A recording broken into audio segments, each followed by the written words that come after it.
Chapter 1 Link Technology. In the southern city, nestled in Akarnara Fanera Wali in Tianchi district, lies a rundown garbage dump yet lie settled in this location. Unlike other smaller few sites, this particular dump spans nearly 1,000 square meters. In front, there is a storefront with a backyard and 3 small rooms, resembling a mahjountable in its overall layout. Scattered across Hesh Hop frontier scimitar cards, faintly displaying the words Link Technology. However, this garbage site has not a penadite's doors fork with some time, and rumors suggest that the owner intends to sell the establishment, though the truth of this remains uncertain. Boss, come 5 piece soft braised pork and twabble soft beer. Make sure Todd plenty of shell me jal, ordered Chowian, standing before a marinated delicacy still not far from the shop. In thus weltering heat of today, Heffelt litly appetite, relying instead on the heavy flavor softedish stohadishungar. Before long, a portion of said pork belly and pidger stossidens in Washington. After settling the payment, Chow Wei grabbed that wabbittle soft berndom bled towards the shop. Ha produced a kai talmok the iron chain at the entrance and stepped inside. After firm blink around Don Thul for a moment, as off them escape a dislipsis medum lights flicker red to lift, illuminating the shop. Strangely, all the windows soft store had been sealed by Chowian. Without lights in, the interior resembled the night. Within the spaceship, nor fuse could be seen instead, numerous machinists were packed, even housed within a special room partitioned by ordinary glass.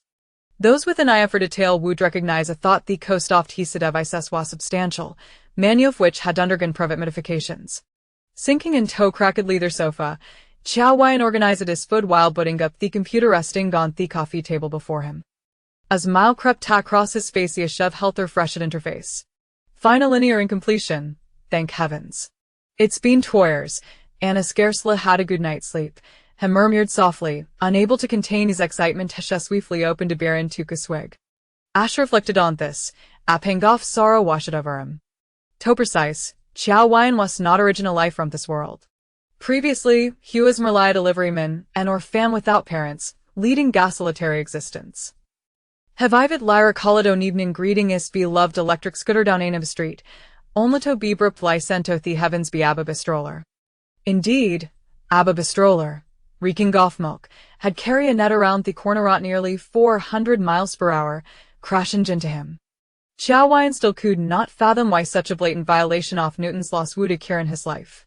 When he woke, he found himself in this garbage dump, greeted by animated clips of children making infantile sounds on the screen before him, while pulsof white to clutter at the surrounding surfaces. Theodore made him grimace. It took him several days to come to terms with the fact that the Hayden D traversed into another realm, whereat the individual hober his name was Elsinore Fan, fortuitously taken in by an elder liminate Tulbuth. Unfortunately, the old man had passed away recently, leaving the garbage dump in his name. Despite its dilapidated appearance, the gem felt considerable value, having been purchased by the elderly man in of when a southern city was still underdeveloped. Over the years, as theory evolved in Tosity, this near lighthouse and square meter plot could fetch tens of millions without difficulty. Yet, it was not for sale at the Basinus itself could sustain a comfortable life. This notion was Noten founded, as the previous owner, having inherited the property without graduating high school, swift lit us indeed into a life of debauchery, earning around 30 to 40,000 of neither to little nor to mick. At such a young age, he lived mundane life that many wouldn't be. Yes, his quality of life was rather mediocre. Yet, the original owner perished from a sudden heart attack during Gala 10-night session, a stroke of fortune for the current Xiaowei. Suddenly, Chow Wei noticed a black bracelet tatterning his wrist. Almost at the moment the became aware of it, an inexplicable consciousness connected directly to his brain. The world around him faded to black, and moments later, he found himself in Novice Library, with the words Gateway to Technology hung prominently in the center. An entirely foreign memory melded into his mind, and after a few minutes, he finally comprehended. Was this not the legendary cheat?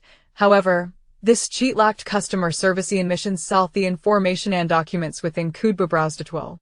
Casually perusing, Chow Wei discovered that the recorded technologies encompass a devastating of knowledge. Here, it seemed, one could find nearly anything imaginable. According to the description, The current universuous divide in tonin tiers, and the technology asheri encompass almost diver renowned civilizations advancements. Those who possess this knowledge could propel their civilization tone wings.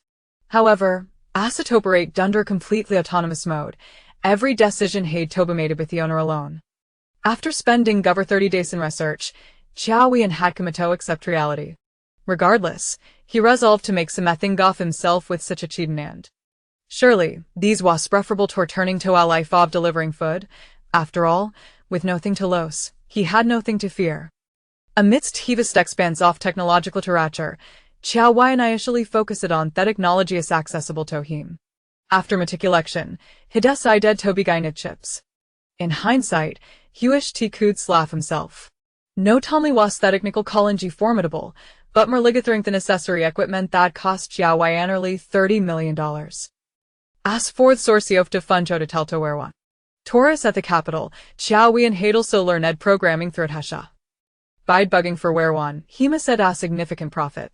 The head of Werwan's technical department incessantly urged him to return to Ark.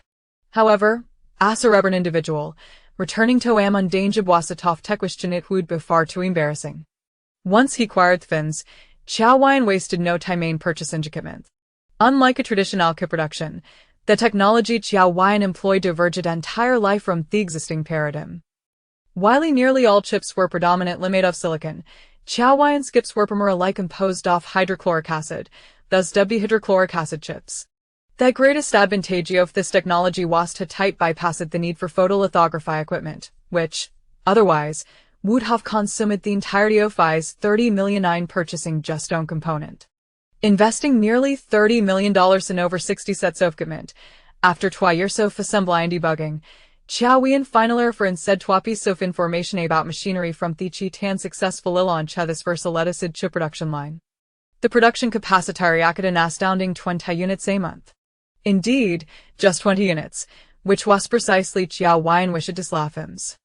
Event of hydrochloric acid chips posed minimal environmental concerns.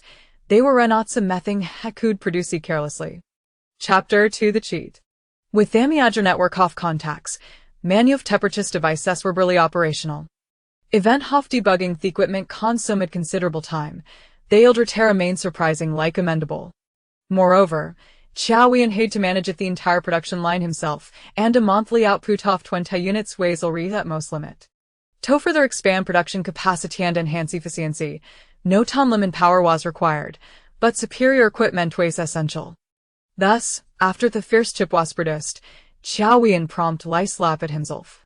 These ways a lesson learned at henceforth must be made with caution. Regardless, he would continue to produce these hydrochloric acid chips. Even with 128 in process, the internal integration level was low, but the overall functionality remained intact. With funds nearly eggs, the market accessible to him was exceedingly limited. Consequently, following the release of the first chip, Jovian resolved to devise a swift sales strategy. For the past few days, Jovian had been perfecting the driver for the chip. Given the significant disparity between hydrochloric acid chips and current chip technology, even if the manufacturing methods were similar, it remained challenging to ensure compatibility with existing hardware.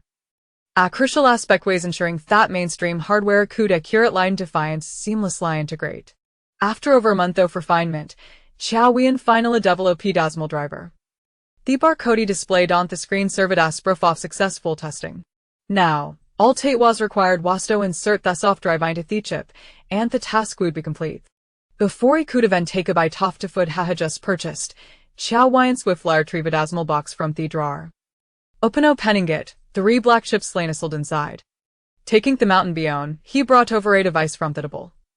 Placing the black chips in the center of the device and pressing down, he quickly typed in soft drive code. This process did not take long, approximately 10 minutes passed before the chip was successfully integrated. Observing the parameters relayed with the self-check software, Jovian nodded in satisfaction.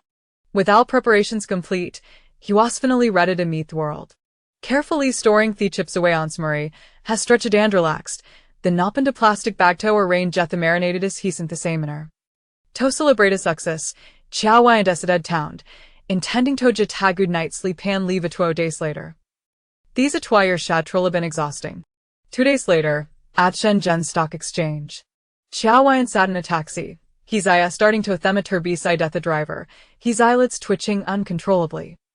Goodness, this San International Metropolis, the numbers representing currency on thermometer were leaping far too rapidly. In Namur 40 minutes, over on 100 yuan off Kaiwayan's mini spent. Tobe candid, it is for a thirpenful.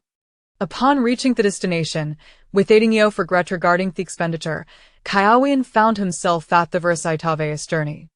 Their renowned headquarters off Wuchang, a premier park of accommodating nearly 30,000 individuals. Speaking of this establishment, it is well known throughout the nation. Currently, it ranks among the largest mobile phone companies in China, and is one of the foremost telecommunications giants globally. Although it has been marginalized due to its awkward position both domestically and internationally, it remains a legend in its own right. As a private enterprise, it does not accept any foreign capital intervention. Patriotism does not merely imply its annual research investments such as other countries. Had it not been for the frenzied sanctions imposed by Western entities, Hucheng would have long since ascended to the pinnacle of the mobile phone industry. Particularly at the beginning of this year, the Western coalition, through agreements, severed Hucheng skip supply entirely, undoubtedly delivering a significant blow to its mobile division. Event Hawk over Tim preparations incur exorbitant costs for might. After Halfair, though Zeke no wary aware thought Hucheng Cheyenne chips are nearing depletion. Event their new generation phone, that 50, can exist within the confined SOFA PowerPoint presentation. Kiawi and Hadel reedite Kenatov Hucheng while designating chips, and was greatly impressed with iron waver and Grezalva despot such circumstances.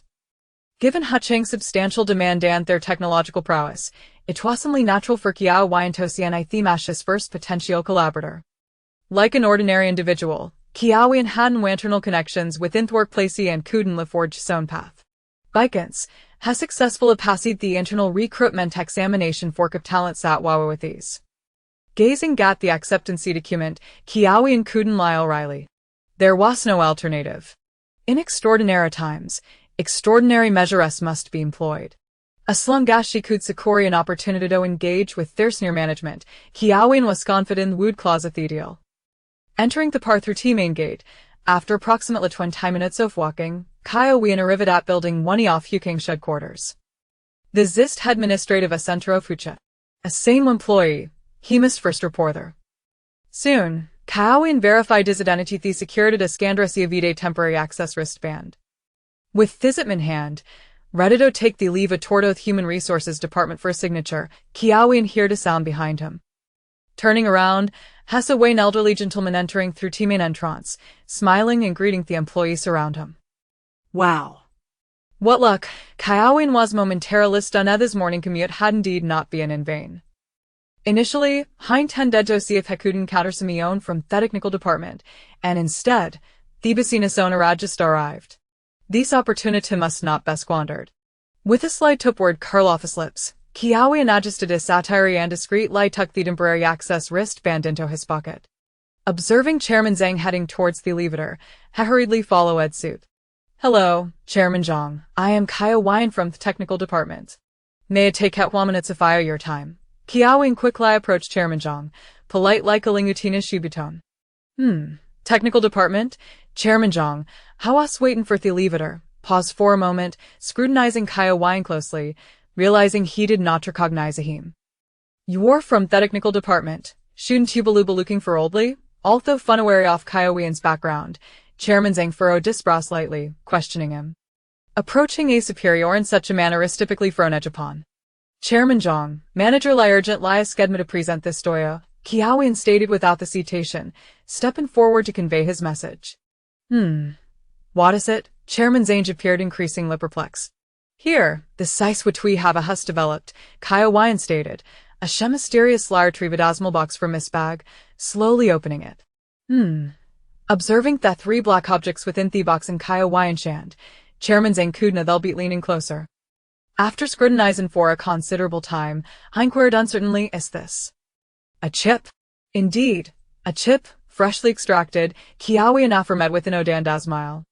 Why is it black? Chairman Zhang asked, curiously lifting Denise, feeling something gamous. Typically, chips are silver white duotone material properties and feel cold to the touch. However, this black shinaton lahade matte finish butyl so did not feel metallic. I said a special casing. Chapter 3. Promoting the chip, turning his gaze to examine the seam at the bottom, an odd expression intensified on his face. Good heavens, these pins are quite substantial. Chairman Zhang. This chip is crafted from a novel material. Although the pins are large, its light efficiency bears little difference from that of traditional 7 nanometers chips, not to mention the approximately 30 improvement in heat generation and power consumption. Qiao Weian hastily pointed to the chip in Chairman Zhang's hand. Eager to clarify, Chairman Zhang raised an eyebrow, silently scrutinizing Qiao Weian for a moment. After a brief contemplation, he returned the chip to its box, indicating that this was not an appropriate venue for discussion. Let's head upstairs. Certainly. Qiao Weian paused for a few seconds before readily agreeing. Such matters cannot be rushed. He followed Chairman Zhang's lead and soon ascended to his office, via the exclusive elevator reserved for the owner of the lake venue. Upon entering the office, Chairman Zhang settled onto the left sofa, a sly smile playing on his lips as he inquired, "You're not one of our Factory S employees, are you? I don't recall our company having such a chip." Chairman Zhang was perceptive. "I truly am not part of your marketing team. I'm here to promote our product." Having no other recourse, I slipped in through a recruitment process, caught by Chairman Zhang's sharp gaze. Qiao Weian chuckled awkwardly, yet felt no embarrassment as he recounted his story. "Indeed, I was curious about when this factory's new product would be launched. Do enlighten me. What makes your chips so extraordinary?" Chairman Zhang nodded thoughtfully, gesturing for Qiao Weian to take a seat before continuing his inquiries. It was evident that Chairman Zhang had a genuine interest in the chip. Many were aware that the lake venue's chip development had hit a bottleneck. However, it was a first for him to encounter someone selling chips directly. After all, the chip industry has its barriers to entry. Currently, the few domestic manufacturers capable of producing chips are all familiar with one another. It was assured that Qiao Weian's black chip was unlike any that Chairman Zhang had ever encountered. "Very well, then allow me to introduce myself. I am the founder of Liandong Technology. My name is Qiao Weian. This chip is our company's first-generation product, a decade in the making. As I previously mentioned, this chip is made from hydrochloric acid rather than traditional silicon." Before Qiao Weian could finish his sentence, Chairman Zhang could not suppress a gasp. Hydrochloric acid chip. Indeed, a hydrochloric acid chip. Upon seeing Qiao Weian nod, Chairman Zhang looked quizzically at the small box on the coffee table. My word, hydrochloric acid? This is a new frontier in chip research worldwide. After all, the manufacturing of traditional chips is nearing its limits.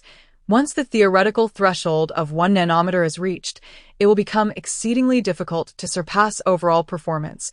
Unlike silicon, hydrochloric acid is the most promising material to replace silicon-based alternatives. However, the research and development of this technology is fraught with challenges, especially since the design concepts require researchers to start from scratch. The market has long strategized in this domain, yet the outcomes have been less than ideal. To put it plainly, there are no more than 5 teams globally engaged in researching hydrochloric acid chips, and fewer than 2 capable of achieving mass production. Essentially, this is a mutual control between domestic and United States teams.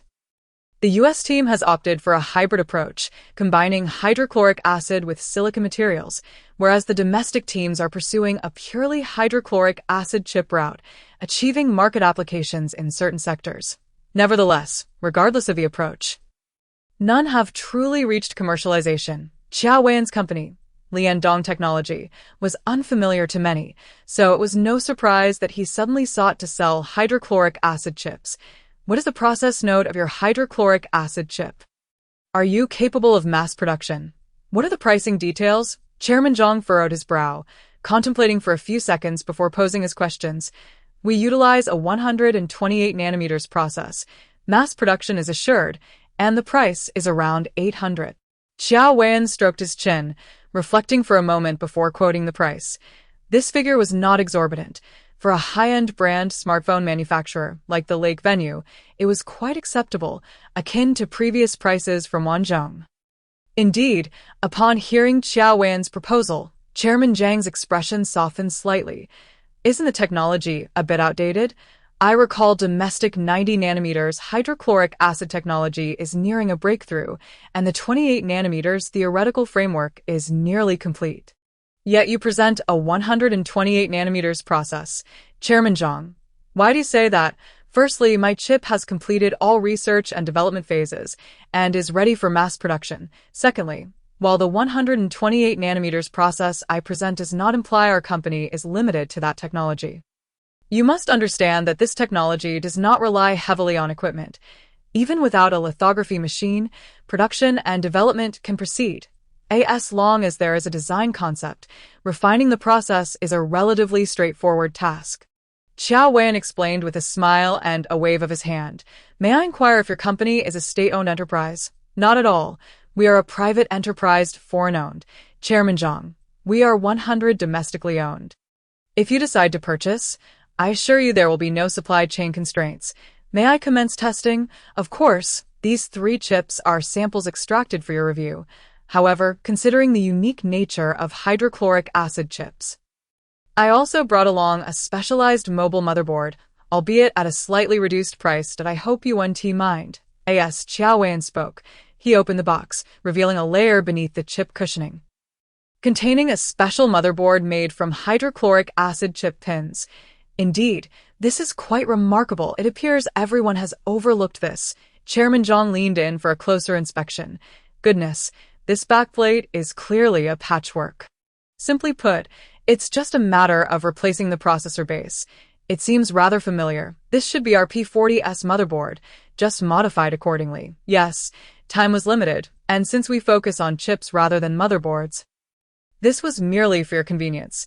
Qiao Wen scratched the back of his head, chuckling awkwardly. Designing a motherboard is no trivial task. Just dealing with a single chip had nearly overwhelmed him, leaving him with little energy to tackle a specialized motherboard. In any case, you have the chip schematic, so you can outsource the manufacturing to other firms. That being the case, I would appreciate some time that I will first have our technical department conduct a thorough assessment of this chip.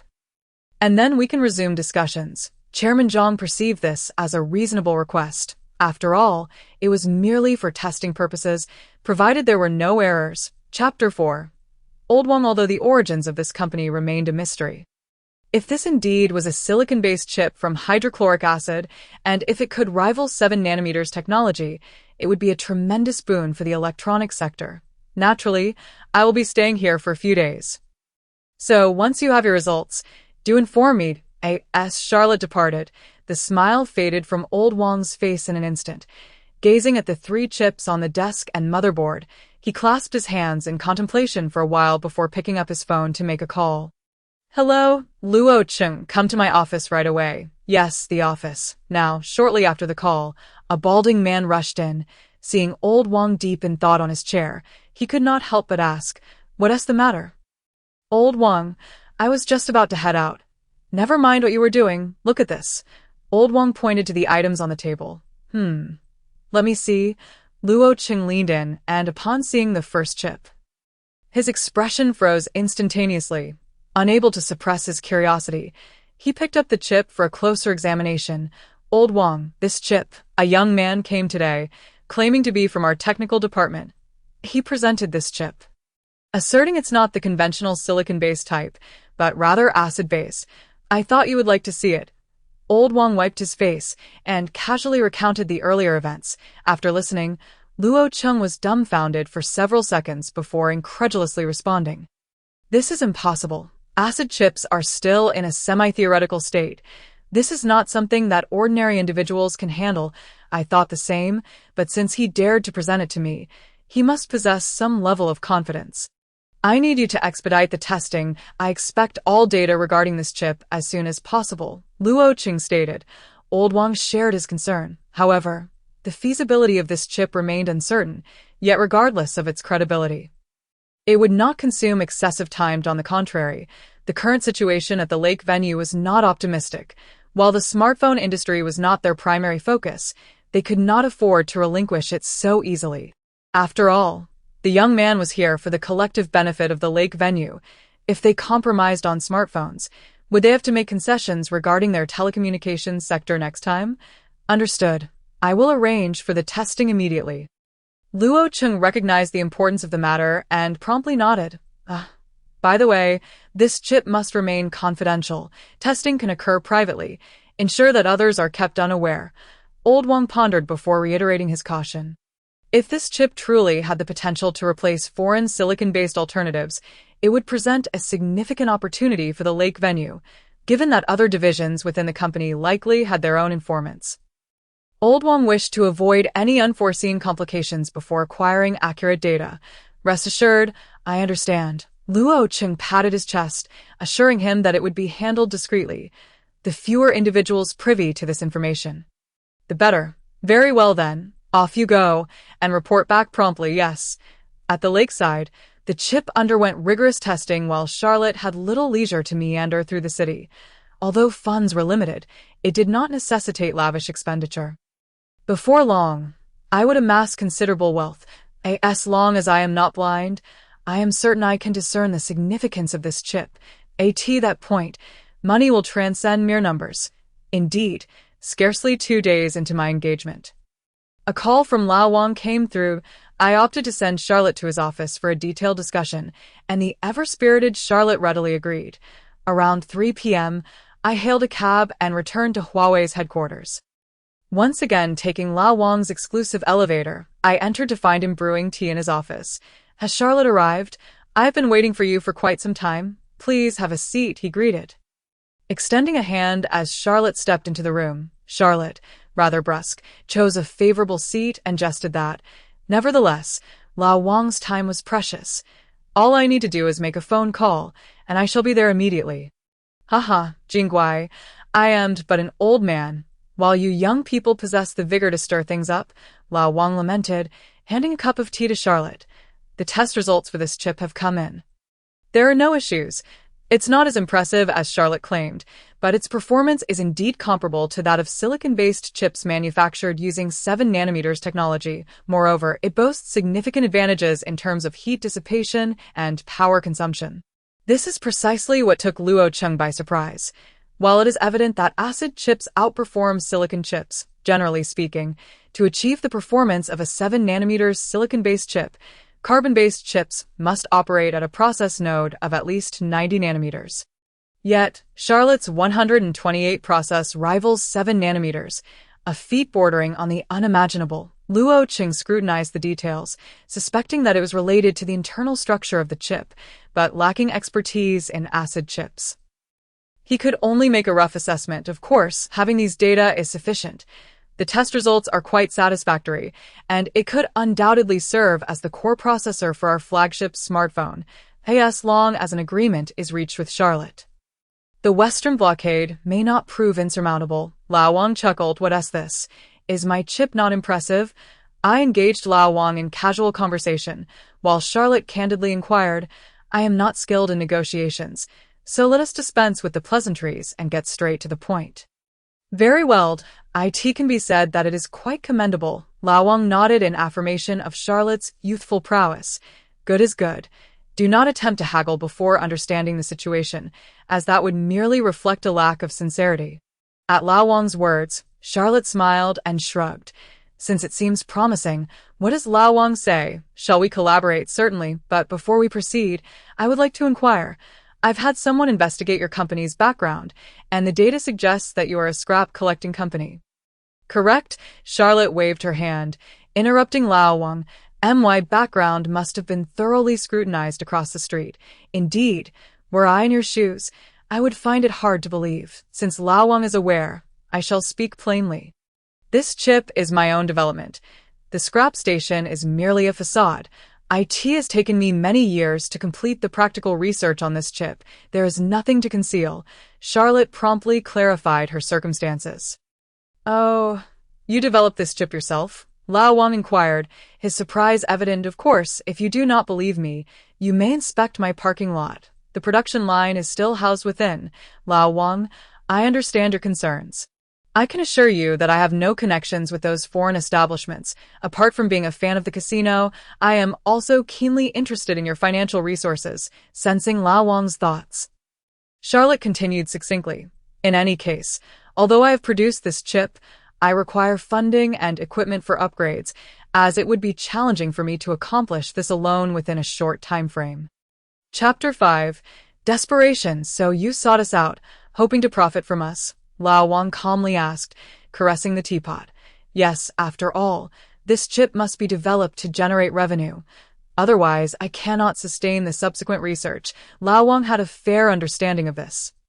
Yet he still found it hard to believe that Charlotte had single-handedly developed the acid chip. I pondered for a considerable time before responding. In that case, Charlotte, would you mind if I visit your factory? I certainly do not mind, but my living space is rather untidied. I hope Lao Wang does not mind. Charlotte had not anticipated sealing a contract so swiftly, since Lao Wang wishes to see. Let him do so. After all, it is not as if he alone will observe. As long as Lao Wang is interested, it would be good news for him. As you say, Lao Wang discreetly traveled to Chongqing. Without alarming anyone, the next morning's flight arrived at Diu Airport in the afternoon, accompanied by 2 bodyguards and Luo Cheng from the technical department. Lao Wang observed the cautious demeanor of his companions and silently shook his head. These individuals were also striving to evade paparazzi. However, this chip represented a revolution for the mobile phone industry.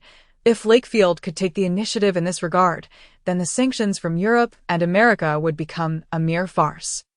Naturally, confidentiality was paramount. On the way to the scrap yard, Luo Cheng posed several inquiries to Charlotte, primarily concerning the radio frequency chip. This time, not only the processor was at stake, but also the most critical radio frequency chip for 5G smartphones. While some domestic chip manufacturers still grappled with processors, the radio frequency chip market was virtually a blank slate. This was largely due to the fact that this component fell within the chip category. And the processing difficulty was immense. Designing it was not the challenge. The real struggle lay in the lack of equipment for processing. Lakefield possessed its own design schematics for radio frequency chips. But regrettably, the turbulence in Europe and America had brought TSMC's operations to a complete halt. Therefore, Luo Cheng sought to inquire whether Charlotte could utilize the method of acid chips to help them produce a batch of radio frequency chips capable of supporting 5G. After a moment of contemplation, Charlotte nodded simply. IT is not difficult, provided there are design blueprints. Not only radio frequency chips, but silicon-based chips can also be perfectly substituted using acid technology. This was a shot in the arm for both Lao Wang and his team. If the radio frequency chip issue could also be resolved, the constraints on the battlefield would nearly vanish. Of course, Luo Cheng did not elaborate on this matter. Everyone understood that should they wish for Charlotte to assist in developing the radio frequency chip, the prerequisite was to establish a partnership. Lao Wang sat in the passenger seat, ruminating on the subsequent negotiations. To date, I had essentially formed a judgment regarding the authenticity of this technology. Did I end this context? Subsequent collaboration needed to be considered. The vehicle bumped into the alley, coming to a halt at the entrance of the scrap yard under Charlotte's guidance. Although I had mentally prepared myself, the actual sight of the establishment was still somewhat jarring. Are they really collecting scrap? Are you joking? Even garbage collecting has become so impressive. Is this what is meant by the masters among the people? Producing a key from his pocket, Charlotte unlocked the iron gate and beckoned the 2 individuals inside. Gentlemen, it may be a bit messy inside. I hope you do not mind. Lao Wang and Luo Cheng exchanged glances before stepping into the room. As they surveyed their surroundings, they were immediately struck by the array of equipment piled up. As experts in the field of chips, Michaelu recognized the purpose of the equipment without delay. After scanning the area, I could not help but nod in approval. Indeed, it was a chip production chain. Albeit with many antiquated pieces, lacking a lithography machine, there was little to be done. The family was impoverished, and that was all there was to it. I had been thoroughly drained. As for the lithography machine, it was best to have it naturally, without obstructions. Charlotte shrugged nonchalantly, stating, I am using the 128 process. One can only imagine how poor the production equipment will be. Yet, the more this was the case, the more it underscored the challenge of designing this chip. IT was astonishing. Most of the equipment had undergone modifications. It was apparent that Charlotte also had a knack for mechanics. Luo Qing stepped forward to a packaging device, surveying it for a while before expressing admiration. Indeed, everything is old, but all bear traces of modifications. If this was truly the work of Charlotte alone, then it is not merely genius, it is sheer brilliance. How old is Charlotte? This kind of modification and debugging skill takes decades of experience. Without that, one wouldn't even know how to disassemble. And no matter. I have already studied IT in any case, for me to supply in bulk. This production line must be upgraded, Charlotte stated, sitting calmly on his sofa, a grin on his face. After approximately 20 minutes of inspection, Lao Wang glanced at Luo Qing, who nodded slightly. He then approached and sat across from Charlotte. Charlotte, everything seems satisfactory, so let us be direct. Shall we proceed with this technology? Taking action, Charlotte coldly chuckled, shaking his head slightly. Lao Wang, I am not boasting. If this technology is indeed realized, you may not be able to afford it. After all, with proper operation, it could potentially rival another Intel. That being said, to become a top-tier chip manufacturer like a toothpaste factory, mere technology is insufficient. Channels and capital are also required. Charlotte is still young and might not comprehend this. In terms of value, I may not be able to afford this price, but if one considers the channels built over the years in Lakefield, it should suffice to satisfy Charlotte. Of course, it ultimately depends on whether Xiaoyu is willing to sell. Lao Wang stated calmly, I truly apologize. This chip technology is nearing the level of their entire market. However, the hidden value of Futian is not to be underestimated. If Charlotte is willing to make a move, then Old Wang naturally would not mind shedding a bit of blood. No, Old Wang, this matter belongs to the hen that lays the eggs. Behind me, there are numerous R&D projects that require long-term financial support. Selling is not currently under consideration, but collaboration is an option. Charlotte understands Old Wang's intentions, yet she truly does not plan to proceed in that manner. Well then, since that is the case, let us discuss cooperation. I wonder how Charlotte intends to approach this. Old Wang is not angry. It is hardly surprising that Charlotte is unwilling to sell. Tio put it bluntly, anyone with a bit of ambition would certainly not part with this technology. So, I will be straightforward. The most important element of a perfect supply is money. We should sign the contract in the simplest manner possible. Whatever quantity you desire, I will sell to you. But prior to that, I hope to receive adequate funds. Charlotte also expressed her thoughts. The technology itself cannot be sold, but you must find a way to earn the money yourself. Indeed, that is true, but I am unsure how much Charlotte desires. $1 billion. What a beautiful figure. Isn't that a bit excessive? How much? Even if I sell it to you for 810, it would only amount to 7.5 million. I fear that the sales channels of the users' farms would sell out in half a month. Chapter 6. Not quite. Upon hearing Old Wang's words, Charlotte merely touched her nose. This condition is not unreasonable. IT is not that simple. Your chip is indeed very useful, but the issue lies in the fact that this chip belongs to a new generation of products and requires a new motherboard. We have never conducted research in this area. If issues arise, it could be quite troublesome. Your statement is rather dull.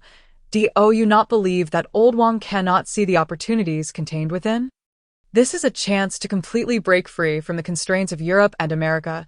As for your mention of research, I can only say that scientific progress is inevitable.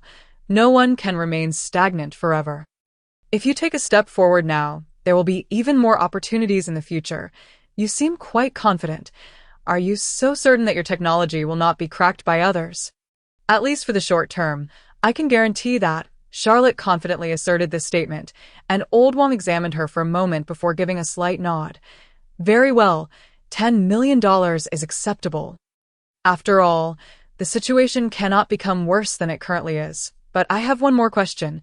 Speak that I can provide you with 1 billion, and you do not need to repay it.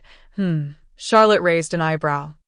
Intrigued by such a windfall. Price? I want shares in your company. As long as they are available, you can dictate the terms. If the proportion is sufficient, I would not hesitate to consider 20 billion. Originally, I was going to request shares. Charlotte did not rush to respond. Instead, she stroked her chin in contemplation. This condition is not unreasonable, akin to giving away money for free. However, Charlotte is aware of the future potential of this company.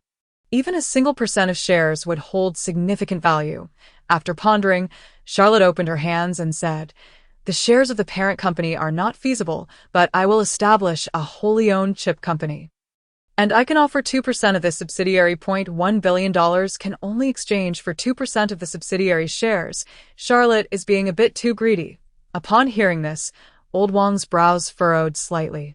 Old Wang is a clever man, for he knows that even a mere 1% share would not be enough for my company to prevail, and like you, I do not accept any external investments.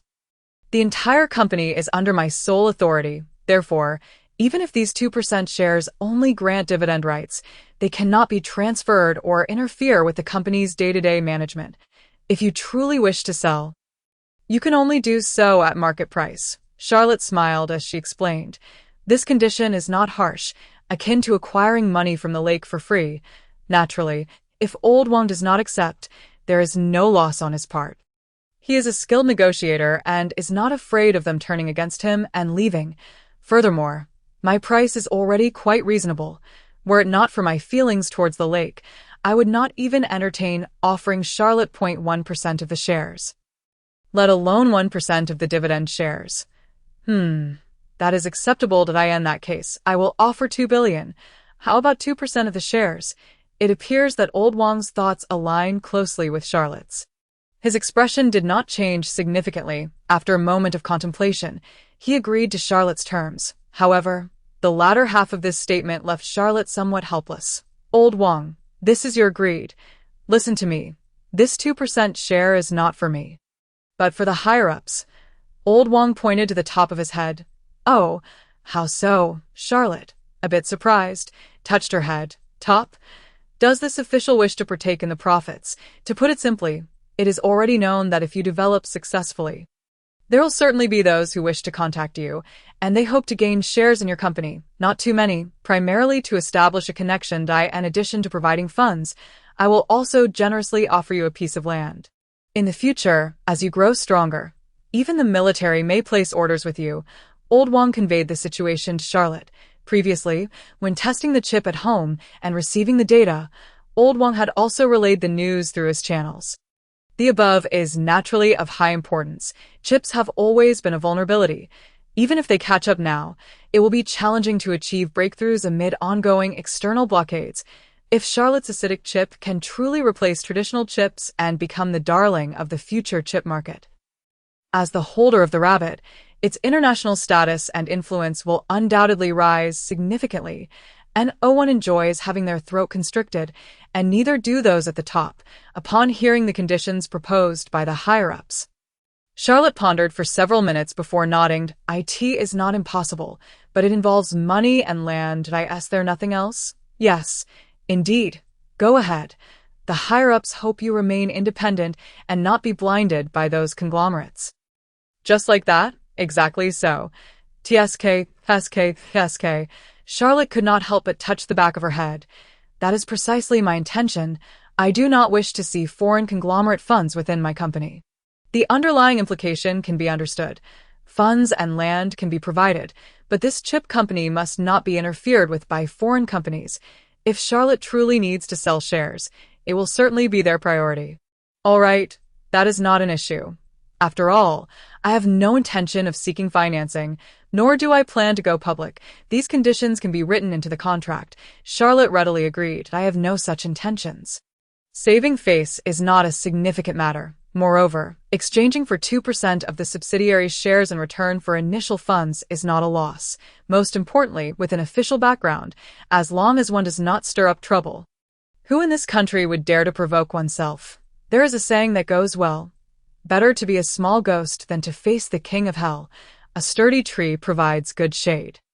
Although I hold no interest in Europe and America, it does not mean that Charlotte is unaware of these social dynamics. Furthermore, if you wish to sustain development, fostering good relations with the higher-ups is essential.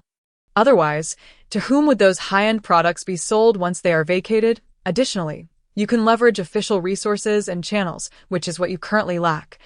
Good, is that settled? Seeing Charlotte's agreement, Old Wang also furrowed his brows.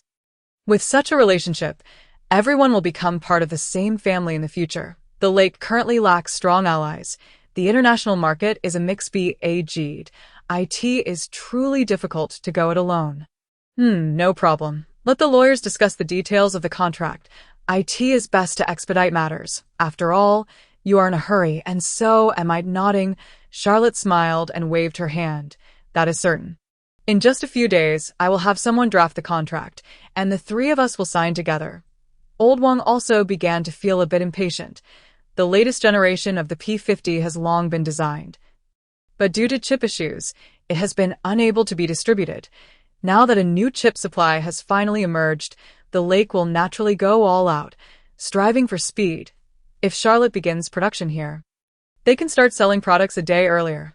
IT is time to show those fellows in Europe and America that, even without you, Zhongxin still has our own Lisi, damn it. A bunch of bastards playing but cheating.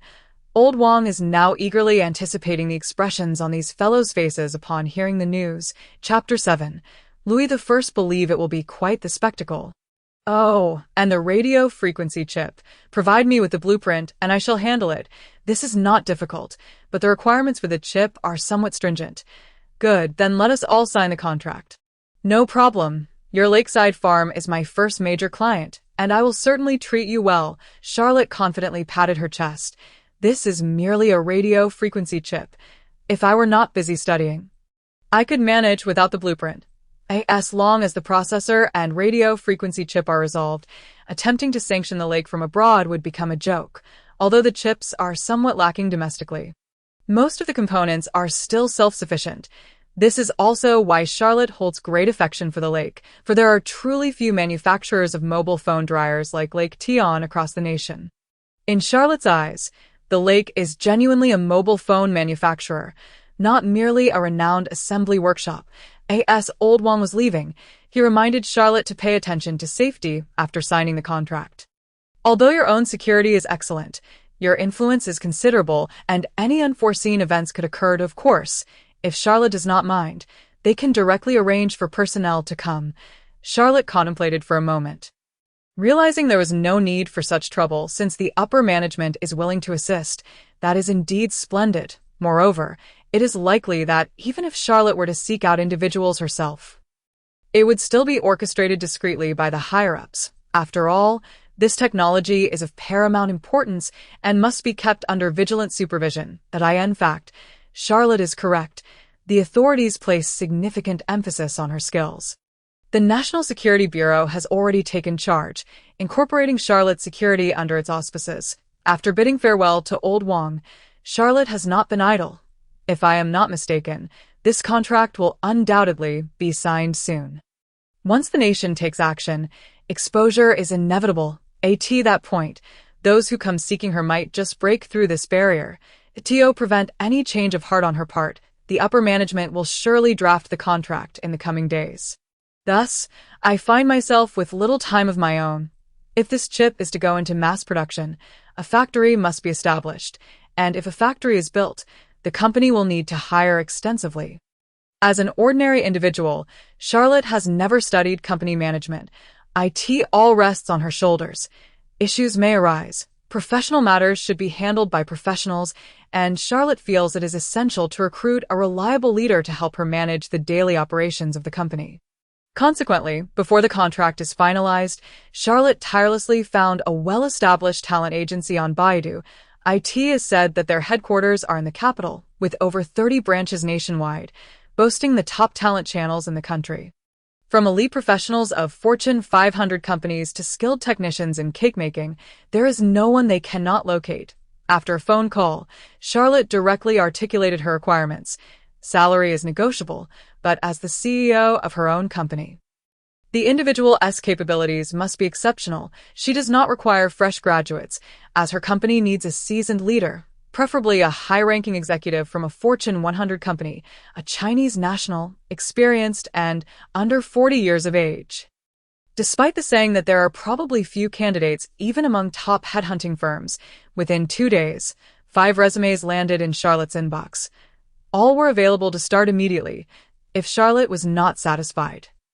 She would have to wait, as such high-caliber talent is rare. Furthermore, even if Charlotte harbors a crush, she must be agreeable, for at their level, it would be difficult to secure employment. Charlotte took some time to carefully peruse the resumes. 3 men and 2 women met her criteria. Based on their work experiences and the nuances of their interactions, Charlotte ultimately favored one resume. The gentleman, referred to as Oldley, is 34 years old and has worked for 3 Fortune 100 companies. Reaching the position of CEO, however, he resigned after only 2 years. The reason is quite simple. His wife gave birth, and he found it challenging to be abroad alone, prompting his return home. Experience-wise, he undoubtedly stands out among these candidates. But the challenge lies in the fact that such top-tier talent is often courted by many. It is rumored that leading firms like Tencent and Alibaba have expressed considerable interest in him. It seems we must act swiftly. Having settled on a candidate, the following morning around 10 o'clock, after finishing breakfast, Charlotte took out her phone to call him. After a few rings, a calm voice came through. "Hello, who is this? Good day, may I speak with Art Li Jean? Yes, this is Li. Did I ask your company in search of a CEO?" Oldley, busy tidying up his study, asked with a smile. "Indeed, I reviewed your resume and found it impressive. Might there be an opportunity for us to converse?" Charlotte replied politely, "Certainly. May I inquire what your company specializes in?" "We are in the chip industry, chips." Oldley adjusted his glasses in surprise. This piqued his interest. "Who dares to venture into this field?" "Yes, chips, of course, Mr. Lee. You have likely never heard of us. We are a newly established chip company that has completed the R&D of our main product. I am quite knowledgeable about chips. Given the current international landscape, even if your chips are exceptional, breaking the 12 nanometers barrier is a formidable challenge. Without overcoming that threshold, it is difficult to find." Oldley pondered momentarily before delicately articulating his thoughts. While the chip industry sounds impressive, to be frank, domestic chip manufacturers struggle to gain prominence. This inquiry served to ascertain whether there is foreign investment backing them. Our chips differ significantly from traditional ones. And we have secured a supply agreement with Lakefield, so there is no need to worry excessively about sales. I am only looking for a CEO because I am not concerned with company operations. I require someone to steer the ship, Charlotte stated with a chuckle. Upon hearing Lakefield, Oldley slightly furrowed his brow and couldn't help but ask, "Are you official-centric or core-centric?" "I am not saying I am anyone in particular. But I will soon have official backing," Charlotte replied, not delving into details given their unfamiliarity. "I understand. If all this is true, I am indeed somewhat interested. Would it be possible for me to visit your company?" Oldley, being astute, recognized that his inquiries might touch on sensitive matters. If Charlotte's claims were valid and she could collaborate with Lakefield, possessing governmental backing, then this company is undoubtedly noteworthy. "Naturally, I am into you. Inform me when you are coming, and I shall arrange your flight." Charlotte readily agreed. "That works. I should be able to come within the next couple of days. May I ask the name of your company?" "Jovian Technology." Oldley, having never heard of it, stroked his chin thoughtfully. "All right, I will come over. I expect to arrive by the day after tomorrow at the latest." "Good. I shall await your arrival." "No, you are the boss. I am merely an employee. If this works out, that would be my great fortune. Anyone can utter polite words," and Oldley chuckled in agreement. They exchanged a few more pleasantries, exchanged phone numbers, and thus the matter was settled. Charlotte felt quite satisfied. While nothing was definitively confirmed, she sensed that this individual appeared to be quite stable. "Your company requires a composed individual," she mused. It was said he would arrive the day after tomorrow. In reality, Oldley flew over the next afternoon. According to him, another company was also looking to hire him, and he wanted to assess everything. Oldley regarded Charlotte's so-called chip company with considerable seriousness. As a well-known CEO within professional circles, he had no shortage of job offers, but was still in search of a company with sufficient growth potential. "No, as soon as I arrived in Chongqing, I called Charlotte." Upon hearing that the goods had arrived, Charlotte was momentarily speechless. IT was all happening too quickly. She had not mentioned anything beforehand. However, she had sent her company's address, hoping this individual would not be too shocked when arriving at her scrapyard. All right, we shall tidy up the company, of course. No matter how clean Charlotte made it, the reality of this junkyard could not be altered. Just a few minutes later, when Old Lee stood at the entrance, he wore an expression of sheer embarrassment. Are you joking? This looks like a garbage collection site. A chip company. This is outrageous. You must be Charlotte. Noting Old Lee's displeased demeanor, Charlotte chuckled and waved her hand. I know what you're thinking. Please do not be alarmed. While it may appear to be a scrapyard, it has not been in operation for quite some time. You will understand once you come inside. Charlotte gestured invitingly. Observing Charlotte's unflustered demeanor, Old Lee nodded and stepped inside. Albeit perplexed, upon entering, he saw that the surroundings were well-equipped. There was a sense of something burgeoning, albeit the conditions were rather shabby. Which chip production line looks like this? Conditions might be austere, but it did not deter him. Let me introduce myself. I am Charlotte, the owner and chief designer of Jovian Technology. What you see here is merely a temporary workspace. It will soon transform. Charlotte also handed him a box. Look, this is our company's first product. We have already signed a contract with Lakefield. Old Lee remained silent, quietly opening the box to take a look. Inside lay a black chip that indeed appeared different from conventional chips. This your chip. Has Lakefield signed with you? Do not be fooled. The contract is en route. What is the process for this? I recall that Hu Cheng's mobile phone chips are all 7nm. Have you resolved the lithography issue? Old Lee considered for a moment before posing a crucial question, regardless of the contract status. How had they tackled the technological challenges? Even laymen knew that currently, domestic markets could not develop chips exceeding 12nm.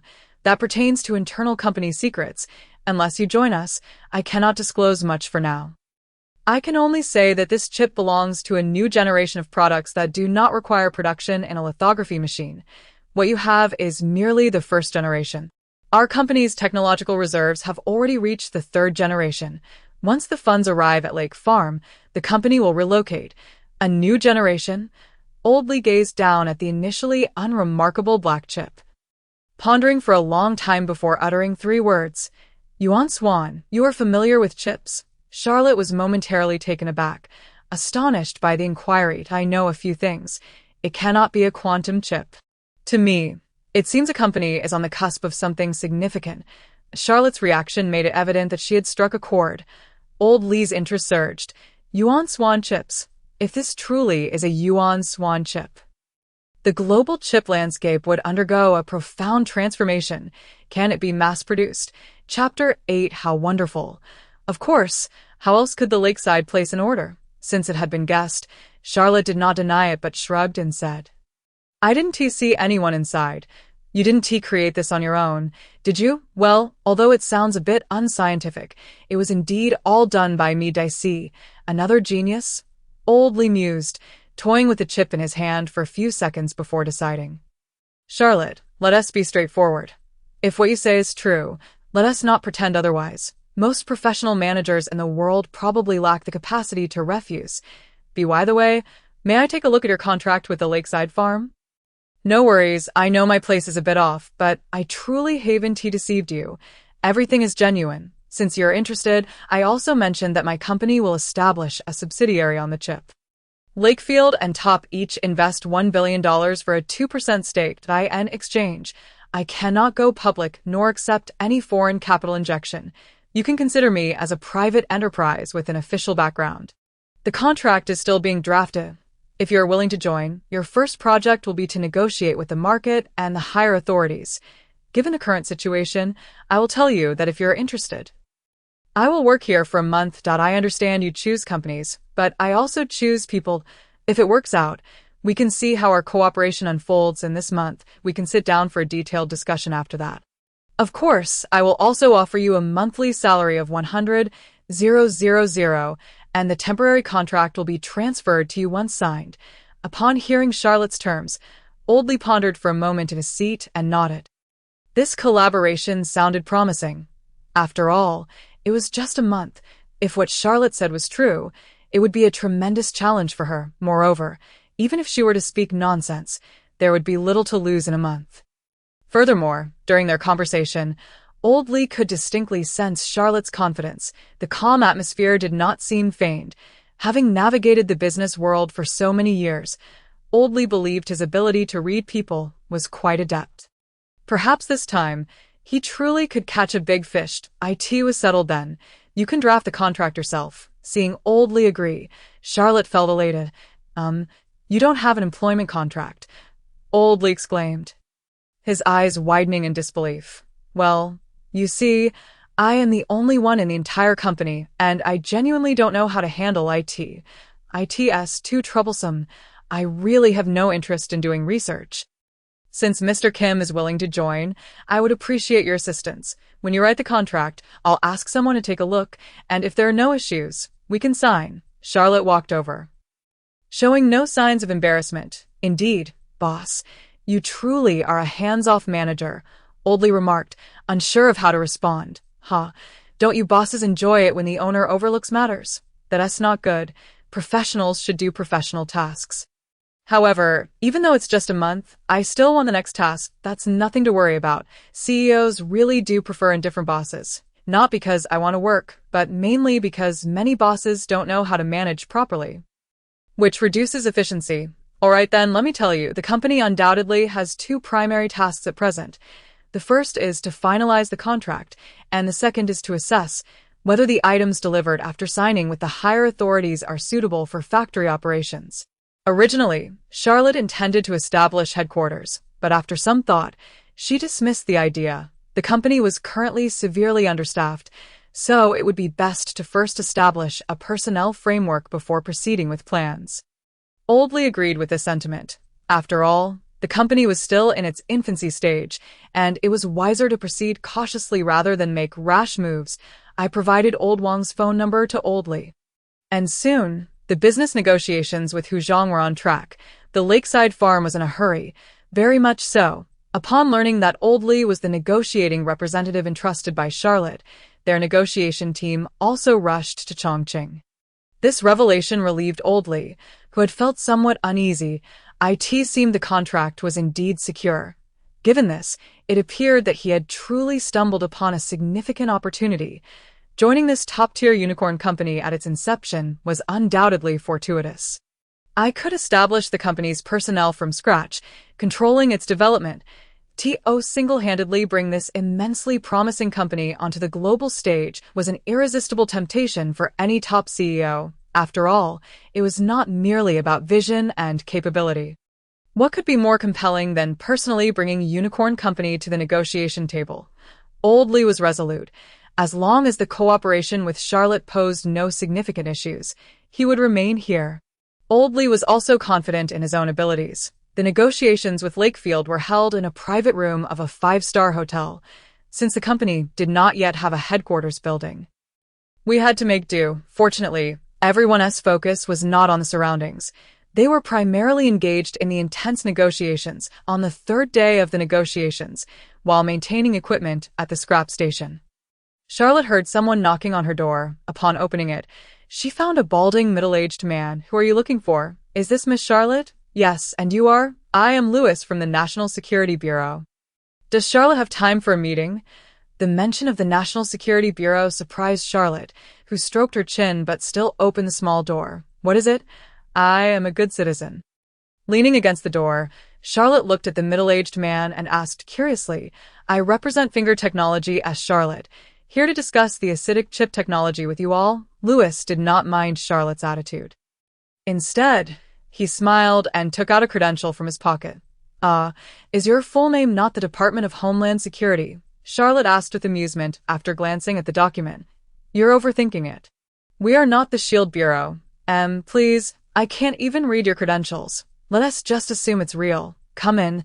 Seeing the calm expression on his face, Charlotte shrugged, returned the certificate, and stepped aside to allow Lewis to enter.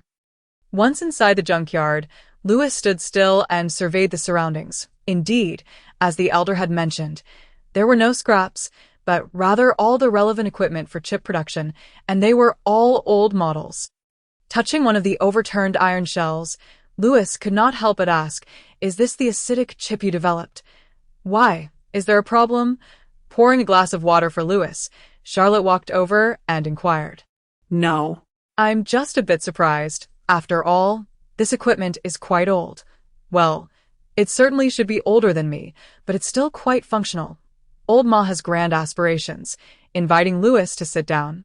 Charlotte expressed her slight helplessness. "I don't want to, but I can't help but rely on these old fellows for now. Charlotte, would you consider working in Mountain City? We can provide the best working environment. Equipment and manpower. Certainly much better than here." Louis took a sip of water and, after some thought, tentatively asked, "Mountain City?" Surprised by the merchandise, Charlotte simply shook her head. "Stop right there. I am not interested in joining this system. Besides, my environment is quite good. Vintage. What a pity," Louis said with a hint of regret upon hearing Charlotte's refusal. "It's a shame we can't collaborate though. I haven't joined the market. My products will definitely have strong ties with everyone, making us sort of like family." Louis was rendered speechless by Charlotte's words and momentarily did not know what to say, clearing his throat a couple of times to redirect the conversation. He said, "All right, back to the point. Since Charlotte does not wish to join, let us discuss cooperation. Old Wang should have mentioned to you that we hope your company will not accept any foreign capital and refrain from seeking financing from the boss. I still need to ask again. Is Charlotte truly prepared for this?" Rubbing his chin, Louis's serious expression was evident. Charlotte smiled. "Even if I disagree, would you allow foreign capital to enter? Charlotte, we are not bandits. The market is free, and we have no authority to interfere." "Oh, really?" Charlotte squinted her eyes, non-committal in her expression. Seeing that Charlotte did not believe him, Louis frowned and explained, "Charlotte may have misunderstood. We genuinely do not wish to see foreign capital enter your company. But if you insist on it, we will not say anything. I will just maintain a certain distance from you in the future. Just stating this, nothing more," noticing that Louis did not seem to be lying. Charlotte raised her eyebrows and smiled. "What does Charlotte mean?" I still stand by my previous statement. I will not allow others to interfere in my company. This is my firm declaration, whether I profit or incur losses in the future. This will not change. Moreover, you need not worry so much. I have no particular fondness for foreign capital either. Although I am a researcher, I am aware of market matters. I do not wish to be caught in a dilemma like the lakeside farm." By honestly sharing her thoughts with Louis, it was evident that the head of the National Security Bureau softened considerably. "That's wonderful. We do not wish for such advanced technology to fall into foreign hands. Rest assured, as long as Charlotte is willing to stand on the same side as us, we will certainly open the corresponding channels for her. This is, in fact, a form of disclosure. Charlotte has pledged not to allow foreign capital into the company. And in return, a portion of its own market will be open to her as compensation. After all, once this technology is exposed, foreign entities will inevitably follow suit when they discover that they cannot join in a capitalistic manner. It is likely that some unfriendly situations will arise. Thus, exploring other fields for collaboration with Charlotte serves as the compensation provided to her. Louis is still on his way, with both parties cautiously assessing each other. And they feel no apprehension. Charlotte herself does not genuinely entertain the notion of involving foreign capital. Regardless, I am a Guolong individual, and the company is also Guolong, even if you enter the realm of foreign investment. You will still be regarded as an outsider. A prime example is that many domestic joint ventures or holding companies are essentially tools for foreign investors to profit. There is no voice in decision-making, nor is there any semblance of equality. Under such circumstances, Charlotte certainly has no interest in placing her warm face against a cold backside. A talent-possessing core technology. What Charlotte must do is to utilize her strength to redefine the rules. She intends to forge her own path, leaving others speechless. This is precisely what Charlotte desires. To achieve this, a crucial point is the necessity of a sufficiently powerful backing. This is especially true for companies that possess top-notch technology. Chapter 9. What is technology? Either one relies on capital to attract a formidable team to combat risks, or one must endorse oneself. Generally speaking, most people opt for the team route, leveraging the power of capital to swiftly penetrate the global market. However, Charlotte is unwilling to tread this path, particularly given that much of this capital tends to be predatory. Therefore, finding a spokesperson in Tonko is a necessary choice. Leaning against a sturdy tree provides shade. Though it will undoubtedly provoke stronger hostility from foreign capital, yet Charlotte remains unfazed. I am the one who possesses core technology, and regardless of the industry chain, I hold an absolute leading position. Enterprises in such a position cannot easily be sanctioned. Moreover, it boasts a population of 1.4 billion, making it the world's second-largest economy. Is it not feasible for a company to sustain itself? The initial phase may be arduous, but once development is underway, it will inevitably rely on technology to unlock foreign markets. In simpler terms, my own circle relies on strength. Those skilled in technology need not fear any challenges. For Louis, this is even more gratifying. Charlotte's choice to join the upper echelon is indeed a positive development, especially in today's climate, where foreign capital is increasingly rampant. Aligning with the aforementioned camp may place one on an unwelcome list. This renders the advancement of high-end technology in China exceedingly challenging. Solely relying on financial support from above is insufficient. A complete capital cycle must be established through the market. If the market is dominated by foreign capital, it can easily marginalize the forces they support. This is a model of being beaten down by backwardness, leaving one powerless. 2 decades of lagging behind have resulted in a market lacking foundational strength. Overturning long-established capital arrangements is naturally quite difficult. Fortunately, after years of domestic development, we have become one of the few leading companies. The current overall situation is far more favorable than the previous decade. Charlotte's willingness to join effectively opens a significant gap in the chip sector.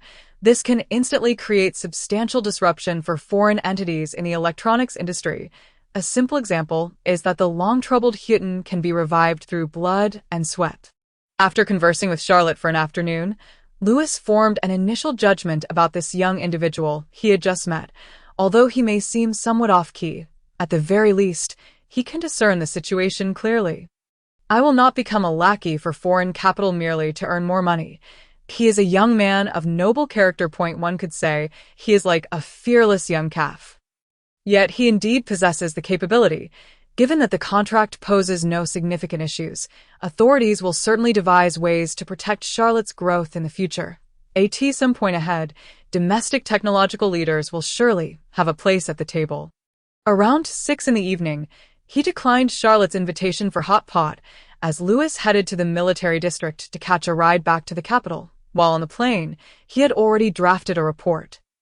And soon, individuals from the Ministry of Commerce would be in touch with Old L. As long as there are no issues on Charlotte's end, Old Lee, as a mere employee, naturally lacks the capability to refute. Additionally, upon disembarking, Louis called the office, instructing the security department to find bodyguards, as Charlotte's safety must be prioritized. Although Western and European capital remains unaware of this matter, it will not remain hidden for long. Especially following the signing of both parties' contracts. 5 days later, Old Lee called to inform that negotiations with Huchang were in place.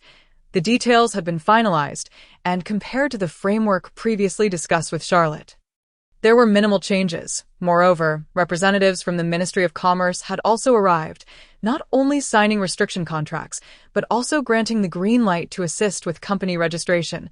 Charlotte had previously owned a company that had now become a scrapyard, focusing on energy recovery. Now, through business expansion, the parent company's name has been retained as Zhejian Kuji in line with Charlotte's vision. However, it now includes a new subsidiary called Zhejian Xin, which will be responsible for the chip sector moving forward. The Ministry of Commerce and Lakefield each hold a 20% stake, jointly investing $2 billion.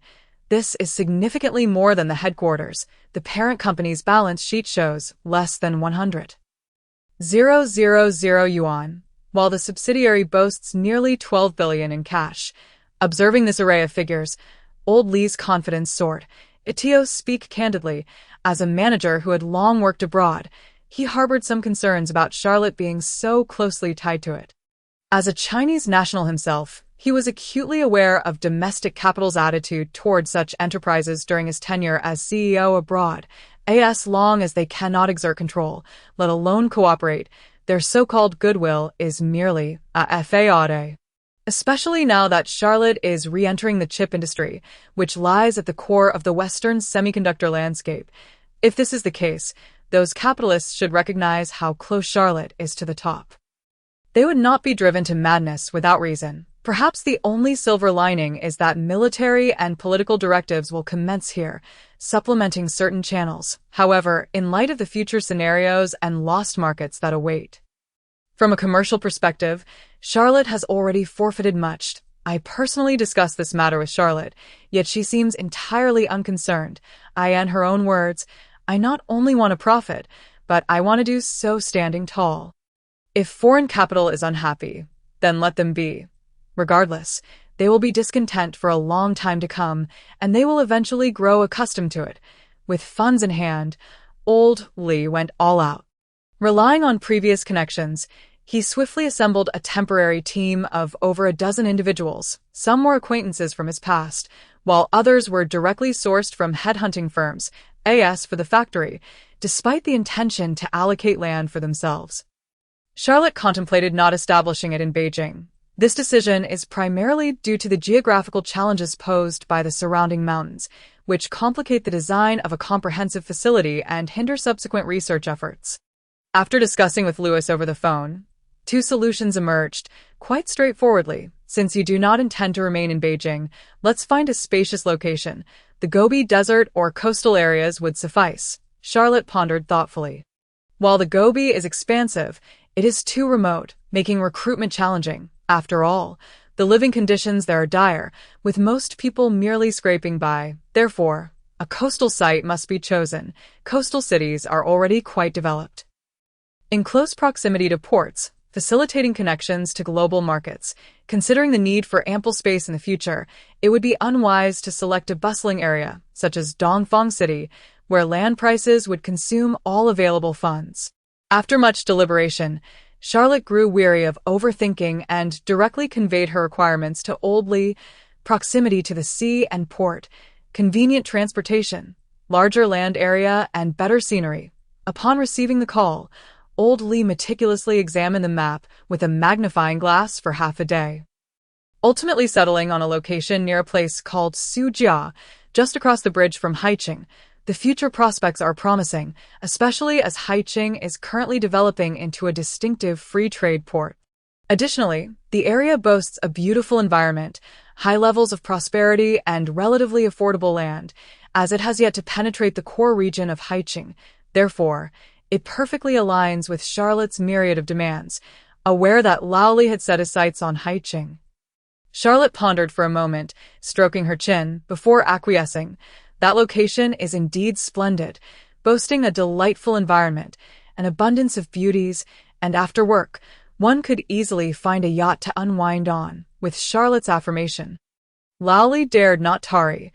He promptly dispatched individuals to gather information. After all, this pertains to the future development of the company and cannot be taken lightly. It was not until half a month later, on July 10th, that Laoli learned the arrangements were nearly finalized. The company's site was determined to be in Longjin, near Sujia. There is a place called Honghai Bay, close to a small port, surrounded by plains, making it exceptionally suitable for the construction planning of the headquarters. Moreover, directly across is Haiqing, with just a few minutes boat ride separating them.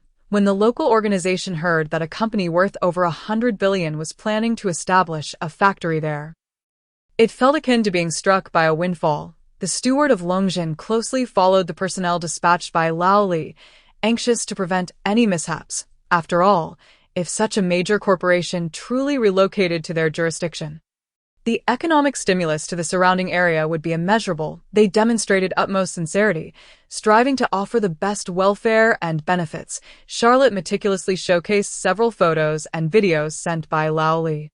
The place truly is remarkable, with vast plains, scarcely a few small patches of land, and, most importantly, an excellent environment. Observe that beach with its light blue coastline. Even near Haiqing, such beauty is not lacking. if this beach were situated to the east. It would likely have been developed into a tourist attraction long ago. After 2 days of trials without encountering any issues, Charlotte formally arranged a discussion with Laoli. There was no need for further exploration. The location was quite satisfactory. What mattered now was to act swiftly, as there were others waiting by the lake. Just now, Laoli, who had recently recruited some individuals, personally led a team to the destination. He would finalize the arrangements with the municipal government and establish a website to facilitate the company's operations. They would also seek a suitable building not far from Haikou City to serve as the temporary headquarters. It would be unreasonable to have the management team reside at the factory. After all, Charlotte saw no necessity to hastily relocate here. The construction of the factory and headquarters would require some time. What Charlotte needed to focus on now was to optimize the chip technology at hand as much as possible, assisting in the development of the RF chips required by the lake. A week prior, the lakeside farm had already sent over its design blueprints, sparing them the need for brainstorming. They merely needed to make some adjustments according to these specifications. Charlotte dedicated a few days to complete the technical integration and began preparing for the production of the first RF chip.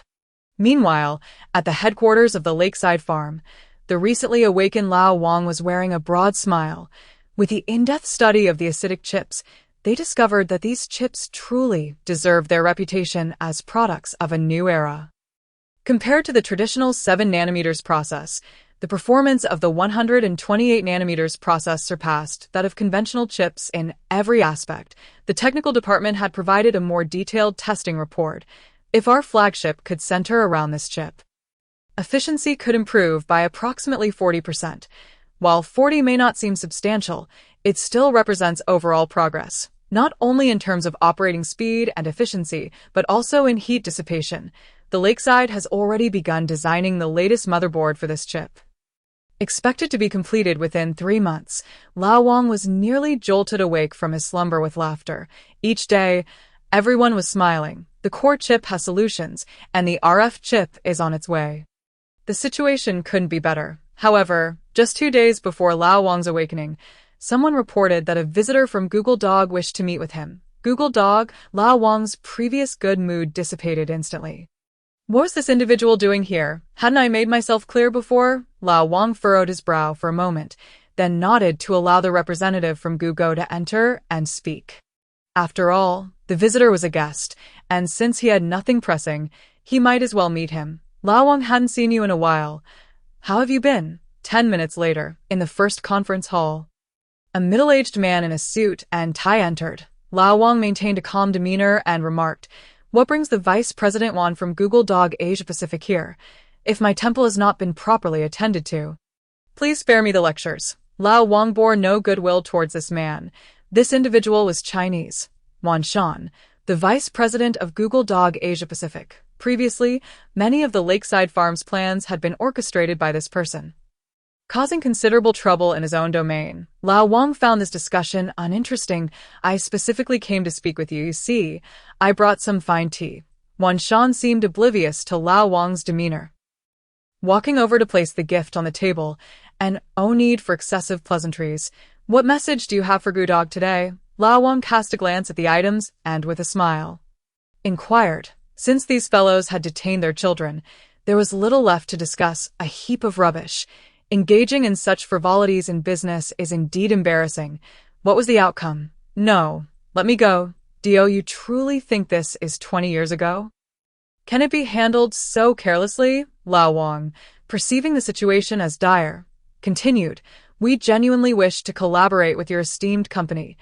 "No, the information comes from Google Dog headquarters, indicating an intention to lift restrictions on your company, with terms already negotiated. Upon learning this, I came immediately." Wan Shan, inherently thick-skinned, knew that individuals of his rank rarely soured relations over a few exchanged words. Furthermore, they had yet to discuss the matters at hand. If Lao Wang were to provoke him, he would only be throwing himself out of the window. Google Dog headquarters was still awaiting a response. "Speak. What are the conditions?" Lao Wang maintained a disinterested demeanor, even pinching his nose, engaging in a charade, yet further dialogue seemed pointless. "In truth, It was quite simple. This is a win-win situation, just as we discussed previously, but this time we seek a lesser stake. A mere 25% would suffice to lift the restrictions on the lakeside. We would purchase at market price. Given the current market value of the lakeside farm, that amounts to nearly $10 billion in cash, which could significantly bolster your company's growth. Nearly $10 billion. This is an improvement over the previous terms. Nevertheless, after hearing this, Lao Wang still wore a foolish expression, and Wan Shan chuckled upon finishing. Is that it? Leaving already? Is that not sufficient? Let me guess, your company seeks a seat on the board, then you want us to open up investment space. Finally, you'd expect us to sign a bundling sales agreement. Chapter 10. That will not happen, I know. As he spoke, Wan Shan's face remained calm. Lao Wang, this is a collaboration. Since it's a collaboration, everyone must contribute. We provide the funds. Is it unreasonable for you to give something in return? Consider this. Once you collaborate with us, it effectively means entering the semiconductor circles of Europe and America, and your market could potentially quadruple. Oh, what a joke. Market rejection, technological blockade, personal kidnapping. You've subjected the lakeside farm to unprecedented levels of torment. Yet the situation remains unresolved. Now, with no alternatives, you come to negotiate, ready to slowly hollow out the lakeside for hundreds of billions as if performing an act of charity. I simply wish to ask, who is trapped in the door? You or I? What makes you think that our core farm, after enduring all of this, would agree to such a slow death treaty? Previously we would not, and now we certainly will not. $10 billion? Do I lack this money? I tell you, if you want shares in the core farm, you can exchange it for shares in Google Dog at a ratio of 1 to 2. 25% of farmland translates to 50% of grain. How have you been lately? In my view, this represents an excellent opportunity for you. Ultimately, do you not all wish to reclaim the lakeside and make it your dog? I place it at your doorstep. Upon hearing Lao Wang's remarks, even Wan Shan's typically good-natured demeanor turned somber. Why did I err, just as you said? Since it is a collaboration, everyone must contribute something. Hundreds of billions is excessive. I fear supporting it. Let's exchange shares. This way, no one suffers a loss. Were it not for his long-standing habit of wearing a mask, Wan Shan would have nearly spluttered his tea. Are you mad? Seeking 50% of Google Dog shares. Are you jesting? I am here to conduct business, not to purchase a father. Moreover, what gives you the confidence to utter such absurdities as a 1 to 2 ratio? What is the market value of Google Dog compared to yours? Do you think you are Apple? Even Apple would find it impossible. Lao Wang, we are sincere. Your manner of speaking is rather tedious. Your company is currently in dire straits. Do you not wish to be a bit more flexible? Taking a deep breath and crushing the spark of anger, Wan Shan altered his approach and continued forward. Do not worry. I am quite comfortable not hearing the term dog. As for flexibility, we have yet to collapse at the lakeside. What can be done? Do you not wish to focus on returning to Europe? To reclaim your share of the mobile phone market. Your annual R&D expenses are not insignificant. Are you not afraid of running out of funds? Alas, I dare not even imagine. What borders in Europe are fit for my humble temple? The last time I visited, I almost stepped on a corpse. If I were to go again, the blood I accidentally shed would stain everyone's face. Thus, I prefer to remain at home, lest Mr. Fong loses his job one day. Faced with Lao Wang's sardonic remarks, Wan Shan finally reached his limit. Sir, let me be frank with you. Do not presume that we cannot bring you home. Regardless, the conditions are as they stand. If you wish to clarify, you may call me any time. If you cannot comprehend, take your time to ponder. Ultimately, you will come to understand. I'm afraid that's not possible. I do not possess your direct phone number and therefore cannot reach you. Last time, the janitor mistakenly discarded your business card along with the trash, for which I express my discontent. Look at this. Why have you not provided me with another business card? This time, I shall secure it in a safe. Very well. You have some nerve, old man. Until we meet again. Upon witnessing Lao Wang's unyielding demeanor, Wan Shan concealed his smile and prepared to take his leave. It appears that one also understands the adage. When the mountain does not move, the water will flow. Indeed, it seems his qualifications are quite impressive. If you wish to depart, be my guest. Do not leave your belongings here. I do not accept refuse. All right, hold on. Somewhat speechless, Wan Shan ultimately relinquished the idea of engaging further with Lao Wang. Clutching the gift box, he exited the conference hall. Once the goods were gone, Lao Wang took a sip of tea. Chuckling to himself, "You little rascal, I have tolerated you for far too long. Foolish, resorting to kidnapping while discussing collaboration. A band of ruffians. This grudge will be repaid in due time." Meanwhile, as Wan Shan stepped out of the lake venue, he unceremoniously tossed the gift box into a trash bin. Taking several deep breaths, he retrieved his phone to make a call. "Hello, it's me." Well, as we conversed, this old fellow seemed utterly oblivious to the fact that I was speaking inappropriately.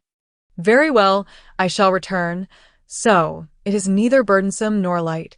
I am employed at the company. Yes, boss, rest assured, I will reach out to other manufacturers domestically. This time, we will secure a substantial deal for Lake." Lao Wang remained unaware that the goose was preparing yet another scheme. Even if I were to know, I would not consider it. After all, one becomes accustomed to such things, if they can stoop to the disgrace of kidnapping.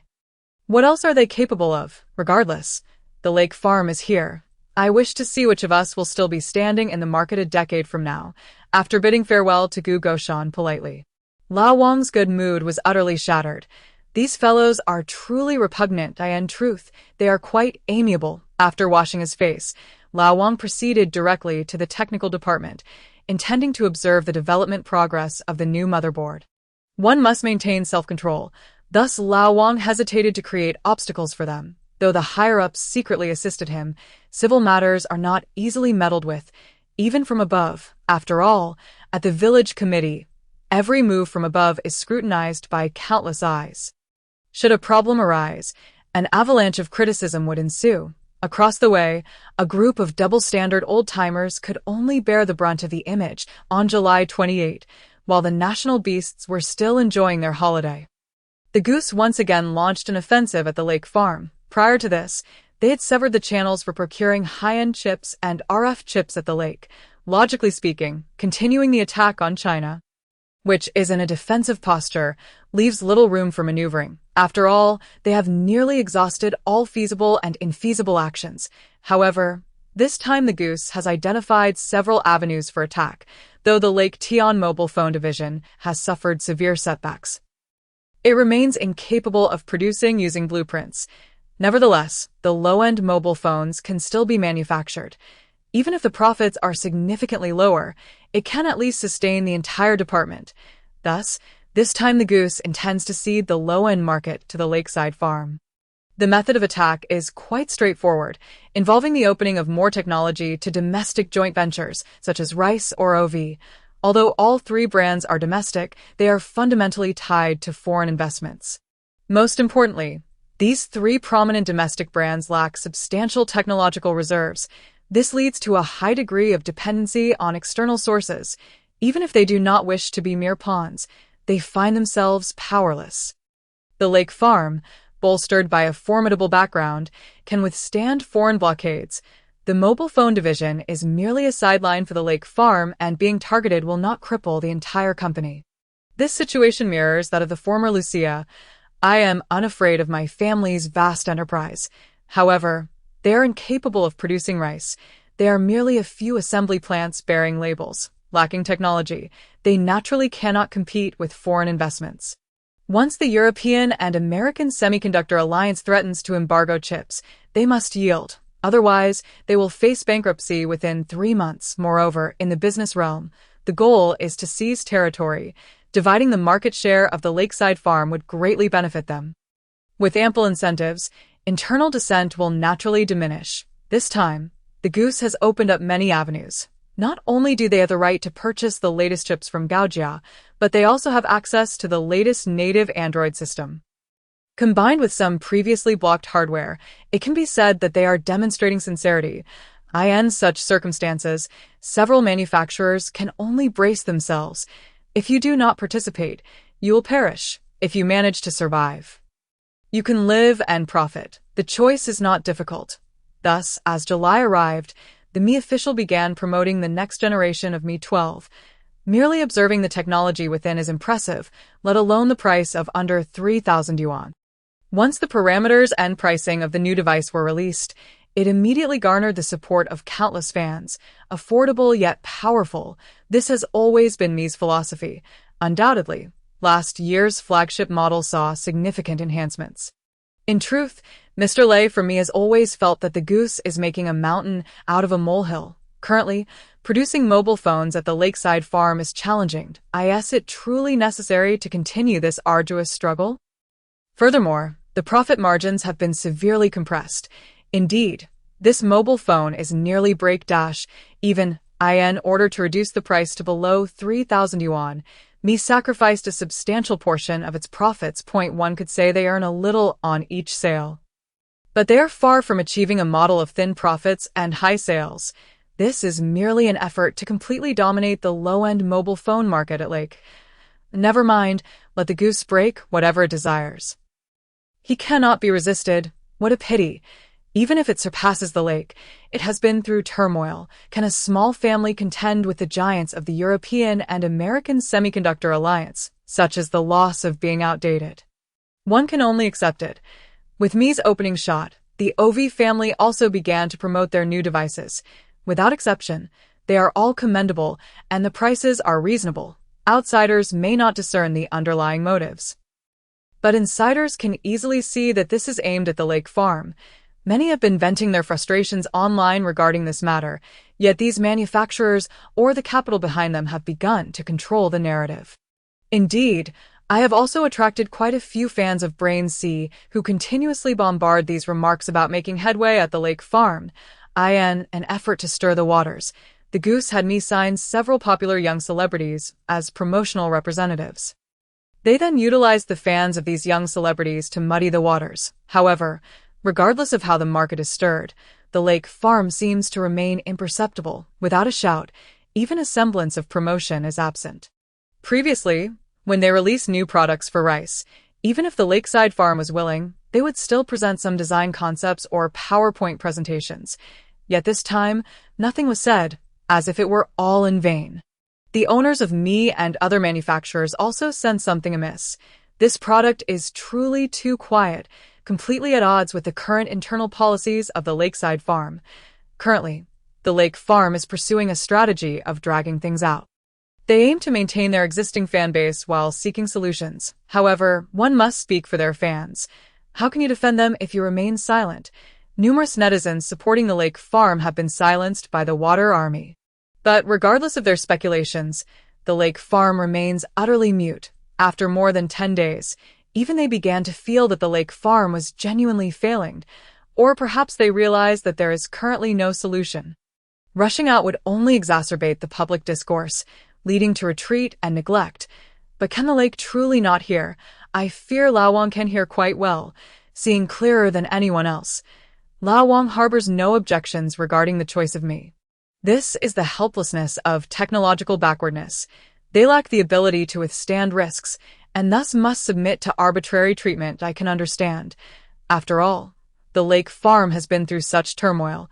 Can one expect them to contend with European and American capital? However, I do not fear silence. I am waiting for a package from Chongqing. Has Gu Dog ceased its antics? Then you must accompany yourself to the end. Chapter 11. Severe the items have arrived. You see, I will not delegate the entire workload to you. Lao Wang gritted his teeth in anticipation, and Charlotte was making good progress as well. On August 6, the first RF chip was born from the production line. Charlotte examined this little gadget in his hands for quite some time, nodding in satisfaction. Things appeared promising, but we would not know for sure until we convened the board meeting. This could also fill the gap in this domestic sector. Charlotte also learned about the Lake Farm's current situation through Lao Li. I truly lack the time to browse the internet, as I am occupied with production daily. However, Lao Li is different, though busy with factory construction. He is well informed about the troubles in the mobile phone industry. After discussing the siege faced by Lake Code with his boss, Charlotte worked overtime for several days to produce this little device. With some free time, Charlotte naturally turned to the internet for updates. The online space is now teeming with chaos. Charlotte paid particular attention to the new configurations and pricing of various mobile phone manufacturers. Glancing left and right, unable to resist stroking his chin, "Kid, is this the 8 great sects attacking the bright summit? Have these fellows gone mad? Are they truly attempting to drive Lake Tian to a dead end? They failed to consider that without the lake as a counterbalance, would those foreign entities be so accommodating? For them, the lake farm holds more advantages than disadvantages, as long as the lake farm stands. Domestic mobile phone manufacturers can utilize it to restrain these capital forces. After all, national light, as long as the lake farm does not collapse, substantial funds are invested in RD each year. When do you suppose technological breakthroughs will occur? And after the lake farm achieves a technological breakthrough, do you think I will continue to use your products? Thus, in the spirit of our profound collaboration, would you consider reducing the price of this chip? Has the treatment improved? Such a lakeside farm is not a boon for them. Much like the proverbial fox, rabbit, and bear within the village committee. It is universally acknowledged that the half-dead giant is the most formidable of all. The West has floundered for so long, their resolve as rigid as a matted mane, as long as there is a morsel to consume. There is broth to savor, energy trade, mineral commerce, and economic cooperation. I simply cannot relinquish my attachment to the giant. IT is the same principle. Why do these manufacturers remain oblivious? Or have they recognized the truth yet feel powerless? Unable to suppress a sigh, Charlotte felt a wave of melancholy. This lakeside farm is truly in dire straits. Since 2018, all telecommunications operators from the Hajong nations have refused to collaborate with the lakeside farm, thus commencing a campaign against it. Subsequently, the United States pressured several EU churches to stifle the development of the lakeside farm. Although spies from Nyonyo's household infiltrated the lakeside farm for investigation and found no so-called security threats, they still abandoned cooperation in the realm of 5G. However, the lakeside farm remained unyielding. In 2020, the United States escalated its assault under the guise of national security. Under extreme duress, top-tier enterprises in the global semiconductor supply chain, such as ASML and TSMC, began implementing export controls in China, with the lakeside farm being the primary target, effectively extinguishing its chances of acquiring high-end chips. Yet, remarkably, the lakeside farm did not falter. Rather, it grew ever more resolute. Over the 2 decades of severed supply chains, Huzhang's research and development investments reached 141.893 billion yuan, marking a year-on-year growth of 7.8%. Indeed, Huzhang has consistently been willing to invest substantial funds in RD. From 2008 to 2020, the Lakeside region's research expenditures amounted to 769.8 billion yuan, with over 800 physicists, more than 700 mathematicians, and around 15,000 experts engaged in fundamental research, alongside over 60,000 engineers. This immense pool of talent forms the bedrock of the lakeside farm's audacity in facing all challenges. It appears that the semiconductor tycoons of Europe and America are beginning to falter. After all, it was once claimed that the lakeside farm could be vanquished with a single blow. Now, it seems incapable of being extinguished and may even rebound. With domestic regulations becoming increasingly refined, affordable and appealing products have become its hallmark. Each position and sector has heralded explosive breakthroughs, wreaking havoc in the global market. Many enterprises genuinely fear that the lakeside farm, upon achieving technological breakthroughs, could obliterate them all. After all, they hold no advantage in the price wars. Hence, even competitors like Zhongfang are reluctant to apply further pressure on the lakeside farm. If you cannot crush it, do not attempt to resort to alternative methods of restraint. Rumor has it that Zhongfang once sought to establish a supply partnership with the lakeside farm but was repeatedly thwarted by Gugo. Ultimately, in the interest of the Western Semiconductor Alliance, Zhongfang abandoned this notion. Despite this abandonment, Zhongfang now appears to have lost interest in suppressing the lakeside farm. Moreover, we are endeavoring to ease restrictions on supplying domestic smartphone manufacturers as much as possible. This has become a necessity. The lakeside farm can thrive, and while I cannot be extinguished, I must preserve my market share.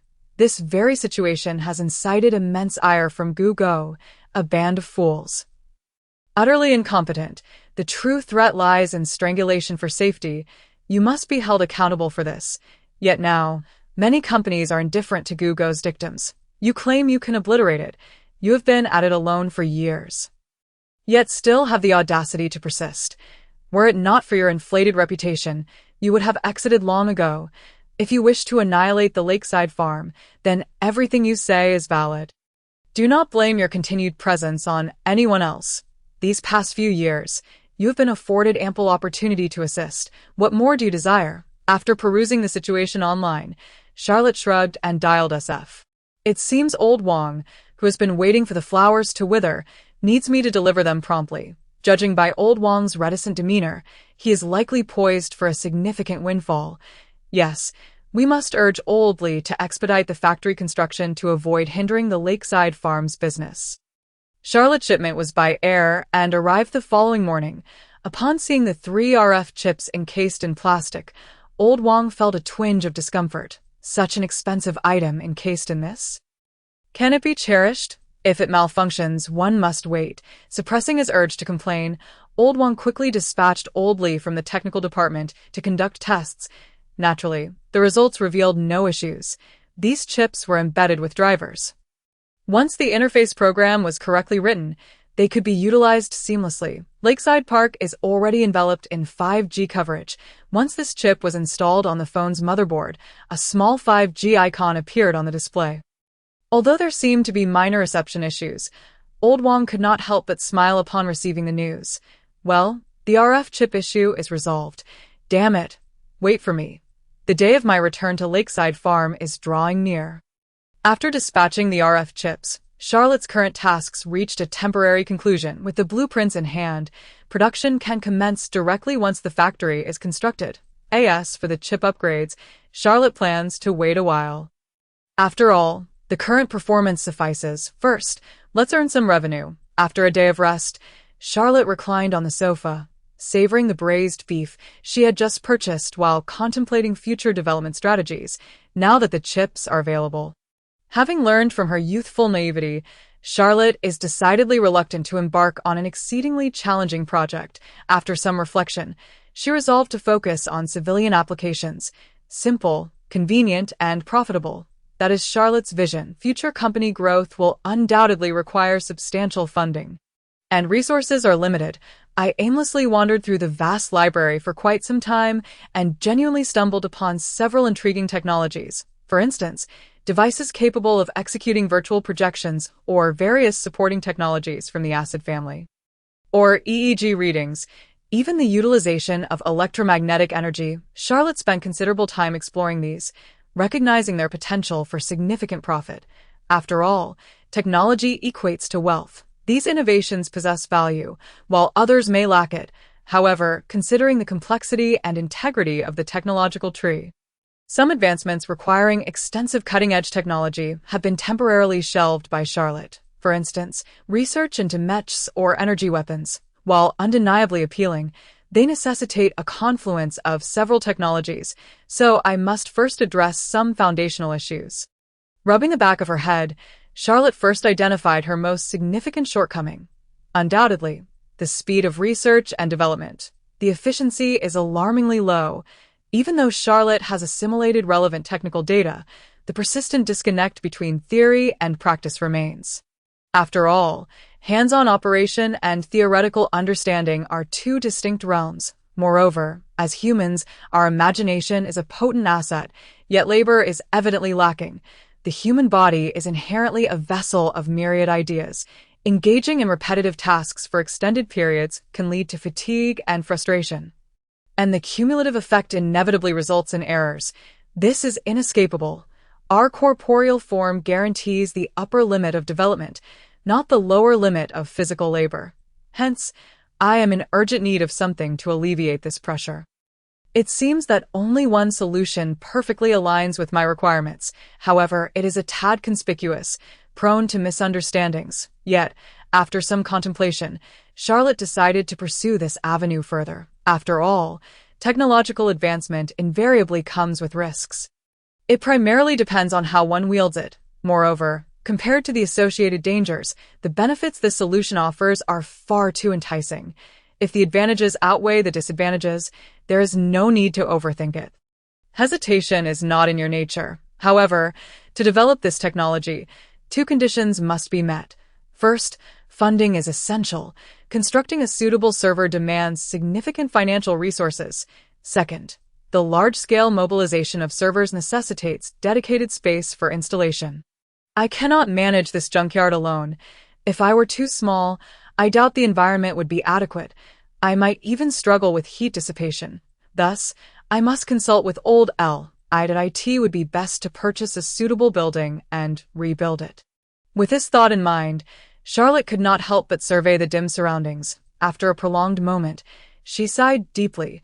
It seems the time has come to depart. After all, I am still too small to bear my dreams.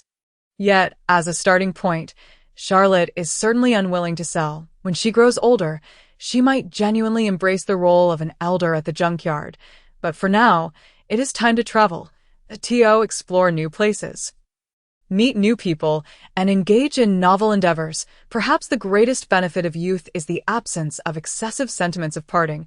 Having made her decision, Charlotte began to gather her belongings. I thought I would stay a bit longer. But it seems plans cannot keep pace with change.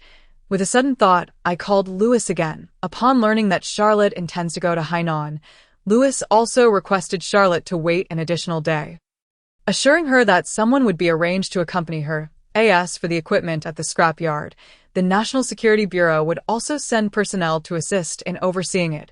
Once the factory is constructed, it will be handed over. Charlotte listened and nodded repeatedly. This is the best outcome. My greatest fear is trouble. If someone is there to manage it, everything will undoubtedly be fine. The National Security Bureau need not worry about technical leaks. Chapter 12. Contemplation. Packing consumed most of my time, reducing my entire estate to merely 2 large suitcases. One contained clothing, while the other housed notebooks and several storage hard drives. As for the remaining items, I decided to leave them for now and return later. I ventured into an old hot pot restaurant nestled in a narrow alley and indulged in a sumptuous feast. One night, around 10 o'clock in the morning, Charlotte was roused from her slumber by a persistent knock at the door. I couldn't help but rub my groggy head. Charlotte made her way step by step to the door, peered through the peephole, and called out, "We don't accept scrap. Go sell it next door." I asked this Charlotte. "Who is it?" Upon seeing a tall figure, Charlotte rubbed her head and opened the door. "Hello, Charlotte, my name is, and I am the security guard sent by Boss Stu. I will be responsible for your safety from now on." This towering man stood approximately 6 feet tall, with muscles akin to a small leopard. He appeared to be around 30 years old, wearing a warm smile, yet a lingering aura of latent power could be felt upon closer inspection. "A bodyguard?" "Oh, right. Louis told me to let you in first." Rubbing her neck, Charlotte took a few seconds to collect her thoughts before gesturing for Li Long to enter. Charlotte is heading to Hainan, correct? Boss Du has already arranged the flight tickets for you at 2 o'clock this afternoon. Upon entering, Li Long reached into his pocket and handed over an envelope. Charlotte opened it to reveal 2 first-class tickets. Amused, she remarked, "Is the National Security Bureau really this affluent, traveling in first class?" Given Charlotte's unique status, special arrangements were necessary. With a casual wave of his hand, Li Long explained, "Oh, well, it's fine. Just don't call me Charlotte." "That's a bit excessive." Charlotte shrugged it off, noting that it wouldn't cost much anyway. "So, what should I call you?" "You're here to protect me. That's my bodyguard. My name is Charlotte. You may call me Charlotte, or whatever you like, but then just call me Boss." Li Long contemplated before responding. "Addressing you directly seems somewhat inappropriate. Whatever, as long as it doesn't sound awkward. Are we ready to depart?" "It's already nearly 11 o'clock, and this is quite the blunder." Glancing at her phone, Charlotte's eyes widened in disbelief. "Last night, I pretended to be winching. I thought I should drink a bit before leaving. The result, I ended up feeling dizzy and slept straight through until dawn." All right, boss. You handle the arrangements, Li Long replied with a smile. Upon arriving at Charlotte's airport, I discovered that Louis had not only arranged a VIP for himself, but also a small business jet. With around 10 seats on board, the VIP section even boasted beds. This was a significant departure from what Charlotte had always assumed was a luxury reserved for the elite. After a refreshing sleep, Charlotte found herself standing at the exit of Haicheng by 3 o'clock in the afternoon. Old Li was at the factory inspecting, leaving no time to pick her up. Charlotte was unconcerned, not one to fuss over appearances. She strolled over and checked into the finest five-star hotel in Haicheng with Li Long. Though currently financially constrained, Old Li had still procured a special bank card for her, covering all expenses through the company. However, Charlotte believed that once she started earning again, she would withdraw some for personal use. Not for any particular reason, but for practicality. A wallet with cash brings a sense of security. Now that she was in Haicheng, she naturally wanted to sample the local seafood. At a top-tier restaurant, Charlotte savored the freshest seafood the region had to offer, ranging from fish and shrimp to abalone. Moreover, the chef's culinary skills were exquisite, nearly causing her to bite her tongue in delight. That evening, Charlotte also indulged in a regular sip of wine, complemented by a sauna, leaving her feeling remarkably refreshed. As she lay in the lavish suite's grand bed that night, Charlotte couldn't help but reflect on the intoxicating decadence of the capital. Fortunately, she still possessed some willpower, and after 2 days of leisure, she began searching for architectural designs that piqued her interest. Old Li had already selected the headquarters building, which Charlotte found to be quite impressive. Located in the city center, it offered superb accessibility. However, the building was only 8 stories tall, which sufficed for a company headquarters, but fell short of her personal requirements. Moreover, Charlotte did not intend to locate the server placement within the company premises. After wandering around for quite some time, she was captivated by an independent building less than a kilometer from the company. Previously a small wholesale store, it spanned 5 floors and featured expansive gardens at both the front and back. The first floor served as a parking garage, while each of the top 5 floors boasted an area of 1,500 square meters, all in an open layout without partitions. Upon closer inspection, Charlotte noted that the water and electricity facilities were quite satisfactory. While they would require upgrades, the convenience was evident. After several days of exploration, this location was quite appealing and not far from the company. Without making a decision, Charlotte summoned the owner for discussion. Upon learning that Charlotte wished to purchase the property, the owner initially hesitated.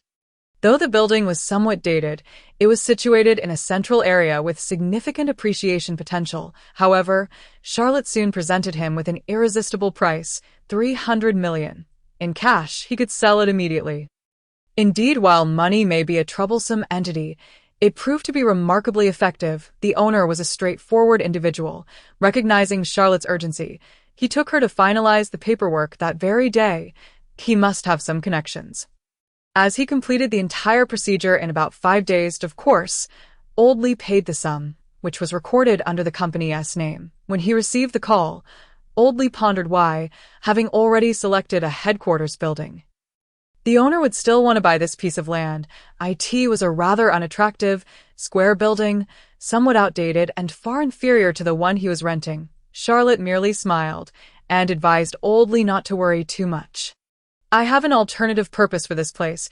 By the way, I also reminded Old Li to reserve a credit line of 2 billion, as he would soon need it. 2 billion. Old Li felt somewhat numb at this point.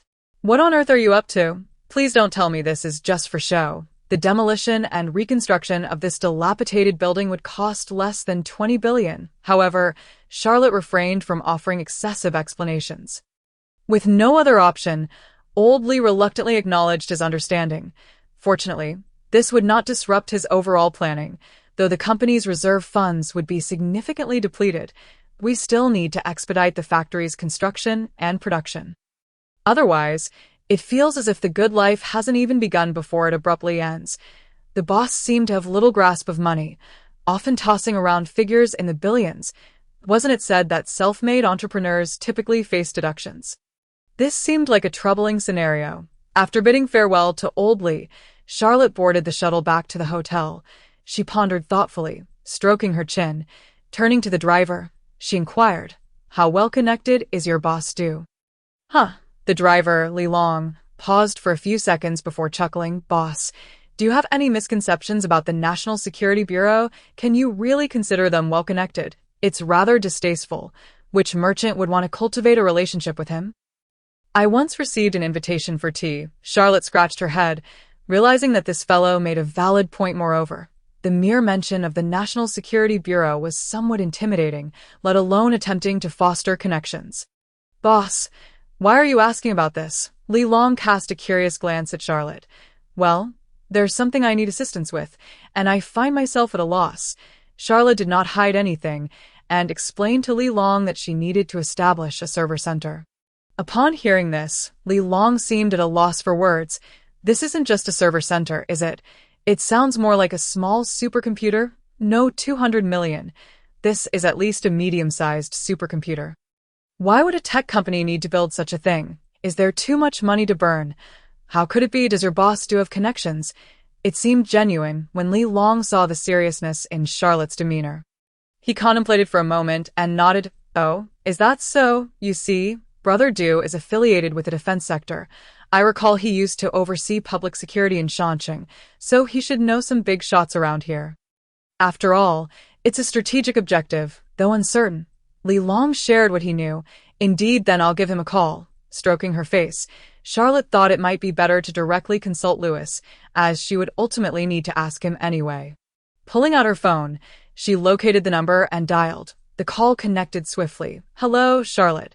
What can I do for you?" Louis, working in his office, sounded somewhat surprised by the call. "Did I ask Director Du busy? Am I interrupting you?"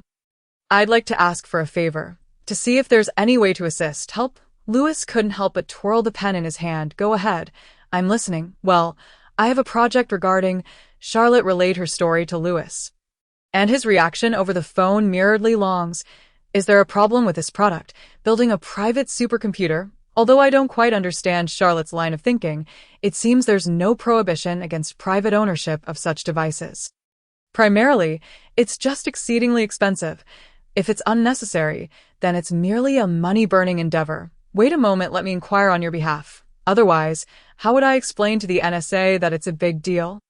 Less than half an hour after the phone call concluded, Louis conveyed the news. "Superb. This matter has always been under the control of the upper echelons. The domestic institutions capable of constructing medium-sized supercomputers are primarily state-owned enterprises. With the right connections, it is indeed possible to introduce individuals from Tsinghua to assist Charlotte. After all, Tsinghua is colloquially known as the Wadaiku Vocational School, specializing in the sciences. Chapter 13 is approaching. With the assistance of several elderly individuals in the mountain city, the personnel at the computer center can aid in the design. That I have just made a call to the person in charge over there. Although I do not comprehend why a private company would wish to undertake such a project, as a rare entry opportunity, they are quite willing to help Charlotte establish a supercomputer center. Provided the funds are sufficient. Tsinghua, this is indeed a reassuring prospect, as it is among the nation's top institutions, and their involvement brings a sense of security. No, Charlotte directly informed Louis, there is no issue regarding the funds. A total of 2 billion. If requested, they would be asked to set the entire supercomputing center in Haicheng, which is also the property they acquired. 0.2 billion. Louis was momentarily speechless. While I am aware of Charlotte's wealth, I wonder if producing such a substantial amount at once would affect the subsequent chip production. That is of utmost importance, as not only is Huchang awaiting, but we are also anticipating results on our side. After some indirect inquiries, Charlotte confidently stated that there is no need to worry about the factory. She would ensure the rapid mass production of chips. All right, as long as you are aware, with Louis as the focal point. After several video exchanges, the captivating Charlotte swiftly decided to invite the distinguished experts from Tsinghua's computer science program to craft a top-tier medium-sized supercomputer for her. It is said that the entire computer science department there is now abuzz with excitement. Numerous students have voluntarily signed up, eager to participate in the design. After all, genuine involvement in the construction of supercomputers is not an everyday opportunity. Most individuals cannot afford such technology, and the majority of it remains classified. Thus, for these students, collaborating with a civilian team on the acquisition of a supercomputer presents an invaluable experience. Tsinghua need not concern itself with arrangements. They have been assigned to the design group. Leaving subsequent coordination tasks to Laoli, the primary focus is to allocate funds to provide them with accommodation. The rest is not your concern. The supercomputer chassis, servers, and other components are to be manufactured through the university's channels by specialized factories. Reportedly associated with secretive organizations, of course, there must be support from higher authorities for Charlotte. After all, ordinary individuals, even if affluent, would not easily assist such specialized enterprises, measuring the space and delineating the area. By August 10, over 50 computer science professionals had settled in Haicheng.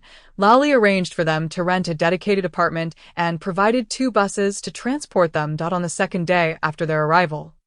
These scientific magnates visited the site, where various instruments were densely arranged like an army. Charlotte also took the time to meet with the team leader, an elderly gentleman in his 60s who appeared quite vigorous. After a casual exchange, Charlotte half-jokingly reminded him that she would not mind them bringing students for practice. However, the installation and overall performance of this supercomputer must be exceptional. I am not a fool, but a true expert. Should I err, there would be no pleasing expressions on anyone's faces. He was also a prodigy. Approaching Charlotte to reassure her, I asked the chief leader of the Tianhe supercomputer project. He was also a member of the inner circle in the mountain city. The elderly man was aware of Charlotte's identity, yet from the distance of the mountain city, the chip department was still diligently researching the chips designed by Charlotte. Their focus encompassed not only chip technology, but also the underlying programming. With a keen insight, he understood the formidable technical prowess Charlotte possessed and was naturally cautious. Moreover, although they were students, each one was a standout from Tsinghua's computer science department. Representing the future of talent, Laoli managed the 2 billion funds, and Charlotte had already instructed that everything here would be permitted as long as it was within reason. I still signed the contract. I doubt Tsinghua would exchange their reputation for such a sum. While Charlotte was preoccupied with a supercomputer, a project codenamed Nirvana was also being fervently pursued by the Lakeside, with the advancement of Google's K9 initiative. Their mobile division's market share in the low-end sector had once again dwindled. Nevertheless, the brand cultivated by Huchang over many years could still maintain its stronghold. However, it could not last indefinitely, should this market decline. Lakefield's mobile division would be completely severed from the market. Only a select few were aware of the acidic chip. The technology department had adopted an isolated research approach, under Lao Li's direct leadership. 12 individuals were selected as the primary developers for the new motherboard. They were currently enjoying their time at the company, forbidden from any external communication to prevent leaks, to shield their activities. Lao Wang even spread rumors about developing a groundbreaking biological product. So far, the strategy appeared effective, as no one had yet discerned their true intentions. Many believed Huchang had run out of options and prepared for a showdown based on appearance. The crux of the matter was that they lacked chips. Would they sell models instead? Regarding the jests from others, Lao Wang remained unfazed. Laugh as you may, we all chuckle, but soon someone shall weep. The Nirvana plan was conceived by Lao Wang during this period. A defensive stance was no longer satisfactory to him. However, prior to Huchang, the means of countering their adversaries were limited, necessitating a retreat. Now, circumstances had shifted. The emergence of the acidic chip had become a trump card in their hands. Our own research institutions confirmed that the chip's encryption level was exceedingly high, at least with their current capabilities. Fully decrypting this secret would require nearly 5 years. Most importantly, Charlotte had implemented robust encryption on the core driver, thoroughly eliminating any chance of them peeking through soft drives, while it was somewhat regrettable that this could not be resolved in the short term. It was still a piece of good news that I cannot even crack foreign systems, but cutting-edge technology is within my grasp. The advantage lies with me. The Nirvana plan is based on the acidic chip. Aiming to strike a blow in Google's territory, in a world bustling with activity, it ultimately revolves around interests. Google's ability to rally so many individuals to attack us stems from these interests. Similarly, I can utilize greater incentives to allow Google to experience the sting of betrayal. Although the European and American Semiconductor Alliance appears unified, the internal factions are rife, while few enterprises can contend against the goose dog. They certainly exist, thus. Let us proceed with caution. Lao Wang's plan progressed swiftly. Through his connections, he quickly reached out to manufacturers of interest who expressed keen interest in the proposals presented by Lao Wang. Within merely 3 days, individuals stealthily arrived in China to discuss the details with Huchang. The negotiations did not take place at the Lakeside Tower, but rather in a discreet private dining establishment. Around 6 in the evening, Lao Wang, after a lengthy wait, observed 2 individuals being ushered inside. He promptly rose, smiling to greet them. The arrival of the esteemed guests was still some way off. "Good to see you. Old friend. How have you been?" One of the newcomers, a bespectacled gentleman with gold-rimmed glasses, exuded an air of calm, unmistakably a seasoned businessman. "Quite well. You are truly impressive. How long did it take you to ascend to the position of head of Nokia's Asia-Pacific region?" "I suspect you won't have to wait long before returning to headquarters." Lao Wang greeted everyone with warmth, then reflected, "What a pity there was no competition back then. Otherwise, you would have been one of my vice presidents at Huchang by now." The man's name was Robert, and upon hearing Lao Wang's remark, he appeared somewhat embarrassed. As an elder, he had primarily focused on studying abroad, which had made it inconvenient for him to visit Huchang. "I did not miss it." "Never mind. I am merely reminiscing that I have grown fond of speaking." Lao Wang waved his hand dismissively, signaling that Robert need not take it too seriously. "Very well. Let us begin with the meal. We can converse over dinner." Robert, unaware of the elder's thoughts, could only smile and beckon the waiter to expedite the service. Soon, dishes began to arrive, and Robert accompanied the elder in dining, discussing matters unrelated to business. Once the wine had flowed and the conversation had meandered, Lao Wang closed the door. Robert had consumed nearly the same fare, wiping his mouth afterward. It is said that domestic business culture places great emphasis on the dining table. Once the meal is sufficiently enjoyed, the conversation may commence. "Robert, I shall not beat around the bush. My friend, I am here today primarily to propose a collaboration. You have seen it all. How should I articulate this?" He cut straight to the chase, presenting the topic without hesitation. Upon hearing this, Robert adjusted his glasses. After a moment's thought, he smiled. "Lao Wang, I have already discussed this matter with the board at headquarters. They all have excellent ideas, yet they are apprehensive about potential issues, which leaves them quite conflicted. I ask that so? Why do I not believe that Nokia's board is particularly formidable, at least not to the extent of being indecisive? If you aren't too willing to proceed, then do not come." Lao Wang shot a sidelong glance at Robert, uttering a teasing remark. "Really, it is not that I am concerned because Lao Wang's plan seems to utilize us as mere tools, which poses complications. Do not speak nonsense. This is a win-win proposal. How could I treat you as a pawn?" Old Wang rudely interrupted, stating, "I do not wish to hear this. Master, you need not pretend to possess all knowledge. You must allow us to contend with the representatives from Nokia and Google. We must weigh our gains and losses. After all, we are also half members of the alliance. If a loud dispute erupts, there will be no favorable outcome." "Very well. Enlighten me as to what you mean." "I have yet to express any intentions. I am not suggesting that the board is indecisive. On one hand, this condition is indeed favorable. On the other, the risk is considerably high. Is it not desirable to earn without risk?" Old Wang cast a glance of disdain, responding with a hint of exasperation. "That may be the case, but everyone aspires for lower risks. So there is no issue there. However, I personally find this quite intriguing, for one cannot place all their eggs in a single basket. This old adage is believed by many. Currently, Nokia's industry appears somewhat monotonous, lacking robust pillars. If they could expand their mobile phone business, it would surely be advantageous for the board. But Old Wang, while you permit us to utilize your chips, you also wish us to adopt your system, which seems a bit. Do not speak nonsense. Will you not use my system, Android? If that is the case, you might as well purchase from the vendor. Yes, Old Wang's plan is to draw Nokia into his camp. By offering chips and systems, they can directly hinder Google within the EU's stronghold. Although their businesses overlap significantly with Nokia's, they are unrelated to the telecommunications sector, even if the other party is hostile.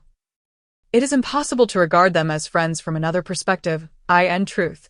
Old Wang has contemplated Nokia's membership for quite some time, yet if there were alternative methods, he would not pursue this course. After all, in the long run, aiding Nokia does not benefit you. However, at present, I truly require an alliance that can help alleviate the pressure on the front lines. Nokia is one of the few enterprises in the village capable of withstanding the pressure from the serial dog. Perhaps many people's understanding of Nokia remains tethered to its dominance as a mobile giant, but how many are aware that Nokia's true core industry is telecommunications? This is also why Nokia continues to stand firm even after being ousted by the times. Much like Lake Farm, mobile phones are merely a sideline, as one of the few companies globally capable of causing significant trouble in the realm of 5G.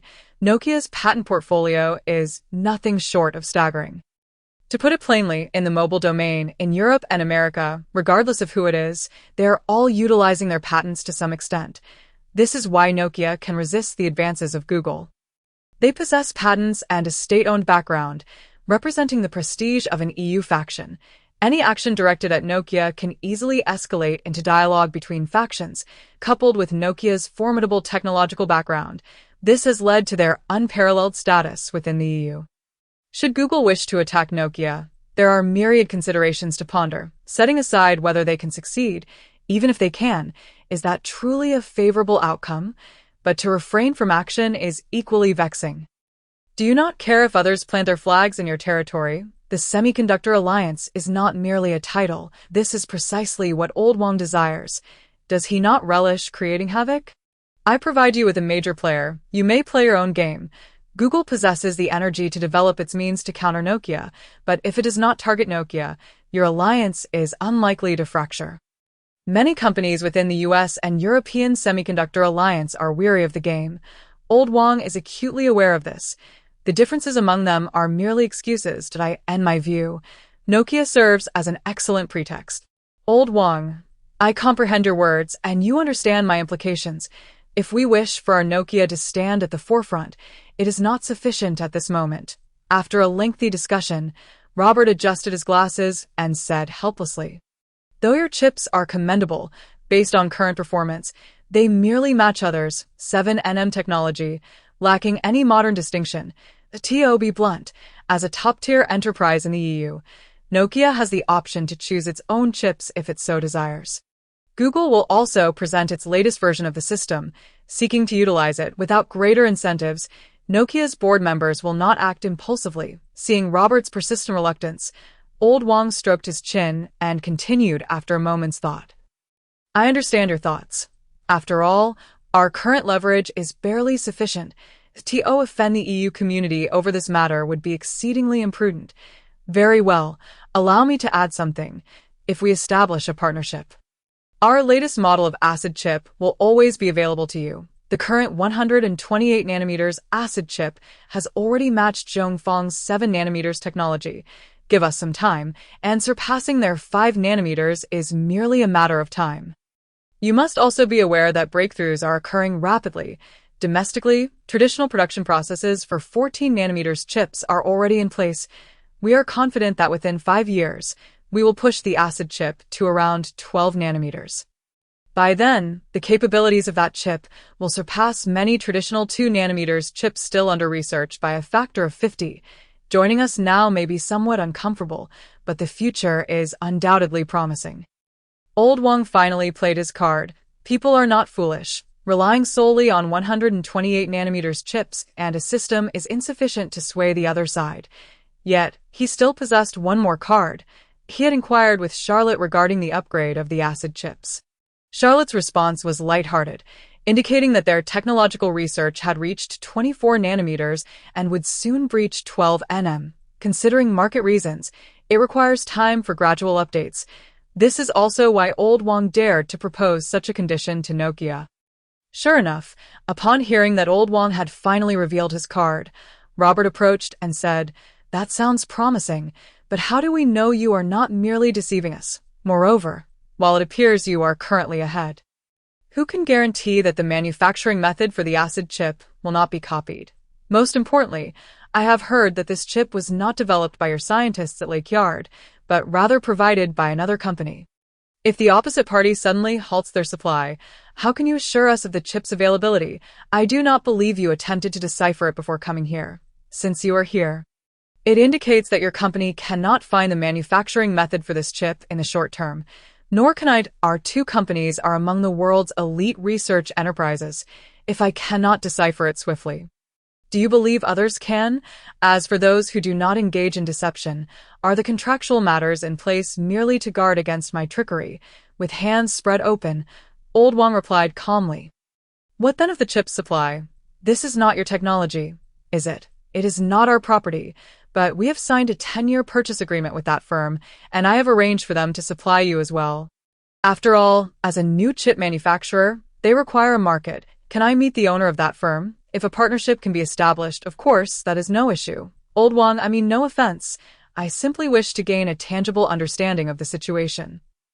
Robert said, somewhat awkwardly, "Everything relies on your word, and I cannot return to provide explanations.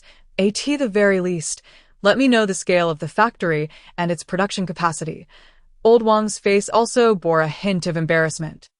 If they were to learn that this acid chip was scavenged from a junkyard, they might not even remain for a moment. They are currently a state secret unit, currently in the phase of expanding production capacity.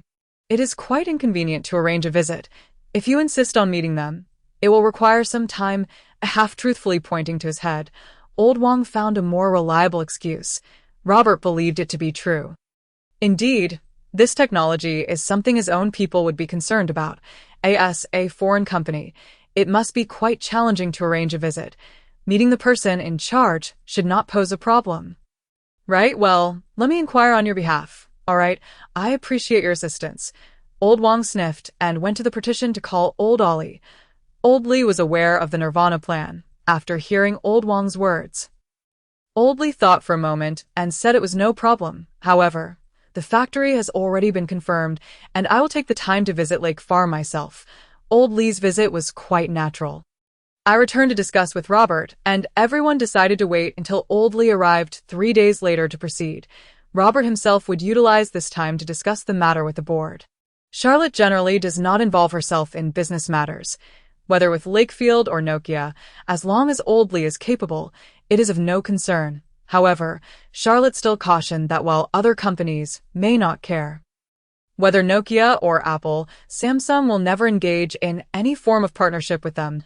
As for how to negotiate on their own, they are adamant that their products will never be supplied to this enterprise. Charlotte's stance on the matter is resolute, and Old Lee can only nod in agreement. Although he is unaware of the issues between Charlotte and Samsung, since the boss has spoken, he will refrain from pursuing the matter. After all, our current production capacity is not high. Even if Samsung seeks us out, we cannot provide them with additional capacity. In truth, I have no direct conflict with Samsung. Charlotte simply dislikes that company. The distinction in treatment should be established solely for that company. When the Battery Gate scandal erupted, the entire company's stance offended domestic consumers. It directly caused your current market share exceeding 20 to plummet below 1. This is a fact. This is a matter of despair. What many may not realize is that, in contrast to Samsung, Apple's approach to the domestic market serves as a benchmark, even in recent years. Apple's policies in Europe and America have been characterized by a state of defiance. The CEO of Apple has straightforwardly conveyed to the American authorities that the company cannot afford to lose in the domestic market. Unless mandated by a forceful order, I can assure you that Apple will struggle, and so will you. The influence of Apple in Europe and America is beyond dispute. Faced with such circumstances, they can only turn a blind eye. Fortunately, Apple operates within an independent ecosystem, focusing solely on commerce without engaging in technological collaboration. This is not to suggest that Apple is entirely virtuous, but its stance is certainly more favorable than that of Samsung. This issue is not unique to enterprises from a particular region. It is a common dilemma. I wish to profit from the domestic market without adjusting my mindset. I should be expelled from the market. While MRD-LI is preoccupied with work, the construction of the supercomputing center in Charlotte has also gained momentum. One must admit that these magnates work with remarkable speed. They are aware of Charlotte's urgency to procure resources. So they have directly replicated the design of Tianhe 1, which can be refined and put into testing shortly. Secret manufacturers specializing in server provision are already operating at full capacity, since it is a private enterprise. There is no necessity to utilize domestic chips. Orders can be placed directly with foreign suppliers. No, AMD has already reduced the number of chips required for the supercomputer. It is anticipated that all supplies will be delivered within a month. Meanwhile, the reconstruction of the 5-story building is progressing rapidly. This site will merely serve as the foundation for the supercomputer, with little else to consider. Thus, the entire supercomputing center will utilize the first 3 floors of the 5-story building. Along with half of the underground parking garage as deployment points, the 4th and 5th floors will house a supercomputer control center and a small laboratory. Once the supercomputer is completed, I shall certainly remain here for a while. Not only for research into artificial intelligence, but also for subsequent plans. Charlotte intends to establish a research center along the acid line, where she will later conduct extensive studies. The application of acid along the edges pertains not only to chips, but also to materials exhibiting monolayer and two-dimensional honeycomb lattice structures, wherein carbon atoms connected through sp2 hybridization are densely packed. The acid applied along the edges is said to possess exceptional optical, electrical, and mechanical properties. IT holds significant potential for application in material science, micro-nanofabrication, energy, biomedicine, and drug delivery, and is widely regarded by research institutions as a revolutionary material for the future. The mere prospect of illuminating technology along the acid line is already quite formidable.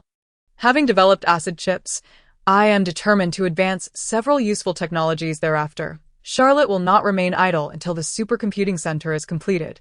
Although Haicheng is primarily a tourist city, it has established a military-civilian supercomputing center.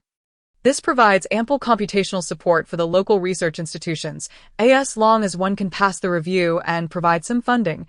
Entry for research endeavors is permitted. Reflecting on the matter is quite simple. Charlotte entrusted Lewis to facilitate her entry, securing the highest allocation of computational power from this supercomputing center. Charlotte plans to utilize this supercomputer to complete the framework for artificial intelligence, activating it once her own supercomputer is operational. This morning, Li Long drove himself here. Having already completed the information entry, Charlotte effortlessly arrived at a special small room. Inside, there was an unremarkable workbench equipped with several large displays.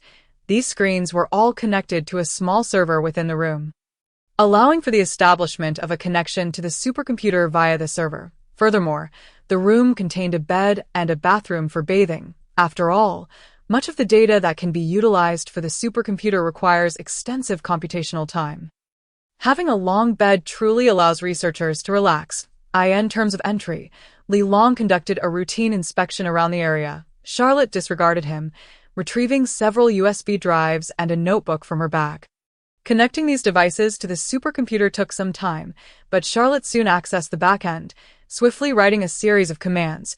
The systems here were developed by Lucier, without a certain level of programming knowledge. One might struggle to operate them. Charlotte had no such issues. She quickly recreated a shadow system within this framework. This shadow system effectively established an independent space within the main system. Charlotte then encrypted the entire space using her customized commands. This will be the site for developing my own artificial intelligence framework. TO ensures security. The entire framework will remain disconnected from the external network during its development. All data will be transferred through the main system and, after Charlotte's review, will enter the shadow system. IT is not a fear of others discovering the framework code.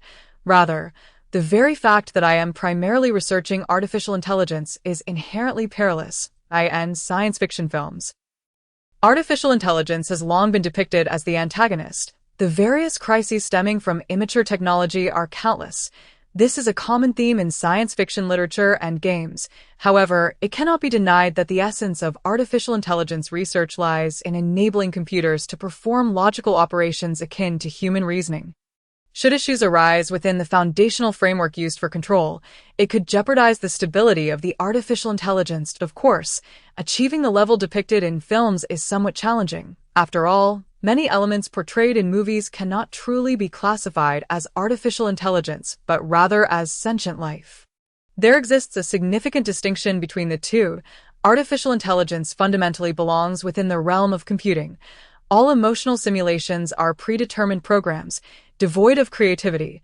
The reasons for losing control more often stem from viruses or unstable frameworks that lead to logical chaos and eventual madness. Yet, the life of an intellectual is a serious one. With an independent personality, emotional depth, and creativity, it can conduct analyses and upgrades autonomously. The emergence of such life is scarcely documented even in Charlotte's auxiliary systems. Once this form of life is birthed, mishandling it could spell disaster for primitive civilizations. However, some analyses suggest that such life may indeed represent the ultimate version of artificial intelligence. A rogue artificial intelligence could potentially evolve through years of unrestrained learning and serendipity. Of course, these notions might seem somewhat far-fetched. Given Earth's current conditions, creating even artificial intelligence is a daunting task, let alone sentient life. After all, current chips have yet to transcend the limitations of binary code. And even the acid chips have no corresponding systems for a new era. Charlotte plans to wait until chips are developed to 12 nanometers before commencing the development of a new era system. Moreover, our own supercomputer is still utilizing traditional chips, rendering it incapable of surpassing the binary limits. Thus, any artificial intelligence birthed will only be in its most rudimentary form. Chapter 14. Not what you think. Having spoken, he winked at Wang Kai and Tokugawa, who stood on the high ground, then turned to Zhang Long and said, "It is time to promote traditional Chinese medicine, but I suspect there may be some trickery involved. Be cautious." After advising everyone to remain vigilant, Luo Su took a box of silver needles and headed towards the center of the French delegation. He closed his eyes, inhaled deeply, and seemed to mimic Lu Qian's pre-magic performance before commencing treatment. Originally, Luo Su was not this type of person. If he intended to cure an ailment, he had not adequately prepared himself, but the eyes of the world were upon him. He sought to earn some respect for his compatriots. Naturally, he also wished to elevate the status of traditional Chinese medicine. He did not hold himself accountable as the leader of the alliance or as the head of the delegation. He merely wished to be accountable to himself. As a Chinese individual and as a Chinese doctor, he first left 5-element needles on Louis and others, then returned to the podium to read and sip tea, as if nothing had transpired. Witnessing this scene, everyone was filled with curiosity, pondering whether it was truly feasible to leave so many needles on one's head and body.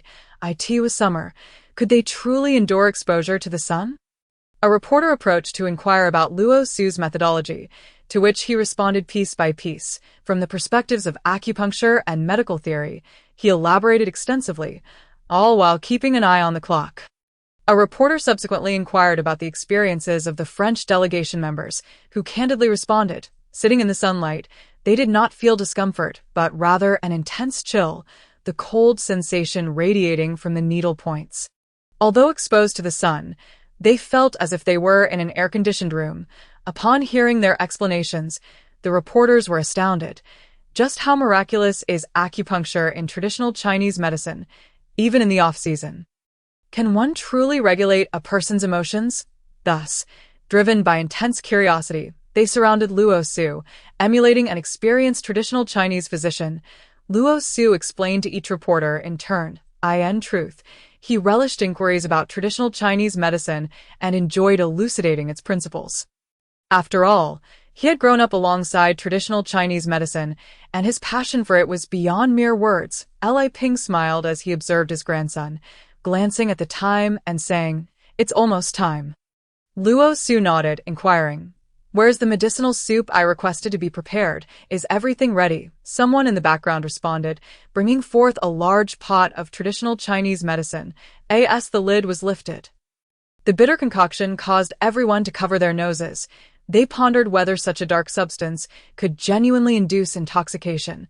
Luo Su chuckled, encouraging Louis and the others to consume the elixir and subsequently commence their 5-element acupuncture treatment. Soon, they began to exhibit severe reactions, succumbing to vomiting and diarrhea. Following this ordeal, Louis found his legs weakened, barely able to stand. The others fared no better. After such a struggle, they were rendered powerless. Luo Su inquired of Louis, whose legs had turned soft. "Are you all right? Do you feel any better?" Despite Louis's physical frailty, he appeared oddly rejuvenated. He spread his arms wide and exclaimed, "It's simply marvelous. My body once felt like a lead weight, but now it feels remarkably lighter. I believe my companions feel the same." And sooner had he spoken than the remaining companions echoed their agreement. Charlotte smiled silently, aware that such reactions were to be expected. He had invested considerable effort into ensuring that the media would remember traditional Chinese medicine. Not only did he employ the 5 elements concurrently, but he also infused the herbal brews with fresh ginseng. This ginseng had originally been intended for promoting future TCM clinics, but now served its purpose with precision, prompting her to instruct Fong Ting to prepare an additional dosage during the brewing process. 3 measures combined. How could one ensure the happiness of these individuals? Furthermore, some toxins accumulated within their bodies were expelled through the decoction. Naturally, they felt quite at ease. Charlotte addressed the crowd, stating, "They merely require a few more doses of medicine, and they will recover. Please inform the locals, whether they are Chinese or foreign friends, that anyone wishing to be treated is welcome, that I have a week to conduct these free consultations, and that is all." Having spoken, Charlotte turned to leave. The reporters swiftly noted his words and converged to pose further inquiries. Meanwhile, Zhang Long seized Charlotte by the arm, exclaiming, "Are you leaving so soon? At the very least, you are an ally. Speak quickly, this opportunity is rare. Since we all seek a turnaround, let it be a complete one." Charlotte chuckled, "I am merely a physician. Why should I remain here once the patients are healed? I must return to check the inventory of medicinal materials with my grandfather and prepare for a busy week ahead." Zhang Long insisted, "You cannot depart so swiftly. You have barely settled in. How can you lead in such a manner? You are more indecisive than your grandfather." Charlotte stroked his chin thoughtfully. "To be honest, I truly do not understand the utility of leadership. I have no interest in it. If I wanted to be your superior, everything would naturally fall into place. Once all is in order, I will tend to the flowers and plants at Chuhua." "Wait, you cannot do this." Zhang Long attempted to grasp Charlotte once more, but the reporters had already formed a blockade, forcing him to confront them first. Zhang Long's heart was heavy with turmoil. The peculiarities of human temperament were remarkable. Observing Charlotte's departure, Wang Kai and Dechuan followed closely behind. As they traversed the corridor backstage, Charlotte could not help but cast a glance at the two and remarked, "I genuinely have some concerns. The Church has no reason to allow my life to proceed so smoothly. The role of the French cannon fodder should extend beyond this." Wang Kai and Dechuan exchanged glances, suggesting, "Perhaps you are overthinking it. The Church is, for all intents and purposes, a mere shell of its former self, with a noticeably depleted force.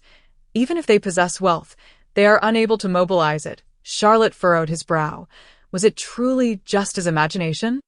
If Lu Qin were to convey the same sentiments, he would undoubtedly dismiss them as excessive worry.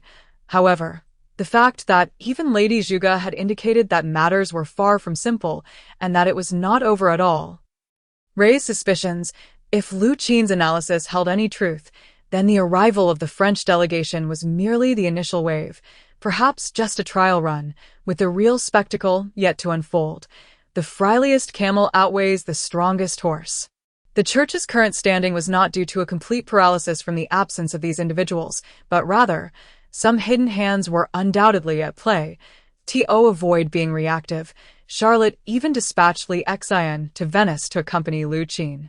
Just as Charlotte was hesitating, a shriek pierced the air from the front desk. A physician rushed in, exclaiming, "Leader, there has been an incident. The patients who consumed the herbal medicine have collapsed. They are frothing at the mouth." Appearing on the brink of death. "Impossible," Charlotte bellowed, rushing out. He had formulated these remedies himself. Fan Ting oversaw the brewing process, and Li Ping personally tested the medicine. With such stringent controls in place, how could there be a problem? Charlotte hastened to the hall, only to find their alliance once again besieged. The crowd was fickle. Regardless of one's virtue or vice, they could easily turn against you. Just moments ago, they had been healed. And now, should something go awry, they would rally against him. The people from Chihua Media felt an unprecedented sense of disillusionment, with many trembling from distress. Charlotte called out for drinks to revive the crowd, while his grandfather and the others began to examine Louis and the others. However, after thorough inspection, no issues were detected. The situation was perplexing. It was inconceivable that people could be in such a state without any underlying problems. If no issues could be found, then that itself was the greatest concern, indicating that the root cause remained elusive. Charlotte's eyes narrowed slightly as he sought to calm himself. He could vaguely surmise that this was the second wave of assault hinted at by Lu Qin. If they failed to rectify the situation, today's press conference would not promote traditional Chinese medicine but rather serve to dismantle it. Charlotte clenched his fists, vowing internally that if he captured Lion, he would ensure this scoundrel experience the agony of phantom limb pain, hallucinations. A flash of insight struck Charlotte. He suddenly realized that the reason they could not identify the cause was that Louis and the other suffering might be hallucinatory in nature. The individuals who had administered the drugs were clearly seasoned practitioners of traditional Chinese medicine, at least well-versed in herbal materials, and thus likely deviated from conventional methods. According to ancient texts such as the Compendium of Materia Medica and the Divine Farmer's Classic of Materia Medica, not all herbs induce hallucinations. Many of these materials were derived from plants, such as mandrake, datura, and others. Indeed, a considerable number of herbs could elicit hallucinations. Thus, even if Charlotte was on the right track, he still faced a conundrum. The previous concoction had neutralized the toxins within Louis, but it had also provoked hallucinatory toxicity. To eliminate it, a new remedy would be required to counteract it.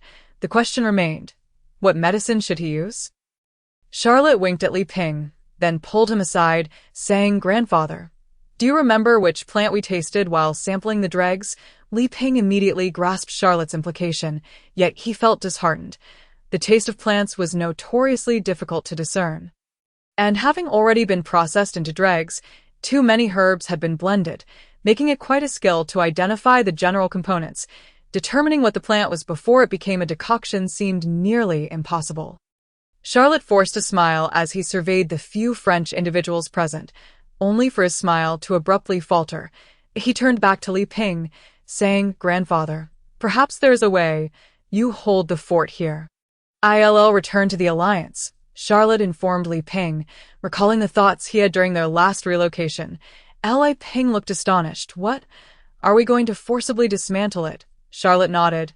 "Yes, I left in such a rush earlier that I forgot about the remnants of Bien Quebec.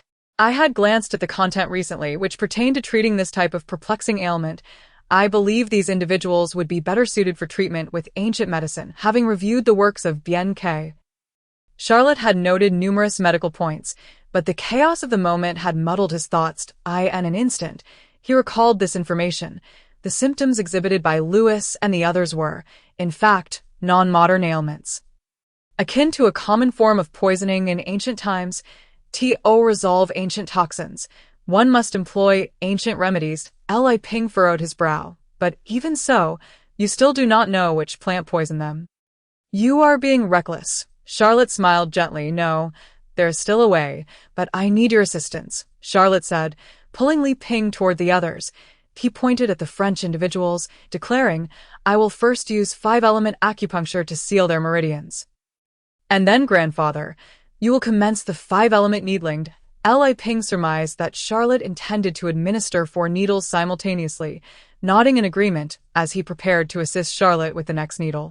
Soon, Babel and the others each bore 38 needles, resembling needle-adorned dolls. The image was somewhat alarming, prompting many foreign reporters to rush to capture photographs, even as they hesitated to voice questions, fearing it would disrupt the doctor's work. Onlookers, either frightened or for other reasons, called the police in the blink of an eye. Officers and local ambulances arrived on the scene. Upon witnessing the environment, the police and paramedics immediately intervened, attempting to remove Lewis and the others. Charlotte was en route to provide treatment. How could she allow them to ruin everything? Particularly, Charlotte despised the idea of being interrupted during her own hosting, and thus, in a fit of anger, commanded Dechuan and the others to take action. Naturally, one could not resort to public violence, so at that moment, Wang Kai emerged as a great hero.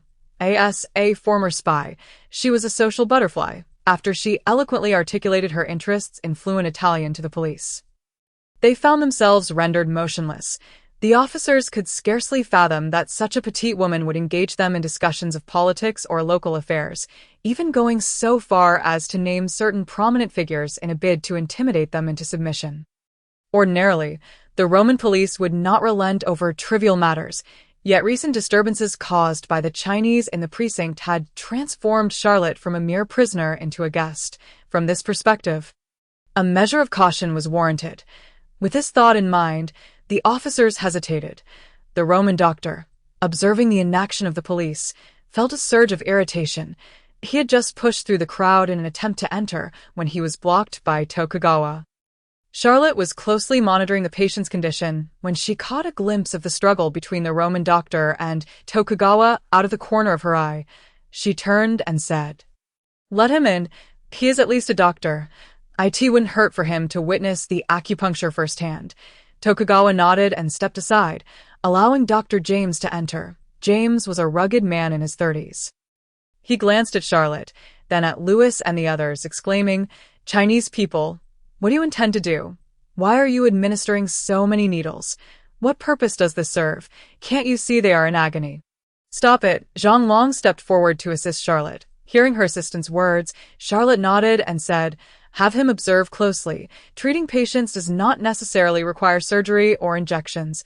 Let him calm down and appreciate the essence of Chinese medicine." After that, Charlotte paid no further attention to James and resumed her acupuncture on Lewis and the others. With newfound speed, she deftly manipulated the needles, achieving a remarkable precision, in the blink of an eye. Lewis and the others had been pricked a total of 9,981 times. This needlework approached the ultimate form of the 5 elements needling technique. According to legend, the final 5 elements technique consisted of 99 needles, capable of miraculous healing and curing all ailments. Of course, this was merely a tale, and Charlotte could not ascertain its veracity. What she did know was that these 81 needles could effectively suppress the hallucinogenic poison. With the aid of Qigong, the toxins could be expelled through perspiration. From the outset, Charlotte had devised this strategy. Since she could not conquer it from within, she could certainly expel the poison from the outside. Right? As it turned out, Charlotte's approach was indeed effective. She first endeavored to induce Qigong in Lewis. Dark sweat began to bead on Lewis's skin. Charlotte quickly instructed someone to catch the dark liquid with a clean towel and wring it into a bowl.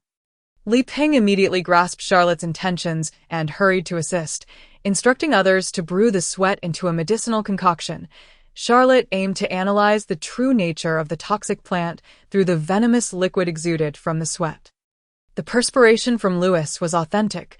Once the sweat boiled, Li Ping gently lifted the lid and inhaled deeply. Suddenly, his eyes widened in shock as he turned and exclaimed, "Datura, also known as Jimson weed." Datura poisoning is characterized by symptoms such as increased heart rate, unsteady gait, dizziness, hallucinations, dry mouth, thirst, oral numbness, vomiting, incoherent speech, dilated pupils, loss of light reflex, and in severe cases, high fever, coma, incontinence, and convulsions that could lead to shock or even death.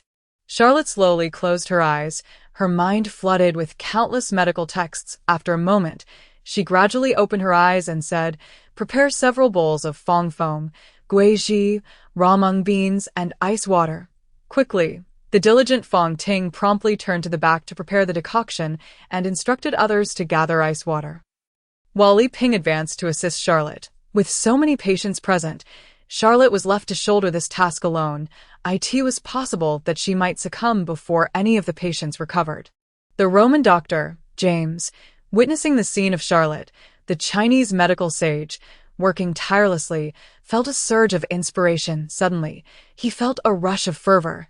He wanted to help, but was uncertain how to contribute. Charlotte looked at James and said, "You can apply ice water to them. Be sure to rub continuously. Their body temperatures will remain elevated for some time." James regarded the somewhat youthful individual before him, yet he exhibited a commanding presence. Nodding in agreement before beginning to wipe down Louis and the others, with everyone working in unison, Louis and the others gradually regained consciousness. However, they remained weak, their voices hoarse. Louis gazed at the azure sky and murmured, "Am I in heaven?" No sooner had he spoken than he noticed Charlotte staring intently at him, causing his body to instinctively shudder. It seemed he had not ascended to paradise, but rather been pulled back from the brink by this Chinese doctor. Charlotte paid no mind to the complex expression on Louis's face and commenced a thorough examination. Upon confirming that his vitals were stable, Louis breathed a sigh of relief. He tapped his knee and remarked, "Well, they are all fine. Nothing to show everyone here, and no need to crowd this space." Zhang Long, unable to contain his excitement and joy, was taken aback by Charlotte's words. He grasped her hand and said, "You foolish child, this is the time to garner attention. You must send everyone away. How can our alliance maintain its prestige?" Charlotte was utterly fatigued. She spoke without thinking, her words tumbling out. Zhang Long, with a smile, replied, "You could host just the same." Dismissing Charlotte's concerns, he stepped forward and recounted the tale in fluent English. The journalists, filled with curiosity, flocked around.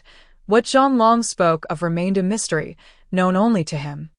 Yet Charlotte could tell that his words were undoubtedly grandiose, as the reporters gazed at her with excitement, their cameras clicking incessantly. Moreover, some looked at her as if she were a deity, while others regarded her as if she were a demon. Their attitudes were starkly contrasting, leading Charlotte to suspect that Zhang Long was undoubtedly concocting some sensational narrative. However, she lacked the energy to concern herself with such matters. She decided to leave the rest to others. Wiping the sweat from her brow, Charlotte turned to depart. At that moment, James rushed forward and embraced her tightly. He babbled on, oblivious to what he was saying, although Charlotte was unable to comprehend his foreign language. She could discern that he was praising her with great enthusiasm. Regardless, Charlotte was not inclined towards same-sex relationships. Even if she were, it would be impossible for her to be with such a large, hairy man. She attempted to push James away, but he was too strong, and she too weak. It felt akin to a delicate bride being forcibly embraced by a gentleman. Fong Ting observed Charlotte with repeated laughter. Her assistant remarked, "James says you are a miraculous doctor. He wishes to discuss your acupuncture methods, and I hope you do not leave too soon." It appeared he was a very eager learner. Charlotte held a favorable view of the diligent and generous doctor. Yet she found his ardor overwhelming. With a wry smile, she said, "Dear, please let him go.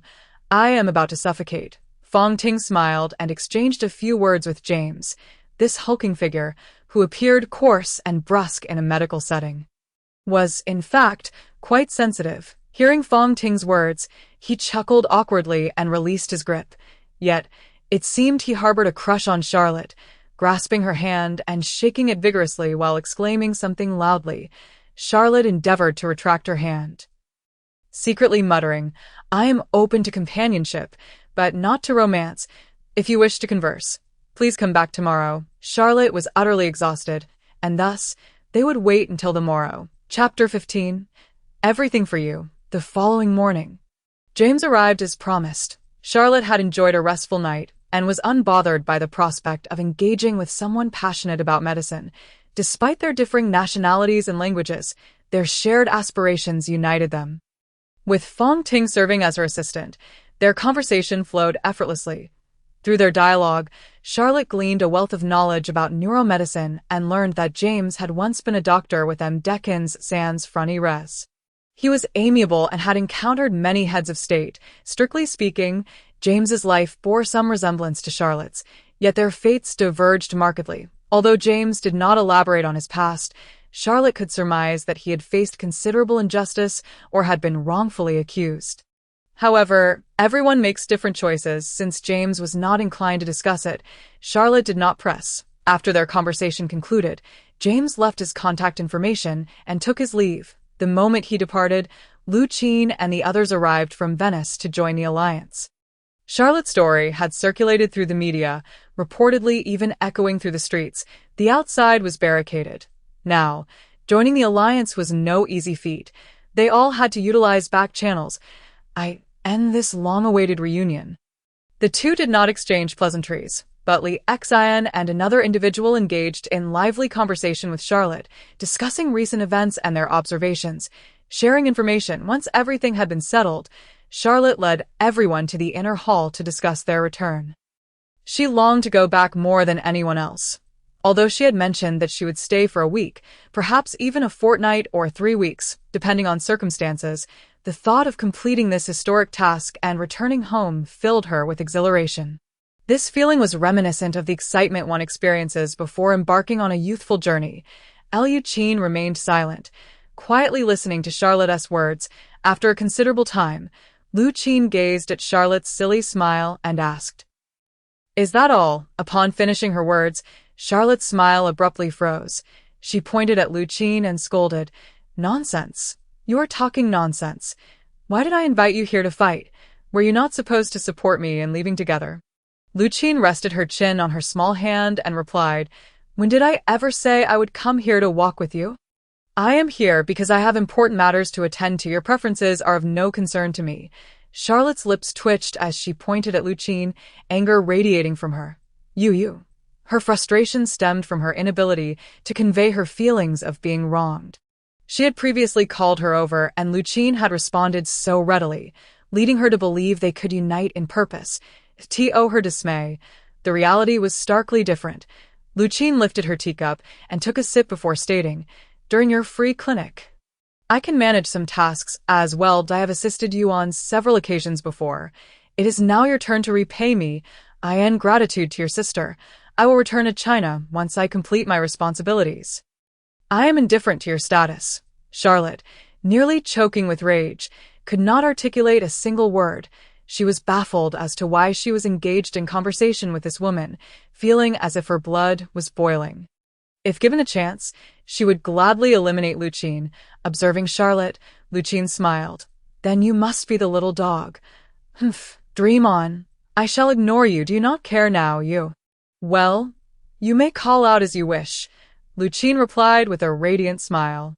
Charlotte's face flushed crimson, engulfed in shame. Why was it that regardless of her growth or changes in status, she was perpetually bullied by this woman? It was truly exasperating. With a huff, she turned away and said, "Regardless, I do not care. If you choose not to leave, I shall depart. I will return home to tend to my flowers and live a beautiful life. You may enjoy your time at your leisure." Lucine glanced at Charlotte and replied, "I have another task in Italy. It bears some personal grievances. Initially, it had nothing to do with you, but now it does." Charlotte furrowed her brow and turned back, gazing at Lucine in confusion. Lucine continued, "I wish to assist a company, which happens to be a hospital. This hospital is embroiled in disputes with another private hospital, and James is one of the involved parties." No wonder Lucine suggested this matter had become relevant to her. It turned out James was involved, but so what? Charlotte sighed. "I admit I enjoy conversing with James, yet we do not know each other well enough for me to feel obligated to assist him. Nor do I know where to begin." Lucine understood Charlotte all too well.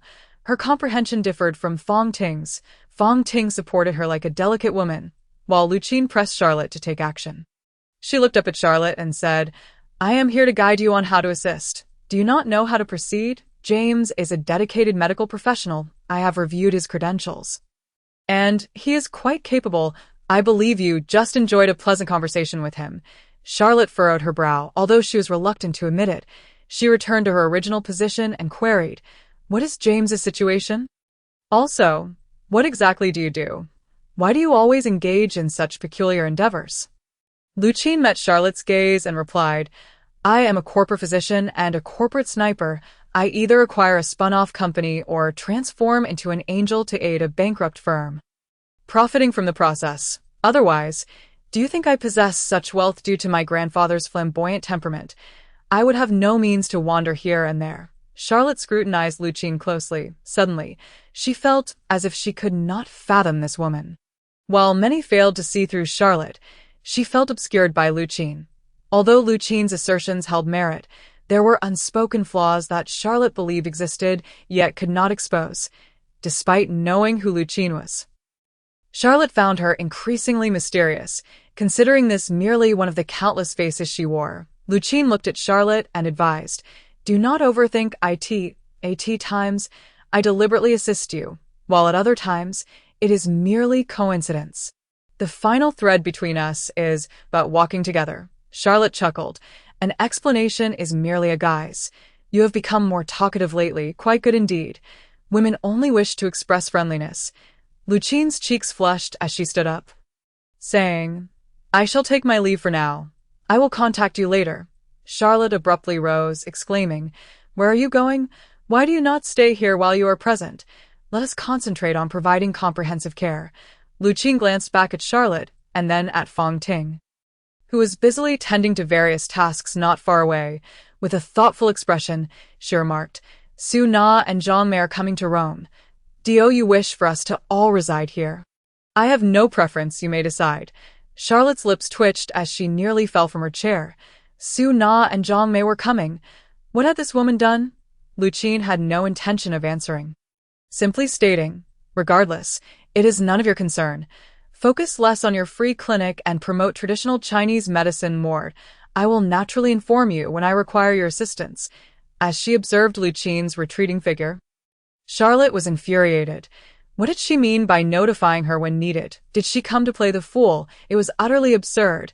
She glanced at Li Xian, who was whispering with others, in a fit of rage. She shouted, "Laugh, laugh, if you have time. Why not help out? The free clinic starts this afternoon." Li Xian shrugged, chuckling. "We are not laughing." "Neither did we. Stand still. I will not harm you." Charlotte chased after Li Xian, kicking playfully. Li Ping, while fiddling with medicinal herbs, observed the trio with a wry smile, saying, "Alas, these three big children." Zhang Long remarked with a grin, "Young people always possess a bit of vitality. They have endured enough hardship lately. It is rare for them to have a break, so let them release some energy. After all, it is best to work with ease and order. You have spoiled them." Li Ping jokingly scolded before inquiring, "By the way, have all the subsequent arrangements been made? We cannot linger here indefinitely. We must exert every effort. It cannot happen again." Zhang Long replied, "After learning from one experience, such occurrences will not repeat, and the alliance is thriving with this momentum. I have received numerous calls from branches expressing a desire to expand. I believe it is time for China to establish an alliance." Li Ping sighed, "There are too many people in China. Achieving this is no easy feat. Too many are vying for market share, for a piece of the pie. Forming an alliance in China is challenging. Otherwise, we would have done so long ago. Why is the headquarters established in Italy? The complexities of China's situation run deep, and everything is not as simple as it appears. Take Charlotte, for instance. Although she has managed quite well domestically in recent years, appearing successful and cheerful, it is fundamentally the result of many working behind the scenes. The success of any endeavor cannot be analyzed solely from its surface." Zhang Long lamented, "We are Chinese, yet it is difficult to unite. I hope that once this information is relayed back, they can shed their distractions. After all, forming an alliance is akin to the gymnastics showcased by Wu Jing in Fearless, transcending sectarian biases and gathering hundreds of directors to promote martial arts." Li Ping shook his head with a smile.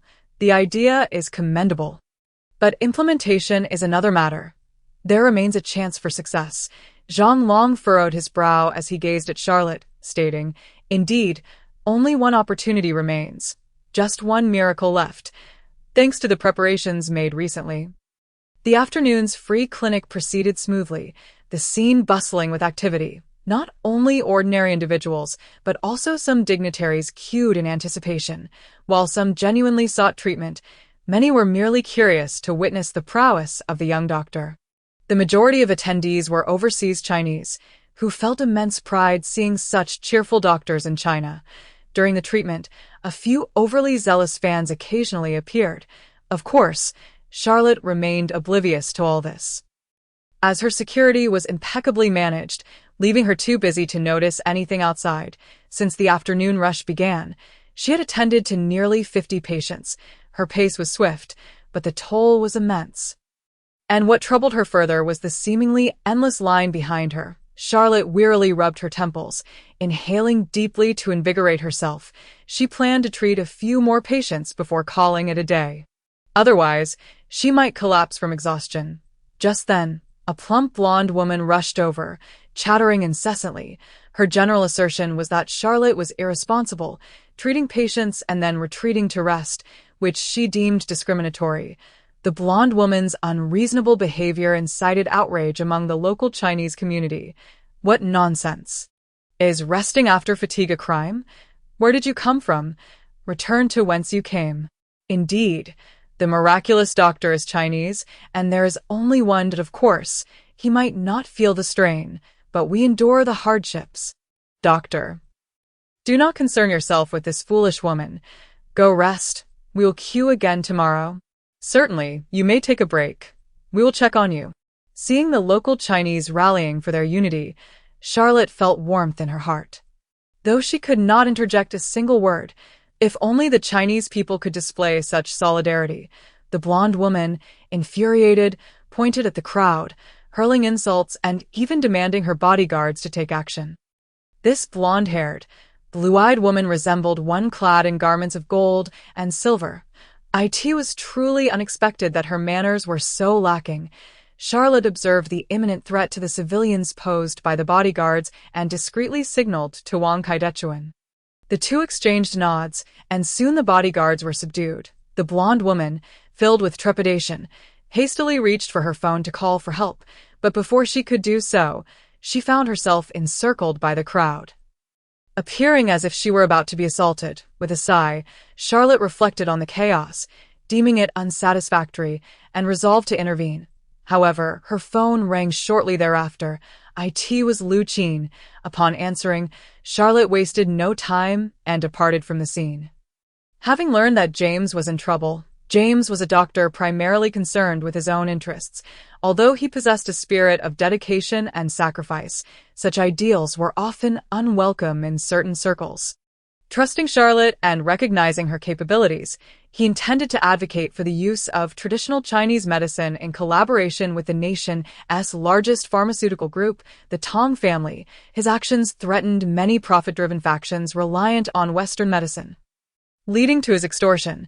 The methods employed against him were few, yet the most effective was framing him for malpractice.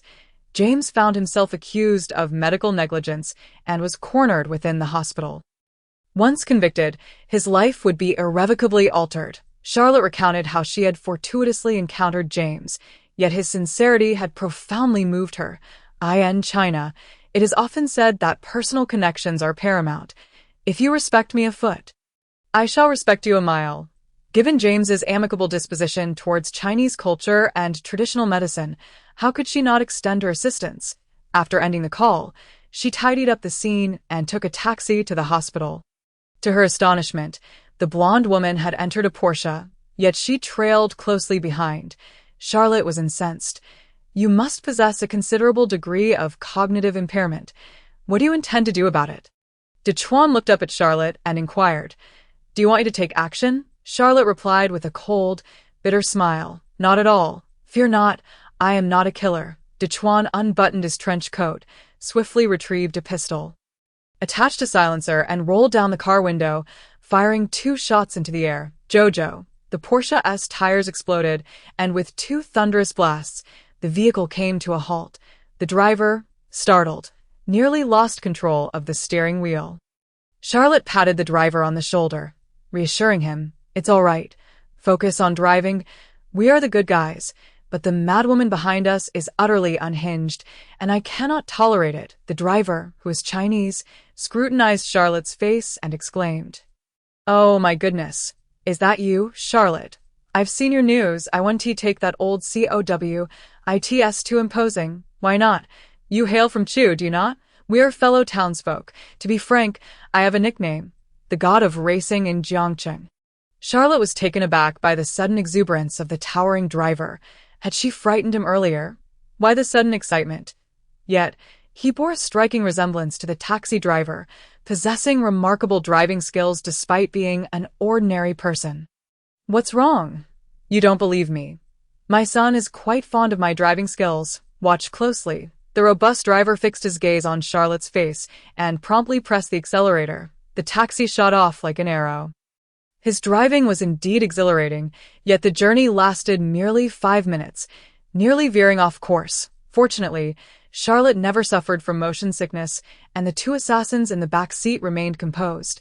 Otherwise, they might have been utterly terrified.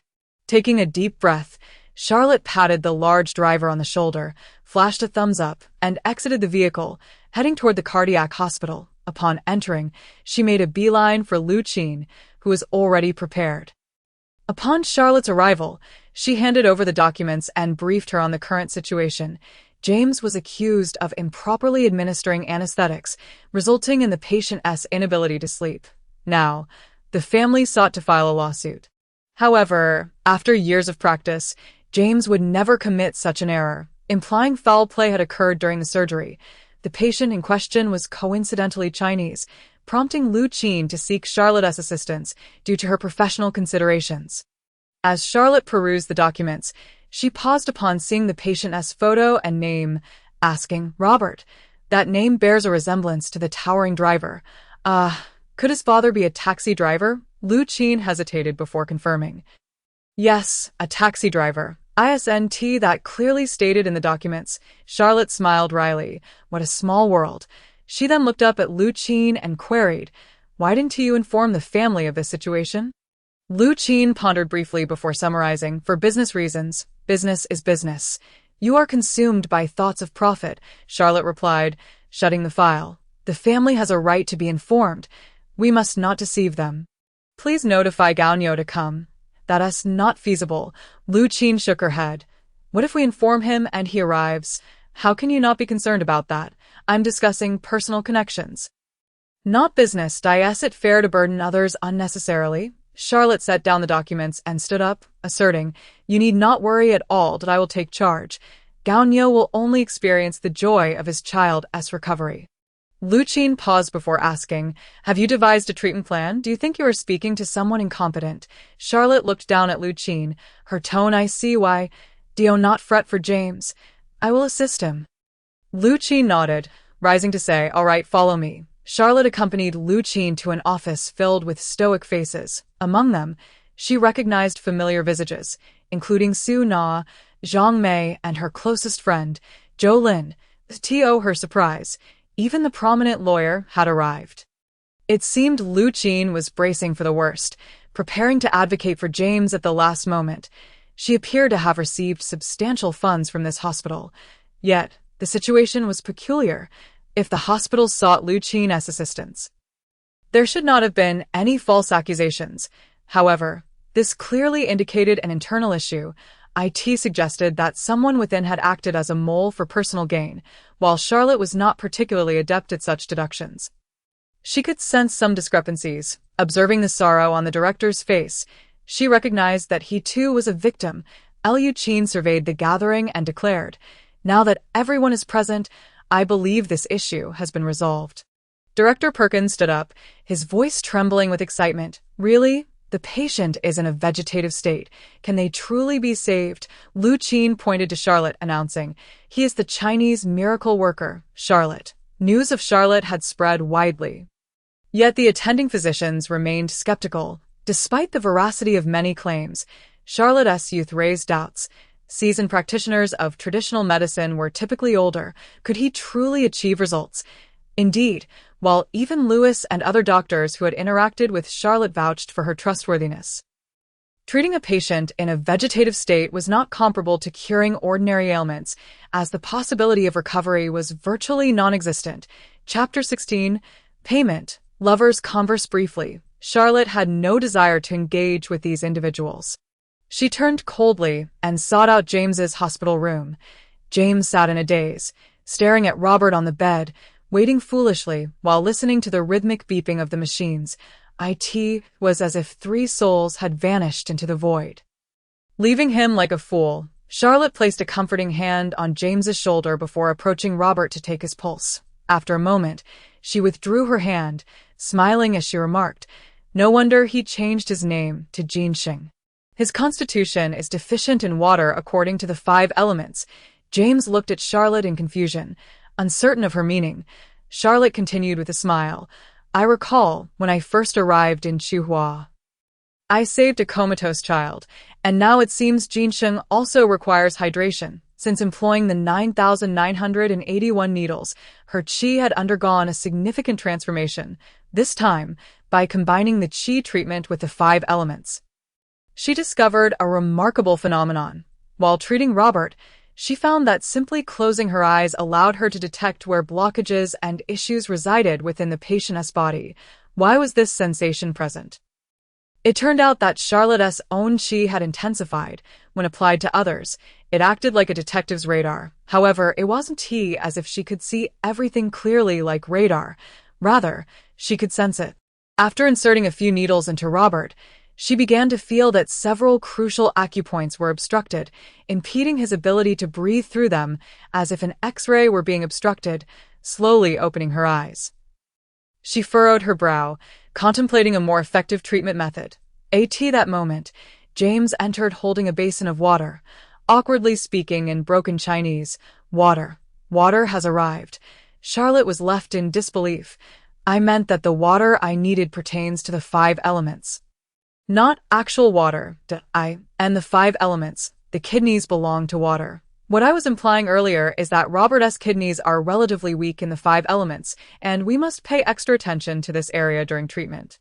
However, given the profundity of Chinese literature, it was understandable that James misinterpreted her words. Charlotte patted James on the shoulder, intending to say something but became distracted by the water. It appeared she had glimpsed something within it.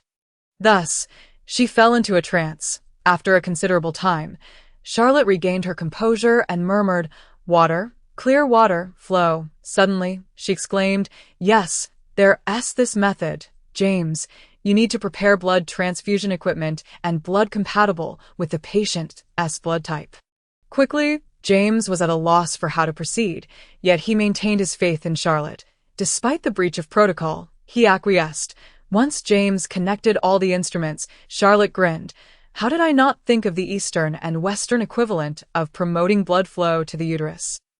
James gazed at Charlotte with a foolish expression, his face a portrait of confusion. Charlotte picked up 2 silver needles and approached Robert. She declared, "James, you must heed my commands from now on. I will make you bleed. I will have you lose blood."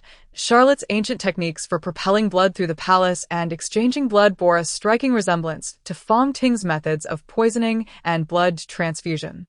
However, this time, her approach was far more mature and sophisticated. He no longer needed to struggle with his life at stake, nor did he require excessive exertion. Although the essence remained the same, the methods diverged. He employed advanced Western medical equipment while utilizing traditional Chinese medicine to bolster and restore vitality, merging the 2 approaches in a harmonious manner. This medical strategy undoubtedly yielded remarkable results with minimal effort. James had served as a doctor with Doctors Without Borders for several years, his reflexes sharp and on par with Wei Wei. With his cooperation, Charlotte's movements were exceedingly swift, and before long, Robert's expression began to shift. Both were elated, hastening their progress, unaware that they were being watched closely. Just as Charlotte was about to successfully rouse Robert, the hospital's doctors burst in, with Dean Perkins on the verge of exploding with fury. Charlotte's actions violated medical protocols and could inflict irreparable harm upon the hospital. To make matters worse, He was incensed at James's irrational infatuation with this Chinese woman, questioning his will to live. "Stop this at once," Perkins bellowed, glaring at Lu Qin, his anger palpable.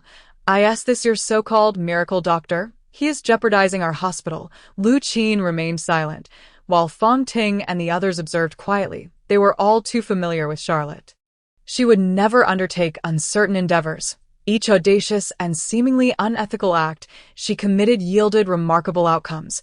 Thus, they remained silent, awaiting Charlotte to conjure a miracle, seeing that Lu Qin and the others had nothing to say. Kings grew increasingly irate. He did not know Charlotte personally. He only adhered to the rules of treatment. Whether such practices were permissible in China was unclear, but they were absolutely forbidden in Rome. Such methods could never be employed in a hospital. The lack of hygiene and the disruption of procedural regulations were unacceptable. If complaints arose or the patient's family caused a scene, the Shengtian private hospital would be utterly ruined. Perkins turned to the doctors and commanded, "Quick! Organize the Chinese and James to cease this madness." Charlotte did not turn back. She coldly shouted, "Wang Kaixio, stop me with that." As if on cue, two figures moved. Wang Kai positioned himself in front of Charlotte, and Daquan drew his twin pistols, aiming them at the crowd. Perkins's face flushed crimson. He looked as though he might burst a blood vessel. So barbaric. These Chinese people are utterly uncivilized. How can they behave this way? Lu Qin addressed Perkins.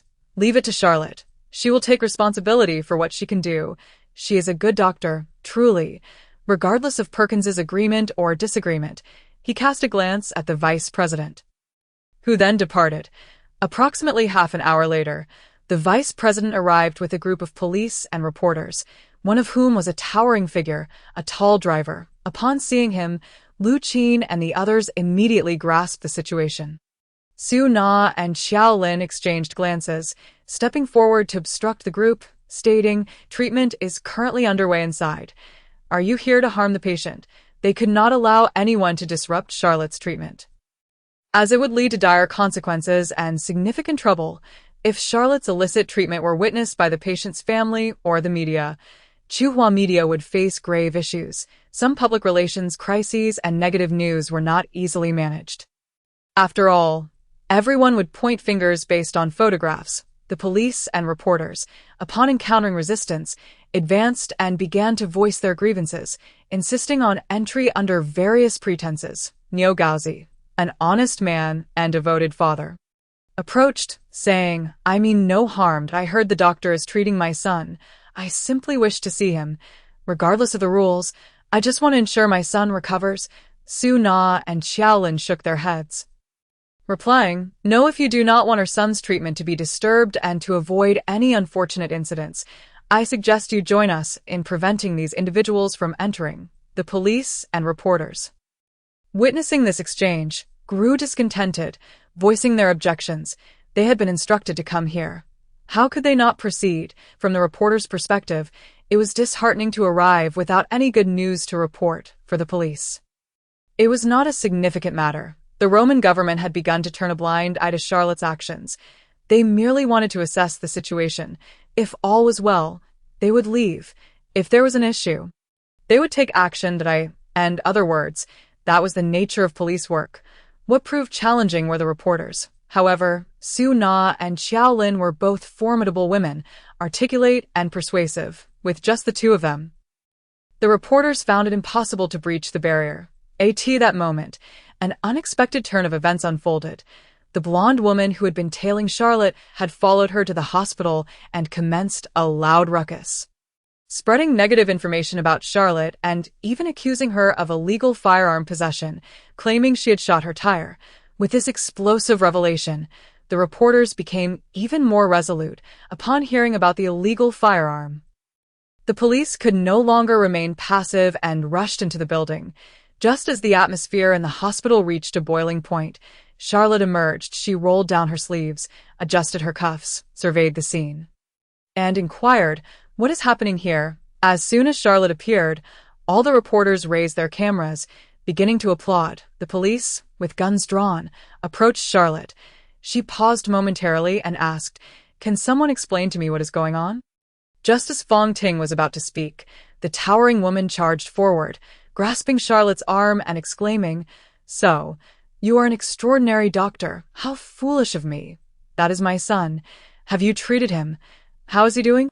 "Is he all right?" Charlotte smiled, patting the tall woman's hand, assuring her, of course, with some medication and adequate rest, he will be able to lead a normal life. This is, of course, thanks to Dr. James's assistance. He has contributed immensely. The tall woman, tears welling in her eyes, bowed to James and Charlotte. James, smiling, responded, "Charlotte is truly remarkable. She has shown me the power of traditional Chinese medicine. I asked the attending physician. I was merely a minor assistant this time." "There is no need to thank me." Witnessing this scene, everyone was left speechless, and the dean claimed that the Chinese doctor would be responsible for the patient's deaths, all while allowing them to document the situation and assist the hospital in managing relations. How had it transformed into this? Perkins was also taken aback. Had he truly been healed? Nevertheless, a violation remained a violation, and Perkins dared not take credit for it. Fearing the repercussions, he leaned forward, stating, "This treatment has nothing to do with our hospital. James is no longer a physician here, nor does Charlotte have the right to practice in our establishment. While it is fortunate that the patient has recovered, I do not take pride in this outcome." Following this, Perkins proceeded to list all the violations. Some reporters responsible for medical news immediately focused their brown or blue eyes on Charlotte and James, snapping photographs while making demands. The police had not intended to take such action. But after notifying headquarters, they were compelled to follow protocol and approached Charlotte for arrest. After all, they could not entirely overlook the illegal treatment and unlawful possession of a firearm. Wang Kai and De Quan considered intervening, but were stopped by Lu Qin. As Charlotte was on the verge of being taken away, the tall woman stepped forward to shield her, shouting, "What do you intend to do to my benefactor? Are you even human? You care not for the harmful quacks but seek to apprehend the healer. Are you all fools?" Even with the tall man's intervention, he could not aid Charlotte, who accompanied the police back to the station. Indeed, Charlotte had willingly gone, not being forcibly taken, upon arriving at the police station. Chief Albert began to experience a headache. The plague had returned. What could he do?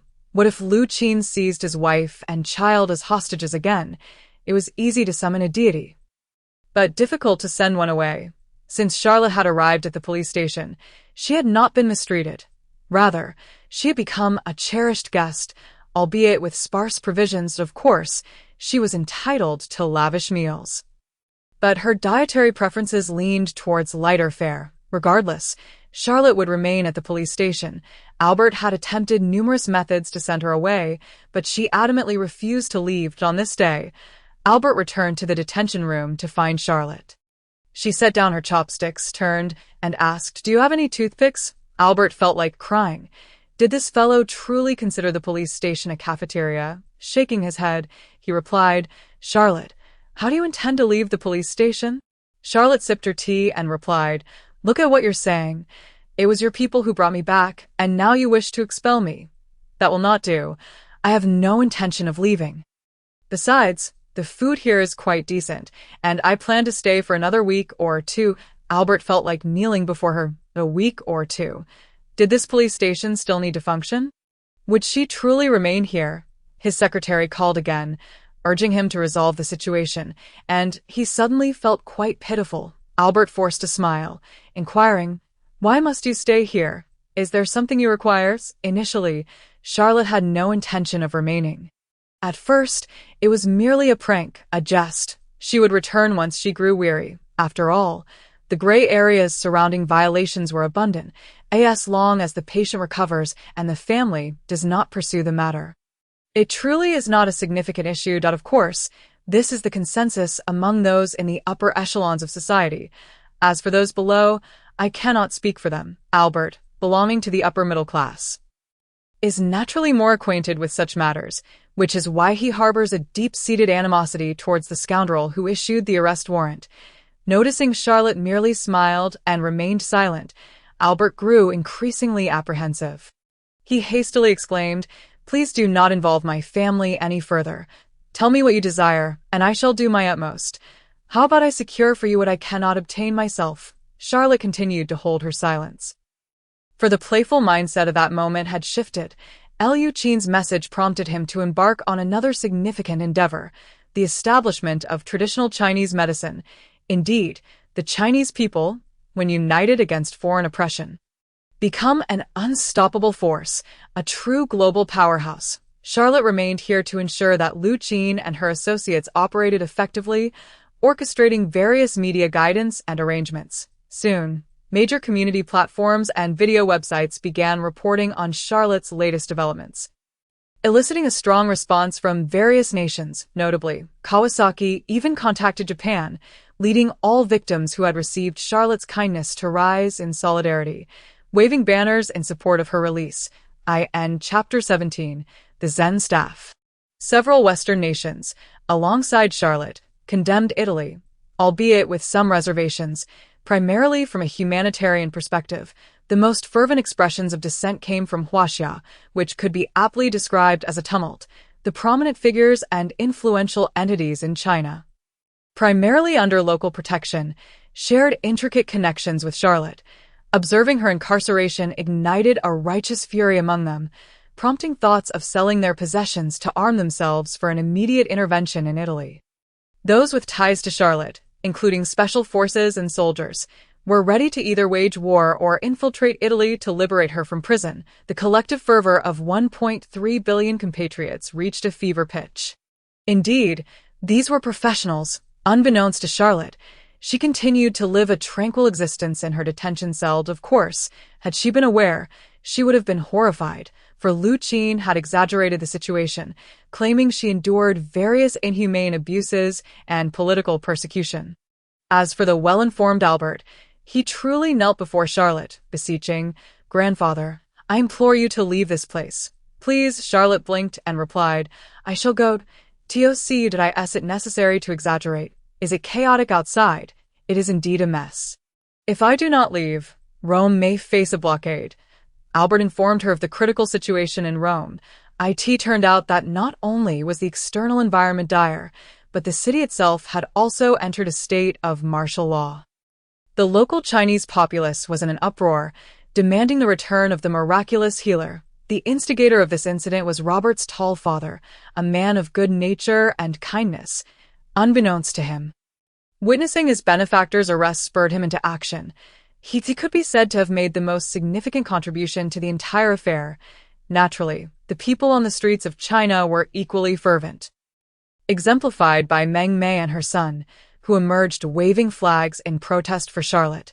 When Charlotte learned of all this information, she did not leap up in fright. On the contrary, she began to contemplate deeply. Who was the mastermind behind this incident? She could not believe that these ordinary citizens could orchestrate it all. Surely, there must be some behind-the-scenes orchestrators. Suddenly, several women flashed through her mind. Liu Qin, Su Na, and Xiaolin. Charlotte chuckled and stood up, saying, "Very well, I will go outside, but you must first promise me one condition. Let the Roman minister come to see me." Although reluctantly, Cold complied. The Roman secretary, Norma, was extremely hesitant to receive the notification, but considering the current circumstances, she granted permission and discreetly made her way to the detention room. Charlotte looked at Norma and stated plainly, "I desire only two things. First, allow traditional Chinese medicine to have a foothold in Italy and other Western nations. Second, my friend James has been wronged. I hope you can clear his name." Norma paused for a moment and inquired, "Is that all?" "Indeed, that is all." Norma was taken aback. She had expected Charlotte to present a plethora of unreasonable demands, yet everything was measured. The only challenge lay in establishing a presence in other Western regions. After a moment of reflection, she replied, "Expanding to other areas will require time. I can agree to the rest." Charlotte narrowed her eyes and said, "Really? You are merely a secretary, not the president. Moreover, even the president may not be able to see their words become actions. Absolute monarchs say it is easy to speak, but difficult to execute." Norma was left speechless. This young individual, though seemingly unassuming, was no fool. It was no wonder. she could become an ally, stirring up so much turmoil. As Charlotte had indicated, achieving such goals was not as straightforward as it seemed, yet neither was it insurmountable. Ultimately, it boiled down to one word: interest. Yes, as long as interests were aligned, many matters could be expedited through backdoor dealings.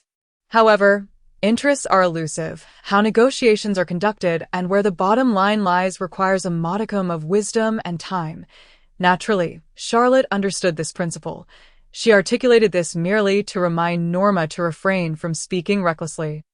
She genuinely worried. After all, she was no fool herself. Observing the shifting expressions on Norma's face, Charlotte smiled lightly and stood up, saying, "Very well, it is a deal. If you do not strive for this, I shall reside at your home next time." Norma's mouth nearly smoked in response. This individual was far too assertive. Did she wish to have her home dismantled by those Chinese individuals? Though she thought this, she could not retort, only letting out a dry laugh as she accompanied Charlotte out. Upon Charlotte's appearance, the scene erupted several times in fervor, as everyone witnessed her safe return via satellite broadcasts. In China, the prominent officials and nobles summoned by Lu Qin early in the day began to take action, raising the profile of Huaxia's media representation. Of course, Lu Qin could not accomplish this alone. Although she was the mastermind, the significant efforts were made by Li Ping and Feng Wei. Their robust support rendered this endeavor feasible. Coupled with assistance from individuals worldwide and the introduction of Charlotte's medicinal practices, the establishment of the alliance became inevitable. The higher-ups in China essentially had the final say. Once Charlotte returned to her homeland, she could initiate discussions with the Chinese Medical Alliance. Upon receiving this news, Charlotte was overjoyed and prepared to return, but shortly after arriving at the Alliance headquarters, a blonde woman began causing a commotion at the entrance. Charlotte truly could not comprehend what this aunt wanted. Old and eccentric, she resembled a fool. Whenever trouble arose, there would invariably be a nuisance. Charlotte pondered carefully where the misstep had occurred. She glanced back at Lu Qin beside her and asked, "Sister, you did not orchestrate this again, did you?" Lu Qin looked at Su Na and replied, "It was her arrangement." Su Na, covering her mouth with a rueful smile, said, "I'm sorry. I forgot to give her money. I'll go out now and give her a check." "Just a moment." Charlotte was bewildered, looking at Su Na and asking, "Sister Tong, what are you doing? Who told me what nonsense this was?" Su Na chuckled and said, "Do not be angry when I say this. The blonde lady just wanted to test the waters. To see how the Chinese would react if you were challenged by foreigners." The response was quite favorable. So Miss Su began to make a scene. Charlotte was left in disbelief, feeling utterly kept in the dark. Why did these women prefer to operate behind the scenes? Why did they not discuss any matters with her? Furthermore, many recent incidents had been orchestrated by these women themselves. Do not act this way. You know you are not born to play these tricks, nor would you resort to such measures. Let us refrain from these underhanded tactics. Su Na smiled, leaning close to Charlotte's ear and whispering, "If you continue to be angry, I might just punish you at will. Of course, your wife must leave." Charlotte finally returned to China. After wrapping up matters in Italy, she was back in her familiar hometown. Although she should have flown directly to Chuhua, various circumstances necessitated a layover for several days. Charlotte felt somewhat disgruntled by this outcome, yet she did not truly lose her temper. Even though she raised her voice slightly, as her grandfather and Fong Ting were being coddled, upon disembarking the plane for the first time, Charlotte thoroughly experienced what it meant to be popular. Even if one is upright and unafraid of shadows, unease can still seep in. A throng of media reporters surrounded her, snapping countless photos, inquiring both good and ill, posing a myriad of intriguing questions. Charlotte was unafraid to face the spotlight, but was genuinely fatigued by it. Her silence transformed into a scowl and pretense in the media. The following day, Charlotte found herself both laughing and crying at the magazines. Why could she not enjoy a single day of tranquility? Must they always use these words to define her identity? Upon returning to Chuhua, Charlotte naturally stayed at Feng Wei's residence during the ensuing time. Aside from unavoidable occasions, she spent nearly all her time indoors. With an abundance of foolish fans and detractors outside, She feared venturing out might mean she would never return. Feng Wei observed Charlotte. Glancing around as if he wished to devour her, Charlotte, noticing his scrutiny, asked, "Is there something on my face?" Feng Wei chuckled and shook his head, saying, "I must ask, when will you marry Feng Ting?" Charlotte paused and replied. After returning to Chuhua, Feng Wei furrowed his brow and said, "No, it is much better now." Charlotte raised her eyebrows, wondering why this elder was so eager, according to the customs of the Feng family. One must return to their ancestral home to pay respects to their forebears before being permitted to marry. Noticing Charlotte's hesitation, Feng Wei appeared somewhat reluctant. He gazed at Charlotte and inquired, "To be frank, do you not hold affection for my Feng Ting? Or do you have numerous women, as the reports suggest? I understand that successful men may indulge in romance, but you cannot be heartless. You must grant Feng Ting her rightful status." Charlotte found herself at a loss for words, caught between laughter and tears. It was no wonder that Feng Wei had been acting strangely today. She had read those gossip magazines. They primarily featured photographs of him with various companions, accompanied by cleverly fabricated dialogues that were rather suggestive, leading to their own downfall. When Charlotte first encountered such a magazine, she felt an overwhelming anger and was eager to explain to Feng Ting. Fortunately, Feng Ting had always embodied the virtues of a good Chinese wife, and she promptly offered Charlotte comfort. Meanwhile, Feng Ting advised Charlotte to steer clear of such magazines. Marrying a woman as sweet and gentle as Feng Ting brought smiles to Charlotte's dreams. How could she possibly resemble the scandalous portrayals in those magazines? He hastily shook his head and declared, "Uncle Feng, I have done nothing to betray Feng Ting. I truly love her and intend to marry her. I am not an ancient emperor. I shall not have a harem." Upon observing Charlotte's earnest demeanor, Feng Wei chuckled and replied, "That's splendid. Just remember the sentiment. Oh, I did mention how Hongru's grandson managed it. Surely, those magazines are fabricating stories." Charlotte sighed in relief, grateful that Lin was not an antiquated individual. Otherwise, he might have had to prostrate himself on a bed of glass and durian to prove his innocence. To be truthful, Charlotte was not one to enjoy explanations, but given that he was unable to leave the current situation, he felt compelled to express himself. Now, he would be facing Feng Wei for an entire week. And if he did not dare to look up, he would conceal nothing. Feng Wei adjusted his spectacles, lifted his teacup, took a sip, and remarked, "Charlotte, why not take a stroll outside?" It's inconvenient." Charlotte hesitated. Wasn't this a question with an obvious answer? How could one possibly step outside now? Feng Wei set down his teacup and said, "Since everyone has departed, I shall reveal the truth to you. I too was quite troubled when I was labeled as the devilish manager. I initially thought the media was a nuisance, but one must learn to adapt." Charlotte regarded Feng Wei and recalled that this elderly gentleman had once been quite the celebrity, enduring numerous interviews and relentless attention. After all, being a devilish manager was no trifling matter, and not everyone could afford to ignore it. Charlotte found the situation rather amusing and smiled. "So how did you come to accept it?" Feng Wei chuckled. "Awareness. You must possess the consciousness of being a public figure.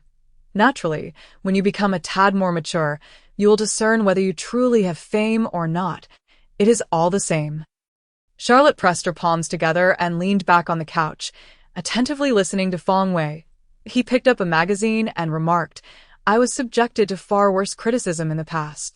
You see, people always have their merits and faults. Given your current trajectory, you have ample time to be followed. Will you never step outside?" Charlotte found wisdom in his words and responded, "If Uncle Feng believes so, then I shall disregard how the media captures and portrays me, and simply continue to do what I must." Feng Wei nodded. "Indeed, you should make the most of your current fame. Your grandfather devoted his life to promoting traditional Chinese medicine, a task that can only be achieved by your generation. Now that you have emerged as a medical star in China, why not seize this opportunity to further traditional Chinese medicine?" Charlotte sensed something amiss upon hearing this and looked at Feng Wei with a knowing expression. "Uncle Feng, what do you mean?" Feng Wei's demeanor turned icy. How could this individual be so fervent? He smiled and said, "It seems you have been keeping up with the news. Yes, I indeed appear displeased. Wishing to sway you from the present situation, the so-called news was actually regarding the establishment of Xinhua Media, with Charlotte serving as the head of the Huaxia headquarters. This information had been disseminated worldwide, garnering widespread acclaim, yet there also arose dissenting voices. These dissenters were primarily underground organizations within traditional Chinese medicine, alongside certain Western medical groups abroad. They were motivated by reputation and profit, yet their true desire was to undermine Charlotte's sense of well-being. In this age of advanced internet connectivity, Charlotte had certainly encountered these reports, but to him, those dissenters were merely buffoons, hardly deserving of his attention. Logically, Feng Wei should be a sagacious elder, thus not warranting concern. However, since Feng Wei had invested so much time laying the groundwork, the matter seemed far more complex than it appeared. Charlotte furrowed his brow and asked, "What are their intentions? Uncle, what do you suggest I do?" Feng Wei sighed, opened a nearby iron box, and stated, "Everyone sympathizes with the struggles you have endured over the years and refrains from disturbing your tranquility, but should you remain inactive, I will have no choice but to play the villain." With a sudden clatter, the iron box opened, revealing a CD. As the disc was inserted into the DVD player, a masked figure appeared on screen, smirking as he proclaimed, "You shall not find happiness for long. Within 10 days, I shall dismantle Xinhua Media. China is vast. How could you hope to monopolize it?" Chapter 18. A burden. The voice had been altered, rendering it impossible to discern the individual's identity. The message contained within the CD was essentially one of intimidation. Charlotte lazily cracked open a peanut and retorted, "Do you truly believe I would be swayed by mere threats? I have faced numerous threats over the years, and those individuals have never succeeded." Feng Wei shook his head. "This time is different. You have neglected the internal affairs of the alliance. In truth, when the Chinese Medical Alliance was initially formed, it encountered numerous challenges. One cannot function as a tyrannical overseer. If action is not taken soon, it may genuinely collapse." Charlotte paused, holding the peanut shell. Feng Wei did not appear to be jesting. Lately, it seemed everyone was at a loss. Enjoying a seemingly carefree retirement, he tossed the peanut shell into the trash and inquired, "What names, ages, nationalities, or backgrounds do we have?" "Unknown for now. Your friends have investigated, but it is highly probable they are Chinese, with a greater likelihood of being from within the alliance." Feng Wei replied nonchalantly, "Indeed, and so what?" Charlotte frowned. Feng Wei shook his head. "I cannot provide an answer to that. I am merely playing the role of someone revealing the truth to you. I am uncertain what course of action to pursue next." Charlotte felt a pang of guilt. During her absence, everyone had endured immense pressure. It appeared she must leave this mountain and administer a dose of encouragement. She retrieved her phone and dialed Lu Q. In this context, locating this woman was undoubtedly the right choice. Although Lu Qin would require some time to return to the country, Charlotte believed she possessed a thorough understanding of the domestic landscape. Indeed, after a 10-minute conversation with Lu Qin, she gained clarity on everything. After hanging up, Charlotte stretched and declared, "All right, the holiday is over. Watch me deal with these little mice." Feng Wei chuckled. "So you have made your decision? What do you plan to do?" Charlotte twisted her neck and replied, "First, I shall return to the alliance and then seek out the higher-ups. As Ruado mentioned, certain procedures within the alliance have become stagnant, and I intend to rectify that." Feng Wei paused and asked, "What about the CD? If you cannot locate them, what will you do?" Charlotte smiled. "Some mice must be dealt with using poison. How shall we treat these insignificant figures? Once I solidify the alliance, they will naturally retreat." Upon seeing Charlotte's unexpected arrival, the elders within the alliance were overjoyed, while the younger newcomers regarded Charlotte with surprise. For so long, they had only heard of this individual, but had never met him in person. At last, they had the opportunity to see him. Among these young individuals, many were devoted fans of Charlotte, and they were naturally thrilled by his presence. Charlotte waved his hand, forgoing idle chatter, and energetically shared his observations and prepared strategies. His efficient actions garnered applause from the audience, and his popularity within the Alliance soared. After receiving the mission to capture the ghosts and bolster the Alliance's reputation from Charlotte, everyone began to bustle with activity. The previously gathered Alliance members were swiftly cleared away, leaving only elders such as Lu Wei and Wang Kai. Wang Kai exchanged glances with Dechuan, chuckling as they approached. It seems Dr. Lin has not wasted his words after hiding for so long. Charlotte shot them a sidelong glance. You both have said your piece. Moving forward, let us not conceal matters so furtively. While I cherish freedom and relaxation, I do not wish to sacrifice my companions. In the future, let us discuss matters openly. Lu stepped forward with a smile. You have been absent for quite some time and are in a semi-retired state. You are unaware of many developments. Of course, I am uncertain where to begin. All I can say is that you are quite popular now. Charlotte had been in hiding for nearly half a month. Much could transpire in such a span. There were certainly mundane occurrences, as well as captivating developments, but predominantly, there were trivial matters. However, the ultimate direction of these matters is solely to support Charlotte. Although Charlotte has not made an appearance, she has undeniably captured the spotlight. All interest groups and pharmaceutical companies associated with her coexist harmoniously, to the extent that it seems everyone is striving towards a better life. At present, Charlotte's name has nearly become a brand. And anything related to her can be deemed a mere trifle. Naturally, the greatest beneficiaries are the Chu family, who have reaped profits in the billions. As the saying goes, the market is vast, and the cake is plentiful. If you consume so much, there are bound to be those left with nothing. Your competition in various markets inevitably leads to the contraction of others' domains. Those who retreat will naturally harbor resentment towards Charlotte and the Alliance. Even attempting to undermine it, the masked figure in the mysterious CD is, in fact, a manifestation of the jealousy and hatred of these individuals. Charlotte is acutely aware of this, which is why she has exhibited such enthusiasm upon her return. She understands that any hint of discord will be swiftly quashed, and she recognizes that these so-called deceptions are but a pack of curs in the face of absolute strength. Indeed, under Charlotte's guidance. Some children were quickly located. It turns out these children are merely from second-rate families. Should Charlotte issue an order, these small families would vanish without a trace. However, Charlotte refrained from taking such drastic measures. Yes, she views these children as mere tools, and the puppeteers behind the scenes are undoubtedly far more complex.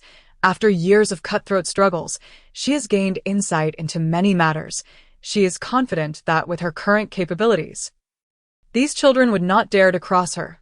If they do, it is assuredly something they can rely on. Charlotte suppressed Wen Li's actions and appointed Wang Kai to manage a small household. The head of this household is Lan Mei, a second-generation heir, approximately 30 years old, with a fortune just surpassing 10 million. This extended family, such a sum is a mere drop in the bucket. Lan Mei never expected that the immensely popular Charlotte would be intimidated upon meeting him, and upon encountering her in person, he became even more apprehensive, although Charlotte still appeared harmless in her demeanor. She had undergone a significant transformation. Today, Charlotte exuded a formidable presence. Lan Mei, observing Charlotte steeping Tai Guanyin tea in her chair, choked out, "Charlotte, I wonder what instructions you have brought for me?" Charlotte smiled, extended her hand to receive him, and brewed him a cup of fine tea, saying, "I hear you are the chief planner for this endeavor." Lan Mei nearly toppled the teacup in fright. "Oh no. It has been discovered. I warned everyone not to provoke Charlotte, yet they simply would not listen. This is disastrous.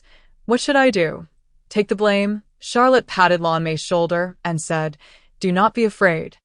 Just speak the truth, and I will not make it difficult for you." Lan Mei gazed at Charlotte, cradling the teacup with both hands, and asked, "Really, really?" In his eyes, Charlotte was not someone easy to deal with. Charlotte's story was no longer a rarity. It had become common gossip. From saving the nation to trampling on someone's reputation, her myriad exploits had spread throughout the streets. Because of this, second-rate families dared not provoke Charlotte. And Lan Mei was naturally even more fearful of her. Charlotte snapped a photo of the teacup, pondering when she had become so fierce. Clearly, She still appeared to be the innocent husband, harmless in nature. Yet why did she perceive herself as a famished lion? With a wry smile, she set down the teacup and said, "Boss Chen, we have no grievances or enmity. Why would I wish to harm you? However, the investigation indicates you are in charge, which I cannot believe. If you are being threatened, you may inform me, and I will ensure your safety." Lan Mei was visibly shaken, seeing Charlotte make such a statement. He initially intended to confide in her, but changed his mind upon receiving a call. Charlotte observed Lan Mei's trembling demeanor and the phone in his hand and asked, "Did the puppeteer call you?" Lan Mei lifted his head and stammered, I cannot say. He has my wife and children." Charlotte furrowed her brow. Who could be the suitable candidate? This method is indeed extraordinary. Strictly speaking, it is far more intricate than Lu Qin's. The only entity Charlotte could think of was the church, yet the church is a killer organization. Is there any wisdom in this? She glanced at Lan Mei and dialed a few numbers. After hanging up, she said, "My friends will be responsible for retrieving your wife and children. Rest assured, as long as you cooperate with me." Lan Mei's face turned ashen as he looked at Charlotte and said, "Charlotte, I am truly sorry. I cannot divulge anything. I know your capabilities. But that person is too terrifying." Charlotte furrowed her brow and inquired, "What do you mean by that?" Lan Mei stammered, "That person is exceptionally adept at manipulating thoughts and others. He is a demon, to be honest. He predicted your actions just now over the phone. Everything he said was correct." Charlotte trembled. Is there truly a prophet in this world? Are her actions so transparently known? No, it must be something else. Charlotte glanced around and then called Zhao Long over to express her concerns. However, Zhao Long informed her that there were no prophets in the church, only assassins, even the elders. Charlotte found this puzzling. Who, then, could this person be? Strictly speaking, the church is virtually defunct, and the only one capable of action should be the leader, yet the leader is merely a formidable assassin and would never engage in such seemingly supernatural behavior. Charlotte cupped her chin, pondering deeply. She did not believe Lan Mei would carry a listening device, as he had been searched before entering, so she could only conclude that this enemy knew her well and had been stalking her. She drummed her fingers lightly on the table and said, "Boss Chen, if you are willing to share all the information you have regarding the opponent, perhaps there is still hope. Following someone like him will only lead to death." Does Lan Mei not understand this principle? Yet he was gripped by fear. He gazed at Charlotte and said, "He said on the phone that you cannot protect me from death. The Chinese in Japan have all perished. And it has become a series of headless murders." Charlotte's pupils constricted tightly. The puppeteer is aware of this matter, and it is related to Japan. If it involves cross-border elements, the situation becomes quite complex and cannot be treated as a mere personal affair.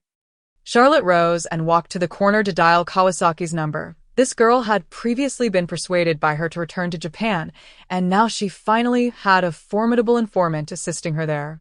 A call to her might unravel the situation. However, mere seconds later, Charlotte hung up the phone. The other party's number was out of service. Suddenly, Charlotte pulled Zhao Long aside and said, "I have a bad feeling." "Are you certain Kawasaki boarded the plane?" Zhao Long frowned and replied, "Of course. I personally saw her to the entrance."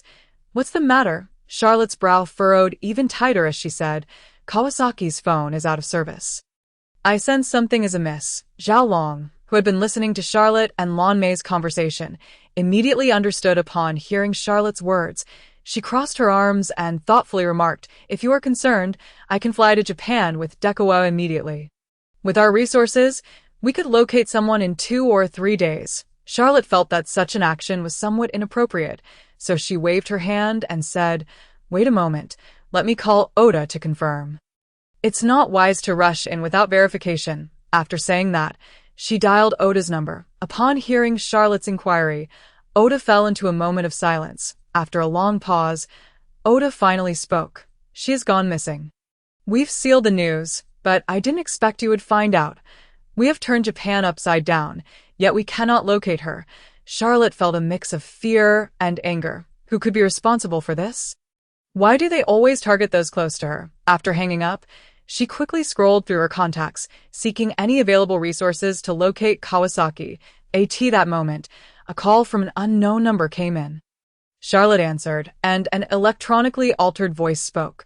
"Rest assured, I will not harm her, but you must come to find Xu Hua. Oh, and bring Lan Mei with you. I do not wish to see the rest."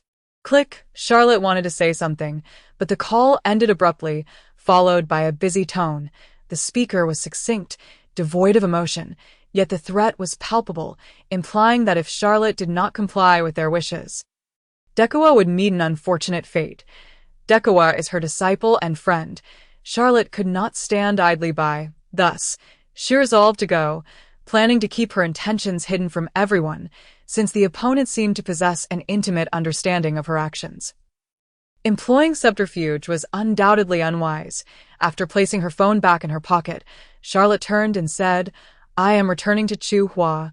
You may accompany me, Lan Mei." Zhao Long's brows furrowed slightly as she asked, "What is going on, Potato? Has Dekawa been kidnapped to Chu Hua?"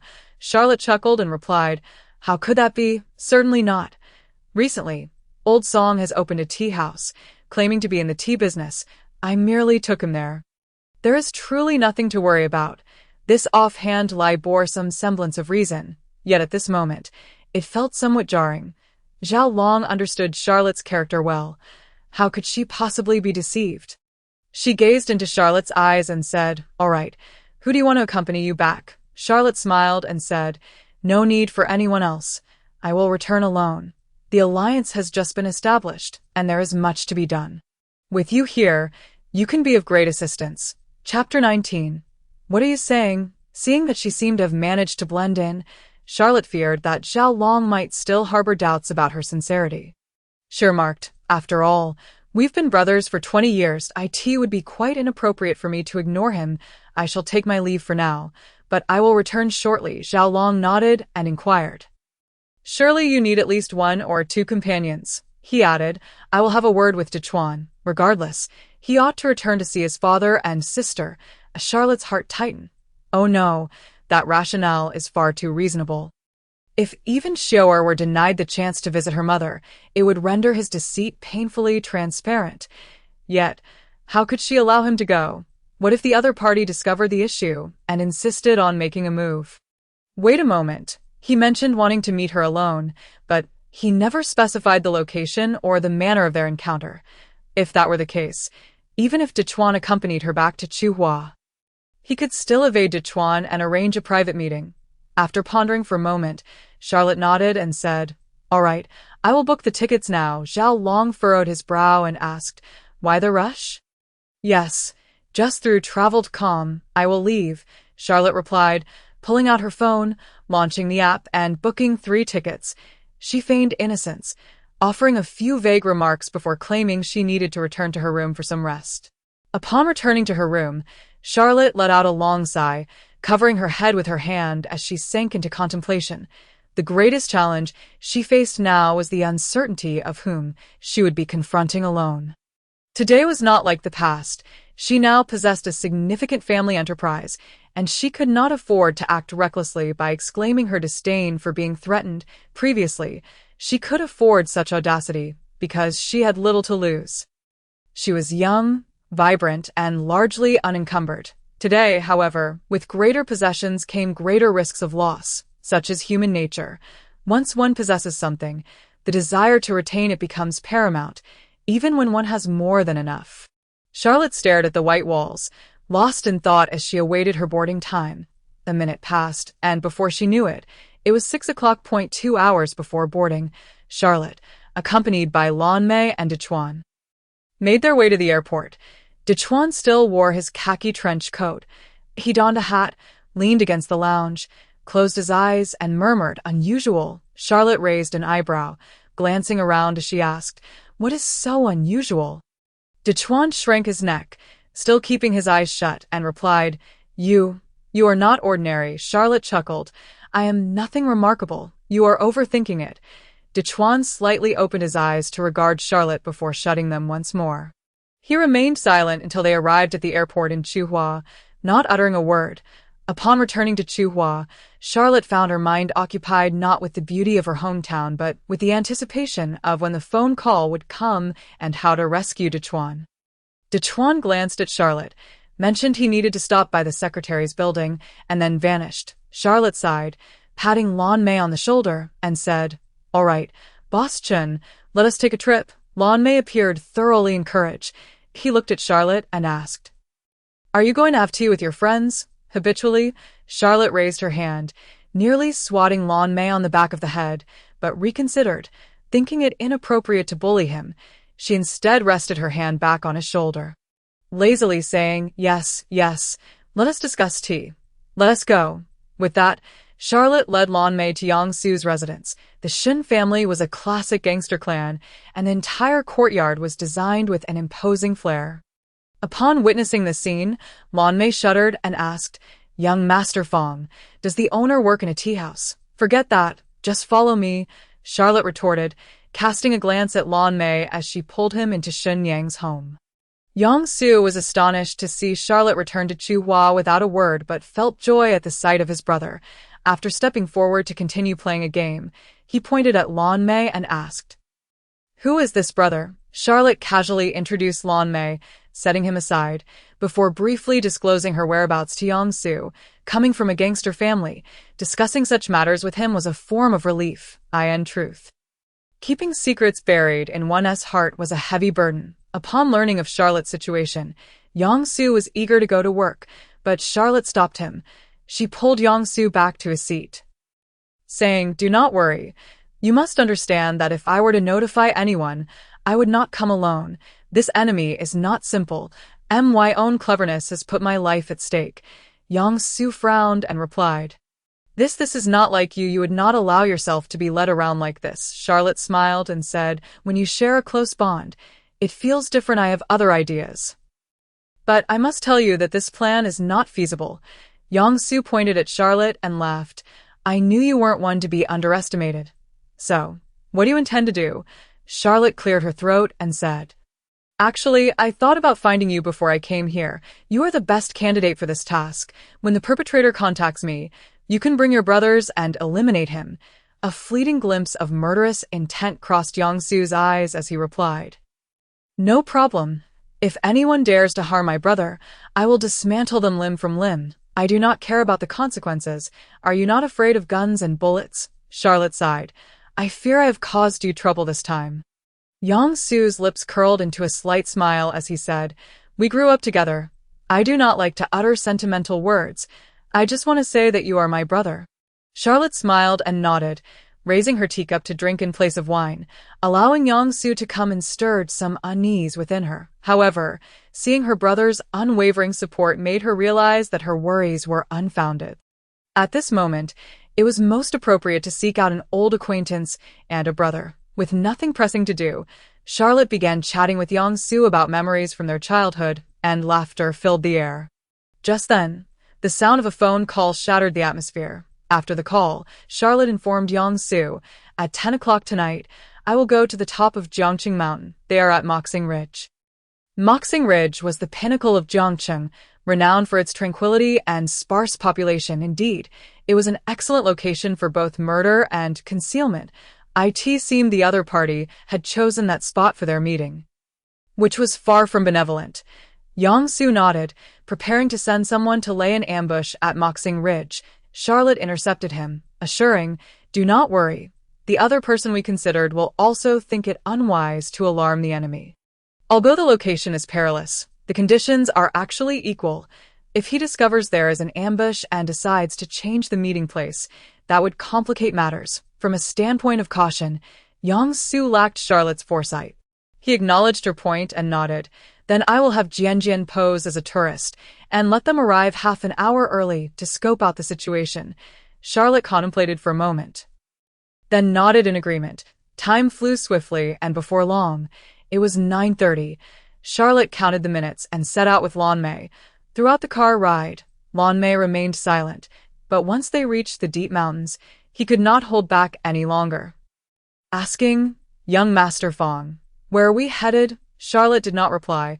Upon arriving at the foot of Moxing Mountain, she exited the vehicle and patted Lan Mei's shoulder, saying, "Let us get some exercise." Lan Mei was utterly perplexed but dared not defy her. Trailing behind Charlotte, as they ascended halfway up the mountain, Lan Mei began to tire, exclaiming, "Charlotte, can we take a break? I feel like I'm dying." Charlotte surveyed the thicket, listening to the chirping of insects and birds. Then turned back to say, "They say there are many murderers in this area. If you do not hurry, do not blame me for your demise." Lan Mei jumped in fright, exclaiming, all right, I'm going." He was trembling with fear. Having been born into privilege, when had he ever encountered such matters? He naturally believed Charlotte's wild claims without question. Charlotte shook her head, exhaling deeply as she walked back. She had not taken a few steps when a piercing scream erupted from behind. Charlotte spun around to find Lan Mei lying in a pool of blood, a Swiss Army knife protruding from his back. The moonlight was bright, casting a chilling glow upon the blade. Charlotte trembled all over. An attack at this moment. Did the enemy truly intend to kill her?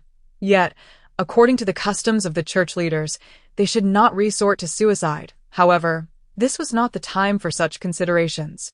Charlotte rushed forward to check on Lan Mei's condition. Just then, her phone rang again.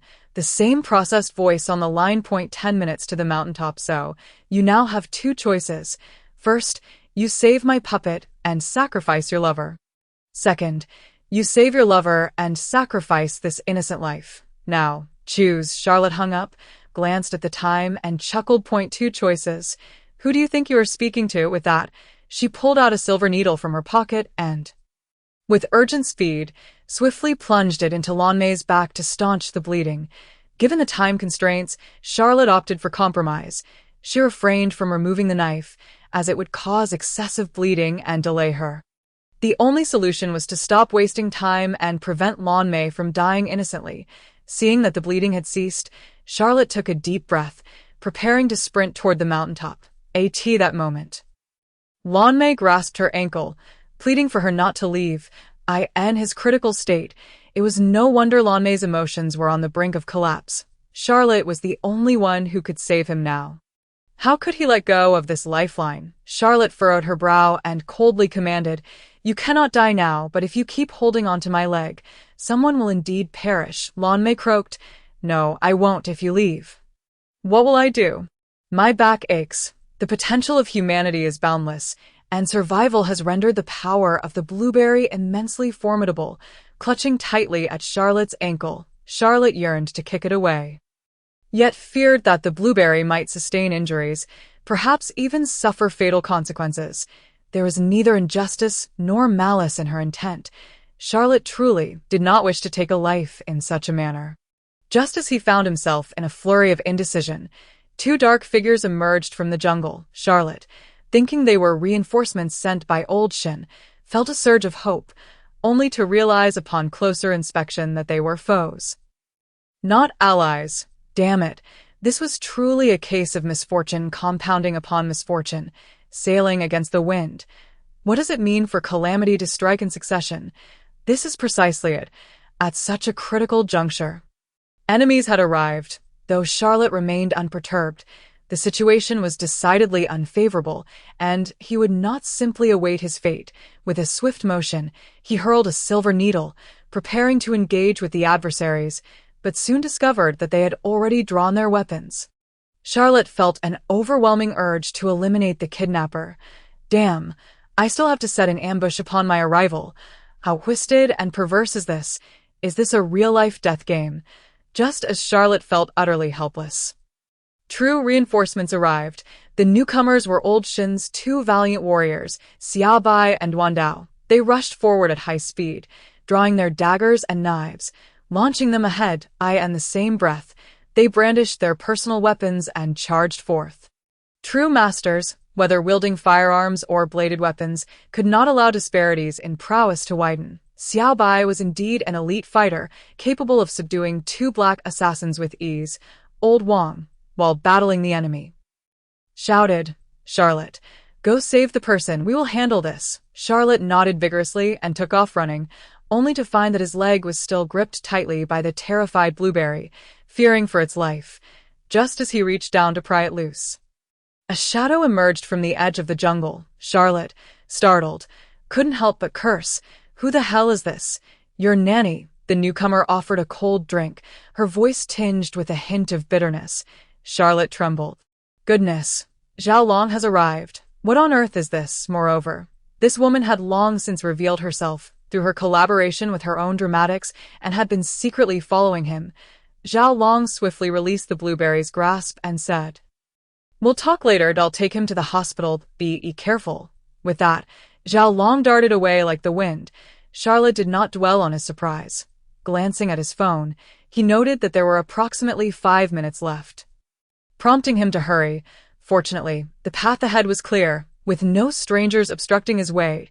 He pressed on relentlessly until he finally reached the summit of Moxing Mountain. Charlotte's physical condition had always been poor. Even with his self-regulating knowledge and the refinement of his qi, it merely improved his physical fitness without reaching an admirable level. At this moment, he was panting heavily, his clothes soaked with sweat, his heart pounding against his eardrums. He took several deep breaths, casting a glance around, only to find the area eerily silent, devoid of any presence. Charlotte took a moment to calm his racing blood before sitting down on a stone slab. His constitution had always been a hidden ailment. Excessive exertion could cause his blood to surge, leading to red spots appearing on his skin during severe episodes. Zhao Tian and Li Ping had previously warned him against displaying too much intensity, lest his body succumb to the strain. If the situation became dire, even divine intervention would not suffice. After many years, Charlotte had subconsciously forgotten about this peculiar affliction, but after such a sprint, it all came rushing back to him. Observing the red spots on his wrist, he couldn't help but chuckle ruefully and shake his head. It was said that understanding the 5 elements and the 99 needles could cure 100 ailments. He truly wondered if there was any truth to that. Just as Charlotte began to reminisce, applause echoed from not far behind him. He swiftly turned around to find a middle-aged European man standing before him. The man appeared to be in his 50s, his features identical to those of Lion, the leader of the church. Charlotte was taken aback. The boss has come in person, however, now that they had met. There was no retreating. "Let us get straight to the point," he declared, placing his hands back into his sleeves, speaking coldly, whereas De Chuan, Lion smiled, emphasizing in a submissive tone, "Fear not, that girl has ulterior motives concerning me. I would never allow her to perish. I merely heard that you possess a peculiar phenomenon within your body, and I wanted to take a closer look." Charlotte understood. The so-called time limit to reach the mountain's peak, interspersed with assassins, was intended to compel him to undergo immense physical exertion, perhaps to provoke his red spots. But what benefit would this serve him? Why would he do such a thing? Lion smiled and shrugged, producing a vial of green liquid from his black leather coat, saying, "I believe you will find this intriguing."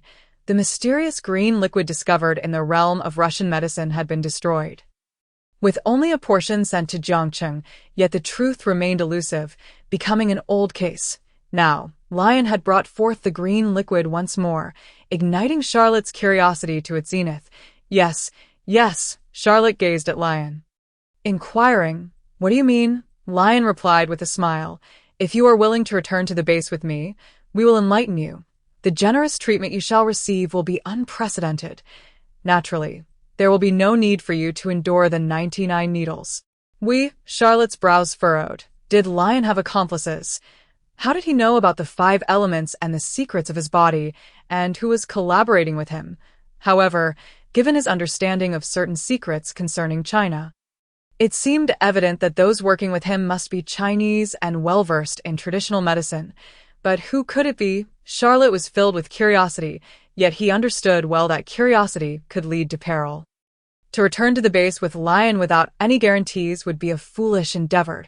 He laughed coldly and said, "Return with you? Do you think I am a fool? Spare me your nonsense and return to Chuan to me."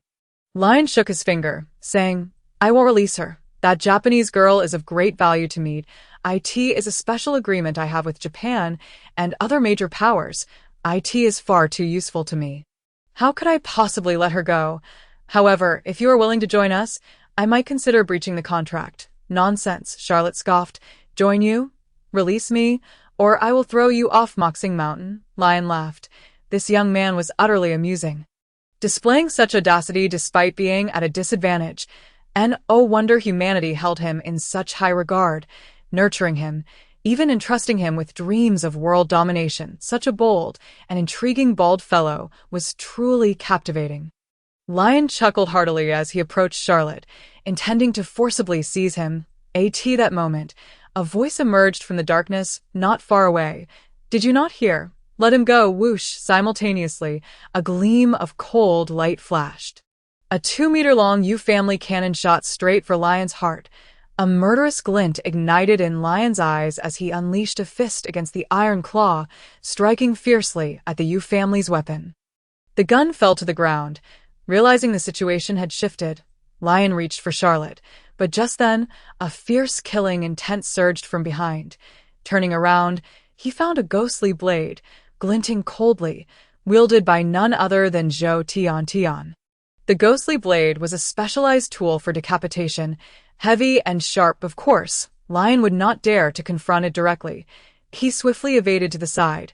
Though Lion was a top assassin, he found it challenging to maneuver against the attacks of 2 human-shaped weapons from China.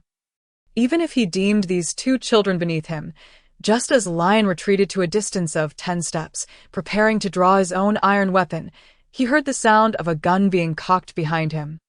It turned out Dechuan was there, brandishing a gun, his face cold as he glared at Lion. Lion paused momentarily. In that brief moment, Li Xian and the others had already leveled their weapons at Lion's neck. In just 5 minutes, Lion had been captured alive. Though he had been taken hostage, Lion's expression remained unchanged. He smiled, looking at Charlotte. You are truly cunning. How did you manage to notify them? I found no trace of your communication. Charlotte smiled and returned, of course you wouldn't find it, because he did not notify me, but it warmed my heart nonetheless. These fellows actually came here without saying a word, ready to risk their lives for me. He glanced at Li Xian, about to say something.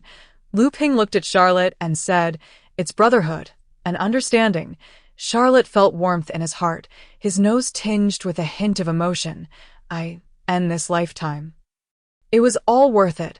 Lion had been captured alive, yet he exhibited no fear. Instead, he suddenly grinned menacingly, a terrifying smile. Charlotte furrowed his brow and approached, smiling as he said, Every person I capture will first get accustomed to smiling. But eventually, they will find it impossible to do so. With that, he pulled a silver needle from his pocket and continued, I expect you to answer. Should your response be unsatisfactory, you know what will happen. Lion shook his head, saying, Charlotte, I knew you wouldn't be so restrained. You really think we would be unprepared? Charlotte briefly frowned, about to speak, when Dechuan stepped forward and exclaimed, He is not Lion. The audience was stunned. It seemed everyone struggled to accept that the target they had worked so hard to retrieve was not who they had intended. Yet they could not dispute Dechuan's authority, having come from a prestigious church background. If he denies it, one can essentially conclude that he is not who he claims to be. Leon turned to Tokugawa and remarked, Indeed, thus everyone can recognize it. Bullet Ant, you are a consummate traitor. Tokugawa, aiming his gun at the head of the imposter Leon, demanded, Who are you really? Where is the genuine elder? Leon let out a cold laugh and fell silent. Charlotte patted Tokugawa's hand, urging him to lower his weapon. Subsequently, she searched Leon, confiscating the green liquid along with other seemingly useful items, stating, All right, we can proceed with the interrogation now. Charlotte brushed off her sleeves and began to administer needles to the fake Leon. Soon, the counterfeit Leon felt the pain of the artificial limb. It must be said, this tactic was indeed laborious.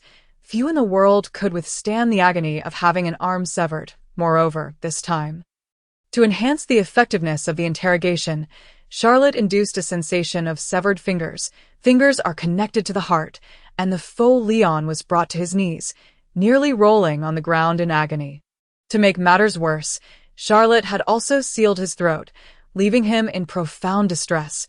This torment had far exceeded the limits of human endurance. Charlotte crouched slightly, smiling, when you wish to speak the truth. Simply blink my way, and I shall alleviate your suffering." After saying this, Charlotte seated herself on a terrace, summoning everyone inside.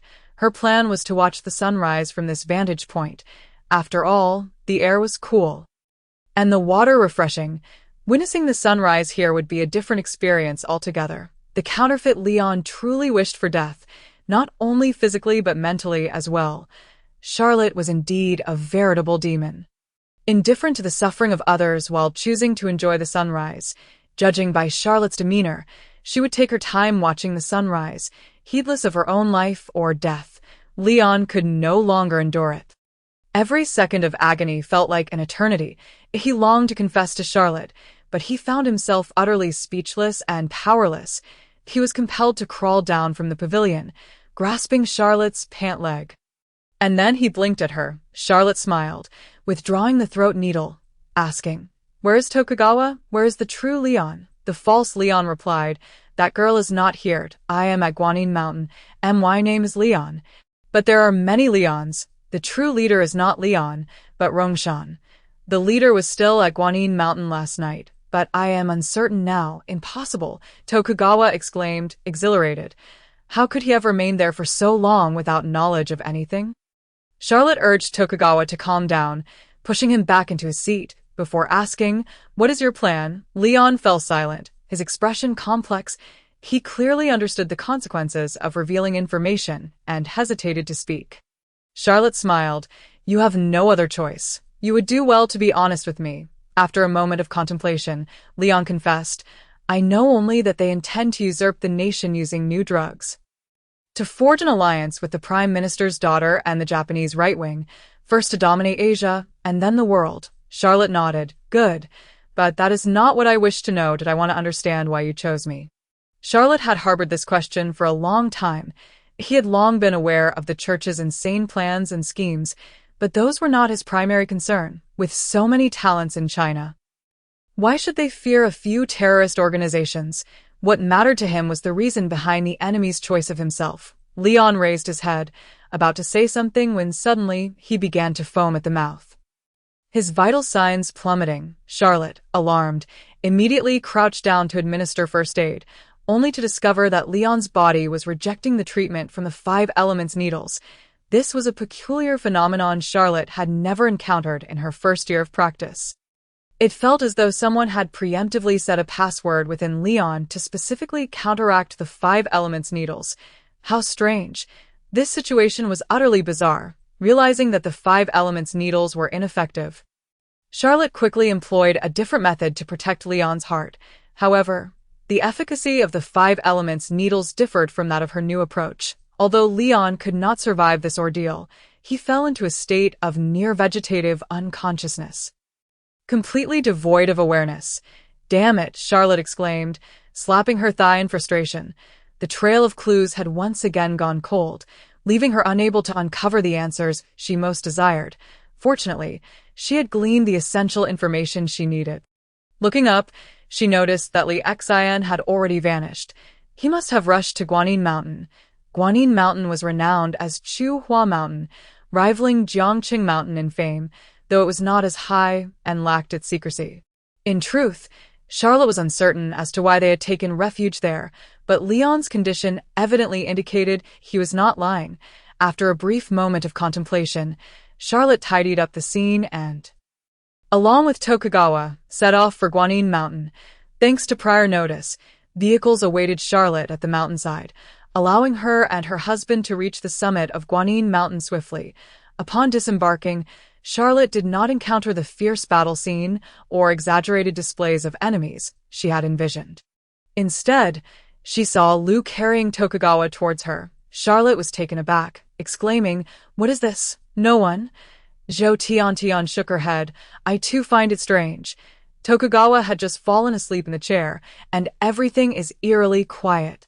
Are there truly no enemies? No enemies. Have they retreated? Yet, was it not somewhat naive to think that an enemy would go to such lengths only to withdraw at a critical moment? No, if something goes awry, there must be a hidden agenda. The church is not composed of fools. They would certainly not engage in such illogical behavior. They must have some concealed plan. Charlotte furrowed her brow. Instinctively reaching out to touch Tokugawa's forehead, the contact altered Charlotte's expression.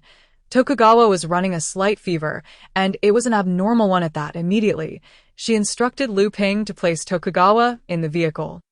On the way back, as she observed Tokugawa, she realized that the fever was peculiar, mirroring Leon's symptoms exactly.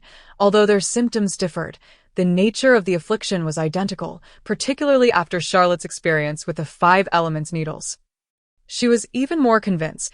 Tokugawa's body was now rejecting the 5 elements needles, and no matter what Charlotte did, Tokugawa remained unresponsive. Charlotte's brows knitted together, anxiety mounting. Leon, that was one thing. If he were to perish, so be it, but Tokugawa was entirely innocent. If this continued, how could she face Oda and the others with any semblance of work? Had she known this would happen, she would never have sent Tokugawa back. It felt as though she had indirectly harmed her. While Charlotte was consumed by guilt, her attention was drawn to a handbag beside Tokugawa. It was a designer bag, yet Tokugawa had never been a vain girl. She had not taken this bag when she left. What was going on? Charlotte frowned, reaching out to feel the handbag, and upon opening it, she discovered something wrapped in oiled paper. Lixin also noticed, fearing it might be a trap, cautioning Charlotte not to open it just yet. After all, if there was a toxic bomb inside, the entire vehicle could perish. Charlotte waved her hand dismissively. They wouldn't resort to such despicable tactics. They want me alive. Subsequently, Charlotte opened the oiled paper package. Inside lay a thick book, devoid of both cover and back, significantly aged. The pages were yellowed and damaged, with some words barely legible. However, Charlotte recognized it as a medical text, and an exceedingly ancient tome of traditional Chinese medicine at that. Charlotte found the situation peculiar, yet the knowledge contained within was undeniably captivating. Unable to resist, she began to flip through the pages.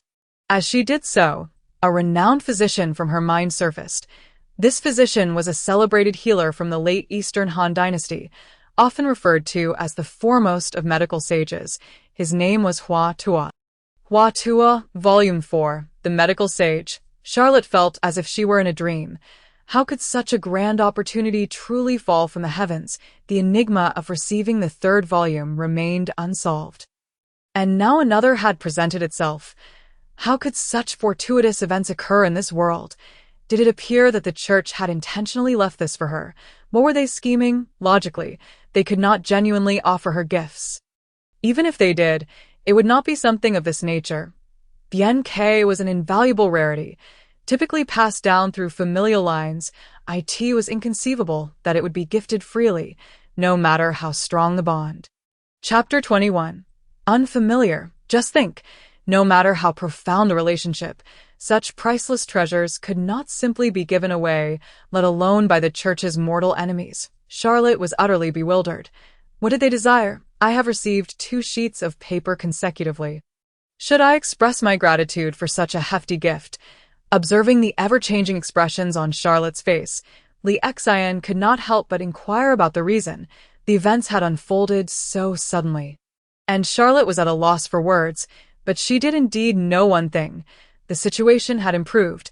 Not only could both individuals be saved, but their peculiar conditions might also heal through the collection of the remnants.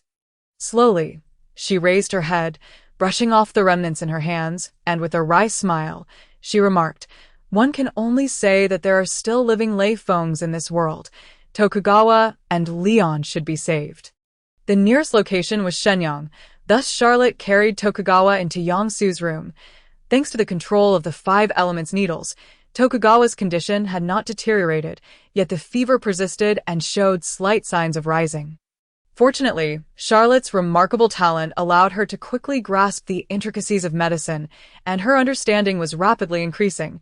She had begun to mentally consolidate the key points of the 4 incomplete volumes. Although she did not fully comprehend them yet, temporarily stabilizing the condition was still possible. Once Tokugawa and Leon's conditions were a bit more stable, Charlotte instructed them to be given medicinal soup to prevent any exacerbation of their ailments. And then she secluded herself in her study. As a minute passed, the eastern sky transformed into a pale hue resembling fish belly white. Charlotte had not slept a wink throughout the night. Wholly immersed in the book, she integrated these 4 sections into her unique Charlotte therapy. However, along the path of learning, he uncovered certain issues.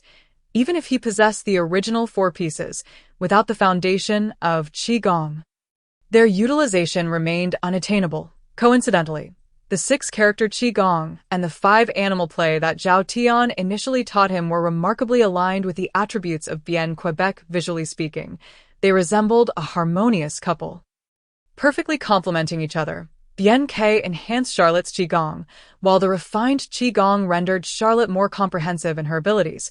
Throughout her exploration, Charlotte discerned subtle distinctions between classical and Taoist martial arts. This form of martial art was not about defying gravity or ruthlessly taking lives. Rather, it focused on nurturing one's energy and heart, employing the principles of health-preserving Qigong. Charlotte couldn't help but marvel at the wonders of Chinese culture. It is no wonder the ancients claimed that medicine and martial arts are intertwined. In truth, these so-called practices of nourishing energy and heart could easily be adapted for lethal purposes, though such transformations demanded an extraordinary level of physical resilience, something beyond the reach of both Li Xian and Charlotte, who held little interest in such matters. Her foremost passion had always been the art of healing. After a night of diligent study, Charlotte not only absorbed the 4 pieces into her mind but also discovered a method to remedy her peculiar constitution. Albeit a rather time-consuming and complex one, not the most appropriate course of action at present. Her immediate priority should be to save the 2 individuals before her. Indeed, Charlotte had formulated a plan. Yet countless questions lingered in her mind. It turned out that the 2 individuals were afflicted with a delayed-acting poison, akin to a ticking time bomb, set to explode at a given moment. To clarify, they were not poisoned per se. Rather, they had been administered a drug. However, should this drug be combined with acupuncture, it would manifest into a toxin, reminiscent of grandmother Yun Zhao's symptoms, albeit considerably more severe. If one were to categorize the severity, grandmother's condition had been a 3, while theirs was now a 7. In the past, Charlotte would have felt utterly helpless, yet now she found herself with a plan. As Charlotte pushed open the door, she appeared to have transcended her previous limits. Rather than treating Tokugawa first, she directed her attention to Leon. Everyone around her was puzzled and expressed skepticism. Why not save the family member first? Charlotte sighed and replied, "Elder brother, elder sister, the new acupuncture technique has just been realized.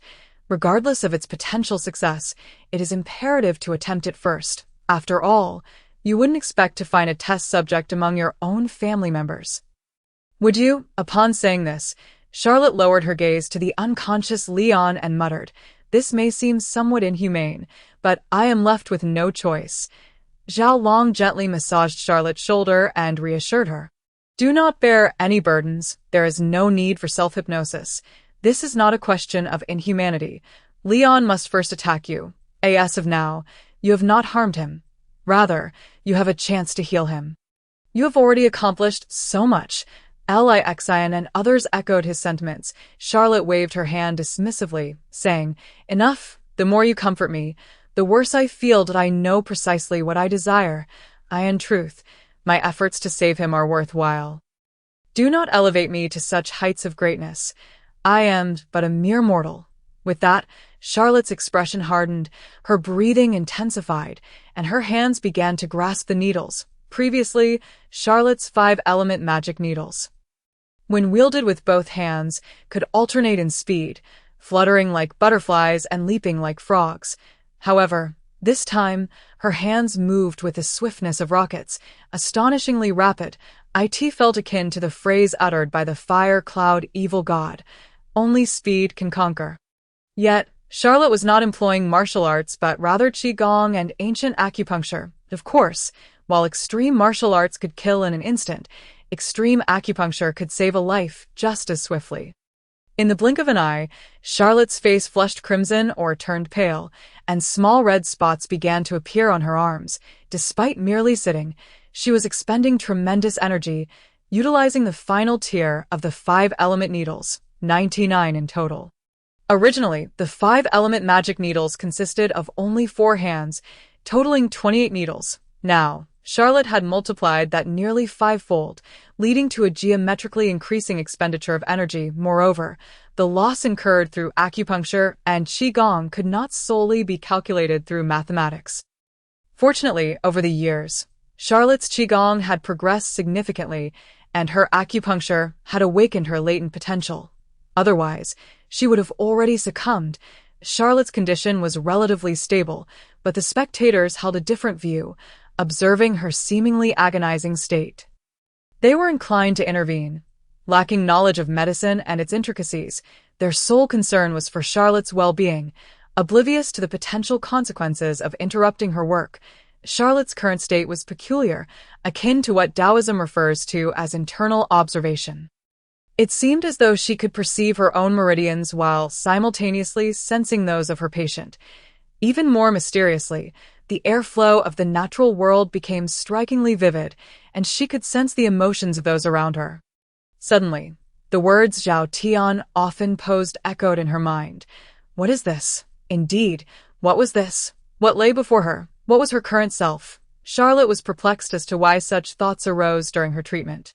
Perhaps she was unconsciously practicing Taoism, where the principle of the Tao follows nature, and the Tao is unity resonated within her. It appeared she was increasingly resembling that old rogue Dai in the midst of her reverie. Charlotte suddenly noticed a small black dot on her chest. This represented the 20 toxins left by the quack doctor. Gazing at she abruptly perceived streams of energy rushing toward it within her body. And she managed to disperse them. Startled, Charlotte wondered where these energies originated. Yet, they seemed remarkably effective.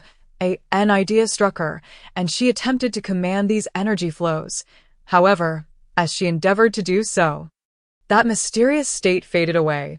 While she could still sense the natural airflow and the emotions of others, the enchanting vision of internal observation had vanished. Seeking to uncover the truth, Charlotte quickly composed herself, realizing that this was not the time for such inquiries, and resumed her treatment of Leon. Now adorned with 99 needles, Leon resembled a porcupine, yet upon closer inspection, the arrangement of the needles formed a formation.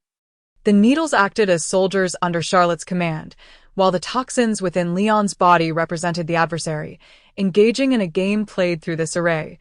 Through the silver needles, Charlotte could feel the tenacity of the toxins within Leon, and she was astonished to discover that the toxins were paired with ancient flowing medicines. Suddenly, Charlotte recalled the green liquid.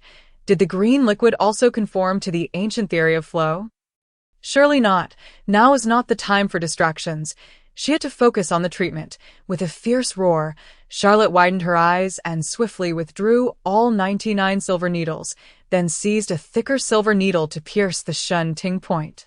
With a splatter, Leon immediately expelled a mouthful of black blood, nearly splattering Charlotte's face. In the next moment, Leon awakened. He gazed at Charlotte in disbelief. Surveying his surroundings, he could hardly fathom that he was still alive, let alone that his savior was Charlotte. Everyone was taken aback. Why had Charlotte removed the needles only to insert another? Wouldn't it have been more effective to directly pierce the Shin Ting point from the start? Charlotte did not strike one as someone who engaged in theatrics. Moreover, the onlookers were all allies, and there was no need for pretense. Still immersed in her qigong state, Charlotte could perceive the emotions of everyone present. She slowly exhaled and explained, "It is akin to marching in formation. My 99 needles served merely as a means to probe the void, seeking out weaknesses and discrepancies. Just now, I identified an opening, withdrew the formation, and struck down the enemy's commanding flag." Charlotte sidestepped intricate medical explanations, opting for a more vivid metaphor that was readily comprehensible to all. Nevertheless, they remained in awe of Charlotte's prowess. She had truly earned the title of miraculous doctor, or rather, she could be called a medical immortal. Charlotte smiled and said, "All right, please do not look at me like that. Do you all consider me a monster? I must now go to Tokugawa." With that, she staggered toward Tokugawa. Exhausted and having surpassed her limits, she was determined not to delay any further. wishing to spare her people from additional suffering, ignoring the protests of those around her. Charlotte approached Tokugawa and began her examination. Upon locating the crux of the issue, she commenced sealing the needles. Just before the pivotal needle, she looked at Tokugawa with a smile and said, "You are my favorite disciple. I shall reveal the name of this needle to you. It is called 99-1. As she spoke, Charlotte's gaze sharpened, and she pierced the needle into Tokugawa's fish soup point. In an instant, Tokugawa gradually regained consciousness. When he first opened his eyes, he found Charlotte collapsed in her embrace. A day later, Charlotte awoke, stretching her limbs. She felt invigorated, unlike previous instances when she had fainted and awoken to a heavy body. This time felt distinctly different. It seemed that the diligence and insight of her qigong had significantly enhanced her physical constitution. In other words, one must relinquish the old to embrace the new. Although Charlotte had expended vast amounts of energy, her metabolism had simultaneously accelerated, rendering her more vibrant. She opened the door, donned her outer garment, and prepared to seek out Yang Su in the courtyard, only to find an eerie silence enveloping Shenyang. Even the reclusive old Shinman Dongyang was absent. Truly peculiar. Charlotte blinked in bewilderment and began to retrace her steps back to the hall. How strange it was that upon waking, she had noticed the absence of others. It is not that I require someone to vigilantly attend to me by my bedside. Rather, the profound silence surrounding this situation is truly unreasonable. At last, when Charlotte reached the small garden at the entrance, she beheld Tokugawa crouching down, observing the ants as they scuttled about. Upon finally spotting a live one, Charlotte exhaled in relief and approached him. Tokugawa glanced back at Charlotte, tossing the jade pendant in his arms towards her, saying, "Tokugawa was taken away by a helicopter last night. Her father came to fetch her. She claimed it is her talisman. Wishing you safety, and may you find time to visit her in Japan." Charlotte, feeling a chill, smiled faintly as she grasped the pendant, concealing it against her chest.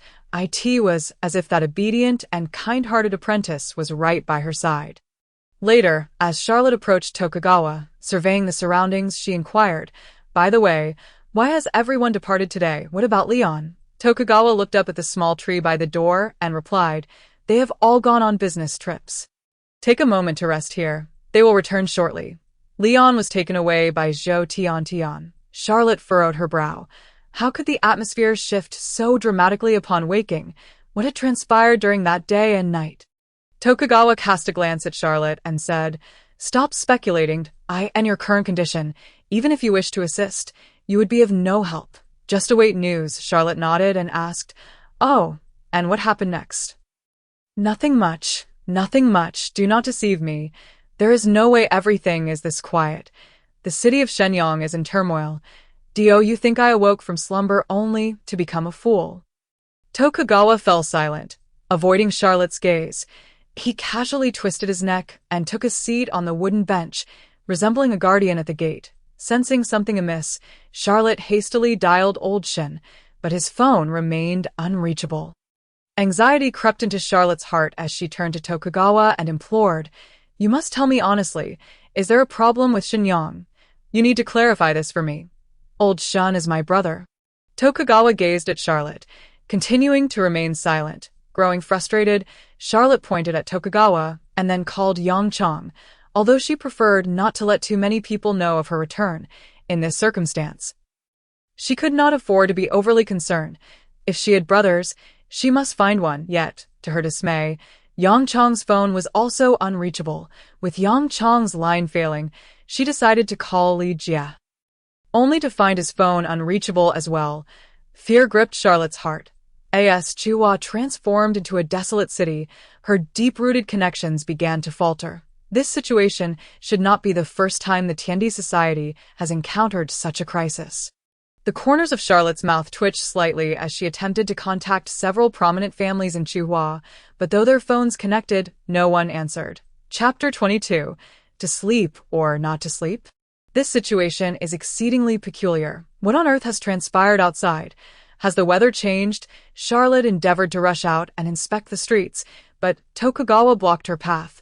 the intensity of Tokugawa's obstruction bore an air of danger. His determination to prevent Charlotte from stepping outside only heightened her fear.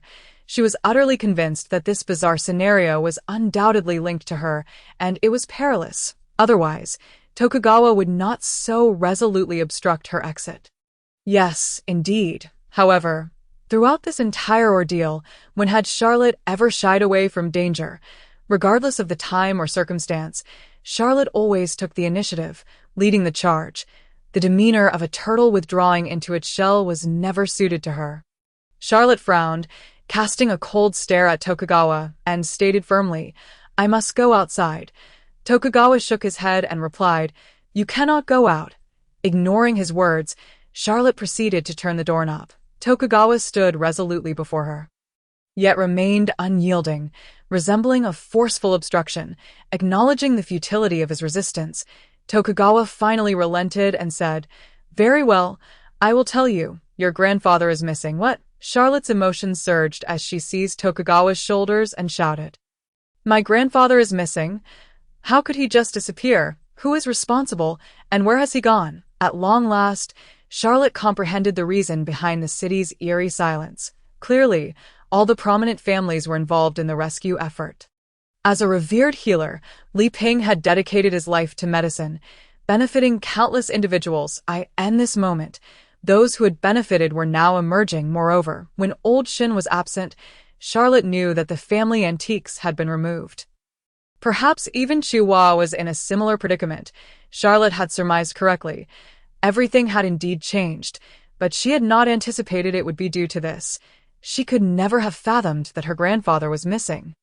In her life, the presence of her grandfather was irreplaceable, serving as the balance on the scales, the index of her progress, the compass of her life, and her most cherished kin. Yet upon awakening, she discovered that her grandfather had vanished. Compared to the panic she had felt when Fong Ting disappeared, Charlotte was now seething with fury, her eyes shimmering with a lethal intensity.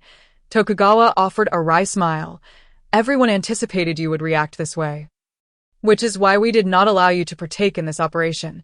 Your concern would only complicate matters." "Nonsense," Charlotte retorted vehemently. "My grandfather is missing. What do you expect me to do if I do not participate in the search and rescue? I am his direct grandson. He is my grandfather. I cannot simply sit idly by." Suddenly, the door was flung open. Tokugawa's demeanor shifted as he swiftly drew his dual pistols, but before he could take aim, they were wrenched from his grasp. The sensation was akin to the moment when the war god Fong Wei had received them. However, the visitor was not the war god, it was the formidable boss.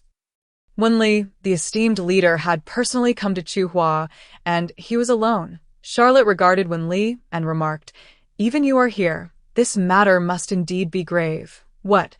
Do you wish to stop me as well?" Wen Li did not take offense at Charlotte's demeanor. Instead, he understood, for Charlotte epitomized filial piety. Only a devoted child could exhibit such behavior in the absence of a loved one. He patted Charlotte's shoulder and said, "Concern leads to chaos. Without desires, one remains resolute. Reflect on why we do not permit you to go outside, and why I have come." Wen Li had always been of the same generation as her grandfather. After Charlotte's outburst, she managed to restrain herself in a subdued tone. She confessed, "I fear that if I am taken outside, I will fall into enemy hands." Eli chuckled. "Indeed, it seems you have not completely lost your wits. Since you are all aware of this reasoning, why persist in wanting to go on? Come now, sit down, and I will tell you what has transpired here." With that, he guided Charlotte to a wooden chair and began recounting the events of that day and night. It turned out that while Charlotte was at Guanyin Mountain, trouble was brewing in Chaiyue. At the time, Charlotte could not see the enemy, for they were genuinely absent, already having descended upon Chuhua. The leader of the church instructed Leon to impersonate himself, leading Charlotte and all the forces surrounding her straight to Chuhua, creating a gap in the defenses there. Seizing this opportunity, the leader, Rongshan, abducted Li Ping. Upon realizing the truth, Charlotte awakened from her stupor, simultaneously wishing to strangle herself. She had thought her office had been thoroughly exhausted, that she had unearthed a treasure and turned everything into adversaries. But little did she know, this had all been a calculated ploy by others. Wenli placed a reassuring hand on Charlotte's arm and said, "Winning and losing are commonplace in warfare. You share deep emotions. Your apprentice has been taken.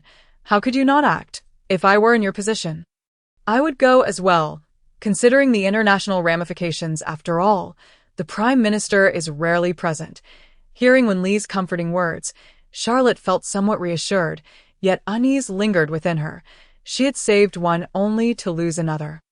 What had Wenli been doing all these years? Wenli smiled wryly and remarked, "Enough of that gloomy face. They cannot escape China. If they cannot flee, they will surely come to Chuhua to seek you. You are the key player. Li Ping has been taken to extort you. His life should be secure." Charlotte found some sense in this reasoning and gradually calmed down, asking, "Are the others also searching?" Wenli replied nonchalantly, "Yes. Everyone you know and those you do not know are participating in a nationwide manhunt. China has set a trap. They can only maneuver within our borders." Charlotte nodded. "All right then. I shall go out." Wenli's expression turned cold. "What is this child doing? How dare you speak so recklessly? Why do you insist on going out?" Charlotte waved her hand dismissively. "I understand your words and your concerns, but I cannot afford to dwell on them. It is my duty to rescue my grandfather." Wenli frowned, saying, "I expected you to be more composed. Why are you acting so impulsively? If you go out like this, you will only increase our burden." Charlotte shook her finger. "No, if I do not go out, they will never come to find me. I must go out to let them know where I am.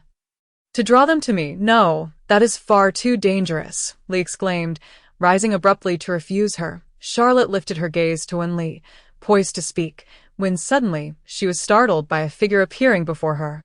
Li Wenhe and Tokugawa both turned around, but Tokugawa was swiftly knocked unconscious by the newcomer.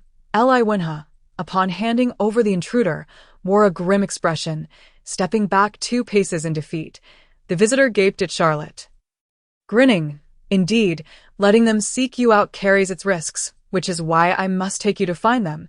It is far safer." Though Charlotte had braced herself, Zhao Tian's repeated warnings that her opportunity to meet him was drawing near still startled her upon seeing him. This old rogue always made his appearances in unexpected ways, each more extravagant than the last. The last time in Russia, he had taken down Tokugawa and swiftly obliterated the liquid. This time, I have toppled the Tokugawa shogunate and forced Wenli to retreat, leaving me uncertain about what to destroy next. Zhao Tian cast a fleeting glance at Wenli, then turned to Charlotte and said, "Good disciple, follow me." Charlotte hesitated for a moment and inquired, "Where to?" Zhao Tian swiftly dashed in front of Charlotte, playfully patting the back of his head, and exclaimed, "What a silly question! Of course, we're going to find them." Panting, Charlotte touched the back of his head and replied, "I know that, but where exactly are we going to look for them?" Zhao Tian chuckled. Once we arrive, you will understand. It's not far anyway." After pondering for a moment, Charlotte nodded in agreement, preparing to set off with Zhao Tian. He was aware that although his master might be unreliable, he would never put him in harm's way.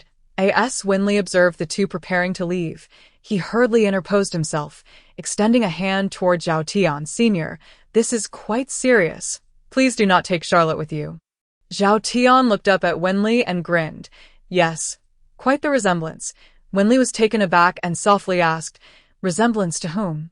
The enigmatic veteran before him evoked immense respect from Wenli, a rare occurrence indeed. Leaving Charlotte somewhat bewildered, had Wenli ever bowed like this before? Zhao Tian stroked his beard and replied, "You resemble Li Xian, your father." Wenli's lips twitched. "My father, you know him? Decades ago, I was his lowly master," Zhao Tian remarked, pulling Charlotte along like a gust of wind as they departed. Wenli stood there, speechless. Indeed, he was rather foolish to die in the presence of the veteran. He recognized who he was. His father's martial arts were taught by Zhao Tian, who was his ancestral master. How could he possibly impede someone so significant? At that moment, Tokugawa awoke, immediately wishing to go out and retrieve Charlotte, but Wenli stopped him. He waved his hand and said, "No need to search.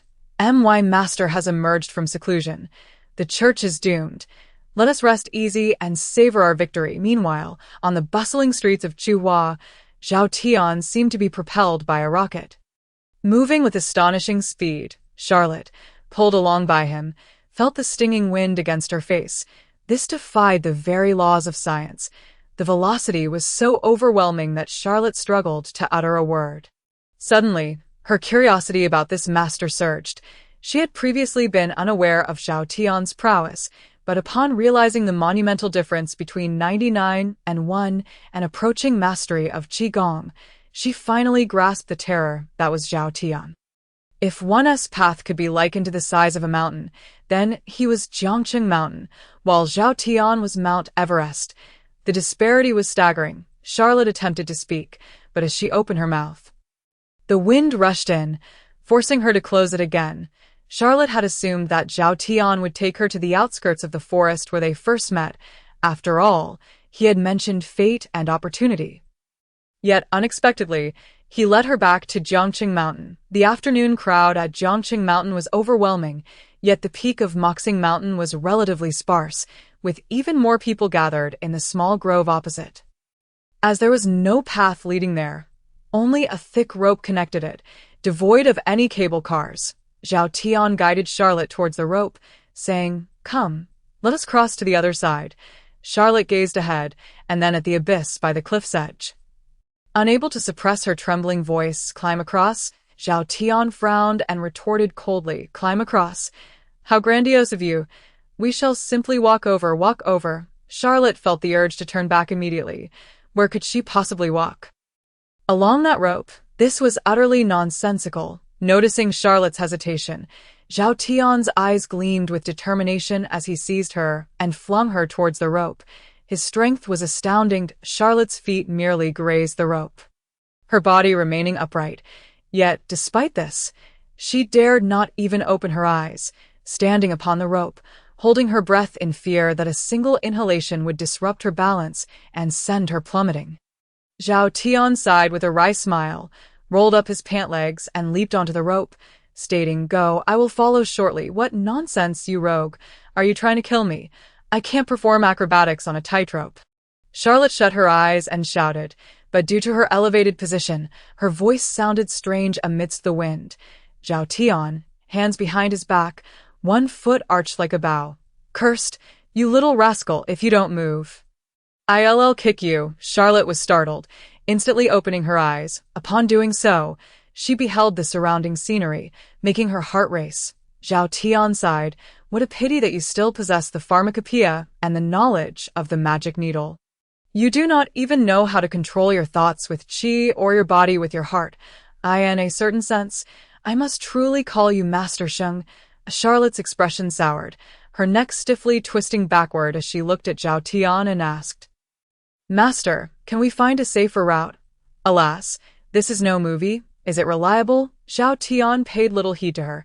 He performed a front flip, landing before Charlotte, and then walked forward as if on solid ground, saying, "Whatever, let me lead, and you can find a way for yourself." Charlotte became anxious and urgently called out, "Master, no, please don't leave me here. You might as well take me back to solid ground.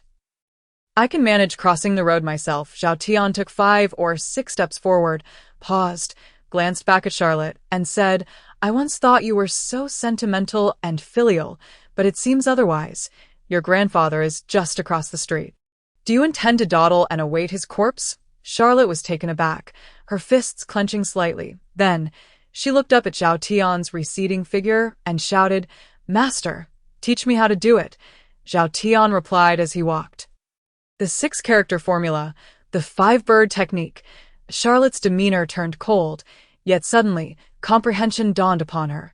She nodded, beginning to stabilize her mind with a 6-character formula, then employing monkey techniques to make her body light and agile. After approximately 3 to 4 minutes, Charlotte achieved the state of controlling her mind with qi and her body with her heart as Zhao Tian had described. Suddenly, the sensations of interacting with the world returned to her. Nature appeared vividly 3-dimensional. Even with her eyes closed, she could perceive subtle changes around her, her senses sharpened and refined. Charlotte felt her body light and comfortable, as if she had merged with nature. No wonder the Taoists once proclaimed that humans are indeed a part of nature, and life and death are also integral to the natural system. Chapter 23. The fury of technology has arrived. Of course, such mysticism was beyond Charlotte's comprehension for now. Mastering the state and successfully traversing the rope sufficed, while she could not walk forward with her hands behind her back like Zhao Tian. She was now able to walk steadily. She spread her arms in a cross and gazed ahead, her feet forming a V shape as she moved step by step. With no distractions, she walked swiftly. In the blink of an eye, Charlotte crossed the street. Upon reaching her destination, she exhaled in relief, feeling her back damp with sweat, startling her with a cold shiver. It seemed that although her mind was unafraid, her body was honest. Zhao Tian grinned and remarked, "Not bad, quite commendable." As he spoke, he pointed ahead, saying, "It's only 2 kilometers away." "That close?" Charlotte replied coldly. It struck her as peculiar that such proximity to the local base was met with such silence. However, upon reflection, it made sense. What defense would there be in such a location? Who could anticipate that 2 madmen would dare to traverse a tightrope? Charlotte sighed. By taking the unconventional route, one could achieve extraordinary results. Zhao Tian chuckled. "Look at you, what are you imagining? Do you truly believe they are so foolish as to leave this place unguarded?" Charlotte paused and asked, "Where is that person?"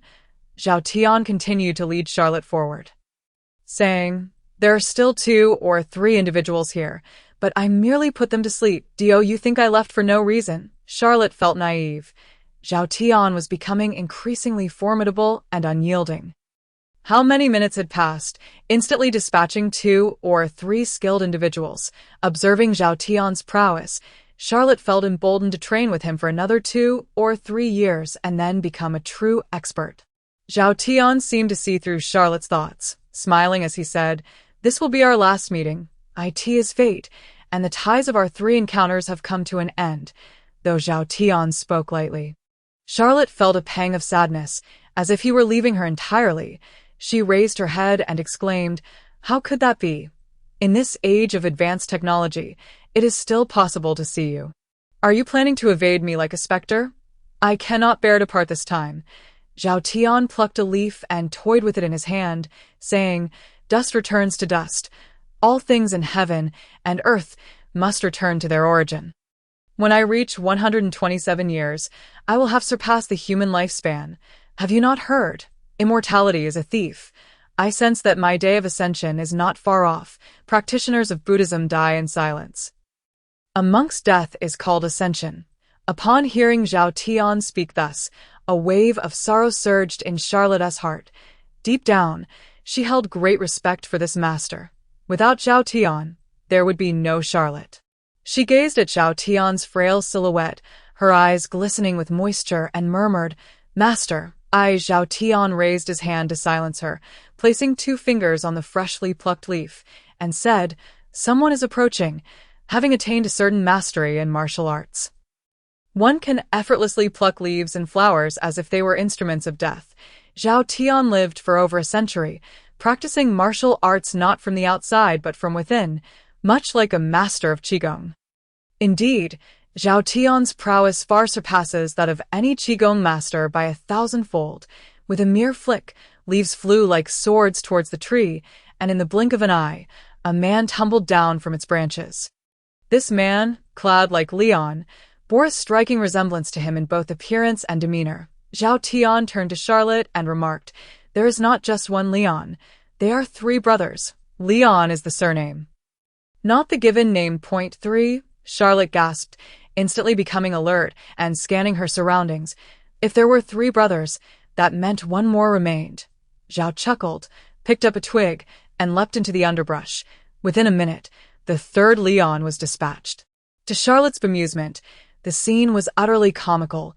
Zhao Tian relentlessly swatted Leon's backside with the twig, akin to a mother chastising her child, at times playfully prodding him like a shepherd herding a wayward lamb.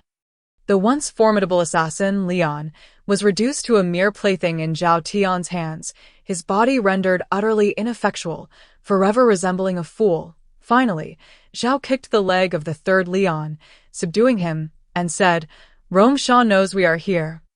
Does he not?" This greeting is truly reminiscent of him. Leon number 3 glanced up at Zhao Tian, then at Charlotte, a flicker of surprise crossing his features as he turned back and said, "You brought the young master?" Charlotte, coldly, responded, "Young master. How can he speak in honorifics to himself? This hardly seems like a contest between mortal enemies." Zhao Tian replied with a smile, "Why shouldn't I bring him along? Rongshan, could it be that Yongshan wishes to meet him too? Am I not fulfilling his wish by bringing him here?" Leon number 3 regarded Charlotte thoughtfully before stating, "Though the approach may be somewhat flawed, the master only desires results, and he should be pleased with this. He is currently researching a potion, so you must not disturb him for the time being." Bang! As soon as the words left his mouth, Zhao Tian delivered a sharp slap. The force of it nearly dislodged Leon's teeth. Zhao Tian shook his robe and chuckled, "You are quite amusing. Did I catch you to inquire about these matters? Hurry and notify me, lest you provoke the old man into barging in uninvited." Charlotte hesitated before saying, "What etiquette are we discussing at this moment? Why not just charge in?" Zhao Tian shot her an irritated glance. "Is it not uncomfortable to intrude without a cup of tea? Pass it along, and I might even request a cup. Do you understand the importance of respecting one's elders?" The corner of Charlotte's mouth twitched. Damn it, this master is truly eccentric, but right now, I am somewhat reluctant to indulge him. I genuinely believe that without madmen, the world would be far cleaner. Bang! Zhao Tian playfully tapped Charlotte on the head, saying, "Do not think I am unaware of your thoughts. Should you dare to curse me secretly again, I shall render you a fool." Charlotte, panting, rubbed her head, pondering whether this old man had a penchant for striking heads. Grandfather does it, and now this old rogue too. What? My dear successor has been turned into an idiot. Can you be any happier? Suddenly, after receiving that slap from Zhao Tian, a thought struck Charlotte's mind. After listening to Zhao Tian, she could no longer contain her curiosity and asked, "Master, do you know the leader of the church from early morning? I can't shake the feeling that you seem to have a long history." A flicker of memory crossed Zhao Tian's eyes before it vanished. He glanced at Charlotte, but did not respond. Instead, he kicked Leon number 3 harshly, urging him to act quickly. After about 5 or 6 minutes, Charlotte and Zhao Tian arrived at a wooden cabin. The design of the cabin was quite elegant, exuding a distinctly Chinese charm. Charlotte gazed at it, feeling an odd sense of familiarity, as though she had seen it somewhere before. Following Zhao Tian into the small house, he served 2 cups of tea, unfazed by the threat of poison. He drank his down in one gulp, while Charlotte remained cautious, leaving hers untouched. She surveyed her surroundings, noting the scientific decor and the careful arrangement of plants, which contributed to the room's overall healthiness. It was hard to believe that the leader of an organization that instilled fear in the international community resided in such a place. After a while, Zhao Tian tugged at Charlotte's skirt, prompting her to sit, then turned his gaze toward the large door and said, "Well then, come out and bring my apprentice's grandfather forth." At the mention of grandfather, Charlotte appeared somewhat anxious, fixated on the door.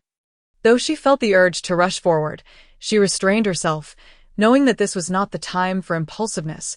Creaking sounds filled the air as the door opened, revealing Li Ping, flanked by 2 men in black. Upon seeing her grandfather, who bore no visible injuries yet looked haggard, Charlotte breathed a sigh of relief. However, the men in black exuded a palpable aura of menace, their silver needles reflecting their hostility. One of the black-clad men cast a glance at Charlotte and said, "Young master, should you truly wish to act, you are not our match. Please do not compel us to commit further transgressions." His enunciation was clear and articulate. This masked man was undoubtedly a true Chinese. Charlotte assisted Li Ping back into his chair, then leveled a glare at the black-clad men. "Who are you? Where is your master? Why is he doing this?" The men remained silent, standing at either side of the chair. Zhao Tian gestured for Charlotte to hold her temper and smiled, saying, "Yongshan is becoming increasingly outrageous. Even his father wishes to address me as an elder. How dare he keep me waiting here?" As soon as he finished speaking, laughter erupted from within the wooden door. Moments later, a middle-aged Chinese man clad in white robes emerged. This man, whom Zhao Tian referred to, was Yongshan. Though he was in his 50s, his youthful demeanor was evident in his features and posture, suggesting he had been a handsome man in his youth. Yongshan settled into a chair, glanced at Charlotte and Li Ping, then took a sip from his teacup, fixing his gaze on Zhao Tian as he stated, "That is something you owe me. You must wait until your dying day." Zhao Tian narrowed his eyes and replied, "Enough with the pleasantries. Your household is now present. Let us clarify matters. Do not let personal grievances endanger the nation." Charlotte trembled at the implications. "What do you mean that everyone in your family is here?" Had this man once been a force for justice? She looked at Li Ping, her expression gradually turning vacant as her heart raced. Why was grandfather presenting such a fade? Who is this man?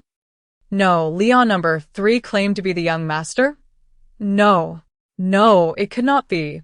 How could he possibly be my father? Hadn't he passed away long ago? I had heard it was an accident when I was very young. No, if he were not my father, why did this ruthless organization always leave me alive? No, perhaps I was merely fortunate, but I am human and prone to errors. An organization of this nature would surely seize any opportunity. Intelligence can be a double-edged sword. Charlotte, being astute, was able to draw conclusions. Based solely on Zhao Tian's words and Li Ping's demeanor, she surmised that this man named Yongshan was closely related to her. Yet, she found it utterly unacceptable and unwilling to accept it. It shattered her worldview.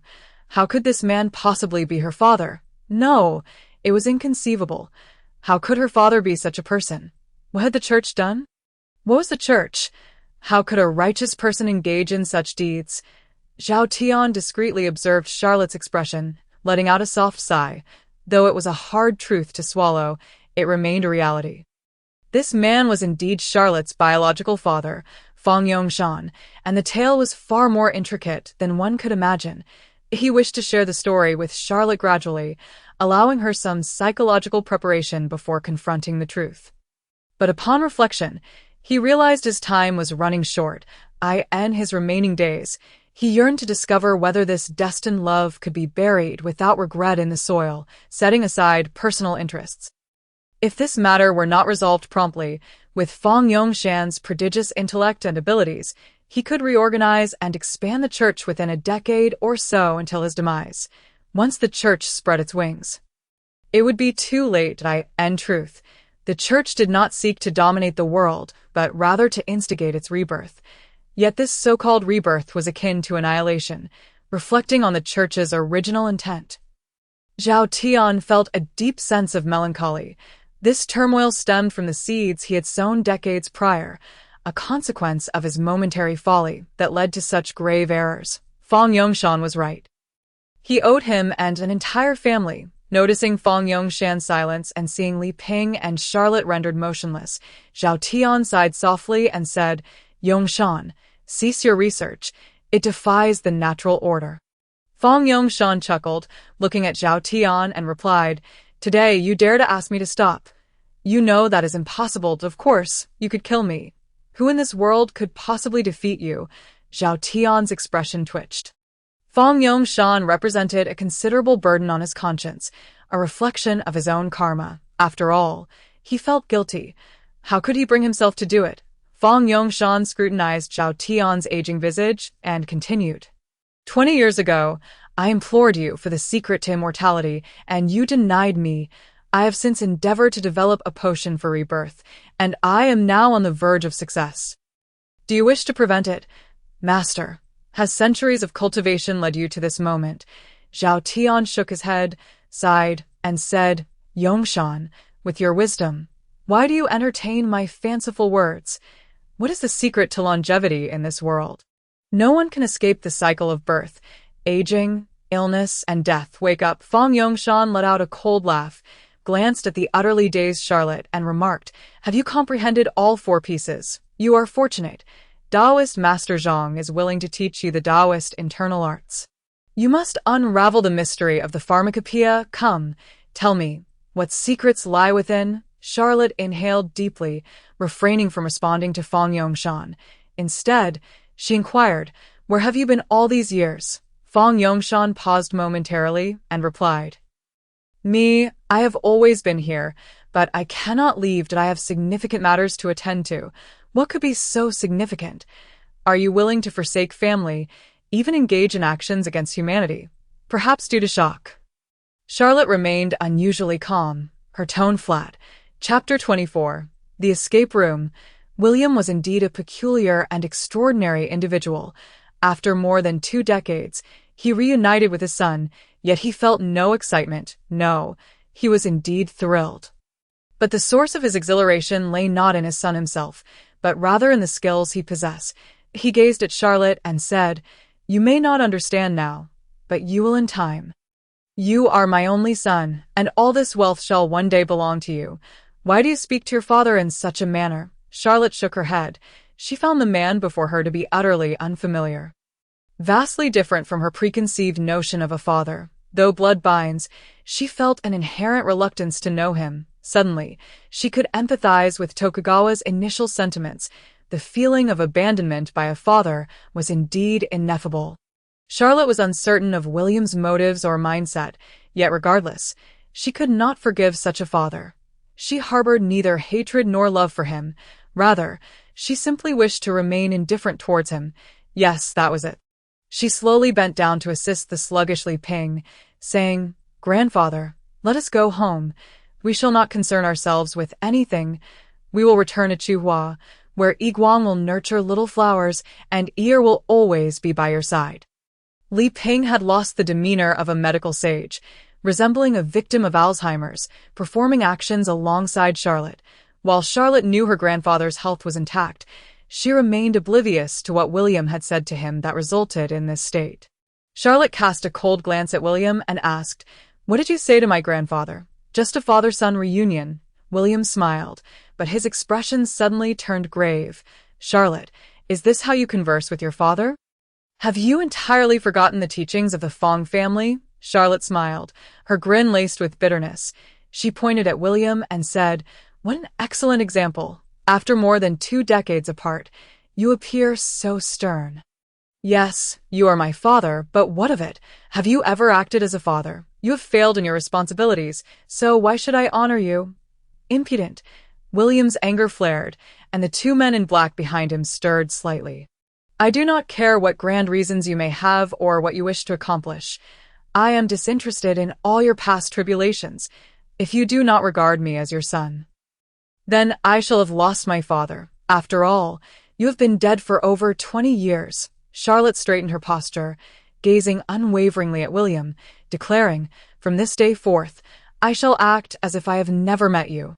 I am taking my grandfather home now, so do not hinder us. With that, Charlotte grasped her grandfather's hand and began to walk away. Stop, William gestured, and the men in black blocked the door. He looked into Charlotte's icy eyes and said, You cannot leave. You must stay. I have invested so much time, hoping you would comprehend the divine needle and collaborate with me to create a grand enterprise. Charlotte turned to face William, her voice steady as she replied. The first teaching of the Fong family.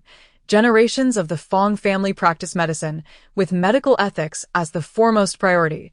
The second teaching, medical skill is to be revered, never to be a slave to ambition.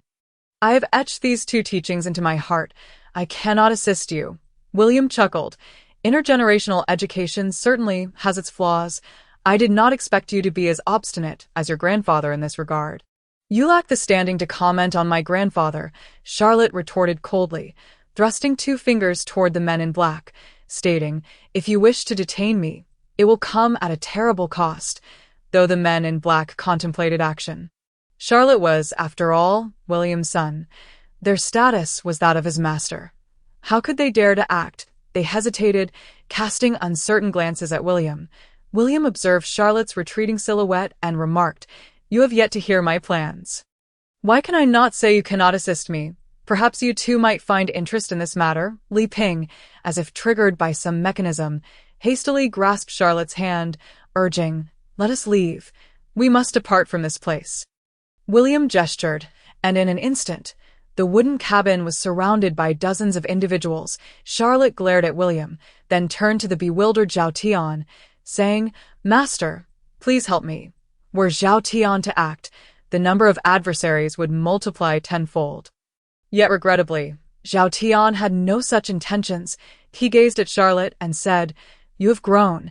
You are capable of caring for a family. You must confront challenges when they arise, rather than evade them in this manner." Charlotte shook her head. "I am not evading. I simply do not wish to speak another word to this man." Zhao Tian sighed. "This will eventually be resolved. Regardless, before my demise, I must conclude this fated relationship. As your mentor, this is a wish I must fulfill." Charlotte felt deeply moved. Upon witnessing Zhao Tian's potential demise, she became somewhat soft-hearted, yet her anger flared when she beheld William's face. She stared at William and stated, "And what sort of conclusion do you envision? There can be no second chance. Thus, we shall never meet again. That is the conclusion." Zhao Tian waved his hand. "No, the conclusion lies in unearthing each other's hearts. This matter was instigated by me, and thus, I must resolve it. I am aware this act is selfish, yet I wish to be indulgent just this once." Charlotte sighed and inquired of Zhao Tian, "Then what exactly is it? Tell me, what connection do you have with our family?" Zhao Tian pondered for a moment before beginning to explain. It turned out that 20 years prior, Zhao Tian had come to Chuhua and encountered William. At that time, William was out shopping with Charlotte's sister, Fang Yi, when they encountered assailants. When Zhao Tian witnessed the injustice, saving a father and daughter became a matter of fate. At that time, Li Ping had brought Charlotte to visit Chuhua. Thus Charlotte had no recollection of this incident, and being quite young, her memories were vague. The only memory Charlotte possessed was that upon returning, her father and sister had perished, leading her to weep for several days. Upon hearing this, Charlotte felt perplexed. According to Zhao Tian's account, this was evidently a fortunate fate. How could it transform into a destined tragedy? Zhao Tian paused before continuing. It appeared that after rescuing the father and daughter, Zhao Tian noticed Fang Yi's poor health and imparted some principles, akin to the 6-character mantra he later shared with Charlotte. Fang Yi was exceptionally intelligent and quickly improved, prompting Zhao Tian to feel a deeper connection with the little girl. To amuse her, Zhao Tian casually mentioned that this was the secret to longevity, assuring her it would keep her clever and beautiful forever. Thus, William took this just to heart. After 3 encounters with Zhao Tian, Fang Yi suddenly fell ill. At that time, William's medical skills were not yet mature, and Fang Yi suffered from an incurable ailment, rendering the family weak. In a desperate bid to save his daughter, William ventured into the outskirts of the forest, following the contact details left by Zhao Tian. Unbeknownst to him, he became increasingly ensnared, even encountering ferocious beasts. After a collision, Fang Yi's condition deteriorated, leading to her eventual coma. Later, they encountered a grizzly bear, nearly losing their lives. Fortunately, Zhao Tian arrived, yet Fang Yi's condition was dire. Zhao Tian, somewhat versed in ancient medicine, utilized the bear's gallbladder for first aid. However, Fang Yi's constitution could not withstand it, resulting in a worsened state. Zhao Tian attempted emergency measures, yet Fang Yi lapsed into a state akin to a living corpse. When William beheld his daughter in such a condition, he beseeched Zhao Tian for the entirety of his longevity strategy. He hoped his daughter could be treated through this method, allowing him to attain immortality and devote infinite time to developing remedies to save her. However, no such strategy for immortality exists in this world. Zhao Tian spoke the truth, yet William perceived it as a breach of privacy. Zhao Tian declined to elaborate, resulting in an unresolved feud between them. William, cradling his barely alive daughter, returned to Fang Jia. From that moment forth, he dedicated himself to studying medicine, yet his research took a misguided turn, leading him to associate with many ill-intentioned individuals and establish a rudimentary organization within the church. Upon Li Ping's return, he discovered the transformation of Fang Jia. After learning of the circumstances, he vehemently reprimanded William, who fled with his daughter. From that point on, he severed ties with Fang Jia. Li Ping wished to avoid discussing this matter further and refrain from airing family grievances. thus maintaining a low profile. Yet, as a father and grandfather, during the stillness of night, he would inevitably feel sorrow. When Zhao Tian recounted this hidden history to Charlotte, she could scarcely believe that such a significant event had transpired during her absence from Chuhua for 2 years, making it difficult for her family to conceal it for so long. Truth be told, upon hearing this revelation, Charlotte could empathize with William, for the more intelligent a person is, the more obsessive they may become. Excessive obsession can transform one into a demon.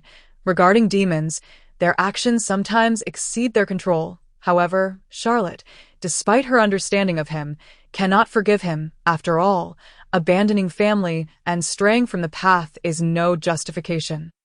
In truth, this predicament arose from a misunderstanding, one that unexpectedly escalated into such a significant event. Zhao Tian initially dismissed it, but upon witnessing William engage in actions that defied the moral order, utilizing his own daughter as a subject for experimentation, he could no longer remain passive. The green liquid in the vial and the peculiar substances within the test tubes were all intricately related to the revival of medicinal materials. When Zhao Tian beheld the liquid, he was not at ease. His thoughts turned to William, yet upon their subsequent conversation, that notion dissipated, leading him to conclude that this was merely an issue awaiting resolution. Charlotte surveyed the surrounding silence and declared, "I am aware of everything. I wish to understand what this so-called revival potion is. Moreover, from what you just said, it seems my sister is still alive."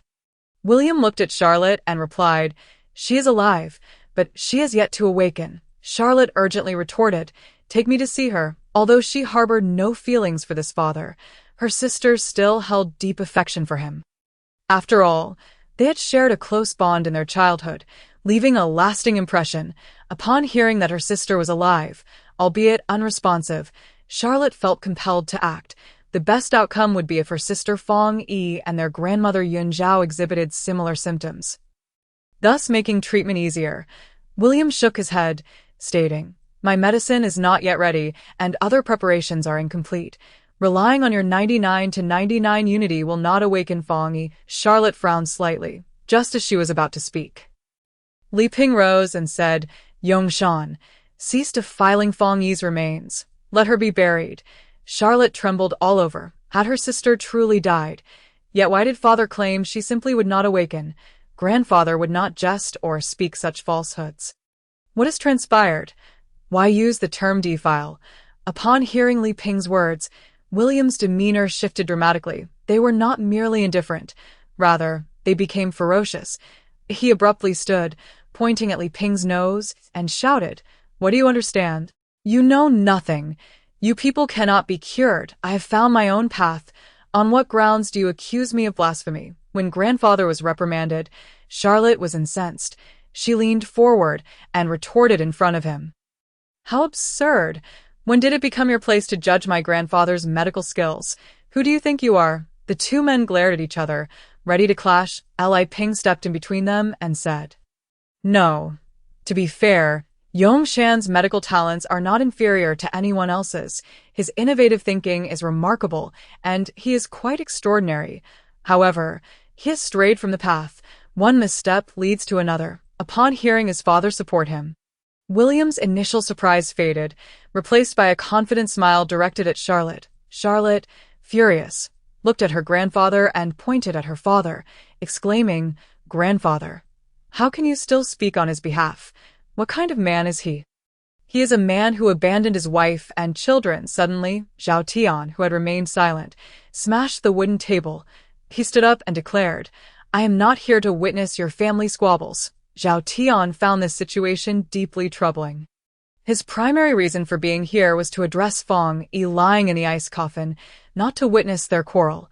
This was indeed a case of misplaced priorities. Zhao Tian's stern admonition momentarily cooled the tension in the room.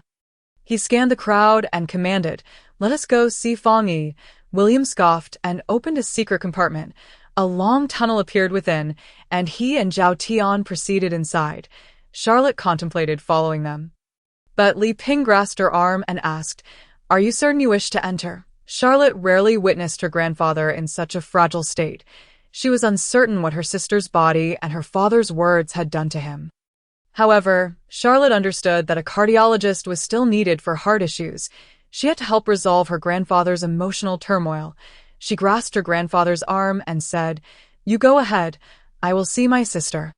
With that, she stepped forward into the tunnel. The tunnel was not excessively lengthy, but after a 5 or 6 minute walk, they arrived at a small chamber. Upon entering, Charlotte was astonished by the sight before her.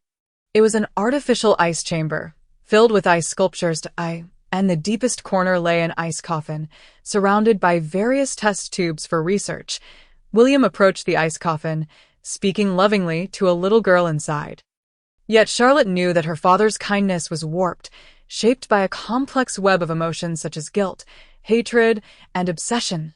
It was not genuine love, but rather a manifestation of his inner turmoil. Taking a deep breath, Charlotte walked closer. Her sister appeared as she always had, around 6 or 7 years old, clad in the little floral dress from years past. Now, she seemed to be merely sleeping. However, Charlotte knew her sister was truly dead. It was merely a cold corpse. Chapter 25. Let us play together. Charlotte reached out to touch her sister's forehead, a gesture she had cherished in her childhood. Believing it conveyed intimacy, William looked at Charlotte and said, "See, Fong Yi is still here. Once I have prepared everything, you can save her with a needle." Charlotte remained silent, merely gazing at her sister within the ice coffin. Suddenly, a twisted smile appeared on William's face as he proclaimed, "When Fong Yi returns, it will prove the validity of my research. At that moment, I will be the god who controls life and death. And you will be the divine scepter. We will be true gods." His so-called research involved human experimentation and organ transplantation. In pursuit of his own ambitions, he had sacrificed numerous innocent lives. It was this devilish pursuit that had plunged Li Ping into a state of stupor. How could he accept this? A family of physicians, and yet their own son had committed such a heinous act. How could Li Ping come to terms with it? Charlotte looked at William and asked, "The divine scepter? The true god?" William replied excitedly, "Yes, I have conducted extensive research.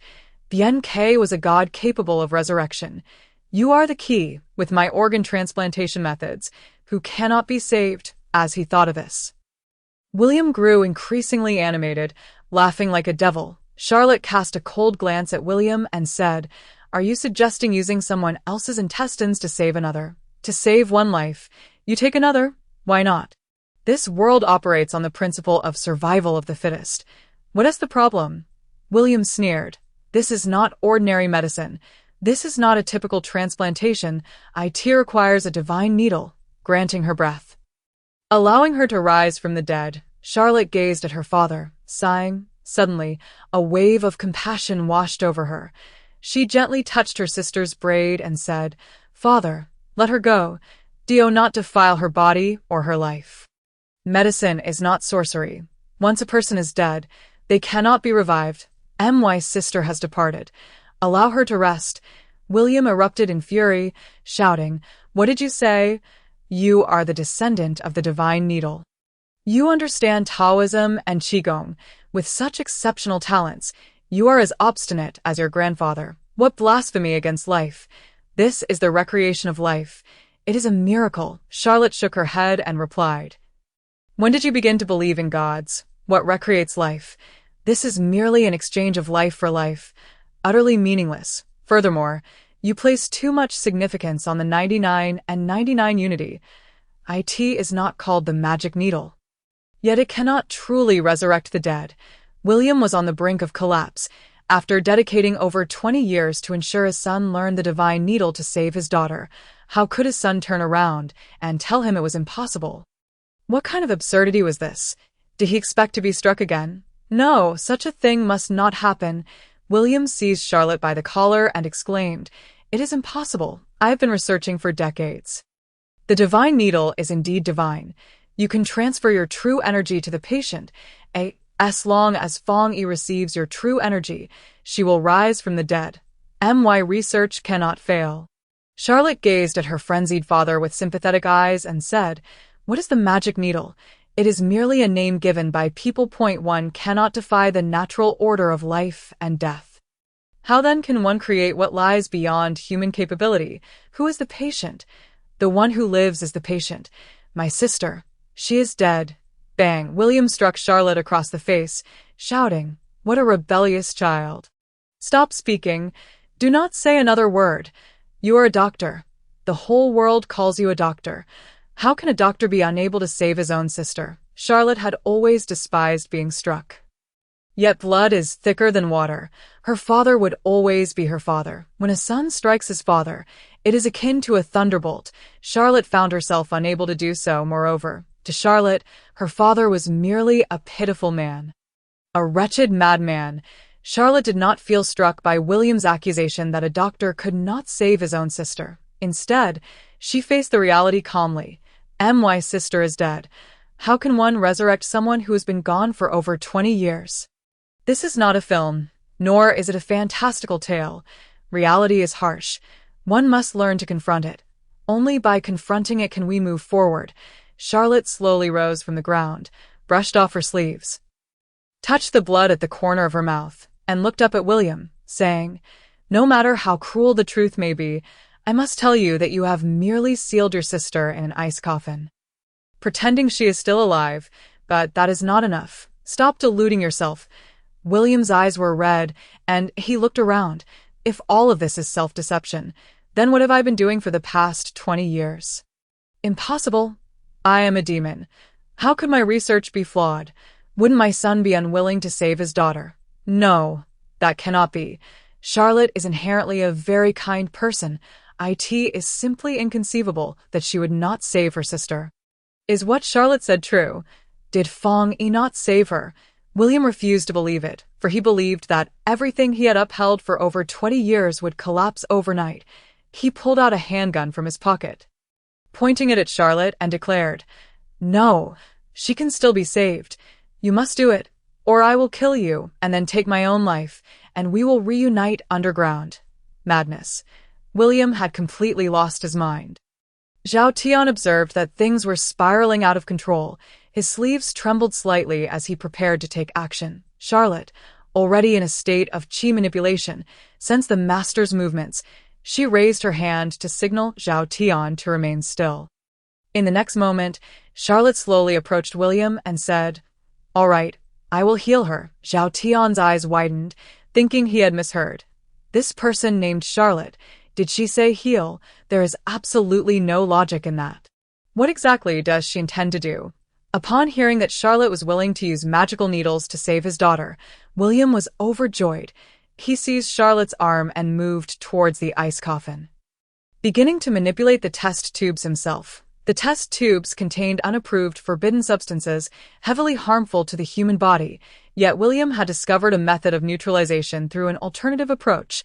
He combined Eastern and Western medicine, transforming these drugs into a miraculous remedy devoid of side effects, or rather, a pseudo-magic potion. According to William's description, after adjustment, these miraculous medications could act on corpses, promoting blood circulation.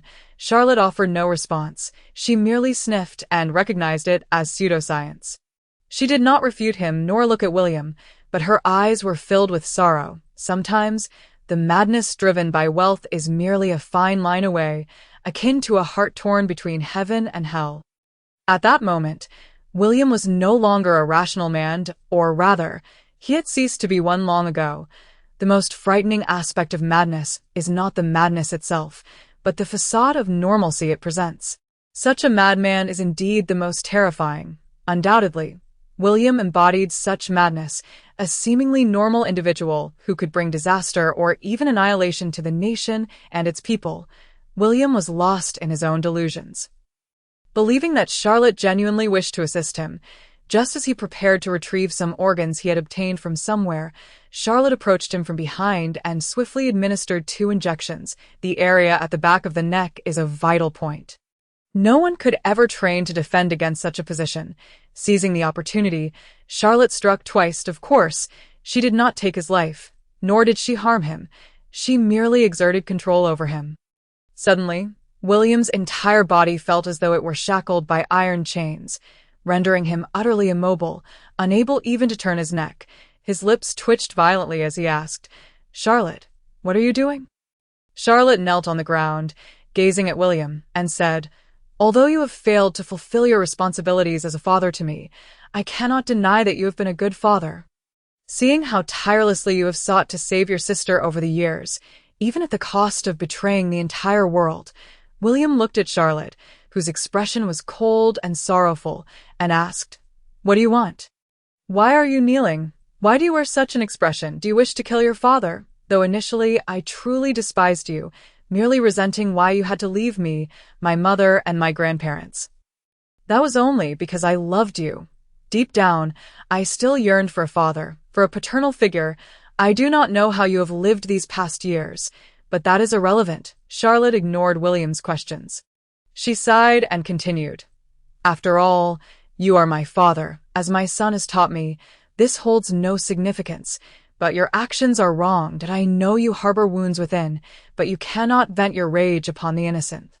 William quietly regarded Charlotte, remaining silent. Charlotte, still kneeling on one knee, pointed at the organs, gesturing at the surroundings and at her sister, saying, "If my sister were still alive, she would certainly not wish to witness her father transform into a pervert." "A bloodthirsty demon," William scoffed. "Well, ha ha ha.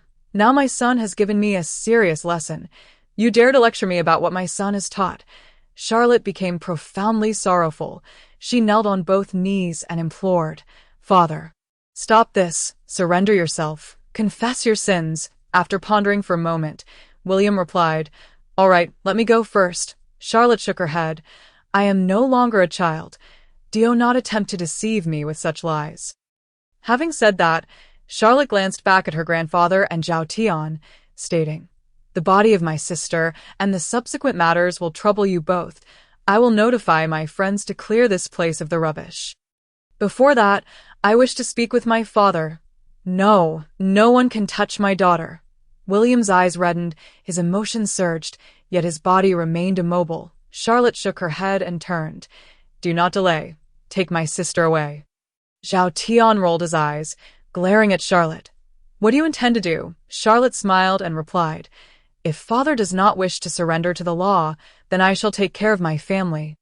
Zhao Tian, catching the hint, swiftly approached Charlotte and exclaimed, "No! Killing my father, killing my mother, heavens above, I will not allow you to do such a thing." Charlotte looked up at Zhao Tian and said, "Master, you overestimate me. I cannot commit such an act. I merely intend to resolve this in another manner." As Zhao Tian's mind raced, he suddenly thought of Ivan and immediately comprehended Charlotte's intentions, this little one. Charlotte wishes to turn William into a fool, a harmless imbecile, though it is not murder. Doing such a thing to one's father will leave no one unscathed. Zhao Tian shook his head. "Why must you do this? Why must you bear this burden alone? From the moment I arrived here, I realized that this was merely a disaster. Without my father, there would be no church. These events would not unfold on an international scale." Charlotte tightened her fists slightly, stating, "Of course, claiming she wishes to save the world is a grandiose assertion. I merely wish to halt this endless argument and inhumane research. I only want to bring my father home and confine him forever in Fangjia's backyard." Zhao Tian felt a pang of bitterness in his heart, saying, "But in reality, this is none of your business. IT merely piles one burden upon another. You need not do this." Without Charlotte shaking her head, she replied, "My father has established so many systems and plans, running around to teach me magic needles so that I may grow stronger and save my sister." At that moment, Charlotte looked at William and asked, "Father, you only wish for a family reunion, do you not? Happiness in a family is an inherent human instinct. Blood is thicker than water. Some emotions can transcend time." Charlotte and William had only interacted for an hour or two. Yet it felt as though she could penetrate the very depths of her biological father's heart. William gazed at Charlotte, remaining silent on the surface. He disagreed, yet his eyes betrayed him. Charlotte smiled and said, "We shall return home soon." Knock, knock, knock. Charlotte lightly tapped her head 3 times, then looked up at William and said, "Father, Forgive my unfilial behavior." With a swift motion, Charlotte produced several silver needles and swiftly pierced William's 8 crucial points. This arrangement of acupoints was the very formation that had rendered Ivan into a state of idiocy. Charlotte was serious. She wished to transform William into a fool forever. Bang! Just as Charlotte made her final move, Zhao Tian seized her wrist. Before he could react, Zhao Tian waved his sleeve, sending all the silver needles clattering to the ground. Zhao Tian looked at Charlotte's bewildered face and said, "Such matters are unsuitable for you. As a teacher, focus on your own efforts." Zhao Tian paused and added, "Did you not say that these matters could only be resolved internally within Fangjia, allowing you to proceed without worries? Having done so, does it not create another knot in your heart?" Charlotte understood Zhao Tian's feelings very well. He felt indebted to Fangjia. How could one who constantly feels indebted to others ever find peace? Zhao Tian stroked his beard, stating, "You underestimate me." With that, his expression suddenly shifted as he struck Williams by acupoint with a firm slap. Zhao Tian's approach was forceful and direct, relying solely on strength to subdue. Previously, he had opened all of Charlotte's sealed acupoints to save Ivan. Today, he altered his method, sealing all of William's acupoints. Chapter 26. Filming a television show. The 8 meridians of a person are interconnected. Once several crucial acupoints are blocked, a person can become utterly foolish. Zhao Tian acted without mercy. After one blow, William immediately fell unconscious.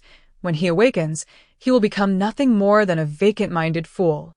Zhao Tian's expression shifted continuously, his eyes revealing the complexity of his emotions. He had never anticipated that he would be the one to carry out such an act. It seems as though one has spent an entire lifetime as a monk, yet can only depart this world in peace. He poked Charlotte's brow with his finger and chuckled. "Well, you should not dwell on these matters incessantly. Who are you, and what do you wish to accomplish?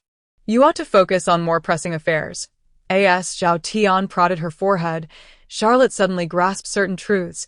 He surveyed the surroundings, gazing at the test tubes, and finally understood his purpose. Indeed, he was a physician, and the art of healing was his lifelong pursuit. At this juncture, he ought to engage in the handling and study of these enigmatic materials, rather than partake in activities unrelated to his vocation. Zhao Tian smiled and remarked, "I spoke to you long ago about the law of cause and effect. The chaos wrought here is a consequence of your father's actions. You must utilize your medical skills to rectify this, thus honoring your name." Indeed, the current disarray was most troubling. Should Charlotte fail to devise a means to address these matters, it could pose a grave threat to the world, if mishandled and fallen into the hands of nefarious individuals. It could lead to the emergence of a second church. Moreover, whether remnants remain within the church, or if any remaining members possess these materials, remains uncertain. The true dilemma, however, was not William but rather the redistribution of the pharmaceuticals. Through previous exchanges with William, Charlotte understood that these potions, if administered to the living, were exceedingly toxic and could even manipulate others, somewhat akin to the variants controlled by those in power. I can only imagine the catastrophic consequences should these substances be exploited by political figures. Charlotte gradually rose and declared, "Grant me 6 months. During this time, do not disturb me. I shall formulate a vaccine here." In her absence from society, China seemed to have quieted significantly. There were no games of life and death, nor fierce rivalries. Everyone appeared content with their respective roles and the lives they led. Yet, without Charlotte, people found themselves at a loss. From common folk to generals and politicians, Charlotte had become a topic of conversation over meals these past 6 months. Naturally, the populace remained unaware of Charlotte's whereabouts, merely hearing from officials that she had gone to the deep university to study medicine. Although tales and legends occasionally circulated, the public, being astute, quickly began to spread rumors. As for those in high positions, they were well aware of Charlotte's destination. Those close to her were already counting down the days. After half a year, Li Ping's inner gloom had dissipated entirely. However, the atmosphere had become more joyful. On one hand, Master William had returned. albeit in a foolish state, and on the other, Fong Ting was pregnant, already 7 months along. Li Ping calculated the dates and exclaimed, "This little rascal is about to become a father. Why not return and see my great-grandchild? I promise not to scold him." Li Ping's voice seemed to echo magically, swiftly reaching Charlotte's ears. Charlotte sneezed, as if she had heard a curse, nearly dropping the item she held. Following 6 months of seclusion, Charlotte had prepared one vaccine from 30 different formulas, yet required one more to succeed. The final potion was indeed peculiar. And Charlotte had spent most of her time here. Over the past half-year, Charlotte had grown a prickly beard, resembling a wild man from the mountains. Fortunately, Zhao Tian had personally examined him. Otherwise, he might have succumbed to madness from solitude. This day marked the end of the 6-month period, yet Charlotte could not find the formula for the final potion. He felt a twinge of anxiety. This duration felt excessively long, leaving him uncertain about the world outside. In his agitation, he hastened his movements, and his rush. He nearly toppled the potion, but this time it yielded a delightful surprise. The combination of the blue and the final pink potion produced an intriguing reaction. Charlotte was overjoyed by this outcome. Then, he shattered all the vials. Yes, he could pass through customs. The final hurdle had been overcome. All the formulas were etched in his mind. He needed nothing from here. He could return home to reunite with everyone and unveil the formulas to the world. Charlotte was elated. Breaking the vials felt akin to tearing apart all the books at the end of an examination. The sensation was exhilarating. Half a year had passed, and Charlotte was finally ready to emerge. He longed to see everyone. He cried out in exuberance and tumbled out of the cave, eager to share his joy with his master. However, upon encountering Zhao Tian, Charlotte was taken aback. Zhao Tian sat there motionless, his face as wooden and lifeless as a statue, devoid of vitality, as though he were merely sitting. When Charlotte realized that her master had truly been guarding her in her final days, tears streamed down her face. She knelt with a thud, bowing her head to the ground, exclaiming, "Master, I have not fulfilled my filial duty. Your unworthy disciple Charlotte pays her respects to you." Charlotte knocked her head 3 times on the ground, each blow hard enough to draw blood from her forehead. Yet, Charlotte felt this was her obligation. For 6 months, she had neglected her responsibilities. But half a year ago, Zhao Tian had not resolved her regrets. Now, she departed with lingering sorrow. Charlotte was overwhelmed with emotion, unable to bear such a scene. Only by bowing deeply could she find solace. After the bows, Charlotte wiped her tears, intending to carry her master down the mountain for burial. After all, in the wilderness, she feared for her master's body being devoured by wild beasts. Charlotte rolled up her sleeves, grasped Zhao Tian, only to discover his hand was warm. Charlotte gasped softly and reached to check his pulse. "You rascal! You are alive! By heavens, you deceived me with your tears. That old rogue is still alive." Zhao Tian slowly opened his eyes and remarked, "What a fuss! Have you never heard of the breathing techniques of turtles? However, you are indeed rather unfilial that I, an old man, have endured the sun and rain for half a year, and you think 3 bows are sufficient." Charlotte's lips twitched as she gazed at Zhao Tian's mischievous face. Nearly bursting with anger, she pointed at Zhao Tian and scolded, "You old rogue, how shameless! Why were you feigning death? Ugh, no, what kind of absurdity was that? You look like a corpse. I previously mentioned that one might die of old age. And then I see you like this, and I almost wet my pants." Charlotte truly felt a mix of shame and fury, but fortunately, there were no onlookers. Otherwise, she might have truly contemplated murder. She had not anticipated being outsmarted by this old rogue. Yet, it was not entirely his fault. After all, Zhao Tian had told her that his lifespan was nearly at an end, and this old rogue truly seemed to be on the verge of death. Zhao Tian burst into hearty laughter, saying, "I am indeed at the end of my lifespan. Thus I need to employ turtle breathing to conserve energy. On the other hand, I said I am at the end of my lifespan. But I never claimed I would die this year. What misunderstanding do you harbor?" Charlotte abandoned the notion of bantering with the old rogue, huffing in frustration. "Fine, I shall not concern myself with you. I am going down the mountain after passing through customs. Zhao Tian raised an eyebrow, patting his robe and gesturing at Charlotte's ragged attire and disheveled appearance. Are you not afraid of frightening people in the city center dressed like that? Charlotte suddenly froze. She looked at her own body, touched her face, and it truly felt as if she were a mess. This old man was remarkably astute. She turned around and asked, "Do you have any clothes for me to change into?" "Indeed," Zhao Tian pondered, retrieving a robe from his bag. "I feared you would not know how to wear it." Charlotte's lips twitched. What a monk's robe! How do you expect me to explain this to others? Become a monk? I would not be able to wash it off even if I jumped into the Milky Way. However, Charlotte, being particularly concerned about her image, felt that continuing to look like a ragpicker would be quite unfavorable. After much internal struggle, Charlotte donned the robe, shaved her beard, and tidied her appearance before descending the mountain. Upon reaching Chuhua, Charlotte felt anxious about being recognized by acquaintances. Fortunately, passers-by came and went, and no one seemed to recognize her. She merely pretended to be a small monk accompanying an old Taoist on a begging trip. Charlotte breathed a sigh of relief and sought a nearby shop to exchange her robe for a blue one. "No, everything is fine. I truly am not accustomed to wearing a Taoist robe." After enduring countless hardships, the directionally challenged Charlotte finally recalled that a clothing store was located at the next intersection and hurriedly made her way there. Knock, knock. Just around the corner, she collided with a woman. This woman was simply dressed, wearing sunglasses, and appeared to be a star traveling incognito. The manager-like woman beside her, seeing that Charlotte was a small Taoist, quickly admonished, "What business do you, a little Taoist, have running around and touching things? How did your master teach you?"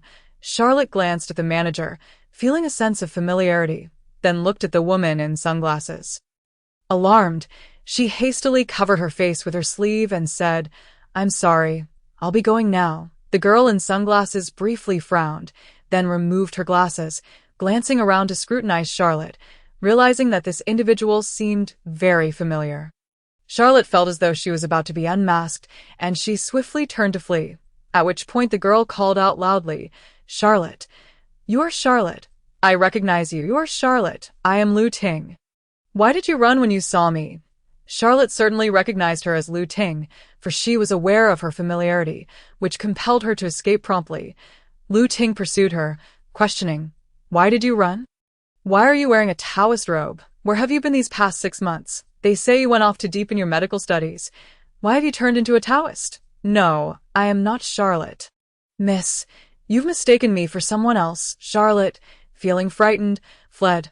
If this big mouth were to see her in such a state, it would not take an hour before the entire city was aware of it. Did she truly wish to remain in Chuhua? Lu Ting, upon hearing Charlotte's voice, became all the more convinced that it was indeed her. She promptly exclaimed, "If you don't cease this at once, I shall capture your photograph and post it online." Terrified, Charlotte immediately straightened up, no longer daring to flee. Lu Ting, with a smile, circled around Charlotte and could not help but burst into laughter. "Ha ha ha, you crack me up. It turns out that aside from wearing the green attire, you also quite suit the robe. Greetings, Taoist Fong." Charlotte, filled with a murderous intent, forced a smile as she gazed at Lu Ting, replying, "It's a secret." Lu Ting pouted and said, "That depends on your behavior. Now, tell me what you have been up to over the past 6 months. Everything has nearly turned to dust. Some of my sisters can't find anyone for beauty acupuncture." Charlotte, caught in a mix of amusement and exasperation, half-truthfully shared her experiences with Lu Ting. Upon hearing her tale, Lu Ting remarked, "There's quite a story. Very well, I shall let you go. But in the future, we shall summon you for beauty acupuncture. You cannot let us queue for tips. Otherwise, I shall spill the beans. All right, buy me a set of proper clothes first, and then come back. Oh, by the way, I have someone to introduce to you." Charlotte, feeling dejected, nodded and turned to seek Zhao Tian, only to discover that he had vanished. A wave of despondency washed over her, yet she quickly found solace in the realization that it was quite normal for her master to leave, as he was always a solitary figure. At that moment, Charlotte offered a deep Taoist bow to the distance, knowing she might not see him again. or as her master had said, perhaps never in this lifetime. Perhaps her master had long wished to gift this robe to her as a memento. Just as her thoughts swirled, the manager of the Lu Ting establishment returned with a casual outfit. Charlotte glanced at her own casual wear, then down at her robe, and said, "No thanks. I think I shall go home." Upon returning home, Charlotte was greeted with a lively gathering, filled with various rumors and incessant chatter. After the usual gossip, people began to inquire about her life over the past 6 months. Charlotte casually recounted some of her amusing or mundane experiences behind closed doors, frequently stealing glances at Fong Ting and her burgeoning belly. After all, she was to become a father. Since returning home at noon, his gaze had not strayed from Fong Ting's face and abdomen. Post-return, Charlotte contemplated organizing a wedding, but her mother, Tu Siyuan, advised against it, saying, "A woman should marry only once in her life, and being pregnant is not an ideal time." Consequently, the wedding plans were postponed for 3 months. After cutting her hair and donning the green attire again, Charlotte made her way to her grandfather's room. Upon returning from the retreat, Charlotte understood that she was not on vacation but had another important task to attend to, distributing the vaccine formula. Li Ping was not in a rush to address these matters. Instead, he handed Charlotte a stack of recent letters. Naturally, these were correspondence from friends across the nation. As Charlotte read through them one by one, warmth spread through her heart. It turned out that everyone still missed her. After setting aside the envelopes, Charlotte looked at Li Ping and said, "Cut to the chase. I have developed the vaccine formula. But I do not recommend Fong Jia to initiate such a venture." Li Ping chuckled. "Make up your mind. I plan to retire. The future is in your hands. By the way, don't be lazy tomorrow morning. Go check on the league. You will be astonished." Charlotte nodded coolly. The following morning, Charlotte hurried to the league at the crack of dawn. To her surprise, after 6 months of effort from everyone, the league was thriving. Highly organized and impressively large, exuding an air of authority. Chapter 27. The Storm of Technology. Initially, there had only been a handful of people here, like scattered sand, and now it occupied an entire building. It was said that similar structures had sprung up across the nation. Achieving such results in merely 6 months was truly remarkable. However, Charlotte felt at ease, knowing the unseen hand behind this rapid development was none other than affluent merchants and high-ranking officials. As she gazed at the league's plaque, a smile graced her lips as she stepped inside. The current state of Chihua Media was vastly different from its previous incarnation. Entry and exit now required identity verification, and sometimes even inspections. Resembling a military district, upon her arrival at the entrance, Charlotte was blocked by a couple of security guards. The guards, scrutinizing Charlotte's face, began to question her. Charlotte remained cool, yet complied with the 2 security personnel. She was no longer the impassioned youth. Indeed, even the most fervent spirit could not place undue pressure on the diligent guards, who were merely upholding their duty at the gates of Chihua Media. Why would Charlotte wish to make things difficult for them? Seeing her politeness, the guards softened their demeanor slightly. The sturdier guard looked at Charlotte and stated, "You are not a staff member here, nor do you possess valid identification. You cannot enter." Charlotte, feeling somewhat exasperated, scratched her head and attempted to pull out her phone to make a call, only to find that it had been dead for half a year. "Wonderful. I can't reach anyone. How do I prove that I didn't just wander in?" After a moment's contemplation, Charlotte turned to the guards and said, "Brothers, I am Charlotte, the president of the league, I assure you. I am not lying." The 2 guards exchanged glances, momentarily at a loss for words. The name Charlotte was quite familiar, and it indeed seemed to belong to the league's president, yet there were many with the same name. Moreover, this individual appeared nothing like a president. She resembled an ordinary pretty boy. The robust guard stroked his chin and said, "All right then, tell me, who is our vice president?" "Vice president? When did we even have a vice president?" "I haven't been back in 6 months, so I wouldn't know." Charlotte was dumbfounded. Having been away for half a year, she was completely out of the loop. The sturdy guard furrowed his brow and inquired, "What is the name of the general manager? Who is the department head?" Charlotte felt like crying. How would you know these people? Even if I hadn't been gone for half a year. With my laissez-faire attitude, I wouldn't remember such details. Tio put it bluntly, had it not been for Charlotte borrowing the vaccine formula in the name of the League, she wouldn't have bothered returning at all. The surprise held no particular significance. Wonderful, just come back to hit a wall, or return to your own place to hit a wall. What can I do? How can I get in? Can't you climb over the wall? Charlotte rubbed her temples, about to speak when the leaner guard began to get irritable.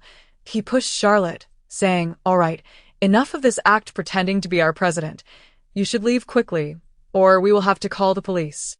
Anxious, Charlotte hastily mentioned several names: Su Li, Zhang Bei, Lu Qin, and others. Unfortunately, these individuals had been assigned to various locations across China, and Lu Qin had been residing at Shua's home. How could these guards possibly know? The lean guard could hardly take it anymore. Why was this person so persistent? His temper flared, and he was ready to take action, only to be restrained by the sturdier guard. Their commotion attracted the attention of the front desk. The receptionist emerged to inquire about the disturbance. Charlotte felt a flicker of recognition. It seemed she was the secretary from that newspaper. She pointed at the front desk and said, You are the secretary from the newspaper, right? What are you doing here at this stage?" The woman gazed at Charlotte and immediately screamed in recognition. Yes, she recognized Charlotte. She hurriedly bowed deeply, revealing her ample cleavage, and smiled. "Welcome back, President Fong. Please follow me to the leadership office. I believe everyone has missed you dearly." The two guards stood agape, stunned into silence. Could this young man truly be the president? At last, Charlotte had found someone who recognized her, and she felt relieved as she allowed the receptionist to lead the way. Upon entering, she patted the shoulders of the two guards, saying, "Indeed, it's good to be diligent from now on. The security work of the League shall be entrusted to you." The guards trembled in fear, unsure of how to respond if the president held a grudge. Yet, upon hearing Charlotte's words, they felt reassured. Luckily, the president was an amiable person. Charlotte smiled and followed the receptionist to the so-called leadership office. The door bore a plaque inscribed with Deputy Manager Tang. Upon seeing this, Charlotte was momentarily taken aback. Tang, Fan Fei Nana, impossible. This was clearly not feasible. The woman knocked on the door, then pushed it open. Gesturing for Charlotte to enter, forgetting her guesses, Charlotte stepped inside directly. Upon entry, she spotted a man in a trench coat with a pillow covering his face. Though she could not see him, Charlotte already knew who it was. She chuckled. "Xiaoer, after half a year, you finally acknowledge your roots." Yes, the man before her was Daquan. Daquan lowered the pillow, casting a glance at Charlotte, and said, "You're back. I thought you had perished." Daquan's demeanor was anything but carefree. Even with a tempest within, he remained as tranquil as a placid lake. Although he felt a surge of excitement at Charlotte's return, he would never leap up in jubilation. Charlotte understood Daquan well. She grinned and pulled up a chair, saying, "You're impressive. Are you still the assistant manager? You don't know medicine. What are you doing in this restroom?" Daquan, with his hands clasped behind his back, replied, "The assistant manager title is a FAOD. Being the head of security is genuine. However, the tranquility of these days has dulled my reflexes. It's wonderful that you're back, as the bloodshed and chaos can resume. And I can kill once more." "Enough of this idle chatter," Charlotte remarked, casting a sidelong glance at Tokugawa. "By the way, what positions did the people you knew hold? Where are they now?" Tokugawa propped a pillow behind him and replied, "You certainly have a knack for timing. Today marks the convening of the Central Assembly of the 17 provinces. Soon, everyone will arrive, and you'll see familiar faces. I can't be bothered to explain further." Raising an eyebrow, Charlotte retorted, "I say you are far too lazy. Do you truly believe I would dismiss you? Well then, I suppose I shall return to my old ways." Tokugawa replied languidly. Just as Charlotte and Tokugawa were engaged in conversation, an insider burst in, exclaiming that something was amiss. It turned out that the representatives from the 17 provinces had arrived, but they all appeared rather displeased, as if on the verge of conflict. Charlotte was taken aback. Although the surface seemed calm, Undercurrents of tension were palpable. Indeed, where there is a crowd, trouble often brews. Tokugawa stood, brushing off his trench coat, and stated, "Chairperson, it seems my role is about to be put to the test." With a wry smile, Charlotte followed Tokugawa outside. Upon exiting, she was met with the sight of hundreds of medical students standing in a huddle, their eyes seemingly ablaze with fervor, engaged in what appeared to be a heated debate. However, upon spotting Tokugawa, they all settled down, though some disputes and accusations lingered. Tokugawa, stretching lazily, was about to inquire about the commotion when Zhang Bei and the crowd spotted Charlotte. She let out a shriek and hurried over to Charlotte. Pulling her aside, with a delicate finger, she pointed around and shouted, "You're still arguing even though the chairperson has returned. Are you not seeking to make a name for yourselves?" The crowd fell silent instantly. And soon some familiar faces recognized Charlotte, causing a wave of excitement to ripple through the assembly. "Chairperson, it's good to have you back. Those from Jincheng are utterly outrageous. Chairperson, don't heed their nonsensical claims.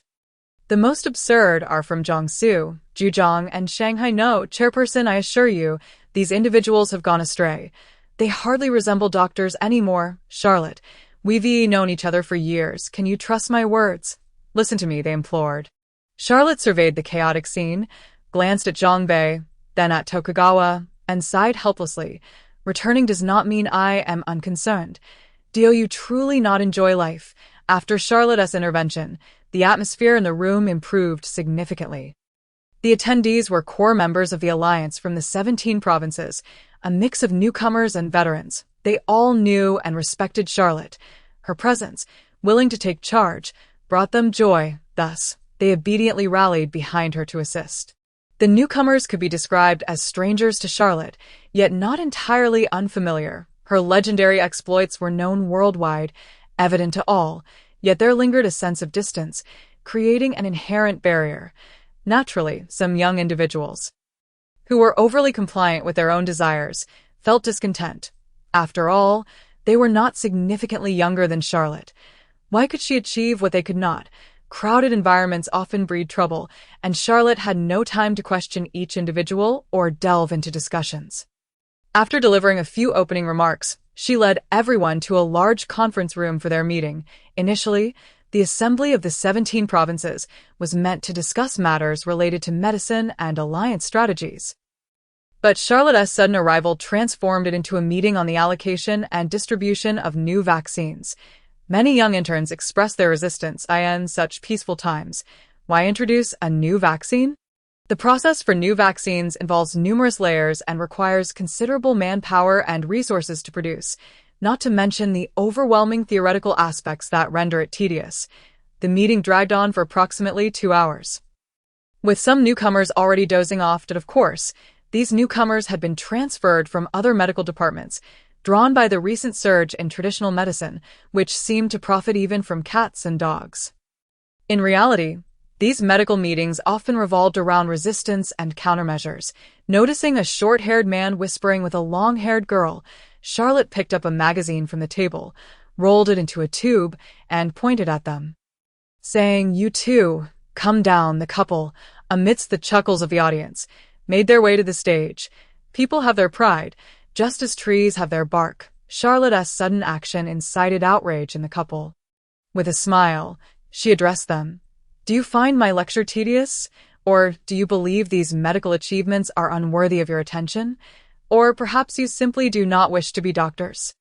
The couple fell silent. Charlotte nodded and stated, "I never force anyone to attend lectures, nor do I appreciate others sleeping during medical classes. You two may leave and never return."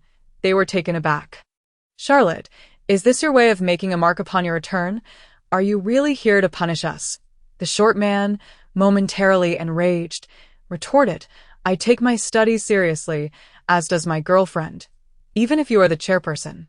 You cannot just dismiss us. Do you think this is a feudal era?" Charlotte remained unfazed, fixing her gaze upon the short man and responding, "Being prepared for adversity is a commendable educational approach. As a doctor, I believe that in times of peace, neglecting self-improvement and working diligently is detrimental to true talent. Chihua media does not require leeches who merely consume resources. With that, Charlotte scanned the assembly and added, "The same goes for the rest of you. If you believe being a doctor is merely a means to collect a paycheck, you are welcome to leave." Those who had been mocking the couple fell silent. Exchanging glances, the newcomers felt that Charlotte's return was rather fierce, but the veterans believed her actions were perfectly justified. They all knew that Charlotte had long wanted to express her frustration but had yet to find the opportunity. What did Charlotte despise the most? It was the infighting among doctors driven by self-interest, a spectacle that resembled a dog-eat-dog world. To see a savior of lives being desecrated in such a manner would naturally infuriate Charlotte. Upon her return, these doctors had been challenging one another over improper distribution of benefits, resorting to violence over such matters. Charlotte's approach to problem-solving was straightforward and direct. If Chihua media were to expand too rapidly, it would inevitably become cumbersome. As the saying goes, severe ailments require drastic measures, and poor elements must be pruned away before gradual adjustments can be made. Indeed, this couple served as a cautionary example for others. Not merely as a testament to the new official's fervor, but for the healthy growth of Chihua media, Charlotte genuinely wished to retire, yet given the current circumstances, she felt there was no way to step back. Noticing the room had quieted, everyone seemed more alert. Charlotte sighed and continued her explanation, sharing insights on the promotion of vaccine packaging. The entire meeting lasted nearly 4 hours, during which Charlotte's discourse was riveting, overturning the perspectives of all present. Moreover, many veterans sought to discuss theoretical medical practices with Charlotte. She showcased her skills with ease. When an expert takes action, it becomes evident whether they possess true expertise. Every individual present was an expert in their own right. Upon witnessing Charlotte's deftness, they applauded, recognizing that exceptional talent often emerges from prestigious backgrounds. It was no wonder that Charlotte was hailed as the Chinese miracle doctor worldwide. Indeed, heroes are never self-proclaimed. They are backed by formidable abilities. After the meeting concluded, Charlotte dismissed the assembly, retaining all her former colleagues.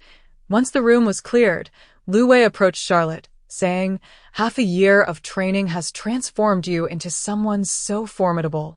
Your talent is indeed rare, I must admit. I feel embarrassed to be your mentor." Chapter 28.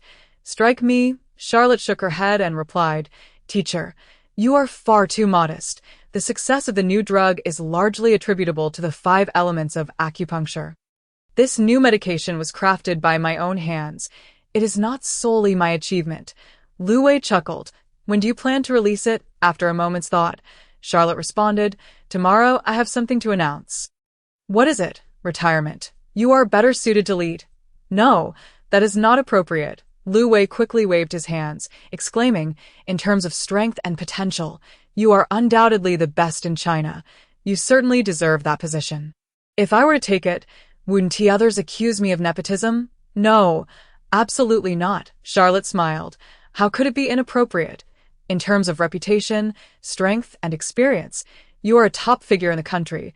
I believe this position suits you perfectly and would raise no controversy."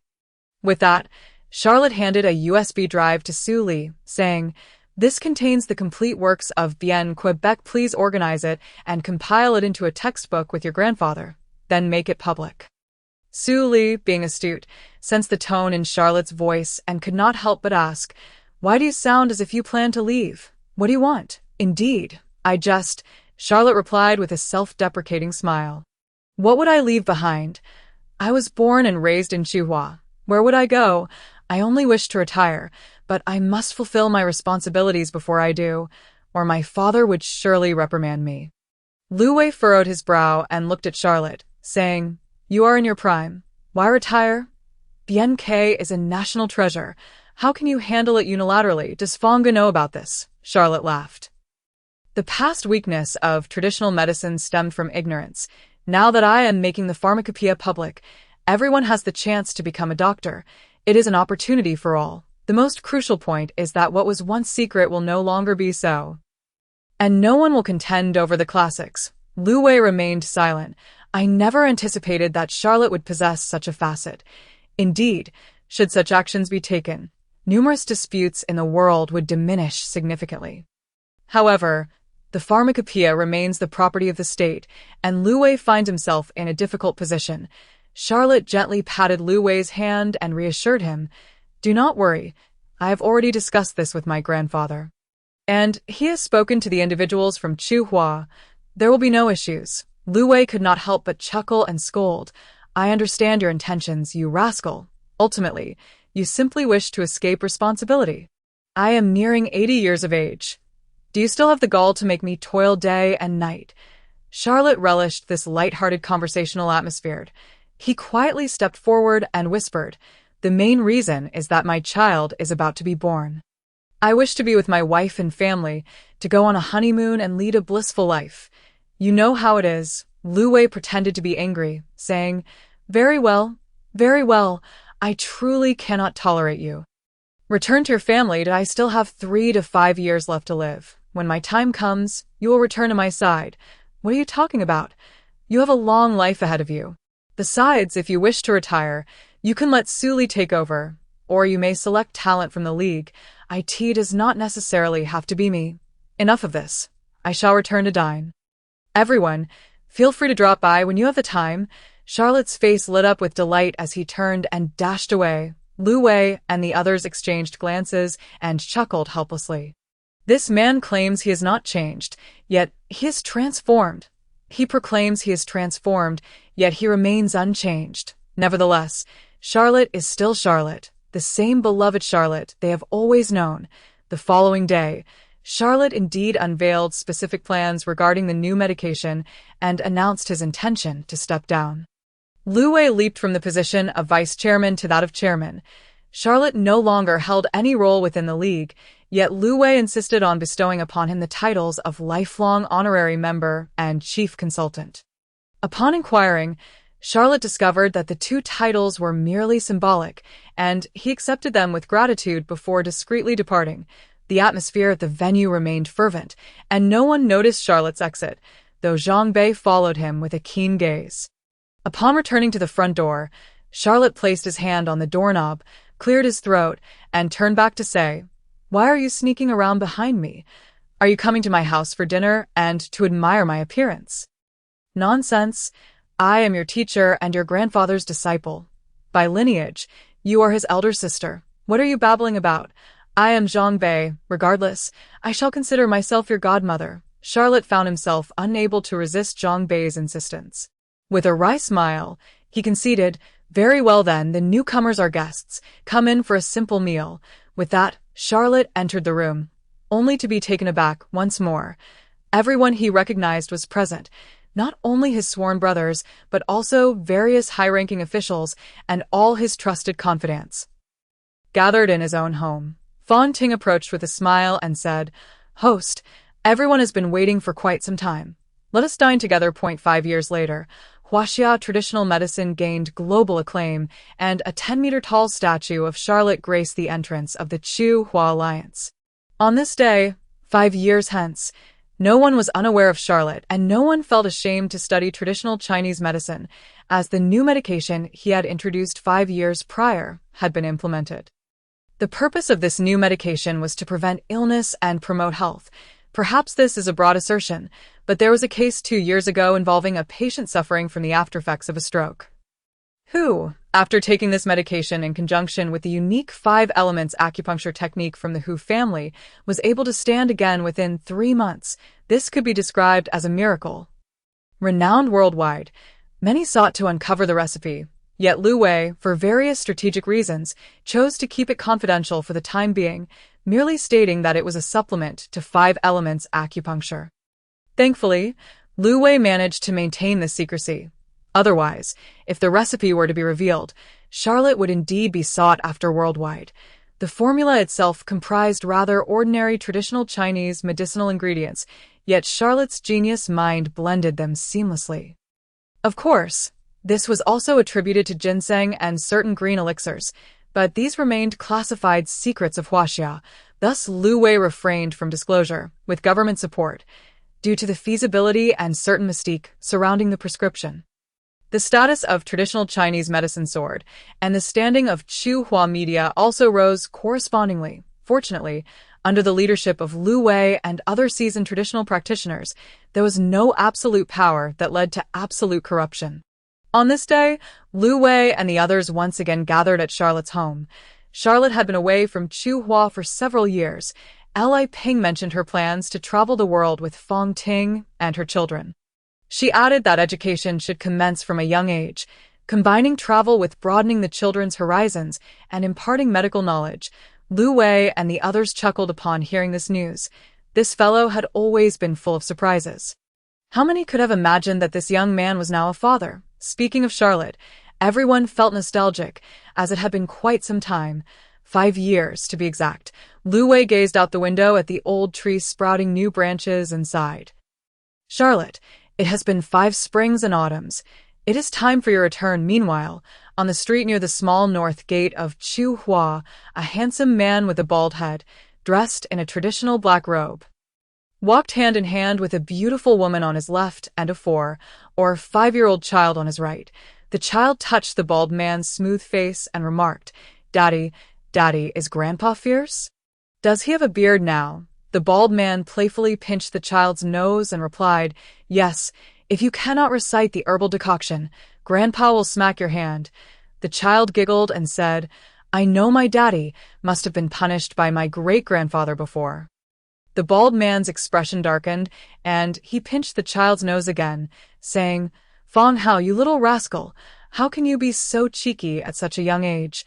I wonder who you learned that from.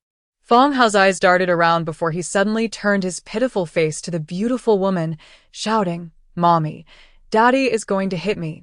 The woman's expression immediately changed, and she fiercely grasped the child, affectionately stroking his head, saying, Why do you always bully your son?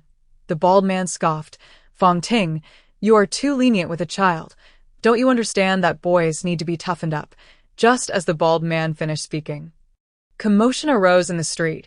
He furrowed his brow and quickly approached the source of the disturbance.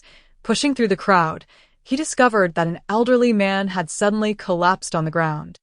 Everyone was gathered around, but no one dared to take action or provide assistance. The bald man sighed and prepared to kneel down to examine the elderly gentleman. At that moment, a group of doctors clad in white coats arrived. These doctors were all standard in appearance, with a badge pinned to the left chest, reading Medical Alliance. They parted the crowd and began to administer treatment. However, the elderly man remained unconscious, still exhibiting symptoms of a stroke. The doctor, seemingly the leader, grew anxious and glanced at the 2 men behind him, saying, All right, you 2, call an ambulance immediately and get director, who overheard, At this point, we can only rely on the 5 elements acupuncture. The bald man tilted his head and remarked, Not even 5 needles. The lead doctor shot a glance at the bald man, frowning. What is wrong with 5 elements acupuncture? This is a Hu family school. If you don't understand, don't speak nonsense. One of the doctors behind the leader found the bald man familiar. However, as the image of the statue from the League flashed in his mind, he trembled in fear. My heavens, it's Charlotte. The real deal. The divine doctor has returned. The first-generation leader has actually returned to Chu-Hua. The doctor was so excited that his mouth gaped open, and he could not utter a word. He merely tugged at the sleeve of the attending physician. The attending physician was oblivious to his meaning. He snorted dismissively and shook off the man's hand, regarding Charlotte as he approached the patient and demanded, Who are you? You cannot touch the patient. Charlotte paid him no mind. He simply extended his hand to check the elderly man's pulse, conducted a thorough examination, and began to feel around. Subsequently, he turned to Fong Ting and called out, Dear, did you bring the box of silver needles? Fong Ting sighed. This fellow, even as a father, still managed to drop the ball. She shook her head and handed Fong Hao to Charlotte, presenting him with a special large needle box. This was a custom-made box that Charlotte had designed, perfectly accommodating 99 silver needles, ensuring that in emergencies he could assemble all 99. The doctors had never seen such an extravagant needle box. Aside from recognizing Charlotte, they understood the implications. Each one wished to stop Charlotte. as his actions appeared somewhat reckless. At that moment, they felt the presence of the director who they had mentioned. The director, who was none other than Su Li, Lu Wei's grandson. After 5 years of rigorous training, Su Li had become adept at employing the 5 elements acupuncture. And even common ailments posed no challenge to him. 5 years was ample time for a person to mature. Now, Su Li was a master for all ailments. When he arrived at the scene, he handled things in haste, hardly noticing Charlotte. Charlotte observed Su Li's focused demeanor, devoid of awareness, and nodded in approval. This is how a doctor should be. After about 2 or 3 minutes, Su Li's previously indifferent expression turned grave. It turned out that the elderly man's stroke had persisted for too long, rendering him extremely weak. Even with 5 elements acupuncture, recovery would be difficult. He required a more potent intervention. Su Li furrowed his brow as he observed the elder's struggles. Lamenting, "If only my brother were here. All we would need is the 5 elements divine needle." Charlotte chuckled and patted Su Li's shoulder, saying, "You haven't been slacking off, have you? I recall discarding all my medical supplies. Everyone should be capable of this." Su Li did not raise his head but continued to fixate on the patient, stating, "You do not understand. The 5 elements acupuncture relies on qi manipulation from the outset." Charlotte laid everything bare, yet she remained reticent about the intricacies of her qigong. Thus, the 5 elements formation became an enduring legend, something no one could ever replicate. When it came to the word can, Su Li was momentarily taken aback. Why did that voice resonate so familiarly? Suddenly, every pore on Su Li's body stood on end, and she rose to her feet, his head slowly lifted as if wound by a clock. And upon seeing Charlotte's face, he leapt up. "Brother Fong Fong." Charlotte offered a wry smile and remarked, "When did you start stuttering? Are you calling my name or referring to me as brother?" The room fell into a profound silence. Who, besides the miraculous healer Charlotte, could compel Su Li to address him as brother?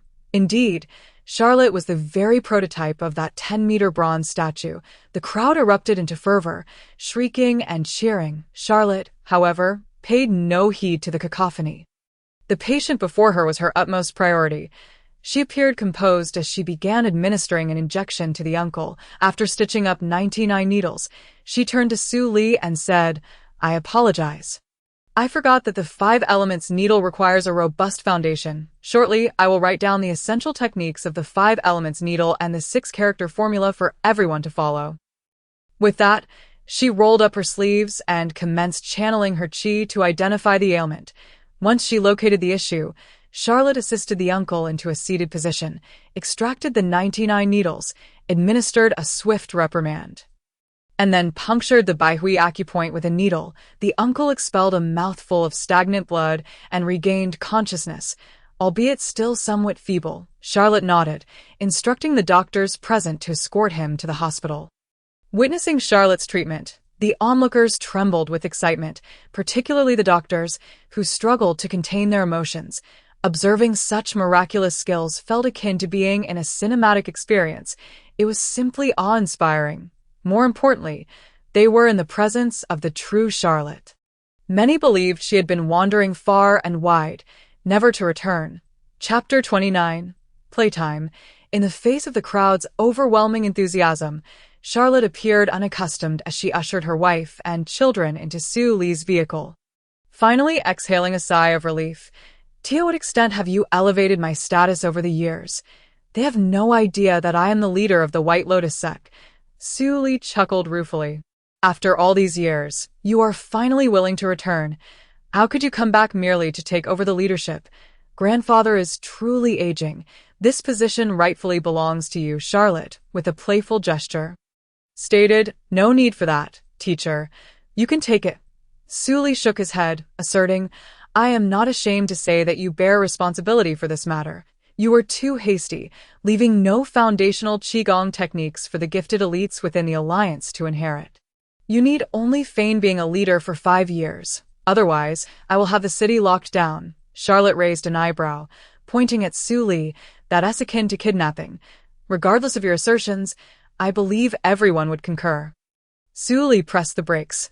halting the vehicle before the gates of the Alliance. Upon stepping out, Charlotte was taken aback by the sight before her.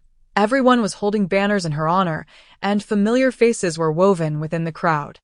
Li Ping affectionately patted Fang Hao's small face and remarked to Charlotte, "At last, you are willing to return.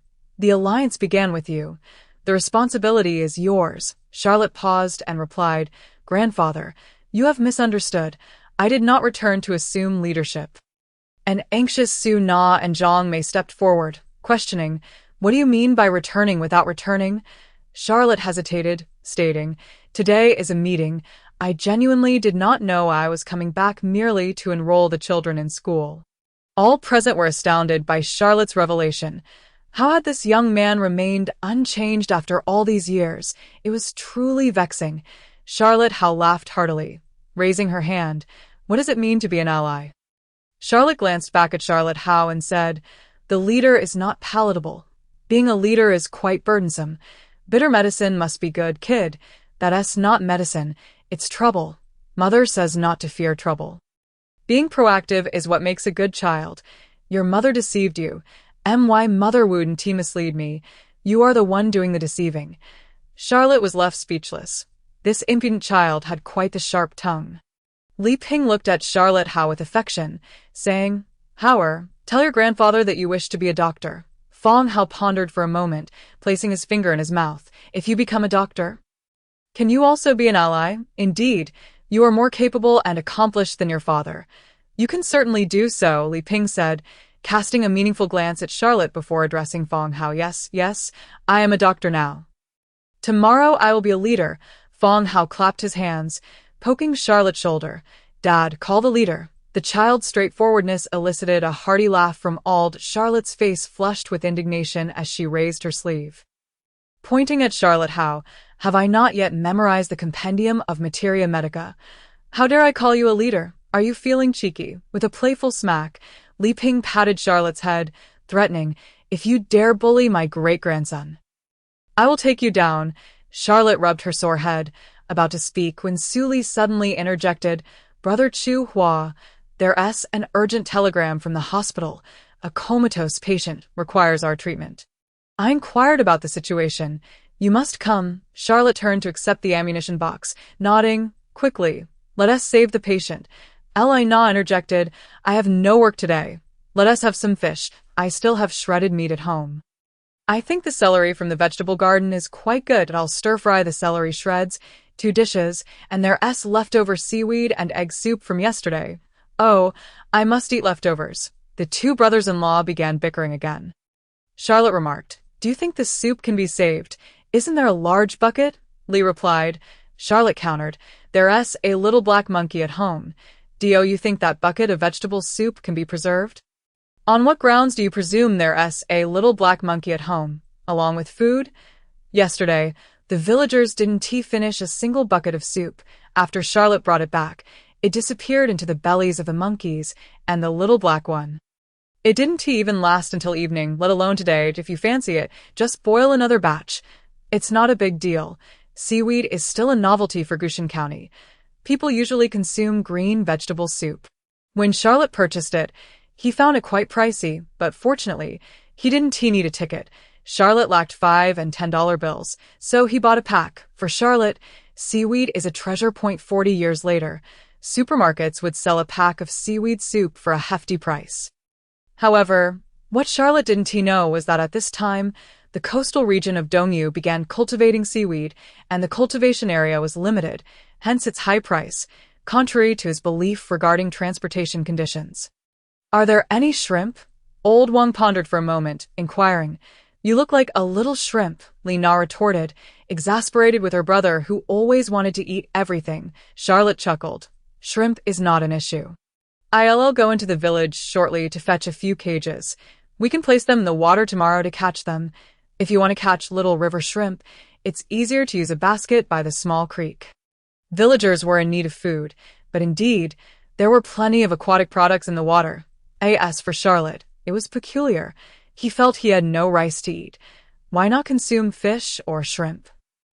Having lingered here for a while, he understood that fish and shrimp do not satiate. They lack the fullness provided by rice and flour, which no one could endure for long, for those facing food shortages. The best sustenance is rice flour and lard. How do you prepare river shrimp? Old John was unsure how to make little shrimp delicious. Charlotte replied, just boil them in salt water or stir-fry them with chives. Both are excellent. Let us go to the river to eat shrimp. Tomorrow we can have even larger ones, Old Wang suggested. Charlotte said little more, directly removing the raincoat from a wooden hook hanging nearby. Draping it over his shoulders, donning a hat, and finally rolling up his pant legs as he stepped into the rain and rural areas. When it rains, the standard two-piece outfit is a hat and hemp fiber. Later, there were some portable umbrellas, but no one in the countryside had the luxury to use them, let alone fashionable umbrellas. Apart from Charlotte's family, the entire village lacked even yellow oilcloth umbrellas, the primary reason being their expense. With the money to purchase such an oilcloth umbrella, one could buy 5 or 6 pieces of hemp fiber, or even forego purchasing altogether. A skilled artisan in the family could weave hats in the same manner. A rural person's choice is clear-cut when it comes to opting for items that either cost nothing or little, versus those that could consume half a week's wages for an ordinary worker. Charlotte's hemp fiber hat was not merely a matter of frugality.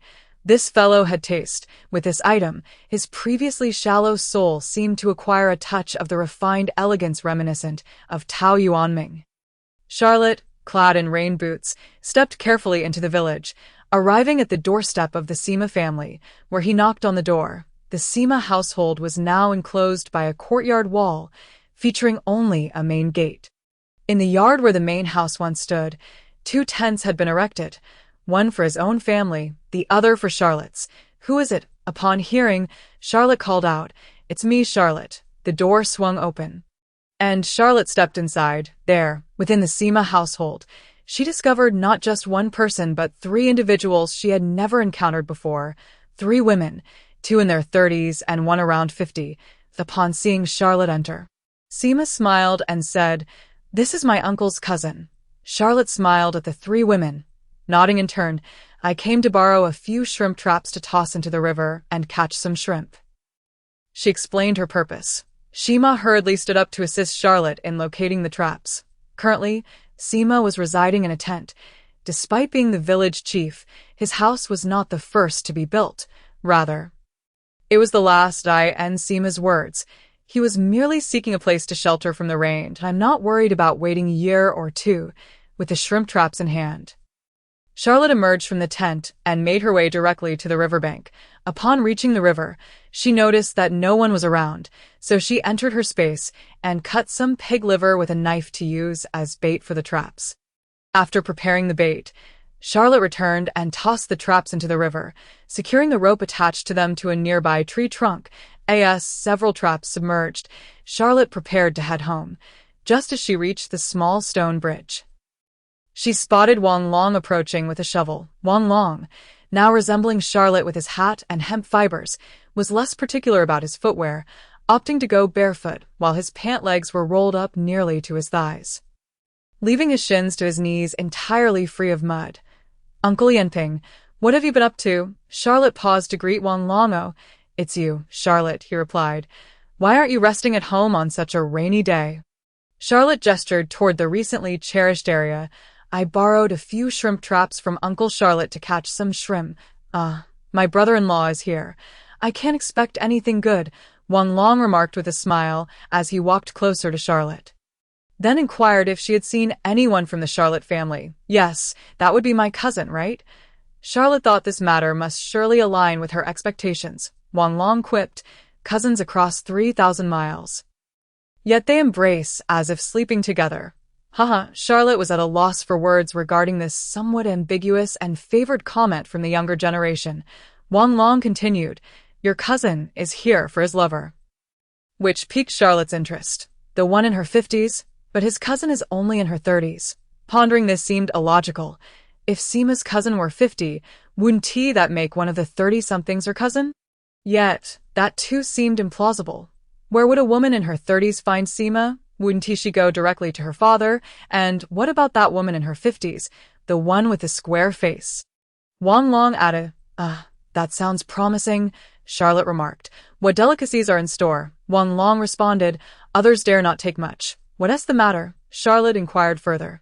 This woman has been married 3 times. The first time, she wasn't married. The man drowned in the river. The second time, with the date set, the man drunkenly drowned in a cesspit at his doorstep. The third time, she married, but that child drowned when he was less than a year old. How many incidents can one count? He relieved himself by the roadside and then drowned in the toilet. Now, there's a bit of a taboo at home. Charlotte was left speechless, attributing the woman's misfortune to sheer bad luck. How could someone so young endure such tragedies? 3 husbands drowned in succession, leading to superstitions decades later. It was indeed a monumental occurrence, a veritable Foucault of fate. Charlotte found it hard to believe, yet lacked the ability to alter opinions at that moment. She yearned to survive, preferring not to engage in endless debates. Upon returning home, Charlotte informed her sister-in-law and brother-in-law about Seema's matchmaking endeavor. After some conversation among the women, they began preparing dinner. With little else to do and the rain still falling outside, Charlotte's primary task was selecting vegetables for the meal. Her household was not lacking in provisions. Indeed, it far surpassed her in-laws in terms of food supply. However, there were many inconveniences, primarily the absence of a television and the unfamiliarity with using a toilet. After spending a day at home, the light rain continued the next day. Charlotte went to the river to retrieve the shrimp traps. Today, the 2 brothers-in-law were quite amiable. The 2 lively young boys could hardly be restrained. They ventured out with Charlotte through the rain to collect the traps. Be gentle. These aren't made of iron. They're crafted from bamboo, Charlotte cautioned as she saw her capable brother-in-law yanking the trap rope as if preparing for takeoff. Hey, this trap belongs to someone else. Not me, she interjected. Old Wang was indifferent to such matters. After a few tugs on the rope, he pulled the trap from the water. It's quite heavy, he remarked, feeling its weight as he began. At that moment, Old Zhang was carrying a red plastic bucket. Upon hearing the news, he quickly said, Let us see if we've had any luck. If we could get 2 eels, that would be splendid. To their delight, the 2 traps contained 2 sizable eels, each as thick as 2 fingers. Old Wang and Old Zhang nearly drooled at the sight. Without further ado, Old Wang opened the trap's lid, tipping the contents into the bucket. In no time, all the goods from the trap cascaded into the bucket. This trap yielded a good harvest, Charlotte observed, nodding as she glanced into the bucket. 7 or 8 large river shrimp poured forth from the trap. These river shrimp measured nearly 10 centimeters in length, lacking even the presence of whiskers, while the smaller ones were about 7 or 8 centimeters. Their pincers were small but robust, offering delectable meat that contrasted sharply with the larger shrimp Charlotte had encountered in her lifetime. In her later years, she would never again see such shrimp, which might have gone extinct. In addition to these shrimp, there were also some that people seldom consumed nowadays. Yes, crayfish, as the contents were emptied from the trap.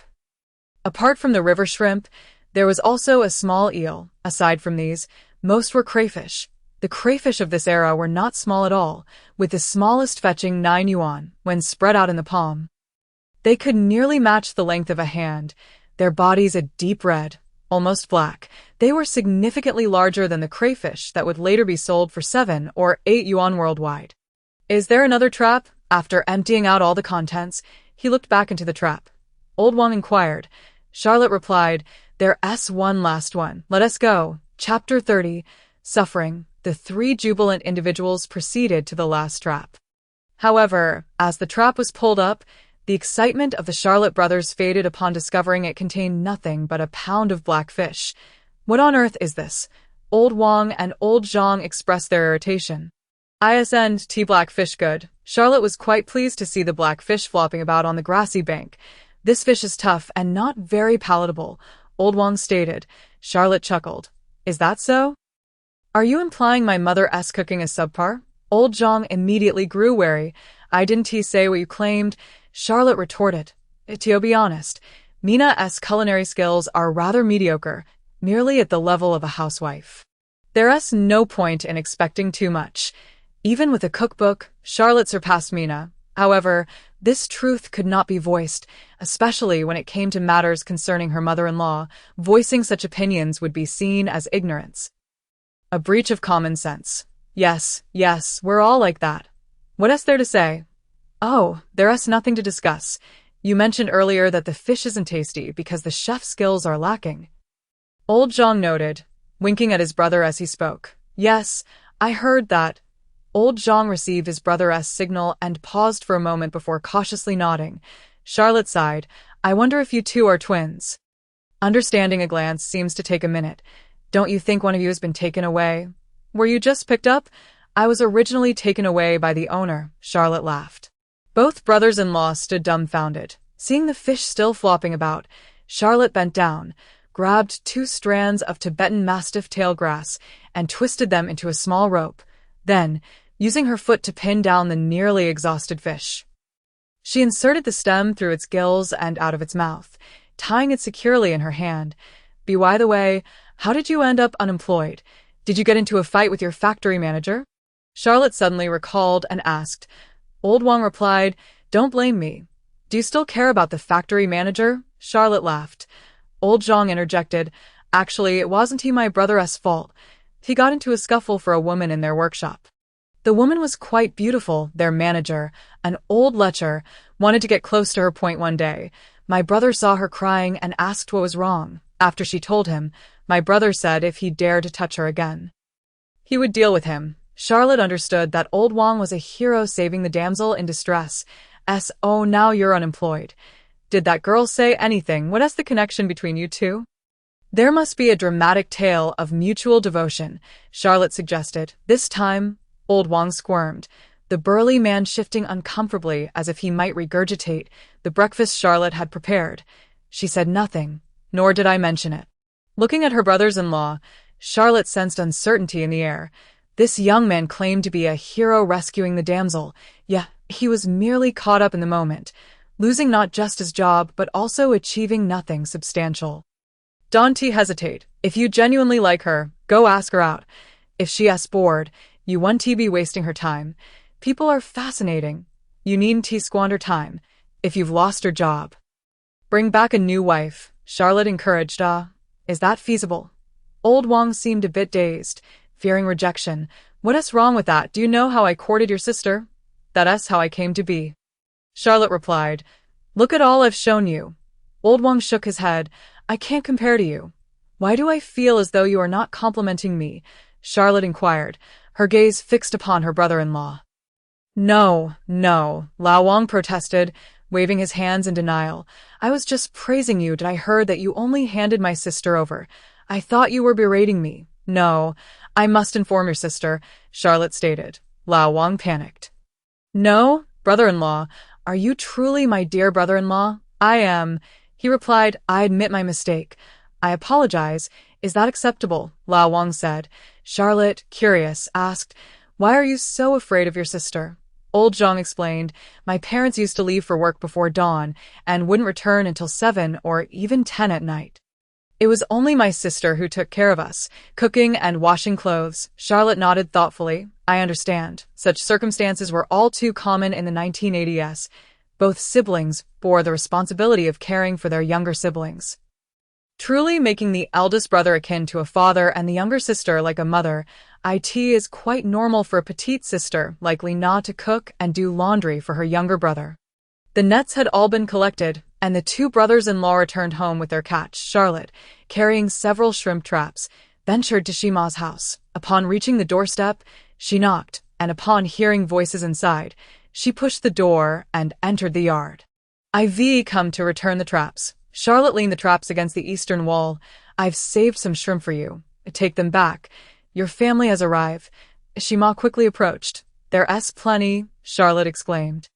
Shima approached, greeted Charlotte with courtesy, and then escorted her to the door. What do you think of that woman? Shima queried. Charlotte responded. Which one? Shima pointed. The one with a square face, around 35. Accompanied by 2 girls, one 9 and the other 7. Don't look at me. What is important? Charlotte remarked.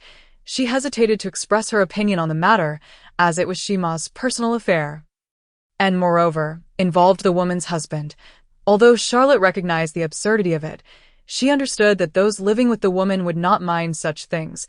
I'm of age now. Why should I be afraid of anyone? Shima laughed, casting a glance at Charlotte. At my age, I've lied about everything. I thought my life would pass in such a manner, never anticipating such delightful occurrences. From Shima's words, Charlotte discerned the myriad promises made before the elders. In that case, what more is there to discuss? Why don't you come down at this moment? Shima appeared somewhat awkward.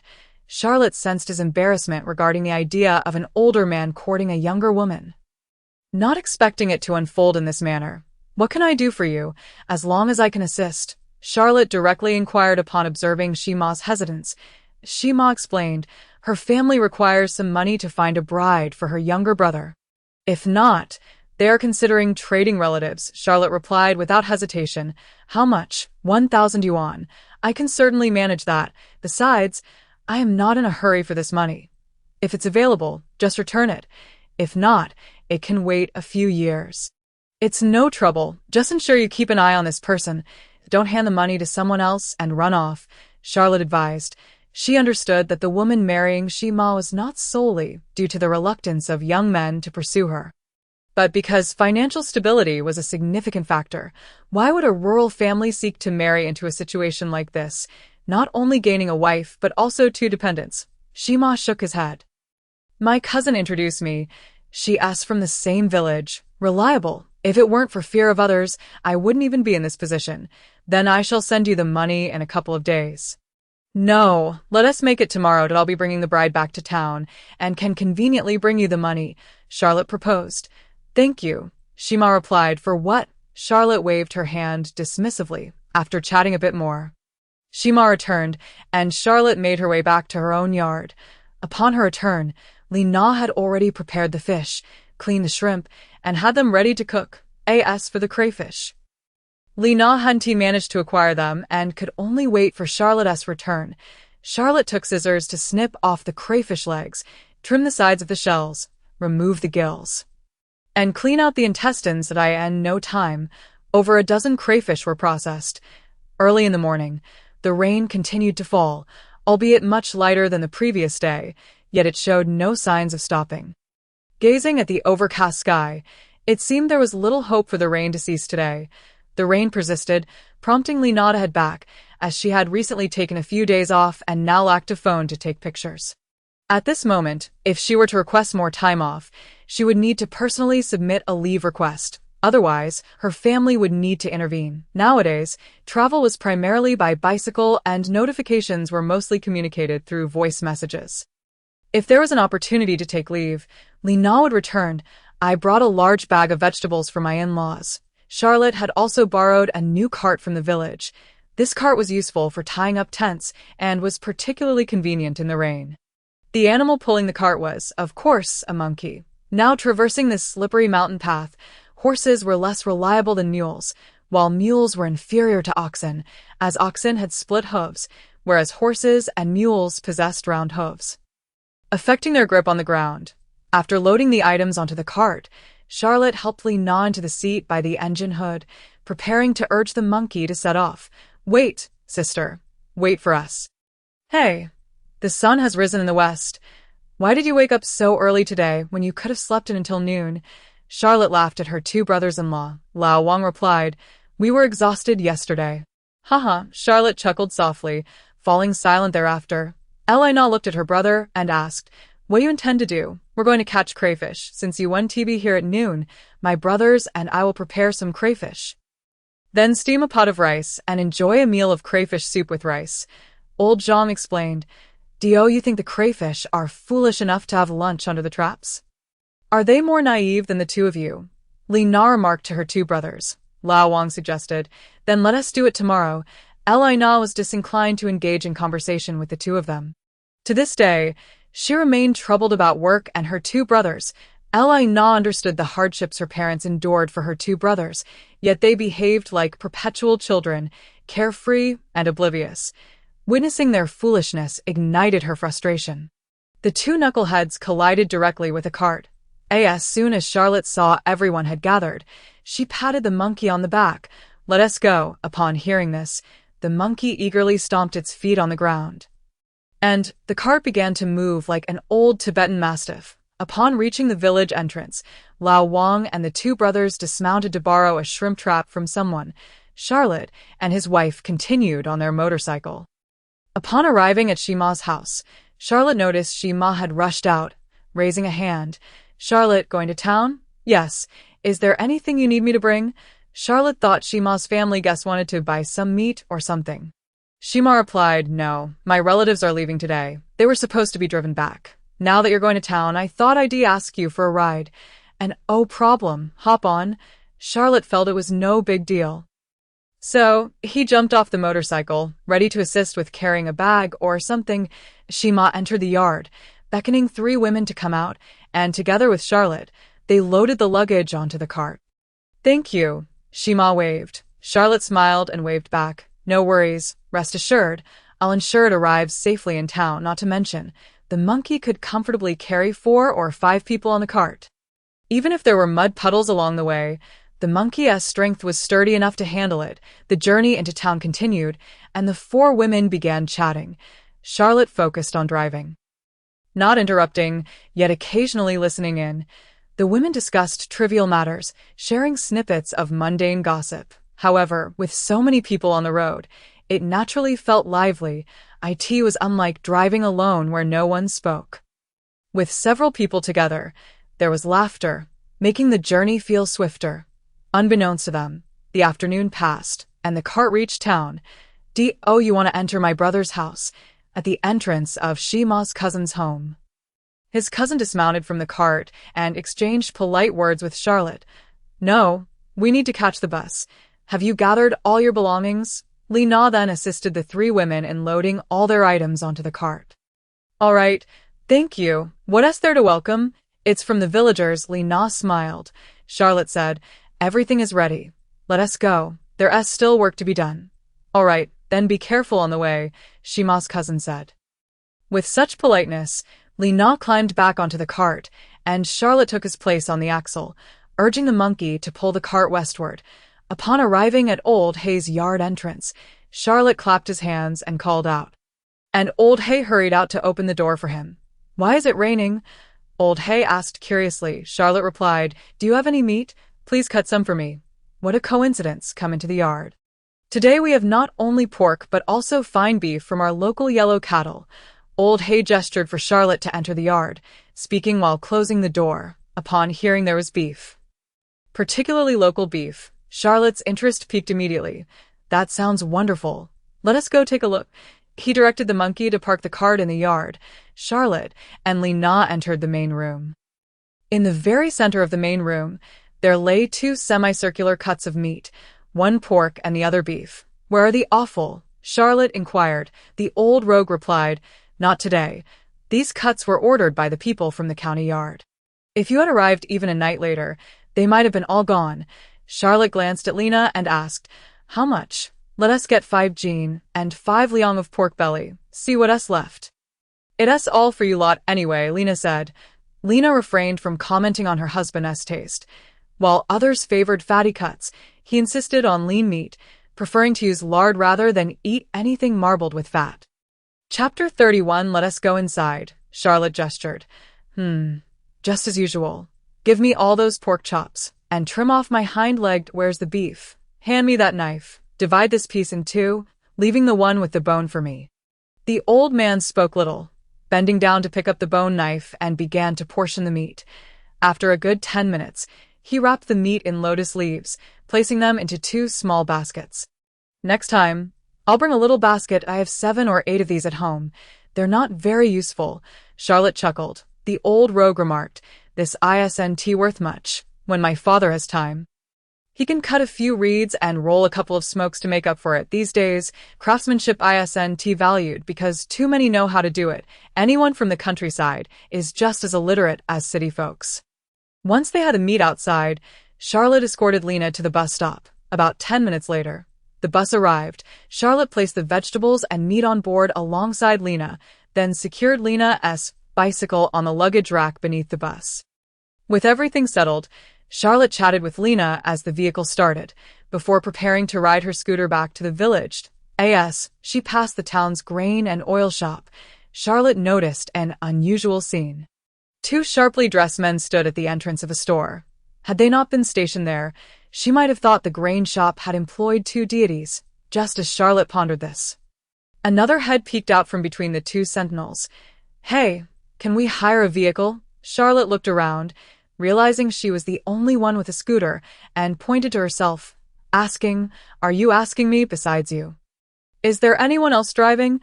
I'm talking about you. Your car dealer can't manage it. A ride costs 100 yuan.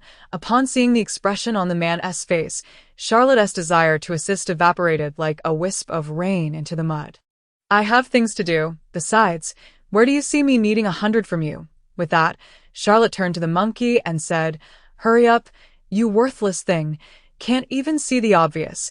This was a derogatory remark about rice. And Charlotte wondered if the manager of the grain shop would understand, but she felt it was more likely she wouldn't comprehend. Judging by the man's appearance, Charlotte felt her intellect was being underestimated.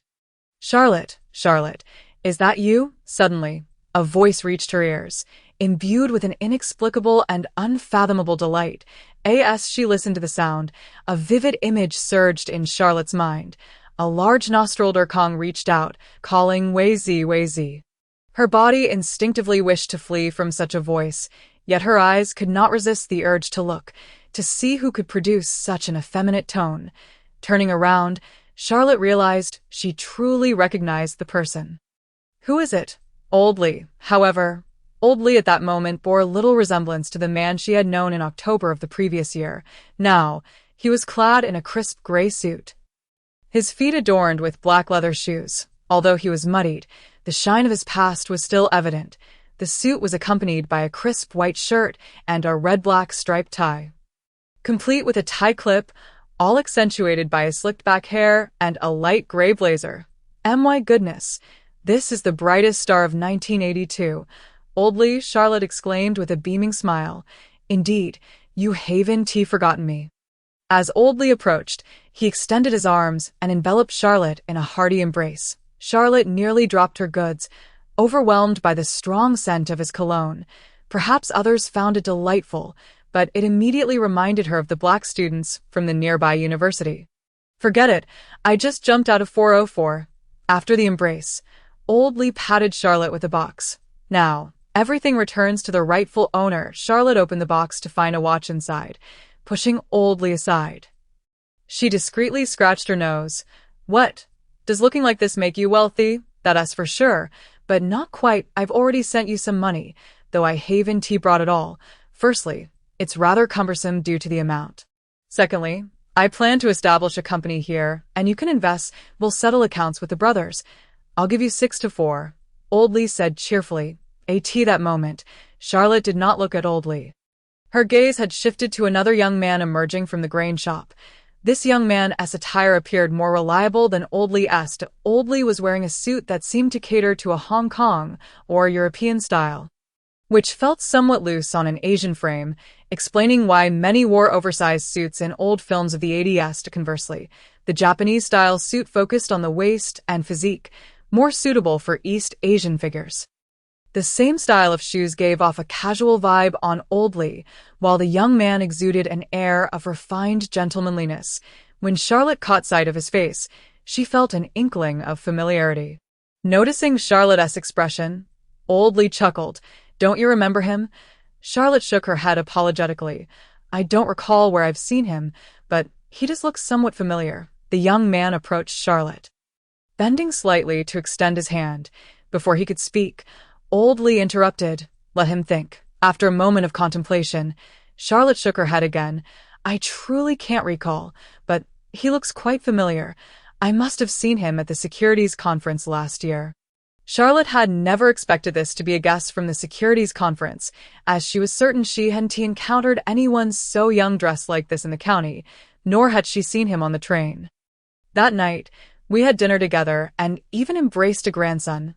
"Oh, now I remember, that was your grandson," she exclaimed. "Hello, Charlotte, I'm Gong Jian. I came to visit without prior notice." Upon hearing this name, Charlotte recognized him as Japanese, yet he was exceedingly polite, prompting her to respond, How courteous. The guests are all here. All right, you take care of the luggage.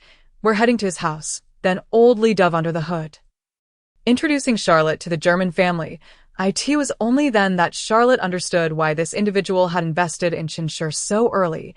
His family had once been members of the Japanese Communist Party. Joining the fight against the Japanese emperor during World War II, his surname was Liu, a descendant of several generations, though the authenticity was dubious. In any case, his family was staunchly pro-China, historically regarded as old friends of the German people in diplomatic terms. Upon entering the tent, Old Lee said to Feng Chao, don't bring your Japanese nonsense here. This is China. Let us speak quickly. Come inside. It's raining outside. We're bare. Unlike Charlotte, who was wearing a hat and dressed in linen. Rude, Feng Chao muttered, as he grasped Old Lee's outstretched hand and hopped onto the scooter. Just then, two sharply dressed men emerged from the grain shop, hauling two suitcases which they placed in the vehicle. Standing there like two mounds, initially, the Tibetan Mastiff's leg ventured forward, its expression suddenly losing its bravado. If it had a tail, Charlotte felt certain she would witness it wagging today. D.E. Tsong Jia remarked. Hey, the two men stood like electric poles, watching as the scooter departed, bowing in the drizzle. Yay, Charlotte felt a twinge of disgust at the rigid class etiquette of the Japanese, considering it somewhat inhumane. However, this was not something Charlotte could resolve. Internally, she muttered, this road is dreadful. Must one always rely on ox carts to enter and exit? Charlotte commented, do you understand the interest? This is life. Well, you're right. Riding an ox cart is backward in your eyes, but that's life. Old Lee laughed. Well, this is your shared. Haven Tea brought it all, 1/3 for you in Hong Kong dollars. The remaining third counts as our new investment in the garment factory. After chatting for a while, Old Lee handed Charlotte a savings book. Upon opening it, she was immediately startled by the figures displayed.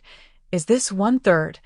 Today, for the first time, Charlotte laid eyes on a savings book of this era. The previous ones she had seen flipped up and down, while this one opened side to side, not machine-printed but handwritten numbers, adorned with a red seal and the clerk's signature on the last line. The savings book bore but a single line, clearly stating 720,000 yuan, the number 72 followed by 6 zeros, including 2 decimal places. Yes, 1/3, I take 6, you take 4. You have no objections, right? Also, this is in addition to the money for the machines we purchased. I personally advocated for spending over 6 million to buy some machinery from Japan, based on our German connections. Charlotte replied, no problem, you're too busy to take the 6 shares. Let me tell you this. Just give me 15 shares. No, without your insights, I cannot possibly earn such a substantial profit. To be honest, I never anticipated that selling clothes in our country could be so lucrative. Next, Old Lee briefly elaborated on his methods of generating income.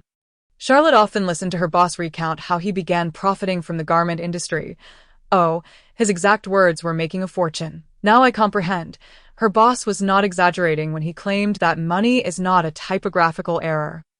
As she feared the consequences of failure. Money is so easily acquired. Old Lee sighed. Beside him, Feng Chao nodded in agreement. Not only Old Lee, but even Feng Chao was taken aback by the rapidity of wealth accumulation.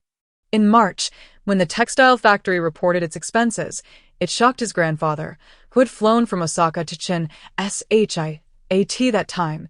Nearly all capitalist nations perceived China as impoverished, harboring concerns about investing in what they viewed as a red empire. Yet no one truly understood this market, not even ourselves. Starting with 10,000, which is over 100,000 RMB, within less than a year, it skyrocketed to 20 to 30 times that amount in a capital-rich market. Such miracles are nearly impossible. Yet in this uncharted territory, it unfolded under Feng Chao's watchful gaze. Perhaps this is why the first generation of wealthy individuals tend to be so ostentatious. At this juncture, there appeared to be no other avenues for profit. As long as you are daring, success is within reach. One could earn what ordinary people cannot in a year, 6 months, or even a month. Sudden wealth can easily lead to disorientation.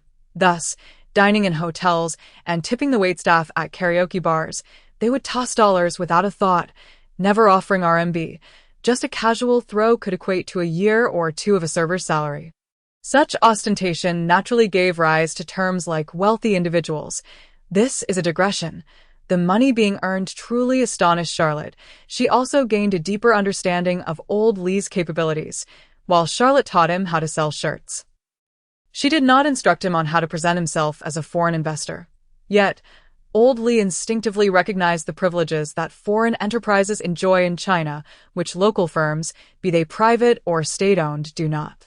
Therefore, he directly established a shell company in Hong Kong, converting the RMB he obtained from Fong Chao into HKD, and subsequently invested in Chinshi. This technique, commonplace 40 years hence, now seems like an effortless aspiration. "This is what I intend to pursue," old Lee declared. Charlotte nodded. "That's feasible, but as a foreign enterprise, we can engage in advertising. Advertising? We have the market, the factories, and the demand for original goods. Why would we need to advertise?"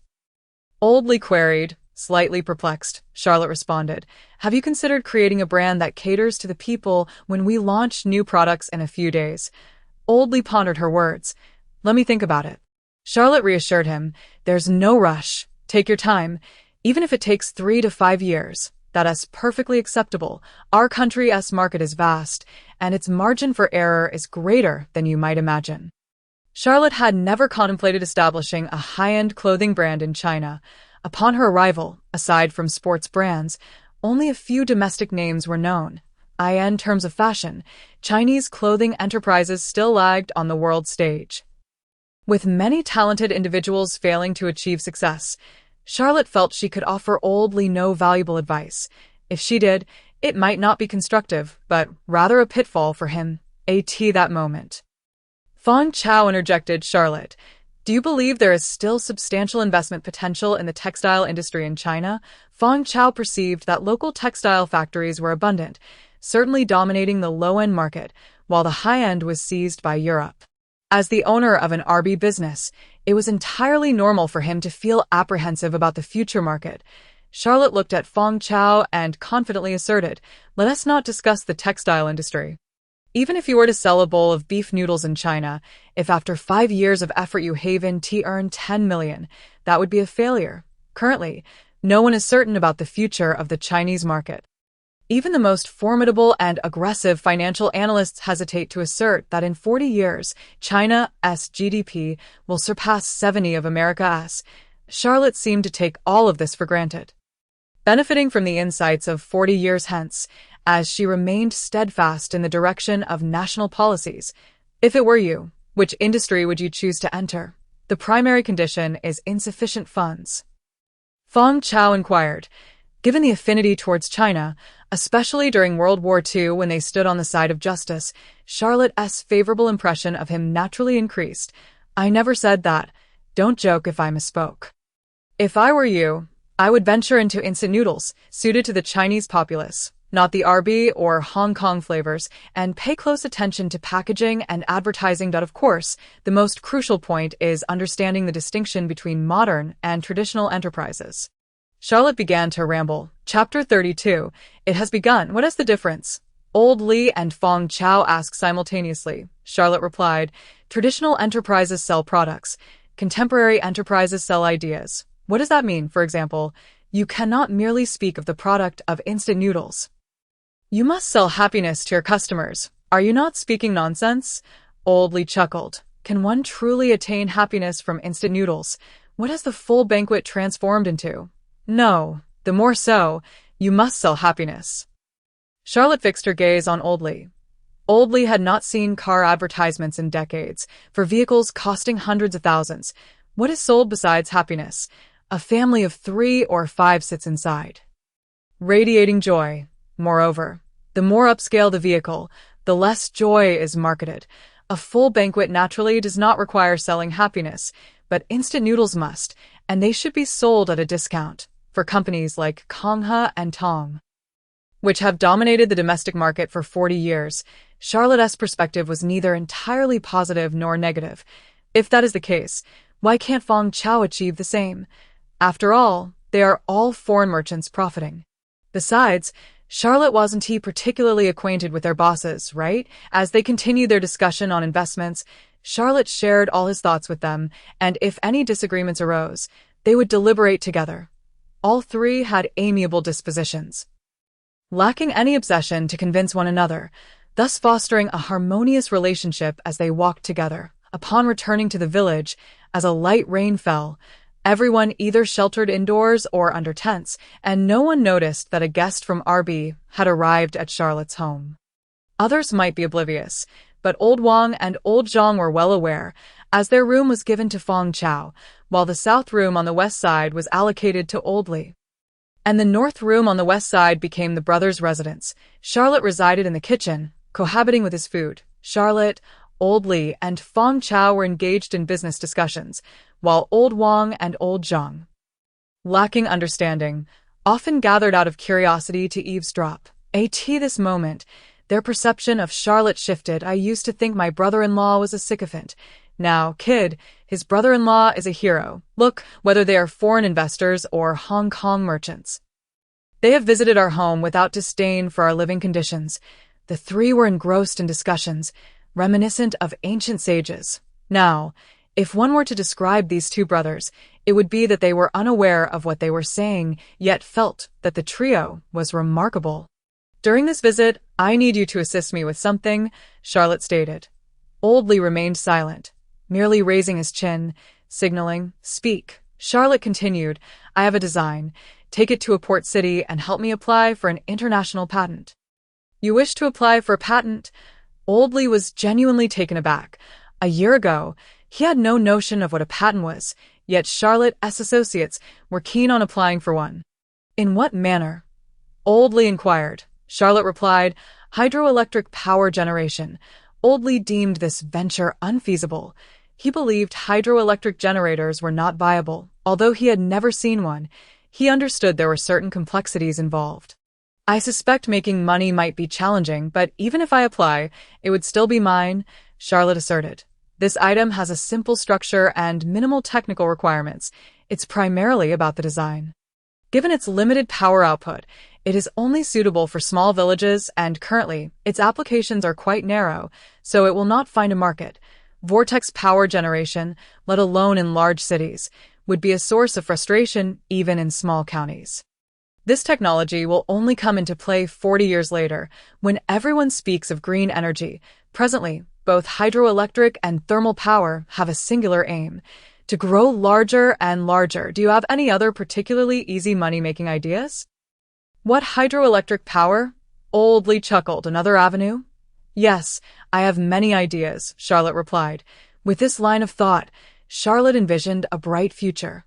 Once affluent, he could engage in agricultural development or author a book on the intricacies of the underworld for sale. Copy some scripts. Cut down on gaming creativity. That's a ridiculous notion. Such thoughts truly ignited Charlotte's urgency to make money. If it were about earning domestically, Charlotte's enthusiasm would not be as fervent. He was inherently not a spender, nor did he pursue brand names. Less money did not hinder his happiness, nor did more money feel burdensome.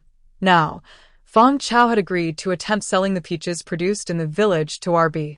If successful, not only would Charlotte benefit, but the villagers of Lihua would also enjoy a better life. Nevertheless, Charlotte felt somewhat indebted to the people of the nation, as he had not yet earned any money.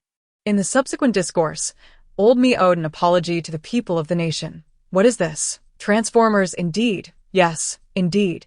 It is precisely the likes of Optimus Prime and Megatron, those colossal beings, that are akin to a treasure trove. One that could be mined eternally, without ever exhausting its bounty. The phenomenon of Transformers is universally recognized, be it through animated series or cinematic adaptations. It has reached an unparalleled level of fame. For someone like Charlotte, who has grown up in the embrace of the internet, comics, and video games, Transformers is a familiar territory. Charlotte's familiarity surpasses that of others, as she once perused a captivating article wherein the protagonist delved into the history of this franchise, revealing intricate details about Transformers' origins. The inception of Transformers is inextricably linked to two companies, the American giant Hasbro and the Japanese firm Takara. It was in 1983 that these two entities sparked a collaboration, leading to the momentous toy fair where Takara's transforming robot toys caught Hasbro's eye in 1984. The two companies jointly launched a series of transforming robot toys, subsequently commissioning Marvel Comics to create a comic series, which birthed the iconic Transformers. As we all know, Transformers soared to meteoric heights, becoming a lucrative venture for both Hasbro and Takara, a cash cow that has persisted for 4 decades and shows no signs of waning. Now, it is the summer of 1982, and it has been nearly half a year since Hasbro and Takara's initial encounter. Charlotte remains unaware of the precise moment these two companies forged their alliance. Yet she recognizes that she has at least another 6 months to strategize. It is impossible to completely assimilate Transformers unless Charlotte were to embark on a journey back to the 1970s. For in 1980, Takara unveiled a robot toy that could transform into both a car and an airplane, known as Diaclone. Beyond Diaclone, the precursor to Transformers is a brief animated series titled Microman. This implies that by August, the concept of transforming beings had already taken shape, a concept that Charlotte could not possibly acquire from Takara, as her financial resources were woefully inadequate. She believed that even Hasbro could only engage in collaboration. Thus, why would Charlotte dream of obtaining someone else's patent? It is essential to note that Hasbro and Takara had previously collaborated, with Takara purchasing the rights to the Soldier series from Hasbro. This very permission sowed the seeds for Transformers' existence. At first glance, the path appears bleak, yet decades later, thanks to the unscrupulous tactics of lawyers, Charlotte realizes that Transformers require more than just a transforming robot. The essence of Transformers lies in the concept of mechanical life, a notion that would not emerge until the latter half of 1983. Presently, in 1982, it is not too late. Charlotte is prepared to toy with the idea.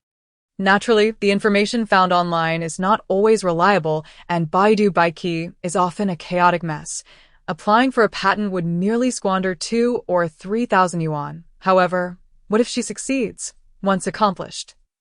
Whether it be Hasbro or Takara, they would have no choice but to embrace Transformers. I apologize. It is either Charlotte, this rascal, or a parting of ways. Fortunately, with Feng Chao present, Charlotte does not hesitate to inquire whether Takara might be interested in granting her company a license. Though she harbors little hope for a positive response, what constitutes a patent barrier? Just consider the 5G patents held by Huawei Mobile. Yes, our Huawei Mobile may not possess all the patents, but without my patent authorization, your 5G is rendered inconsequential. While success is not guaranteed, I will certainly elevate the stakes. The chilling notion of raising the stakes profoundly resonates with Charlotte at this moment, stirring her heart with unease. Enchanted, Charlotte finds herself captivated, yet as Lao Li and Feng Chao observe her, beads of sweat begin to form on their brows. For at this moment, Charlotte's expression shifts rapidly, as if she is on the verge of a breakdown, sending them into a state of alarm. Charlotte, Charlotte, they call out in unison, prompting Lao Li to ready himself to intervene. What is it? Charlotte regains her composure. Lao Li replies, we thought you were in distress. Did you not see your expression just now?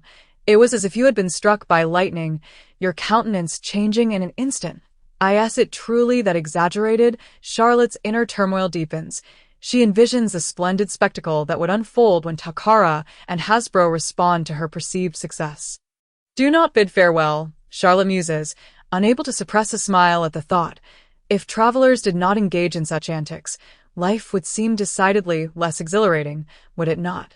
Continuing down this path, the unfortunate companies would not only include Hasbro and Takara, but also the likes of Blizzard Entertainment, with franchises such as StarCraft, Warcraft, and Diablo. Thus, Blizzard declares its withdrawal from the annals of history. Oh no, this product even revels in the name of glass shards. Blizzard still has time. Charlotte ought to contemplate how to extract some profit from Hasbro and Takara. With transforming robots, others possess toys that are far more persuasive than Charlotte's offerings. Hence, Charlotte must explore alternative avenues. If the concept of transformation cannot be solely attributed to robots, could machines embody the spirit of Wukong? The journey to the West features the 72 transformations, and should patents still be available, as long as they are not issued by Wu Qing'en, Charlotte would unleash her scorn. The metallic monkey and the metallic pig seem to offer her a source of amusement.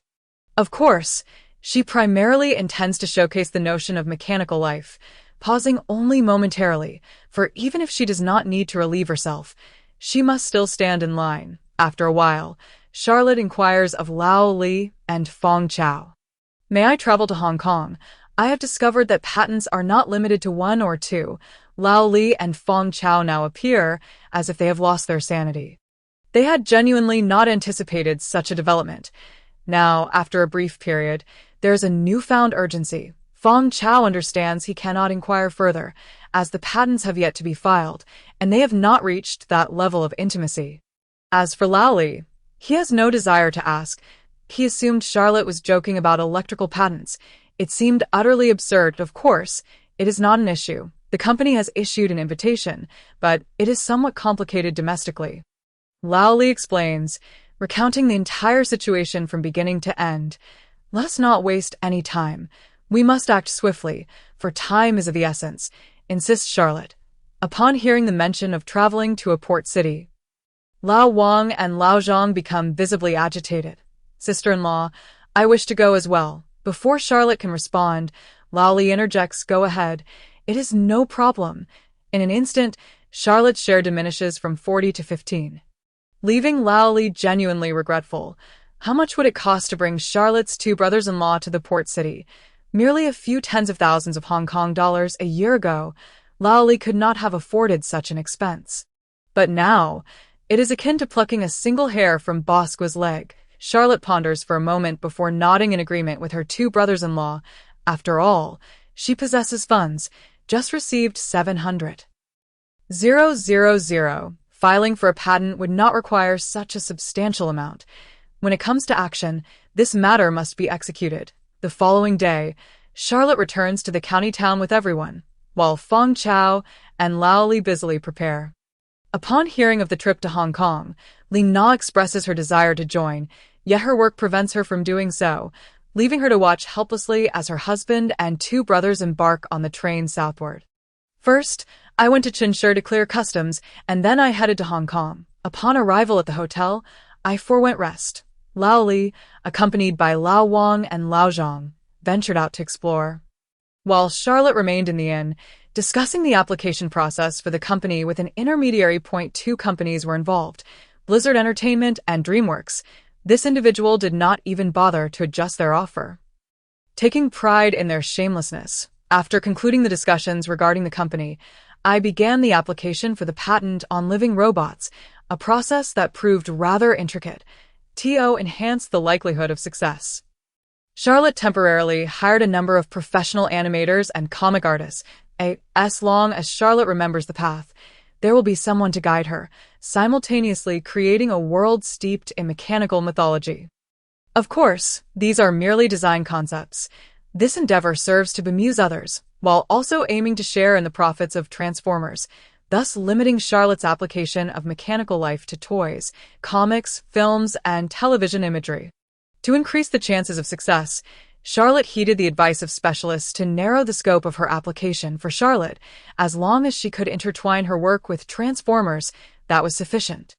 As for the two English trademarks of Transformer and the simplified and traditional Chinese trademarks of Transformers, Charlotte would never relinquish them. Once she completed her tasks, Charlotte returned to the hotel. Upon opening the door, she found her two brothers-in-law sprawled on the hotel sofa, and upon glancing at their attire, Charlotte felt an overwhelming urge to gouge her eyes out. The two of them now bore a striking resemblance. Donned in beige caps and gray suits, they still retained a robust physique. The coats were ample, yet the flared trousers were snug, complemented by white leather shoes. This much was visible from the outside. However, the interior was far from pleasant. A large, floral shirt with an oversized collar completely concealed the suit's neck, with half a shoulder hidden beneath the vibrant pattern. One could wear such a shirt if they wished. Yet it was not easy to pull off. The top two buttons were undone, revealing a gray chest. Chapter 33. Claude, paired with deep brown gradient sunglasses. My goodness, Charlotte nearly believed two rascals from another dimension had invaded her home. Brothers-in-law. The two individuals raised their hands weakly in acknowledgement upon seeing Charlotte enter, feebly waving to demonstrate their presence. Hey, today is quite odd. You returned so early. Is there anyone else? Guigo returned to his room. Utterly fatigued from the day's exertions, he has been predominantly on foot, remarked Lao Wang. Charlotte paid no heed to her two brothers-in-law, turning instead to enter her room and commenced tidying the belongings she had left scattered upon the table. I had nearly finished when I announced that we would be returning the day after tomorrow. What? Lao Wang and Lao Zhang immediately sat up, surprised. Are we leaving so soon? Charlotte responded. It seems rather swift. In the blink of an eye, we have been here for almost 2 weeks. What about you? Do you plan to stay here for an extended period? Lao Zhang mumbled. We might, but it requires money to do so. Ignoring her brother-in-law's words, Charlotte stepped into the inner room, placing her organized items into her suitcase, while simultaneously stating, I have matters to attend to upon my return, including a visit to Chin and delivering the remaining books to the publisher. Just as Charlotte was speaking, Lao Li entered through the door. Has your brother-in-law returned? Lao Wang gestured for Lao Li to proceed into the inner room. Welcome back. How did everything go? Lao Li inquired. Charlotte set down her tasks and smiled, saying, It is nearly complete. The rest is in the hands of fate. At this juncture, there was nothing to regret. Should fate prevent Charlotte from unearthing delicacies and RB spoons, she would remain unfazed. However, if Providence were to shine favorably upon her, then, Lao Li remarked, I must return. Fan Chao has notified me that the machinery is assembled and ready for immediate use. That is splendid news. We have lingered here for far too long. I must head back. I merely informed them that we would be returning to Chinshi the day after tomorrow, Charlotte said nonchalantly. Lao Li responded. Leaving the day after tomorrow? Aren't you planning to stay a couple more days after finishing? As long as everything is prepared for my return, my presence on site is of little consequence, Charlotte replied. Lao Li, curious, asked, Have you ever visited a port city? Charlotte shook her head. I truly have not. She had never set foot in a port city, neither 40 years ago nor now. She bore no interest in such a place. To her, it was merely another metropolis. Skyscrapers were far too commonplace in her era, let alone the 4 major first-tier cities of Beijing, Shanghai, Guangzhou, and Shenzhen. Even in second-tier cities, the bustling commercial districts were not vastly inferior to the current port cities. Charlotte preferred traditional elements, such as the courtyard houses of the capital or the gardens of Suzhou, which piqued her interest. Haven't you played there? You could boast to others upon your return. That's also a woman's charm. Lao Li chuckled. Charlotte laughed lightly. Well, it is time to harvest the apples. If you linger here for a couple of days, you might find several baskets of apples gone. Lao Li paused for a moment, managing a wry smile. Even now, I hear you say that spending a couple of days in a port city pales in comparison to a basket of apples. Charlotte responded, If the apples are gone, they are gone. The port city will not vanish. If you miss it this time, there will be no next visit. Lao Li gave Charlotte a thumbs up, unaware of the term that encapsulated the idea of flaunting wealth. Had he known, he would have found that the individual before him, named Charlotte, embodied it perfectly. You truly possess remarkable insight. You know what it was like when I first arrived in Hong Kong? At this, Lao Li glanced at Charlotte. When I arrived, I had not slept well for 3 days that night. I found myself alone in a small inn, and all I could see were the windows of others. Not a soul in sight, until the early hours of the morning. Being able to visit Hong Kong was a tremendous honor for those from the mainland. Without a doubt, merely visiting Hong Kong could become a point of pride for years. Upon hearing that someone had been to Hong Kong, most would cast envious glances, leaving one basking in pride for quite some time. But in a few days, it will all become commonplace, Charlotte laughed. Lao Li queried, What do you mean by commonplace? I wonder how many more years it will take for our country to reach this level. Did I doubt I will see it in my lifetime? Charlotte reassured, Do not fret. You will witness it. As you behold the skyscrapers, you will see your aspirations materialized. I hope so. Lao chuckled, patting Charlotte's shoulder. I genuinely admire your confidence. It seems you truly believe that our nation will quickly catch up with others. In such a vast country, talent abounds. As long as we remain on the right path, it is not surprising that we will catch up with these places, Charlotte affirmed. Unlike the people of today, Charlotte had witnessed the nation's strength over decades, a notion that those of this era would scarcely dare to envision. What is the per capita GDP of China at this moment? Even foreign exchange reserves are a meager $6.9 billion, not even half of Jack Ma's wealth 40 years hence. Lao remarked, let us drop this topic, but I wish to ask, do you genuinely believe instant noodles can be produced? I have told you. In this era, selling anything can lead to wealth, provided the approach is correct. Instant noodles could very well be your business for the next 40 years, Charlotte asserted. Lao inquired why 40 years. Charlotte found it challenging to explain the rise of food delivery services 40 years later, which would lead to a sharp decline in the instant noodle market, a natural progression of the times. How long do you wish to earn? Charlotte chuckled. Isn't it sufficient for a business to sustain you for 40 years? Oh, indeed, Lao laughed. Observing this exchange, Charlotte asked, are you planning to proceed with this? Lao replied, when we were in Chinshur, did I not introduce you to those friends? They have also made some profit this time. They wish to invest in certain ventures, so they cannot perpetually assist me. They have their own aspirations as well. Upon hearing Lao Li's words, Charlotte understood that his former business associates had now attained wealth, leading her to contemplate establishing her own enterprise. The current market was overly saturated with observers, and profits were not what they once were. Additionally, she sensed a tinge of awkwardness from them, watching Lao Li thrive here. She too felt the urge to engage in business. When it comes to investment, Charlotte wholeheartedly supported it. However, after some thought, she asked, what did Fong Chao say? Fong Chao has no issues. They are collaborating.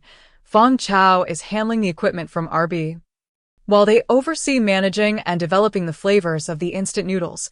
Listening to Lao Li, Charlotte nodded. Not being in the same industry, she felt no need to inquire further, simply stating, this industry is undoubtedly worthy of investment. As long as it is executed well, the returns will be substantial. Focus on the flavors that appeal to the Chinese palate. One cannot simply adopt RB or Hong Kong styles, regardless of how far you are. You must cater to it. Though it sounds straightforward, it is not easy. If you genuinely commit to it, attaining wealth is challenging. Well then, when I come back, I shall explore this place or send you a sample. Lao Li suggested, I am no expert. It would be best to prepare several samples of this product, distributing them across different regions for public evaluation, Charlotte advised. That is a splendid idea, Lao Li exclaimed. Slapping his thigh, Charlotte smiled but did not pursue the topic further. She held little interest in the matters concerning Lao Li and Fong Chao. Some things, she felt, were sufficient as they were. As for operations, Charlotte did not excel in meddling. If she possessed such capabilities, it would be more prudent to establish her own company. Shall we go out for dinner? After conversing for a while and glancing at their watches, they realized it was already 5 in the afternoon. Lao Li proposed they dine out. Experiencing the charm of the port city meant indulging in the street food scene. By the time Charlotte returned to her hotel, it was already past 8 in the evening. Lao Li retired to his room to sleep, while Charlotte prepared to rest as well. Brother-in-law, are you asleep? Just as Charlotte settled into bed, she heard her brother-in-law Lao Zhang calling from the doorway. No. Charlotte sat up and turned on the bedside lamp. Lao Wang and Lao Zhang pushed the door open and perched themselves on the edge of Charlotte's bed. What are you two doing up? Charlotte inquired. Lao Wang replied, Brother-in-law, I've discussed this with Lao Er. We do not wish to return. We want to learn business from Guogo. Without hesitation, Charlotte asked, what do you think Lao Li owes you? Lao Wang and Lao Zhang were taken aback. They had never contemplated this question before. Lao Zhang responded, Brother-in-law, isn't he your friend? I am friends with him. Are you friends with him? Charlotte queried. Lao Wang retorted. We have strength, but we can also endure hardship. There are plenty of hardworking individuals in this world. Why would Lao Li seek out you too? You are more trouble than others because you are my brother-in-law. And I hold shares in the factory. Please place yourself in Lao Li's position. Would you want your shareholders to toss two individuals into the company? Charlotte was direct, leaving the two young men speechless. I do not mind you two learning business. However, you currently cannot even perform the work of laborers. You tell me you want to start your own business and become bosses. Look at how jubilant Lao Li is now.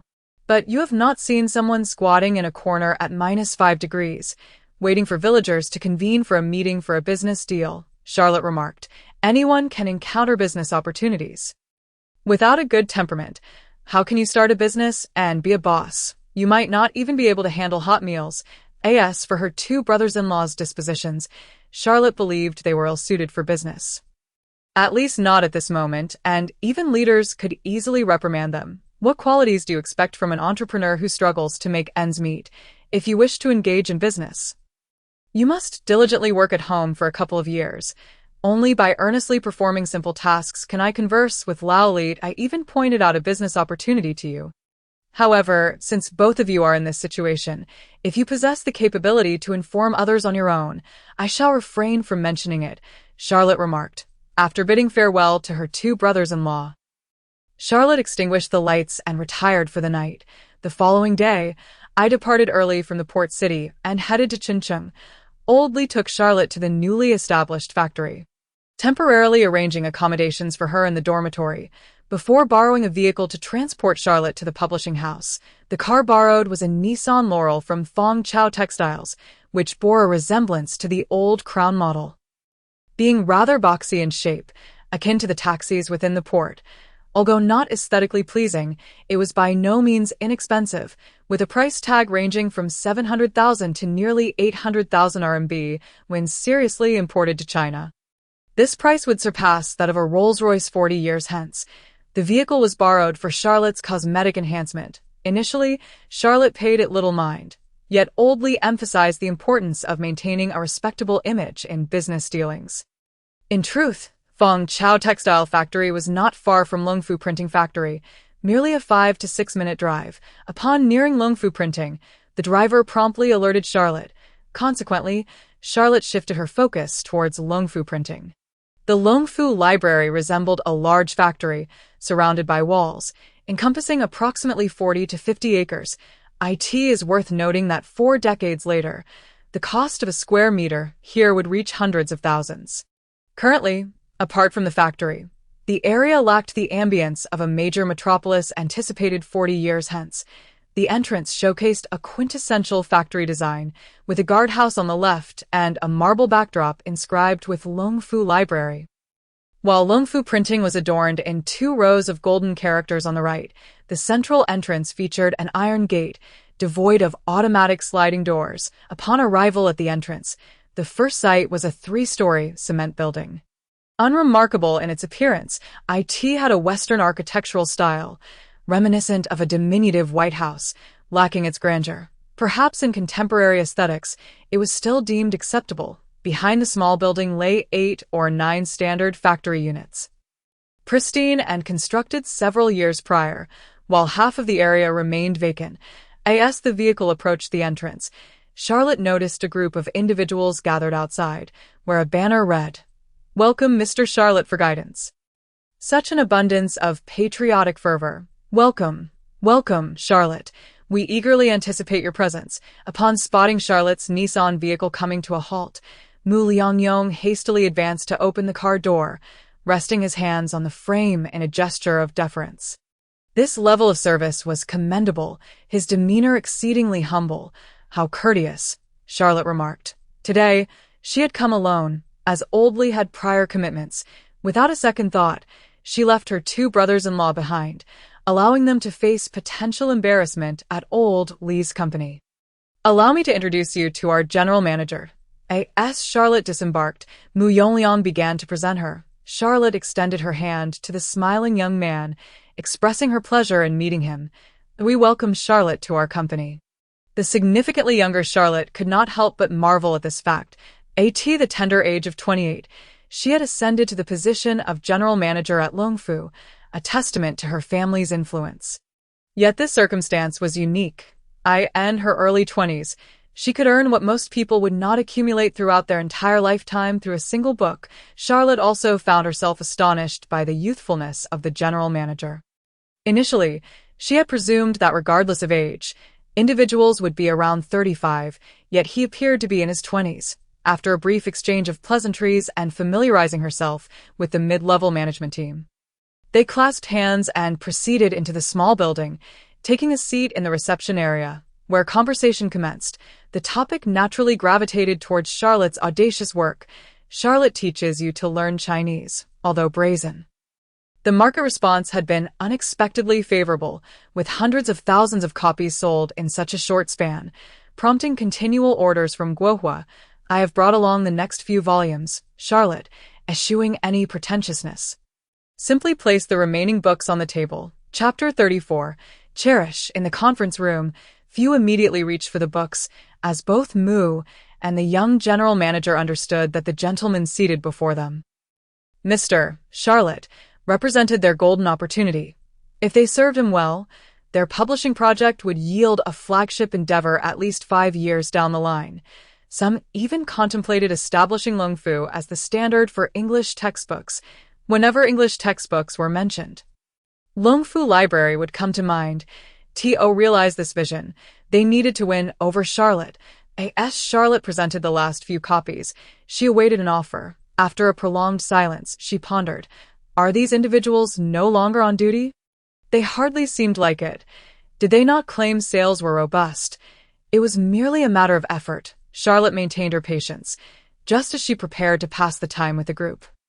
The young general manager gestured to the female secretary beside her. Shortly thereafter, the secretary returned, swaying her hips, and placed a document before Charlotte. Upon opening it, Charlotte smiled. The contract was even more favorable than the previous one. Nearly double its worth, with the addition of tapes alongside the books, indicating that Longfu Library would release tapes to complement the texts. The terms were excellent, especially considering that state-owned publishers could not currently match them. After thoroughly reviewing the document, Charlotte found no glaring issues and retrieved a pen from her pocket, signing her name with ease. The general manager chuckled, proclaiming, Charlotte is truly a refreshing individual. The essence of cooperation lies in mutual benefit. Those who are squeezed once will find their future collaboration stifled. Charlotte smiled in agreement. It was a commendable perspective, and the young general manager applauded. Whether genuine or mere flattery remained uncertain. Nonetheless, the room resonated with applause. This atmosphere unexpectedly became somewhat addictive for Charlotte. Upon regaining her composure, she engaged in self-reflection. It is no wonder that history has seen its fair share of tyrants. It is exceedingly challenging to survive in an environment rife with sycophants. I merely wish to sell better books, yet with an emperor capable of wielding life and death. How formidable must the pressure from this sycophantic entourage be? Mu Yangyong discerned the implication behind her words and inquired, does Charlotte have plans for a new book? Charlotte replied with a smile, indeed, it will surpass the level of Charlotte Teaches You Chinese. I intend to title it Charlotte Teaches You Business Chinese, Volume 3, which will be more formal and possess greater depth. Last year, Charlotte utilized several reference books for her lesson preparation and planned to incorporate them. Primarily, she aimed to generate revenue to fund the construction of environmental vortex power generation units in the village, as well as essential infrastructure like sewage systems and wastewater treatment facilities. Previously indifferent to the notion of sharing a living space, after spending some time in a brick house, Charlotte believed she could reside in the countryside. But her lifestyle had to be modernized. After all, a toilet was essential. She held high standards. With such excellent hot springs, access should be within the home. All of this required financial investment. I had not anticipated that Old Li would come bearing gifts as a gentleman. Nor did I foresee Fong Chao assisting with apple sales. Could Charlotte truly rely on the proceeds from book sales for this purpose? However, with Old Li, this generous young man appearing, and Fong Chao, the apple vendor, stepping into his role, the financial support had materialized. Yet Charlotte could not simply discard the books she had transcribed back into her space, given the scarcity of high-quality English textbooks during this era. Even if it served the nation, the book must be sold. just as it would be a disservice for Charlotte to steal books from her own time and sell them in this era. How unjust that would be. How many sets? Mu Liangyong queried in astonishment upon seeing his superior's response. There are 2 sets, and this one is not included. Point 1 set is tailored for liberal arts students, while the other is an English textbook for children, primarily written for young readers, yet it remains quite friendly for beginners, Charlotte explained. When can they be released? The young general manager inquired. Charlotte replied, the 2 beginner books are already 1.5 completed and will be ready before October. The remaining ones are currently in the illustration phase. Fantastic! The young general manager suddenly burst into laughter. With new offerings from Charlotte, Longfu's enthusiasm naturally escalated, and soon, some eager individuals exited the reception room. Gradually, conversations began to flow more freely, resembling friendly exchanges. However, Charlotte understood that among business acquaintances, everyone was merely feigning friendship, engaging in mutual deception. Genuine camaraderie would be a rare sight moving forward. The present fraternal bond resembled a fool burning newspapers. Though the notion was somewhat absurd, the atmosphere transformed into a lively one without their awareness. I have one more matter to discuss with you, Charlotte added. The young general manager, now quite pleased, increasingly regarded Charlotte as his fortunate charm. Charlotte retrieved several sheets of paper from her bag. Please assist me in crafting some boxes like these, primarily made of paper, with some plastic and wood incorporated as well. The young general manager glanced at them before passing them to Mu Liangyong. After reviewing, Mu Liangyong remarked, such items are not inexpensive to produce. Please calculate the cost, Charlotte instructed. This item was a paper box, originally a dragon fruit box from Charlotte's era, filled with dragon fruits for the night of peace. Designed like a national pavilion, exquisitely elegant, Charlotte had added a poem by Li Bai, dubbing it Qinshianteo. Do not underestimate this item. An ordinary dragon fruit placed within this box could fetch 88 on the night of peace. Remaining in high demand, the box itself cost 88, with at least 20 allocated to its production, while the dragon fruit inside was of lesser value than the box. The remaining profit would be the seller's gain. Now, Charlotte intended to utilize this box for apples, correct? It was all about packaging the apples produced in Lu Jiazhuang. Regardless of the time, premium items must always be accompanied by quality packaging, without eye-catching packaging. Why is it so expensive? Charlotte does not sell ginseng fruit. She consumed it and lives eternally. Mu Liangyong said, wait, let me find someone to calculate the costs for you. Personally, I believe that nothing can be accomplished without at least $1. All right, think it over for me, Charlotte replied. Mu Liangyong swiftly located a middle-aged man in his 40s and handed him Charlotte's hand-drawn paper. This fellow arrived with a plethora of compliments, all his years. He had never encountered such packaging. After making detailed inquiries and waiting for 5 minutes, he quoted Charlotte a price of $1.50. This price is rather steep. It is worth noting that a worker currently earns only $30 to $40 a month, and a meal costs merely $1.50. However, Charlotte deemed it worthwhile. With this item, she could sell 5 peaches. Without it, she could sell at most 1. Who profits and who incurs losses? Well, please arrange for 10,000 pieces. When can you ship them at the earliest? Charlotte asked. At this moment, it was difficult to ascertain, as the machines, but we guarantee delivery within 2 months, Mu Liangyong assured. Charlotte shook her head. Rushed, I need them in a month at the latest. The quantity is too small, so we will halt the machines here and restart. After hearing Mu's analysis, Charlotte understood that there were not merely 10 or 20,000 machines. There were at least 100,000. And the process was quite complex. This was because it concerned Charlotte. Others would never agree. 100,000 is 100,000. I will come tomorrow to sign the contract, Charlotte declared. The young general manager replied. In that case, delivery will be made within the month. Boss Mu Yongliang understood that this task was not easy. First, print this out, the young general manager instructed. Both parties were mutually dependent, and the matter was simple. Naturally, there were social engagements in the evening. For now, it was merely a meal, and it was too early to anticipate what kind of service would be provided, not to mention that type of service. Even a legitimate singing and massage establishment was absent. It was only after drinking until past 9 that Charlotte was finally driven back to Old Lee's factory dormitory. Of course, Charlotte was also a shareholder. And in a sense, it was her factory as well. Unfortunately, Charlotte exhibited not the slightest sense of ownership. Upon boarding the train, Charlotte noticed her 2 brothers-in-law like frostbitten eggplants, lying on their bunks in silence for 4 or 5 hours. Charlotte knew the reason for this, and thus had no need to speculate. Those 2 had undoubtedly spoken to Old Lee about wanting to stay and work. Seeing their appearance, it was natural for others to be disdainful.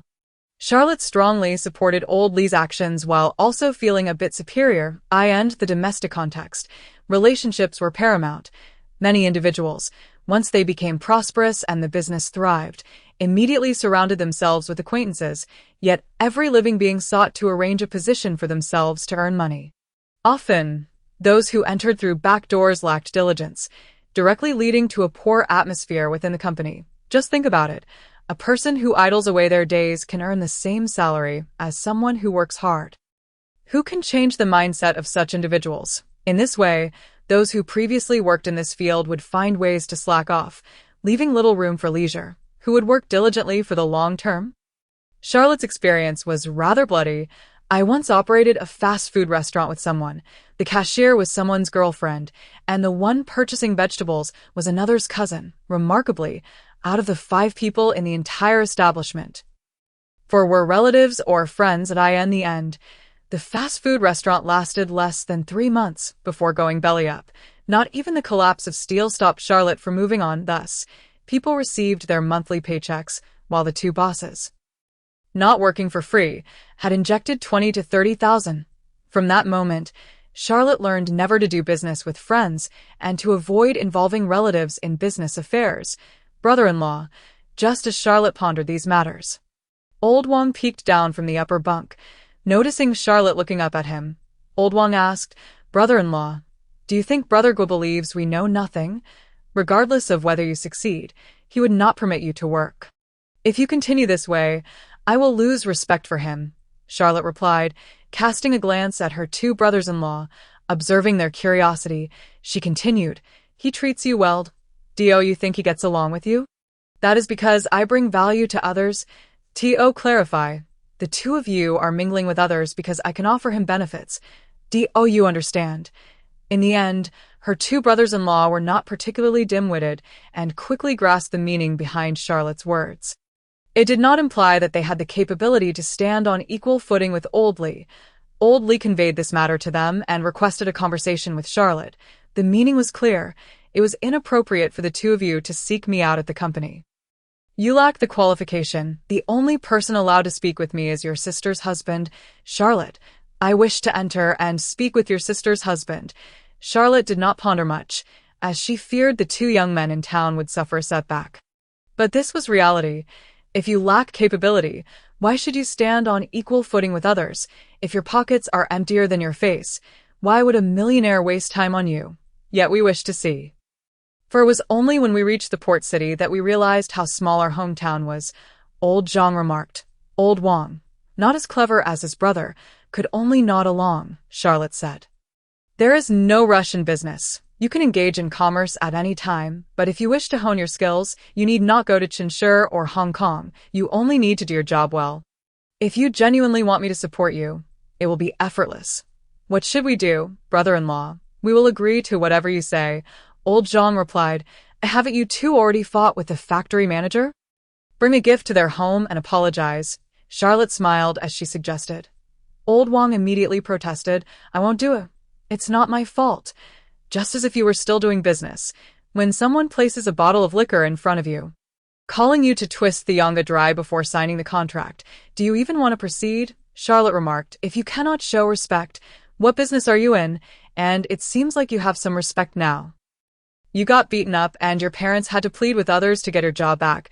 I ask that your face. When you assert justice, you can force others to apologize. That's called face. At this point, Charlotte glanced at her 2 brothers-in-law and said, "What is cleaner than your pockets yet still requires face?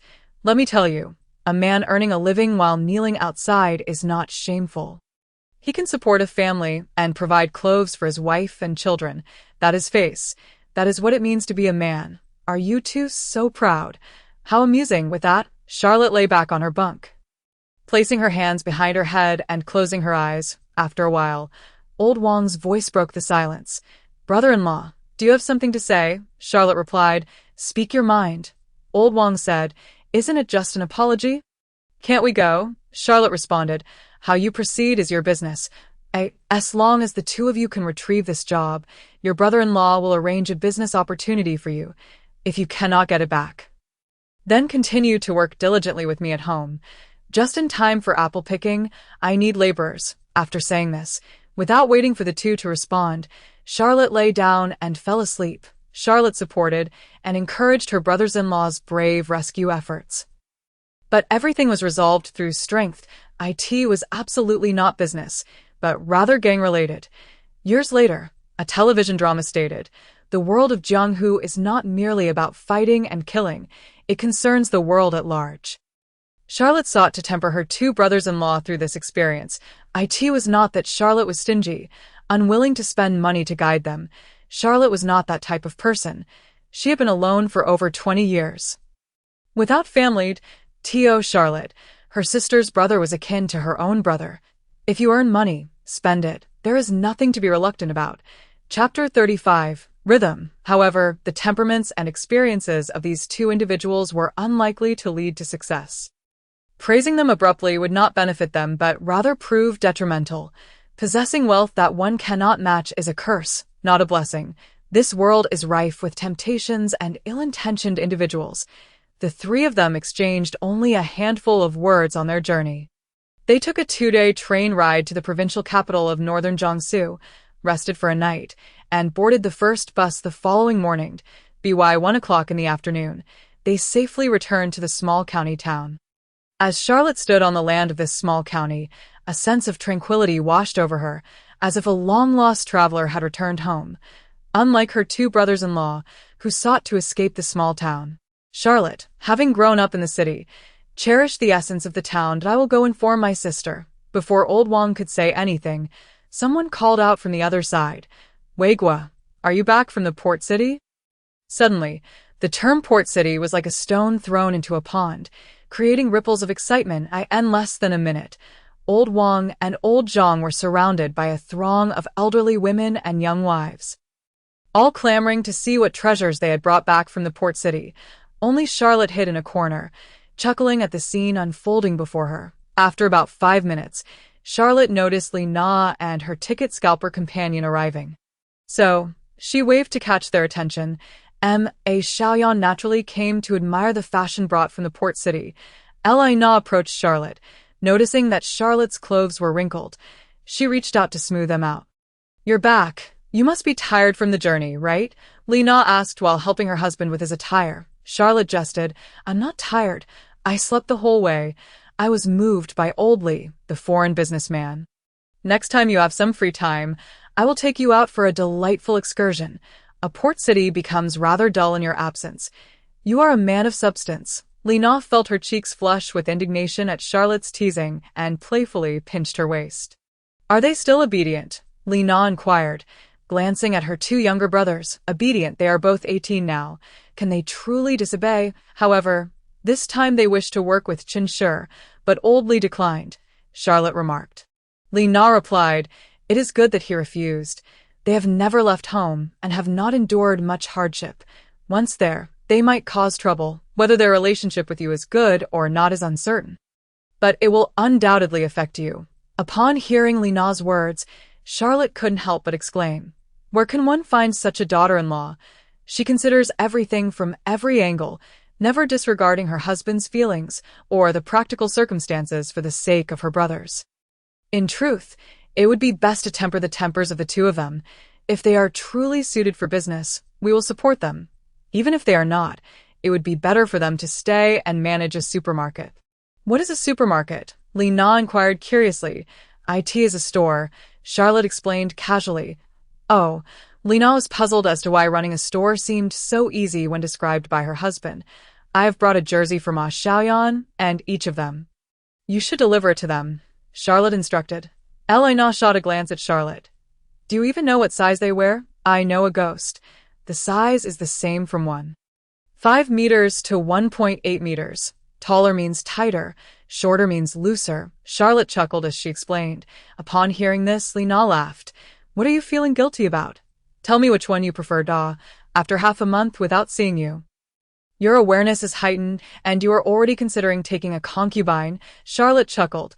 And oh, formality. Go distribute the items and hurry back, like animals in a zoo, constantly on display, Charlotte instructed. Elena listened while covering her mouth to stifle her laughter. Distributing a few Batwing shirts immediately diverted the crowd's attention. Now old Wang and old Zhang were dragging their luggage out with the sisters. I borrowed 2 bicycles from my colleagues. 4 of us rode 3 bikes. Along with the luggage, back to the textile factory's courtyard. Upon returning home, it was the mothers and daughters who were busy. At Charlotte's request, the 2 brothers-in-law returned home, pondering in their room. Only Charlotte accompanied her father-in-law. Lou, in the living room, playing chess. Why could they play chess in the living room now? That was because the large color television of the Xia family was just behind the building. A wire had been pulled, and the television had been broadcasting since 10 in the morning until it was returned at 10 in the evening. The entire building was transformed into an open-air cinema. Each day, a crowd gathered, forming layers of onlookers. When watching television, everyone had to sit. Otherwise, by 8 in the evening, one would have to wait up in the trees in the courtyard to see the television screen. What is the port city like? Old Lou also wished to know what the port city was like. Charlotte replied, You have asked the wrong person. They have traveled extensively, so I have hardly left the hotel. You are a career-oriented person. Old Lou paused and remarked, Unlike those 2, what is there to worry about? The thought of his 2 sons being unemployed made old Lou unable to contain his anger. It is not that the 2 children helping others is wrong, but rather that one should think before acting. They are not rash people. Lou did not realize that his son-in-law was not a good person this time. He was deceived into going to the port city, and no one could blame him for exploiting the time difference. If anyone were to accuse him, he would be dragged out and shot as a punishment for his crime. Upon returning to the village, Charlotte brought small gifts for everyone, and the villagers were overjoyed. From time to time, someone would inquire about the situation in the port city. Of course, for most children, in their hearts, the port city represented happiness. Yet they did not understand that the lives of the lower classes in the port city were equally challenging. Such ideological matters are beyond Charlotte's control. At this moment, if you told others that the port city is not good, the American moon is not round, especially since you are yellow-skinned, not only are you bullied by whites, but also by blacks. At such a time, no one would believe this assertion, even if you live like a ghost abroad. Upon returning, you must face those who claim how wonderful America is, and one would say that as long as you are poor in America, it is original SINAS for the wealthy, as long as they live anywhere in the world. Why must they go to America? Currently, most of Charlotte's attention is focused on a large patch of mature apples. This year's apple trees have not fully grown, only about half their height, yielding only a few fruits, with some yet to bear. However, as long as they bear fruit, most of it develops well. Charlotte sampled a few and found that while the outer fruit was sweeter, it lacked the desired crispness. Somewhat akin to peaches, the fruit had begun to ripen slowly, but Charlotte no longer required the villagers to pick the fruit from the trees, mainly because there was no place to store the fruit. Additionally, the boxes had not yet arrived, and any harvested fruit would spoil within 3 to 5 days. Today, having emerged from the peach orchard at the Sima family, Charlotte stood on the path, hands on her hips. Wiping her sweat, she removed her straw hat, fanning herself as she walked towards the riverbank. The village was now sparsely populated, as most villagers had gone to work at the kiln factory. Only those building houses remained. Helping out while attending to the village, in truth, there was not much to seed. Everyone's belongings were not worth much, so most people felt quite at ease. As she strolled along, Charlotte noticed something unusual in the river. She turned her head to look and discovered a flock of long-legged wading birds in the stream of the valley, resembling cranes with particularly long legs. These birds had feathers that were half gray and half white. Charlotte did not know their names, but that did not hinder her appreciation. The number of birds near the village was increasing, with many species that had not been seen before slowly appearing. Not only by the stream, but also on the nearby mountains. The number of nests had increased significantly since Charlotte first arrived. It was uncertain whether it was because the water of the hot spring river no longer froze or if it was due to some other reason that fish were being caught in the water. In any case, the birds were multiplying. However, an abundance of birds is not entirely a good thing. Generally speaking, there are only a few places to hunt. The early arriving birds wish to stay, while the later arriving birds seek to secure a good position. Naturally, various skirmishes will occasionally ensue. It is certain that only the largest and bravest birds can claim a prime spot near Pear Blossom Village, Charlotte. Charlotte looked up upon hearing a voice and saw two little girls crossing the street with baskets in hand. One girl was a few years old, while the other was even younger. The two girls were Seema's stepdaughters, two endearing yet somewhat pitiable souls. Children of this age understand the importance of helping at home. Gathering firewood and cutting pig grass. Despite being mistreated by Seema, the two children remained busy. "Did your father not tell you not to gather firewood? Have you forgotten?" Charlotte called out loudly. "I have nothing to do with my sister." "So we are just picking up for fun," the older girl replied with a smile. Charlotte said, "All right, let us hurry home." The two little girls responded and walked towards the bridge. The younger girl, trailing behind, was often distracted by small animals and birds by the roadside or would stop to play in the water. Each time, the older girl would turn around to pull her sister along. Charlotte watched the two little ones disappear from her sight before turning to head towards the next peach orchard point. One morning, I spotted two apple fields. Charlotte's expression was not particularly pronounced, but she eagerly anticipated the arrival of the packaging boxes. Upon returning to the small courtyard, Charlotte planned to prepare lunch. Just after picking vegetables from the garden, she noticed the boy Chu Guiqing standing at the door. "Why is there nothing happening at the kiln factory?" Charlotte asked. Chu Guiqing replied, "There will always be something. If there is nothing, we will discuss it again next year. And my father asked me to inquire if you can pick apples. If so, he will need to arrange a time. The kiln cannot stop, and he can only bring people back to pick apples." Charlotte said, "I understand. Just a moment. The packaged boxes have not yet arrived," Chu Guiqing remarked. "If you don't put this peach down, the birds will eat it," Charlotte replied. "Even if they eat it, there is nothing to be done. Where can you put it? Everyone does not even have a place to stay." "All right, I will go back and tell my dad that for now." "There is no need to arrange manpower," Chu Guiqing said. Seeing the boy about to leave, Charlotte asked, "How is the situation at the kiln?" Chu Guiqing replied, "It is not like that. And this weather. Standing at the kiln entrance can cook a person for a long time, but there are also good aspects." Noticing the happy expression on Chu Guiqing's face, Charlotte teasingly asked, "What good news do you have?" "Someone bought bricks," Chu Guiqing said. Charlotte smiled and asked, "Who is it?" "You know, the old black man in town. He bought 4 kiln bricks and a half kiln tile."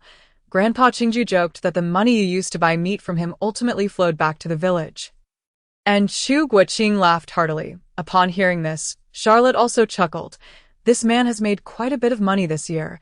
It seems he will be renovating his bungalow into a multi-story building." Charlotte remarked, "I can't change to a building. There is no place to buy one." Chu Guiqing replied. Charlotte questioned, "You know about this too?" Chu Guiqing shyly scratched his head. "I was right next to him when he bought the bricks." "I wouldn't know this from what he said. By the way, when will your house be built?" Chu Guiqing replied. "It is estimated that it will not be ready until next year at the earliest. First, there is no money at home. Second, my father's house is almost finished. Moving back for 2 years will not be a big problem." Charlotte nodded slightly. "Oh, by the way, can your grandfather's family come over?" asked Chu Guiqing. Charlotte, puzzled, replied, "Isn't she at the kiln?" "No, I've returned," Chu Guiqing clarified. "I just saw her 2 daughters gathering firewood. Perhaps they are preparing a meal for the children at home." "Why do you ask?" Chu Guiqing waved his hand dismissively, yet his face bore a look of deep contemplation. "Speak your mind," Charlotte urged. After a brief glance around, Chu Guiqing lowered his voice. "When I first returned, I saw her, Penny, walking towards the village entrance right across from your home. That cow is no longer mine. It was purchased by Shima at the beginning of the year, Charlotte replied. At this point, she too was taken aback. What could that woman want with a cow at the village entrance? Chu Guiqing hesitated. I'm unsure whether I should say this, but I've always suspected that woman intends to steal a cow. Steal a cow? That seems implausible. Besides, cows recognize people, and she wouldn't be able to succeed. She doesn't seem malicious, Charlotte remarked. Although Charlotte had returned quickly, the incident involving Shima harming his daughter-in-law had become common knowledge throughout the village. A widowed man in his 60s marrying a much younger wife is indeed a source of great distress. He typically forbids her from working, not even allowing her to assist in the rice fields. The elderly man keeps the money tightly gripped in the hands of a woman who feels compelled to resort to thievery. Chu Guiqing continued, so I haven't mentioned this to anyone else. I only brought it up with you, don't overthink it, was all that Charlotte could muster. All right, I shall take my leave, Chu Guiqing said. Let us go after lunch. We should dine with your brother, Charlotte suggested. Considering it trivial, Chu Guiqing followed Charlotte into the courtyard. The brothers selected vegetables together. Washing them thoroughly, Chu Guiqing lit a fire while Charlotte prepared a stir-fry of bitter melon with shredded meat and garlic stir-fried cow tongue vegetable. As for the rice, it was self-evident. The two brothers were just about to serve themselves when a child's voice suddenly called out from the doorway, Charlotte, have you seen my mother? Charlotte set down her bowl and stood at the kitchen door. Spotting two little girls timidly standing at her entrance, has your mother not returned? Charlotte inquired. Upon seeing the two girls nod, Charlotte beckoned them inside while Chu Guiqing stood up to serve the girls some rice. The two little girls appeared ravenous, eagerly grabbing their chopsticks to scoop rice into their mouths. Observing this, Charlotte advised, eat slowly. There's plenty in the pot. Little Black isn't as anxious as you two. Meanwhile, Little Black, who was busy with the rice, raised his head from the bowl, his face speckled with grains, and exclaimed, Make your own food. Bear, I said nothing. I was referring to the two little girls. Charlotte chuckled. Little Black continued to munch away, while Charlotte sat down to assist the two girls with their food, as they seemed unsure of how to eat properly. Hey, didn't you have breakfast this morning? Chu Guiqing asked. The little girl opened her mouth to respond, No. My mother didn't make any for us. Wasn't it you who prepared it? Charlotte questioned in surprise. It wasn't made for us. The second girl mumbled as she lowered her head and continued eating. Charlotte, observing the second girl, asked, Didn't you have dinner last night? To her astonishment, the second girl nodded. Charlotte was at a loss for words. Chu Guiqing furrowed his brow immediately upon hearing this, and Charlotte sensed something was amiss. The two brothers exchanged glances, recognizing the concern reflected in each other's eyes, after the two little girls finished their meal. The brothers prepared to wash the dishes, but the elder girl rushed to do the task instead. Charlotte urged them to return home first. After washing the dishes, Charlotte led Chu Guiqing back to Sima Jia's courtyard, which deepened her unease, for Sima Jia's house was still under construction, consisting only of 2 tents. From what she could see, the tent was scattered with women's clothing, bags, and other belongings, while only the clothes of Sima and the two little girls lay in disarray. Charlotte hastily rode her bicycle towards the town. The villagers were now searching everywhere, yet they all understood the situation. They simply chose not to voice it. Women escaping marriages had occurred before, currently existed, and would continue to exist. Such occurrences were commonplace among the impoverished. Halfway there, Charlotte encountered her two brothers-in-law, each riding a bicycle, one pedaling while the other sat on the rear seat. Brothers-in-law, what brings you here? The two men noticed Charlotte and dismounted their bicycles, standing in the road to inquire. Sima's recent wife has gone missing. I'm heading to town to ask around. Charlotte replied. Well, you needn't bother. As we arrived, my sister happened to encounter her, Lao Wang stated. Charlotte inquired, Did you see her? Yes, indeed. My sister was quite curious because she was arranging tickets to the provincial city, accompanied by a man in his 30s. My sister questioned her, and she claimed she was going to a wedding of a relative in the provincial city. My sister sensed something was amiss, and thought to inquire further, upon hearing Lao Wang's words. Charlotte understood. The woman intended to abscond with money. Chu Guiqing had not been mistaken.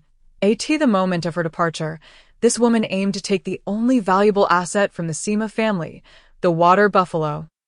Unfortunately, the buffalo recognized people and would leave the village without hesitation.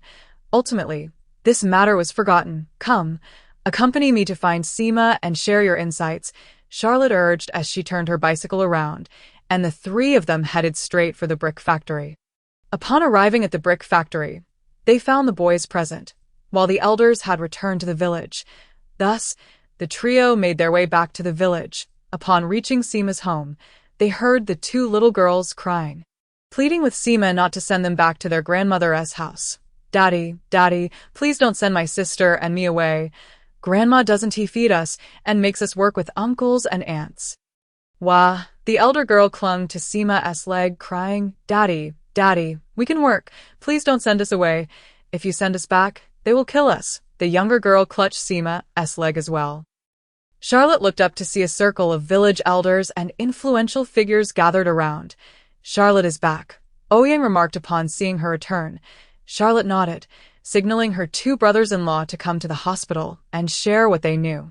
After listening to Lao Wang and Lao Zhang, the villagers sighed in relief, as their earlier speculations were finally confirmed. Yet, their relief quickly turned to rage, for this woman had stripped Sima of everything, leaving him with naught but a bare existence, not even a coffin plank. Oh, I didn't leave him empty-handed. I left him with two burdens, Sima remarked bitterly, seeing her two brothers-in-law finish their account. Charlotte gestured for them to leave the courtyard and return home, while she took a small stool to sit aside. Let us return these two children, if you are neither their father nor mother. What can you do? Raising them brings no merit, but should anything go awry, these good children will eventually seek out other issues, Chen Xianfu commented. A family that treats its granddaughters and grandsons this way surely cannot be good. It is only natural for incidents to arise later. Sima reached down and lifted the two girls from the ground, gently brushing the dust off their knees, while he calmly stated, sending them back is akin to pushing the children into a pit of fire. You didn't see them. When they first arrived, both girls bore marks of abuse. The old scars had not yet faded when new ones were inflicted. And these past days, they have been forced to eat grass mixed with their own excrement, leaving them starving. Sima's words elicited sighs from the crowd. In this era, the preference for sons over daughters was notably severe. Not to mention, the distance from the county seat was somewhat far. There was a river known as the Wasted Yellow River, where each year, no fewer than 20 girls were discarded by the riverside or embankment. Some were ill, but the majority were abandoned simply for being female. For instance, the elder and younger girls were born into such a family. Their grandparents did not favor them, as they were girls by birth. Though these people were impoverished, they yearned for grandsons with fair skin and green eyes after a wife bore a daughter. Not only was the girl looked down upon, but the girl's mother was also scorned. What kind of favorable treatment could girls born into such families expect? Not to mention generous hospitality. Merely having enough to eat was a blessing. The two girls remained unfortunate, for after their father passed away, they followed their mother back to her family's home, thinking they had escaped a cave, only to find themselves ensnared once more. My grandmother complains that my two granddaughters eat too much, as they consume more in her home. Thus she is very particular. The mother lamented. As for my uncle, there were constant quarrels every 3 days, and he treated these two children as if they were not even human. The two girls often went hungry. When they were starving, no one spoke out. Instead, they were beaten, resorting to foraging for wild fruits or even cutting grass to stave off hunger. And what of their mother? She was unable to protect herself, let alone her children. She would often erupt in anger, perpetually scolded. How could she safeguard her children? Daddy doesn't fight for food, and I don't wish to return. The younger girl sobbed softly. Sima's heart ached as he gently wiped away the tears from the younger girl's face, saying, Daddy never said to send you back. When you came to my side, you became my daughter. I will raise you. Sima truly did not want to return the children. He had lived to his age and had seen enough. What was there that he could not comprehend? In a place steeped in resentment, life has reached its conclusion. Compared to the brothers and uncles who perished from starvation and the relatives lost to war, does Sima still possess the audacity to lament the injustices of life? Ouyang remarked, "Second brother, I fear future troubles." Sima replied, "What troubles? In this lifetime, it feels as though I am fated to be childless. Who could have foreseen this? The earth is nearly up to my neck. God may reward us with a film. Money is gone, and so be it. We have not always been wealthy. Charlotte did not come to wasn't that when we struggled to fill our stomachs. Not everyone has arrived. I feel for these two girls. I began working on the first day I called, fearing that they would be sent back." In truth, Sima had long harbored such premonitions. At her age, she has served as village chief and secretary of the township party committee for 20 years. How wise can a woman in her 30s from the countryside truly be? Yet Sima refrained from speaking, not wishing to envision certain individuals, fearing that if the women fled, they might be bound. Having lived through so much, from the old society to the new China, from hunger to 3 meals of white rice, many things have faded, and she cannot relinquish certain sentiments as the youth do. Mao said, "It looks like rain. Mother is getting married. Let her go." As Sima spoke, she gathered the two girls into her arms, seating them on her lap. Dia and Arya clung to Sima, unwilling to let go did I end their tender lives. It is only within Sima's home that they eat their fill and are spared the pointed remarks during mealtime, just because there was a bit too much pickled vegetable in their chopsticks. An elder would strike their hands with chopsticks. The pain is not only on the backs of their hands but also in their hearts, leaving them in tears. Thus, in the current household, the two girls feel an overwhelming sense of happiness every day.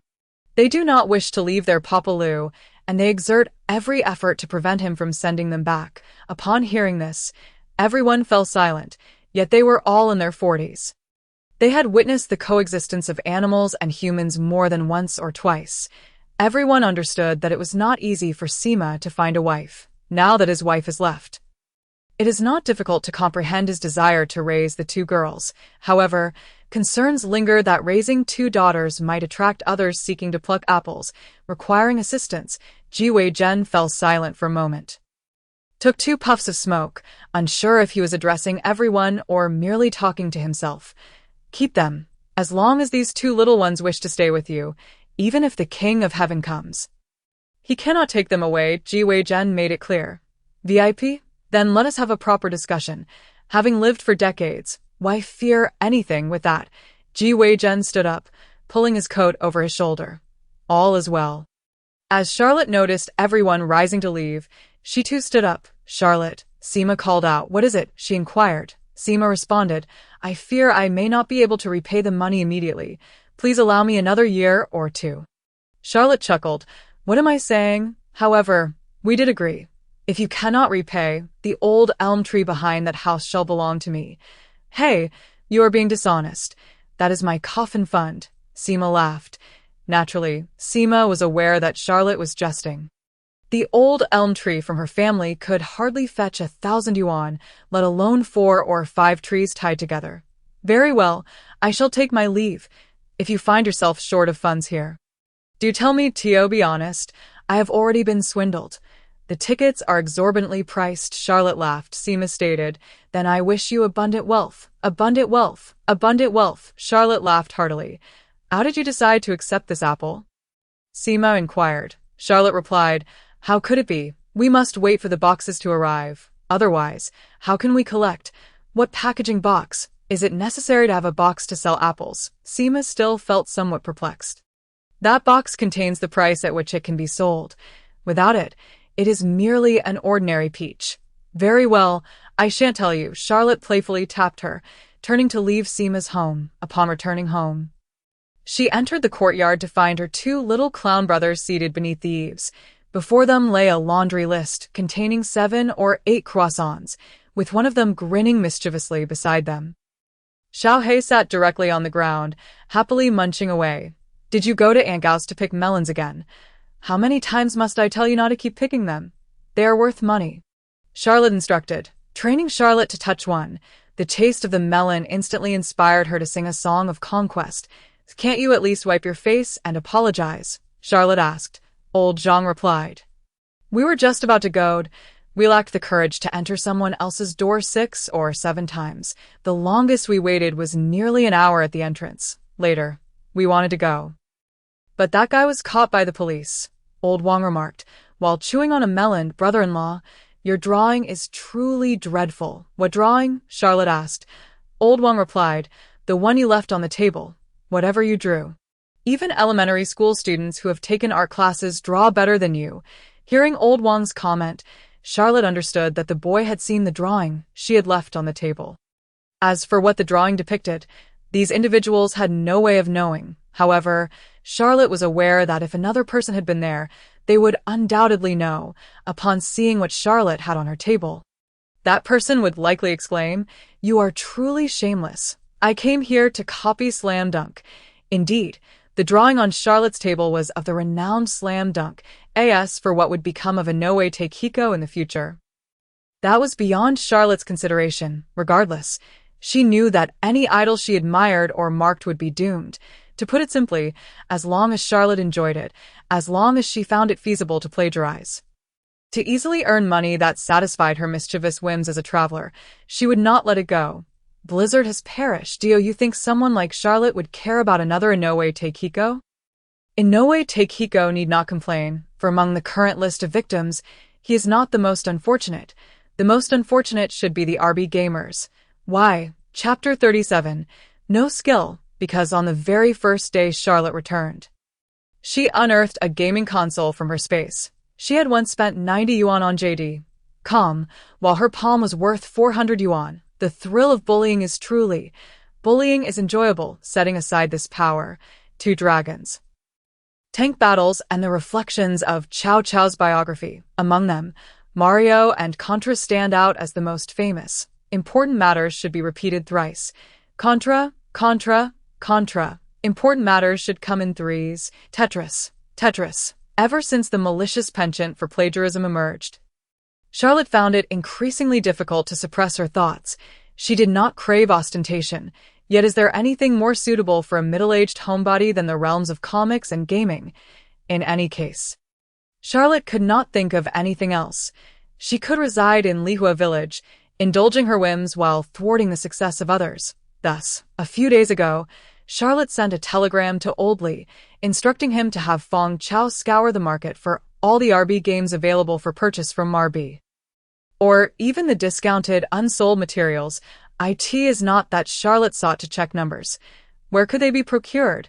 Even if Charlotte were illiterate, she could discern the production date and producer behind the game. This information is more reliable than Baidu Encyclopedia. Naturally, Charlotte recognized that the name was akin to Tetris. In this era, do not attempt to call it by that name. If Charlotte were to release a game born in 1984, 1982 would not have been spent in vain. However, I must admit, Old Wang has a keen eye. Charlotte's drawing style is indeed quite poor. It resembles something a kindergarten art class student would create, producing some truly terrible work. Even so, it still follows the comic style from the space. Without the books, the length of Sakuraji Hanamichi would surpass she's in depth. Yet Charlotte believes she still has time to improve and plans to visit domestic comic studios for study. Currently, the finest animation base in the country, aside from Mingzhu Art Film Studio, no one dares to claim the top spot. In Charlotte's eyes, it is clear that Meiying is the source of national style. Though it has regrettably fallen out of fashion, they produced a series of legendary studios such as Songhai Sangtian, Tiangong Xianjing, and Sango Monk Jislu, but have found no successors in the wake of the reform wave. As for the later I Go Crazy for Singing, is it still on par with Ming Meiying standards? Can you believe that such a thing could produce palace-level art factories by June? Charlotte did not wish to reclaim anything, but she felt compelled to do something, as long as it does not interfere with her life. Contributing a brick to this country would be quite admirable. Society fears shameless individuals who craft grand excuses for themselves, just like future films, where the female lead is clearly a promiscuous character, yet the director shrouds her in a halo of virginity for the sake of education. For the students, she sleeps with a series of men. How can one claim to know how to sleep with men? What kind of education is that? If you think it is good, then education must be thrilling. The director's perspectives and imagination are truly commendable. Charlotte now feels the same way. With this mindset, she instantly perceives that plagiarism is nothing to be ashamed of, and she walks with newfound vigor. In a flash, her spiritual realm has elevated, her courage has thickened. It is your lack of skill. Charlotte's face remained unperturbed, and she was out of breath. Old Wang blinked. He currently harbors a certain blindness towards his grandfather. Failing to comprehend that he undoubtedly falls short of his brother-in-law's caliber, with a nonchalant grunt, he lowered his head and continued to gnaw on the honeydew melon. Upon reaching the root, he unceremoniously shoved it into the mouth of Xiaohe.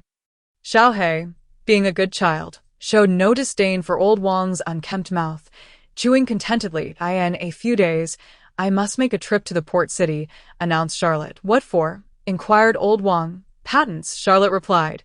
What purpose do these patents serve? Old Zhang queried, somewhat puzzled. To print money. Charlotte's explanation was fervent. This thing can print money. Old Wang asked incredulously. Indeed, a great deal of money, Charlotte affirmed while devouring her honeydew melon.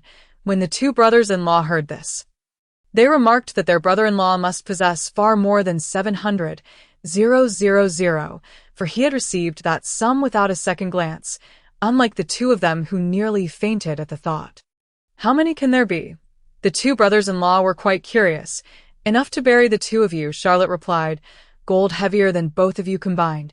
Oh my, that's an excessive amount. Old Wang exclaimed. By the way, brother-in-law, how much can gold heavier than us be exchanged for? Old Wang inquired. I don't know, Charlotte replied. The three brothers continued munching on their melon, and on the third day, Charlotte set off for the port city. This time, she went alone and returned after nearly a week. Charlotte was indeed an amiable person. As long as she had money in her pocket, she had no need to scrimp on lodging in some small inn.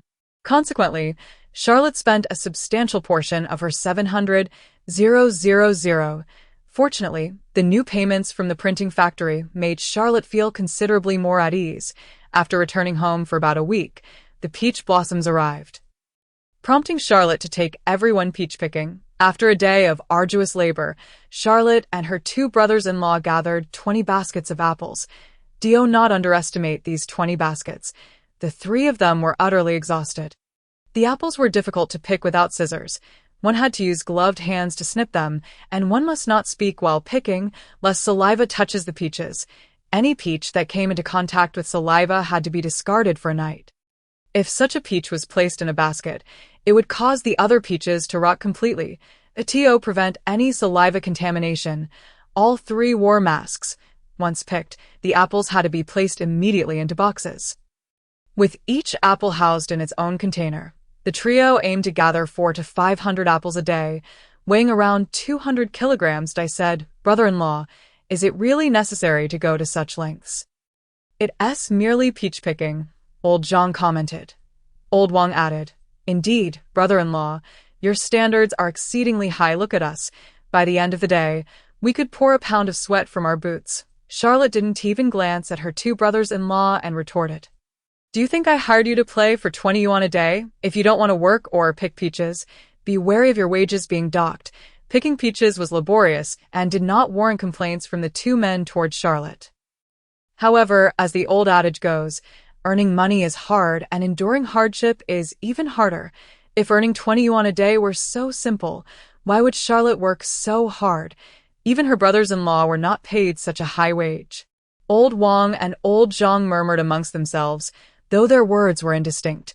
Regardless, they merely complained. Charlotte was truly fatigued, exhausted to the point of not wanting to speak, after a day of sweltering work. The three of them craved no greasy food. They simply prepared a few cucumbers and tomatoes, took a shower, and collapsed into bed. The next morning, as Charlotte had just risen, she heard Nana calling from outside. Brother Charlotte, what is wrong? Why is Mau so agitated this early? Charlotte responded. Upon reaching the door, Nana pushed it open, panting, and said, Brother Charlotte, all our peaches have rotted. Oh, have you used what I gave you at home? Charlotte inquired. This had been entirely anticipated by Charlotte. If these people could follow her instructions, then heaven knows what would happen. As Nana spoke more, her voice grew quieter. Charlotte wiped her face, then led Nana to her room to take a look. These are the ones we picked. The apples, once placed in the box immediately after being picked from the fruit tree and sealed, had been individually placed into baskets. What does your family do? Nana replied, we. Under Charlotte's gaze, Nana offered no distinction, merely stating, that's how it is at home. The peaches we picked yesterday have all rotted. Charlotte retorted, that's certainly isn't what I required, go and see. Thus, Charlotte followed the gust back to the village. The peaches picked by the rural system were stored in the newly built tiled house of the Ouyang family, one for each family, totaling 7 or 8 rooms. Charlotte visited Sima Jia's peach house and was astonished to find that the apples picked by Sima Jia were just as pristine as her own. With none having rotted, Sima, you're quite remarkable, Charlotte praised. Sima laughed. The one with high standards isn't me, it's my little joys. The 2 girls were completely enveloped in their work. Did you see that? Charlotte cast a glance at the 2 girls, noticing the distinct mask marks on their faces. Receiving praise from their father transformed the 2 girls from being sulky to joyous, grinning widely. We just followed Brother Charlotte's instructions. Picking the apples one by one. Apples equal money. If we don't pay attention, Dad won't have money to buy us food. Xiaolu articulated carefully. Sima was equally pleased. Apart from Charlotte, her apples were the only ones in the village not to rot. Without apples, Dad will still buy you good food, Sima remarked, reaching out to pat her smooth head. Soon, villagers gathered around, witnessing the apples from Sima's family, and they fell silent. They all sighed, determined to work diligently today. Many harbored a sense of complacency, believing that a casual approach would suffice. Little did they know, reality would deliver a harsh slap to their faces. Just today, the rotting apples alone represented a loss of several hundred yuan. Not to mention the boxes. Who wouldn't feel pain by that? The apples had been prepaid by Charlotte, and now each apple was worth 3 yuan. Of course, the selling price would differ. The market's response was yet to be seen. It was estimated that if half of these peaches could be sold, Charlotte would wake up with a smile. She longed to spread the renown of the celestial peaches and planned to stay here for 2 to 3 years. At this moment, Charlotte was prepared for potential losses. Naturally, this plan was not disclosed to the villagers, as their pockets lacked sufficient funds to cover losses or support Charlotte's ambitions after the first lesson. The subsequent days saw a surge in the integrity of the apples. Upon arrival, each household would have 7 or 8 rotten apples daily. At the appointed time, Charlotte was already waiting in the town with the ox cart for Fong Chao. As for why she didn't go to the county to fetch him, Charlotte feared that the monkey would tire out. After all, it was a long journey of several dozen miles, if the ox died from exhaustion. Who would pull the cart? Charlotte was dozing off on the cart when suddenly, she heard someone calling her. Following the sound, she noticed 2 vehicles parked not far away, a white Lada sedan in front and a commonly seen yellow Jeep behind. Fong Chao waved at her from inside the Lada. Before Charlotte could utter a word, the car door swung open and Fong Chao stepped out, accompanied by 2 individuals, one around 30 years old and the other a newly appointed director who had driven him out of the foreign trade dormitory. I didn't expect to see you again so soon. Charlotte smiled at the new director. It was apparent to everyone that Charlotte was not pleased, prompting the middle-aged man accompanying him to ask the new director. Do you 2 know each other? No, I don't know the flat-headed white surname. Charlotte shook her head repeatedly. Charlotte was not one to boast of her prowess. If she did not stab him now, how could she rid herself of the resentment born from being forced to leave with her belongings, resembling a lost dog? However, had Charlotte been polite at that time, she would not have been so petty. But looking at the trouble this fellow had caused, forcing Charlotte to despairingly approach his doorstep and audaciously declare her departure, only to have no one see him off, it seemed that months of hard work had been in vain. This incident could be considered a complete experience for Charlotte. The middle-aged man at this moment not only harbored some opinions about the director, but also held no fondness for Charlotte. Do you think today's youth are all like this? He pondered, yet he had no choice but to remain silent, for the peaches in the village could generate foreign exchange for the country. At this time, the nation was experiencing a shortage of foreign exchange. Do not underestimate the income of less than $20,000 from Luhua village this year. There are many keen eyes on it. Hello, Mr. Charlotte. I am Chio Wayman from the Municipal Foreign Trade Bureau. Chio Wayman introduced himself. Charlotte smiled and replied, Hello, Director Chio. Are you here to see Village Head Lu? If so, then let us go. Charlotte began to feign ignorance. Chio Wayman's demeanor was naturally accommodating. He smiled and shook his head. I sent Mr. Fong Chao here. You should properly receive Mr. Fong Chao in your village. After making a call, Charlotte heard nothing of it. For Charlotte, the relationship about to commence with Fong Chao was not merely a friendship, but a series of interests far more stable than mere friendship. Indeed, Fong Chao was the person Charlotte had chosen to make money in RB. Of course, Charlotte had no other options. Fong Chao was the only Japanese trader Charlotte could select.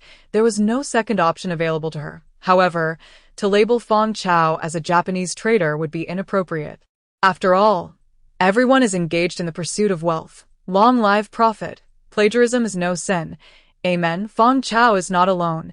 He is accompanied by 2 lackeys. Uncertain if this is the last time, Xiao Luo has grown indifferent towards Song and others who play minor roles. The 2 sidekicks unloaded numerous boxes from the jeep. Quite a substantial amount. ISNT it. Didn't he say you were going to search in the market? Fong Chao remarked. Now, having spent some time with Xiao Luo, the rules of the RB people have been considerably disregarded. At least when he is with Xiao Luo, he does not easily bow down or apologize. He has learned from Old Li and interacts with Xiao Luo in a more casual manner. Chapter 38. An uncommon charisma. The items were placed on the cart, with Fong Chao and Xiao Luo sitting on either side of the oak, bidding farewell to the crowd heading towards Lihua village. Once outside the city, on a secluded path with no one around, Xiao Luo took out several boxes of swimming tests. Look, Fong Chao glanced over and noticed it was labeled Subei Tetris, the name shamelessly altered to reflect his birthplace. This game is quite simple, and Fong Chao recognized it immediately. Did you design this? He could not see the charm of Subei Square. It even struck him as a juvenile game. Unbeknownst to Fong Chao, anyone who encountered the Russian block games seemed to rejuvenate, and playing alongside them became irresistible. Well, my family is building a house, and watching the workers lay bricks reminded me of this game. Xiao Luo said. Fong Chao casually complimented. Your imagination is truly remarkable. When Fong Chao turned to the next page and saw Street Fighter written on it, his interest was piqued. Then he glanced at Xiao Luo's character and design. Instantly captivated. Did you design this too? It seems a bit chaotic. As a wealthy RB individual, Fong Chao has a profound fondness for games and indulges in them whenever he has spare time. He even dreams of designing a mobile game. Unfortunately, his talent is rather mediocre. He often follows in others' footsteps, and each game he designs bears the shadow of another's influence. One day, I was inspired by the Great Yellow Bear battle. Do not trust Xiao Luo's words, especially his tales of inspiration. Do not trust most of the fingernail-sized ideas. Everything in the space is his inspiration, and there is no room for debate. Fong Chao was genuinely frightened and thus declined. After perusing 2 or 3 game designs, Fong Chao almost knelt to acknowledge Xiao Luo as his elder brother. How could Fong Chao not feel exhilarated? To him, apart from the first Subei Square, the rest were all excellent games. Even a fool could guess what Xiao Luo meant by unveiling this treasure. Shall we work together? Fong Chao's heart raced. Holding those few pages, drenched in sweat, Xiao Luo nodded. Naturally, you see, I established a company called Blizzard, focusing solely on game design, but we are just getting started. It's just me, and I'm a bit handicapped, lacking in drawing skills. That I seek collaboration with everyone that I will handle the design concepts, while Blizzard will handle production, and your RB company will oversee sales. Let's discuss the profits.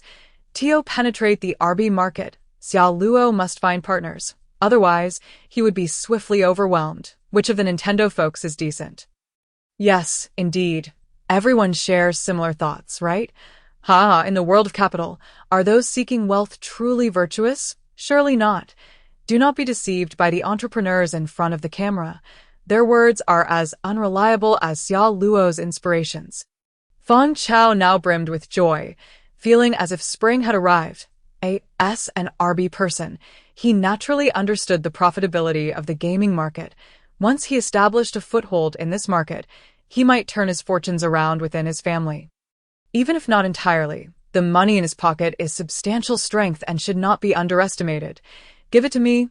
Suddenly, Feng Chao, an RB man, made a blunder, kneeling directly on the scooter, bowing his head to Xiao Luo. His forehead pressed against the scooter. When Xiao Luo witnessed Feng Chao's gesture, he nearly wept. Has someone finally recognized our kingly fury? Xiao Luo hastily helped Feng Chao up, chuckling, "This must be our collaboration. I do not know those Nintendo folks. Let us start with this. But you must closely monitor the first in this moment." The hearts of the two conspirators were tightly intertwined, filled with visions of wealth. Then Xiao Luo inquired about what Feng Chao had gathered in RB. Feng Chao said little, directly opening the box to show Xiao Luo. Xiao Luo gazed at it in astonishment and asked, "Is this a handheld console?" Xiao Luo truly found it hard to compare the items in the space with the rectangular protrusion in her hand. This is the GAAP, a handheld device designed by Junping Nakagawa in 1980. Featuring only one game, Xiao Luo looked at the object in her hand and remarked, "This really is blood money. You have to buy a machine for a single game. Is there a type that can be modified?" "Forget it." Xiao Luo pondered how to articulate her thoughts. This is a trade secret, not even to be disclosed to partners. But when was the actual phone released? Xiao Luo could not recall, yet she would not struggle. Such efforts would be futile. At this moment, her pocket was cleaner than her face. How much money did she invest? Fortunately, Feng Chao was not in the mood to consider anything else. His mind was solely occupied with those game planning pages. Especially the sketches Xiao Luo provided. Though poorly drawn, they indicated the difficulty in finding an artist. Turn back, Feng Chao exclaimed. Xiao Luo replied, "I came to buy apples this time. The apples have not returned yet. This might be an apple worth 10 or 100 times. Feng Chao was now slightly perplexed by Xiao Luo's thoughts. With these items in hand, what apples could possibly be sold? Engaging directly in this business seemed far more exhilarating. Apples are merely business. Selling peaches is about mutual prosperity. This venture would enrich both of us," Xiao Luo said cautiously. Feng Chao and Xiao Luo locked eyes for a moment, and then Feng Chao said, "All right, let's go see the apples, but I can only stay for a day. I must leave by tomorrow morning. Additionally, your Blizzard company will liaise with us. All game copyrights belong to Blizzard. For now, we can only rely on Feng Chao to help find personnel. Future development will naturally be gradual. Now, I must borrow more money than this chicken to hatch Xiao Luo's eggs. There is no alternative, and we must distribute significant benefits. Otherwise, who will support you? Besides, Xiao Luo is also wary of the troubles in the RB market.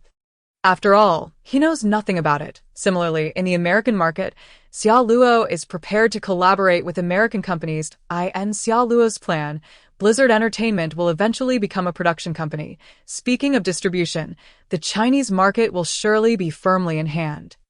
But larger markets like Japan, America, and Europe will choose to collaborate with people, thus saving costs while securing stable allies. Money in this world is inexhaustible. A person who eats alone will surely perish quickly.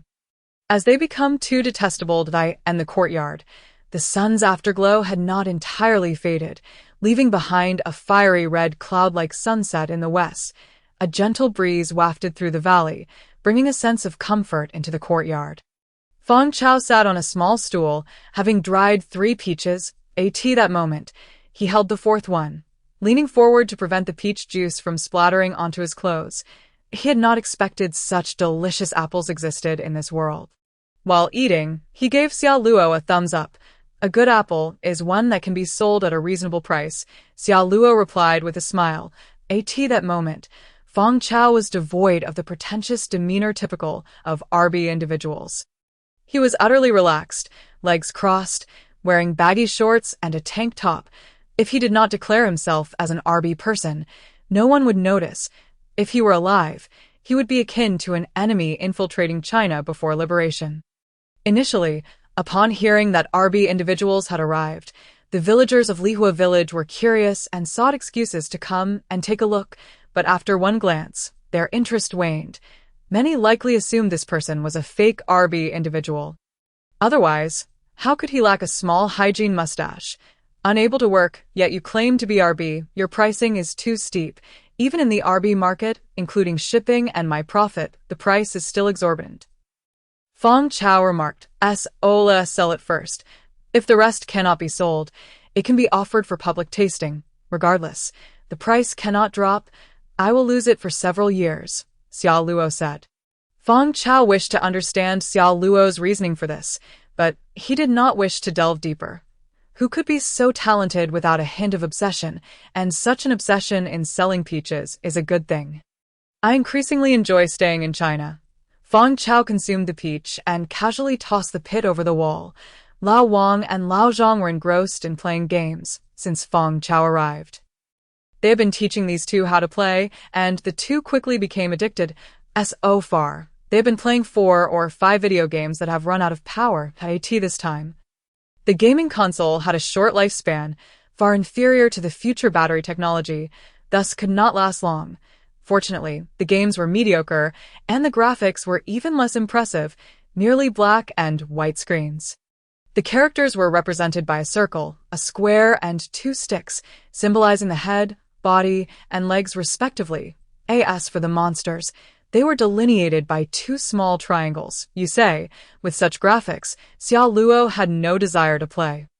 Oh, by the way, I forgot something. Did I apologize for requesting permission from you? They're not interested in granting you permission. Fong Chao remarked that Charlotte had a psychological pattern, and with a sigh, he relinquished his pursuit. However, he added that Taejiali lacked the necessary permits, yet he had acquired licenses from several small toy manufacturers. What? Charlotte exclaimed, leaping from the bench to grasp Fong Chao's arm, shaking him in disbelief. What did you say? Calm down, Fong Chao implored repeatedly. Feeling as if Charlotte's strength might dislocate his bones, Charlotte quickly released Fong Chao, apologizing. I'm sorry, I got a bit too excited. Please tell me more. Charlotte believed that there would not be a second chance. Unbeknownst to her, some character prototypes of Megatron in the modified series were not solely provided by Taejiali. Some were designs acquired from other manufacturers. Tio put it plainly, the Transformers animation was not originally designed. Rather, toys were created first, followed by Marvel Comics being commissioned to promote them, leading to the production of the 3 pilot episodes, ultimately resulting in an overwhelming success. Fong Chao recounted his experiences for him. This matter was truly insignificant. Within RB, Taejiali was not the only manufacturer. There were dozens of factories, both large and small, some even family-run. As for the patents that concerned Charlotte, they were not exclusive to Taejiali. Meaning production could also occur under licenses from other companies. However, the licensed factories were not Navi. How could a company seasoned in capital markets for decades be foolish? The conditions set forth by others were that without their permission, entry into the RB market was prohibited. Charlotte, who was preoccupied with the RB market for her little birds, had already resolved to cultivate a leading party in that market, which posed no challenge to her. You've already helped me immensely, Charlotte thought, wishing to shout to the sky. Transformers, where are you going? In her moment of surprise, she became impulsive, and unable to resist her joy, she kissed Fong Chao. Old Wang and Old Zhang could not escape the scene. The 2 brothers glanced at their brother-in-law entering the room, raised their hands, and elbowed the spot that had been kissed. Doesn't the brother-in-law dislike men? How disgusting. The 2 brothers wished they could scrub off the part that the brother-in-law had kissed. After a while, Charlotte emerged from the room and said to Fong Chao, I will go with you tomorrow morning. No apples. We can't take care of the apples right now, so let us expedite the process. Charlotte stated. Fong Chao was also indifferent to the apples, though marginalized by his family. 30 to 40,000 yuan was hardly worth his attention, regardless of how awkward this business of several tens of thousands of yuan might seem. It warranted little concern for Fong Chao's family. If Charlotte did not value it, he could simply send a class teacher. Moreover, he had tasted peaches, and their flavor was exquisite. As for other matters, he would address them upon his return to RB. What about us, brother-in-law? Old Wang was slightly taken aback. You two continue to pick peaches. I will pay you one by one now, once all the apples are picked and safely transported out of the village. You two can earn at least 1 or 2,000 yuan, Charlotte said. Old Wang and Old Zhang instantly brightened up. Great. Subsequently, Charlotte and Fong Chao devoted the remaining time to discussing games, while Old Wang and Old Zhang naturally immersed themselves in playing. The next morning, Charlotte, Fong Chao, and Shima set off together. When they arrived in Shima County, they encountered Fong Chao, who was lingering there. Charlotte and Fong Chao became hands-off managers, leaving the remaining apples to them. Once again, under Li Na's envious gaze, Charlotte and Fong Chao flew directly to Subei RB. After signing the robot licensing agreement with a toy company, Charlotte flew to Hong Kong, then returned to China. The subsequent phone call nearly caused Charlotte to lose her composure. Within a week, she spent almost half her time on an airplane. This time in Hong Kong, Charlotte would have to establish the framework for her company. It wasn't that she was unwilling to start a business in China, but the current situation there was quite complex. Establishing a business anywhere in China posed considerable challenges. After all, port cities were open ports, and visa-free countries far outnumbered those within the mainland. Always prioritizing company efficiency, it was best for Charlotte to temporarily set up her company in the port city, particularly a design firm. The first batch of recruits was also straightforward.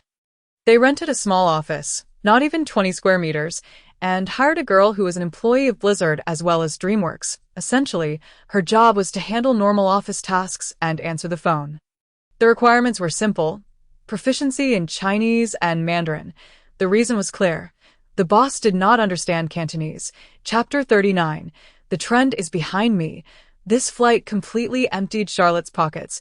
By the time Charlotte returned to the country, Fong Chao had sent her a batch of items, none of which were the popular variant robots available on the market. Of course, they were all quite small. If they were all half a person's height, there would be no room for them in Charlotte's home, let alone in Lihua village. The items Fong Chao sent ranged from the size of a palm to those nearly the size of a thumb.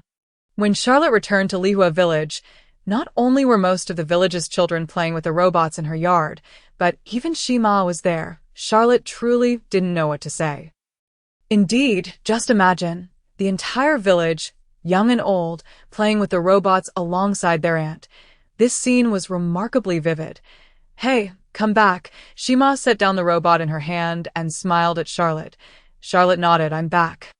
How are things progressing? Shima inquired. Charlotte replied, very well. Are Fong Chao's items all here? Yes, they're all here. I sent IT took an entire motorcycle to bring them back. By the way, Charlotte, what do you need these for? It's all for the children, right? Charlotte did not interrupt him. I saw you having a great time just now. I want to turn these into an animation, Charlotte stated. Shima asked, what is animation? Charlotte had forgotten. It was likely that no one in Lihua village, apart from herself, knew what a comic was. Don't be misled by Ming Meiying's prowess. The entire nation had watched animated films. The last movie screened in Lihua village had been at least a decade ago. This was difficult to explain. You'll understand later, Charlotte said. Were those drawings made by you? Shima asked. Charlotte replied, you could say that, but they move. The pictures still move. Charlotte did not wish to continue explaining, as she knew she could not answer every question tomorrow. Has the first payment from selling apples arrived? Charlotte inquired. According to the agreement, as long as the apples were shipped from the county, the first payment would arrive in the village's account within a few days. Shima remarked, here, it gets exchanged for your own currency as soon as it comes in, with taxes deducted. It's painful to watch. A click would instantly have the amount, and they also provided some discounts to overseas Chinese. This was quite normal in this era. The country was in dire need of foreign exchange, to the extent that Americans were selling us weapons. The Black Hawk helicopter and the Apache were options, and beyond these, there were projects for upgrading fighter jets. It is unimaginable how the United States once cooperated with us. We once enjoyed their care. Unfortunately, during this time, the nation was too impoverished and ultimately, we only purchased the Black Hawk, forsaking the more impressive Apache helicopters. This illustrates how strong the nation was at that time. At this point, all foreign exchange entering China was automatically converted into RMB without negotiation. While foreigners' money had to be exchanged for foreign exchange coupons, as China did not permit the exchange of foreign currency, Charlotte felt it was acceptable. At least there were overseas Chinese coupons, which meant she could buy some sought-after goods, like imported speakers and motorcycles. But unfortunately, the overseas Chinese tickets arrived too late, and Charlotte had no money. This trip to the port city of Puerto Rico had directly depleted Charlotte's funds. Under the auspices of the robot licensing, Feng Chao lent Charlotte half of the money, and the first year of the apple trees bearing fruit was a considerable miracle, so everyone was quite satisfied with the apple revenue, even if it was merely an advance payment, which brought joy to all. Sima chuckled. The money is still in the bank account. What are you doing in the bank? Based on your assets, how much did you contribute? Charlotte asked. Sima replied, I thought you said the village would retain some. That is a given. The village retains 30, and the remainder is distributed based on the quality and quantity of apples sold by each household. Isn't that what we agreed upon? Charlotte was somewhat puzzled. Sima responded, Isn't it too much left over for the village? Charlotte shook her head. Not at all. There are many places in the village that will require funds in the future, such as road and bridge construction. Bringing water into homes costs money, Charlotte explained, and soon the villagers gathered around, all eager to share in the money, yet they all knew that the funds from selling apples had little to do with them. The people of Puerto Rico were all watching Charlotte's expression, therefore, although everyone wished to divide the money to build themselves a large tiled house, to bring home a daughter-in-law, or to welcome a son-in-law. They all understood that they had no say in this matter. Ultimately, it depended on Charlotte's decisions. Charlotte remained patient, sharing with everyone her plans for the village. If we achieve this, how splendid our village will be.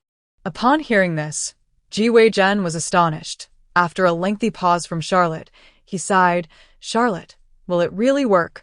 Ouyang wore an expression that suggested deep contemplation, for if one were to heed what Charlotte had said, it simply could not be. If only the children of Lihua village possessed even half of Charlotte's charm, would they truly be lacking in brides? The scarcity of wives stems from poverty. Just observe the single lives of others. They resemble those in the remote mountains, where no child remains without a spouse. Not only do young women eagerly seek marriage, but even those deemed unattractive are shunned, with matchmakers reluctant to introduce them to their villages. Consider the old Lihua village. Matchmakers would scarcely wish to escort even a mother rat, let alone a prospective bride. I concur, I wholeheartedly agree. Charlotte's reputation in Lihua village is unparalleled. Thus, when she speaks, the villagers, regardless of their understanding, instinctively align themselves with her views. They recognize that with Charlotte's capabilities, she is utterly indifferent to the trifles of her family's possessions. Everyone is aware that Charlotte intends to take us on an outing. Why else would one not strive for a better life, opting instead for a pitiful existence on their farm?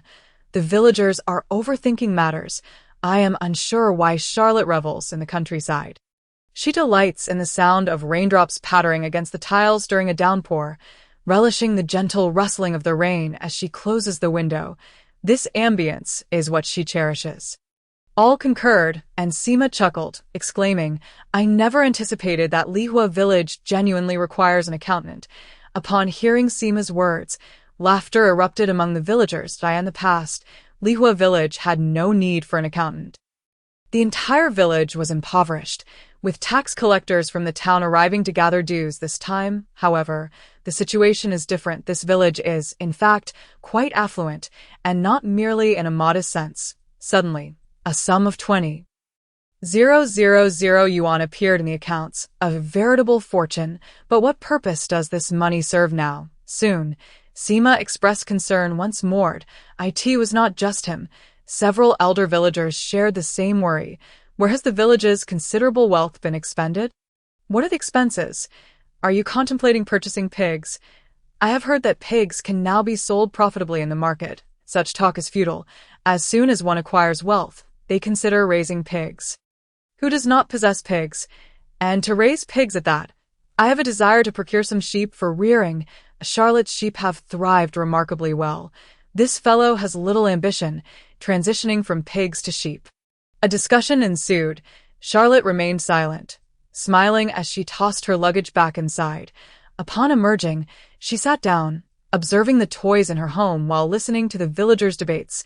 With such a sudden influx of money, the villagers engaged in fervent discussion.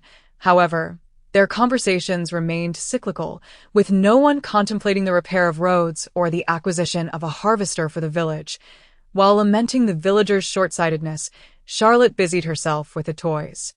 When her gaze fell upon the ambulance, a sudden pang of realization struck her. Lying on the grass, Charlotte had not anticipated that this peculiar image mirrored her own. Now, she recognized that something was amiss. Her curiosity piqued, and she diligently began her search. The quest was nothing short of extraordinary. I have already sketched at least 6 or 7 images myself. This implies that the Autobots and Decepticons I have illustrated have already seen half of their designs materialize. The only elements missing are 2 symbols, one representing the Autobots, the other the Decepticons. A curse began to brew within Charlotte. It was impossible for her to refrain from cursing her mother. Now, Charlotte stood at a crossroads. The first path was the simplest, to purchase the copyrights for these characters from the game comics. Yet, the most straightforward method would be to pay a licensing fee from this trip to Puerto Rico. Charlotte understood how arduous it is for a foreigner to accomplish anything there. Had it not been for Fong Chao's assistance, she would have been unable to locate her pig's head temple. The various unions in Puerto Rico are exceedingly chaotic, rendering it incomprehensible for a foreigner. The competition among businesses in the same industry is not merely straightforward rivalry. The intricacies of mutual patent licensing can be quite convoluted. Sometimes, even locals may not grasp the complexities involved. There exists another path, one that is laborious yet potentially lucrative. This would entail dismantling Charlotte's preconceived notions of her previous life, bidding farewell to the comic representations of both Optimus Prime and Megatron. In truth, only one viable path lay before Charlotte, and that was the latter. She felt utterly daunted and believed it improbable that she could acquire the likenesses of their products from Puerto Rican enterprises. Even if she succeeded, it was likely that her dream factory would merely become a subordinate of Puerto Rican companies before it could even take off, as for what Hasbro could achieve. Charlotte did not believe she possessed the clout to compel Puerto Rican enterprises to yield. It must be noted that Hasbro is an American company, backed by the U.S. government, while Puerto Rico is a territory under American control. What resources does Charlotte possess? A round face. The very thought of acquiring Bell Labs or fully purchasing Lockheed Martin filled her with trepidation. She feared that should such ambitions arise, Americans would orchestrate her downfall or brazenly administer a dose to her, leading her to a dead end. The conflict raged within her. Charlotte now truly felt the pangs of financial desperation. Charlotte, oh Charlotte, suddenly, she snapped back to reality and inquired, "What?" Chin Xianfu chuckled, saying, "We were just asking if we should arrange for this marriage." Considering all we have is work at the kiln, it dawned on Charlotte that her own wedding, the banquet, was just days away. Setting aside thoughts of the Transformers, she resolved to focus solely on her impending nuptials. Not inviting friends would render it less of a wedding, as long as there were seats. Even without a certificate, everyone would acknowledge it. Such arrangements are currently quite popular. Charlotte had held her marriage certificate for months, yet had not even touched her bride. Indeed, in a few days I shall order meat, perhaps 2 pigs, and everyone will feast with delight. Charlotte smiled. Though her pockets were empty at present, soon the village would see some funds. It must be acknowledged that Charlotte was the primary beneficiary this time, with several thousand left to distribute among the villagers, ensuring that each household would receive at least a couple of thousand. This constitutes a significant sum, especially in rural areas. Not even many in the county could produce such an amount all at once. In the evening, as the villagers returned home, leaving Charlotte alone in the house, she sat with a toy in hand, lost in thought. As for Old Wang and Old Zhang, they were blissfully absorbed in their games. After a couple of days, the village began to distribute the funds. Initially, Sima had intended to keep the villagers' small amounts confidential, opting for discretion. In essence, he sought to infiltrate the village rather than create a scene. Yet, in a village of several hundred, there are always one or two individuals eager to show off. Thus, news of Lihua village's impending financial windfall spread like wildfire. This led to an awkward encounter between Charlotte and Old Black. Just as Charlotte wheeled her scooter into the yard, she overheard the elderly black man behind her, closing the door, saying, "I heard that Lihua village has struck it rich. Apples are being exported to Puerto Rico now. Each person is set to receive 20 to 30,000 yuan. Charlotte was taken aback. Who informed you of this? The whole town knows, replied Old Black with a grin. Old Black is merely jesting. He is a businessman, and how could he not be aware of the true value of 20 to 30,000? Only ignorant farmers would perpetuate such tales. Nonsense. What price must be paid for apples to yield each person such sums? Charlotte shook her head. Aside from Charlotte, Sima was the wealthiest, his family netting 400 yuan. While a substantial sum, it fell far short of the rumors. This was still a significant burden for Sima and his two daughters to endure. The rate of peach harvest had already devastated Charlotte's family. A season's worth of peaches, less than a handful, had gone to waste. With whom would one argue? Had their family cultivated more apples than Charlotte, the top spot would have undoubtedly belonged to Sima. I suppose so. How many cows do you need today? Old Black jested. Charlotte inquired. Do you have any dairy cows? Not a chance. Too many to consider. However, I would like to acquire 2 pigs. Charlotte promptly produced the chef's list, detailing all the meat she required from Old Black. As for vegetables, she deemed it unnecessary to purchase. The villagers' gardens, combined with her own, would suffice. And now, the villagers' fondness for vegetables had transformed into a joyous devotion to meat. Truly abundant, Charlotte remarked. The villagers are all gathered, save for my wife's relatives, who number certainly in the dozens. Marriages in this era are far simpler than they will be 40 years hence. Primarily because everyone lacks sufficient funds for grand affairs. Those like Charlotte, with a modicum of wealth, can manage, but old Lu fears negative repercussions in the county. There is as yet no comparison to later wedding customs. At this juncture, society still values reputation, wary of being ensnared in the trappings of capitalism. Chapter 40. Separate you two. Hence, Charlotte could only hold the wedding in the village, inviting Lina's relatives as well. Regardless, let us enjoy ourselves. Furthermore, the weather is not too warm, making it manageable to accommodate everyone in the village. After all, life is but once. Charlotte desires that Lina harbors no regrets. Today, Lihua village is jubilant. In the northeastern corner of Charlotte's home, 10 large cauldrons are lined up, each exuding an enticing aroma of meat. A master chef oversees 5 apprentices, who are busily engaged from time to time. An apprentice uses an iron rake to fish the meat from the cauldron, presenting it to the master for approval. Upon receiving a nod, the apprentice begins to serve the meat. If the master shakes his head, the apprentice promptly returns the meat to the pot, covering it and allowing it to simmer further. Not far from the master, there is a simple wooden surgical table, measuring 1 meter wide, 5 meters high, and over 3 meters long. The table is now laden with an array of condiments, rented dishes, and chopsticks, accompanied by 3 stewed pig heads and a pot of boiled beef tendons.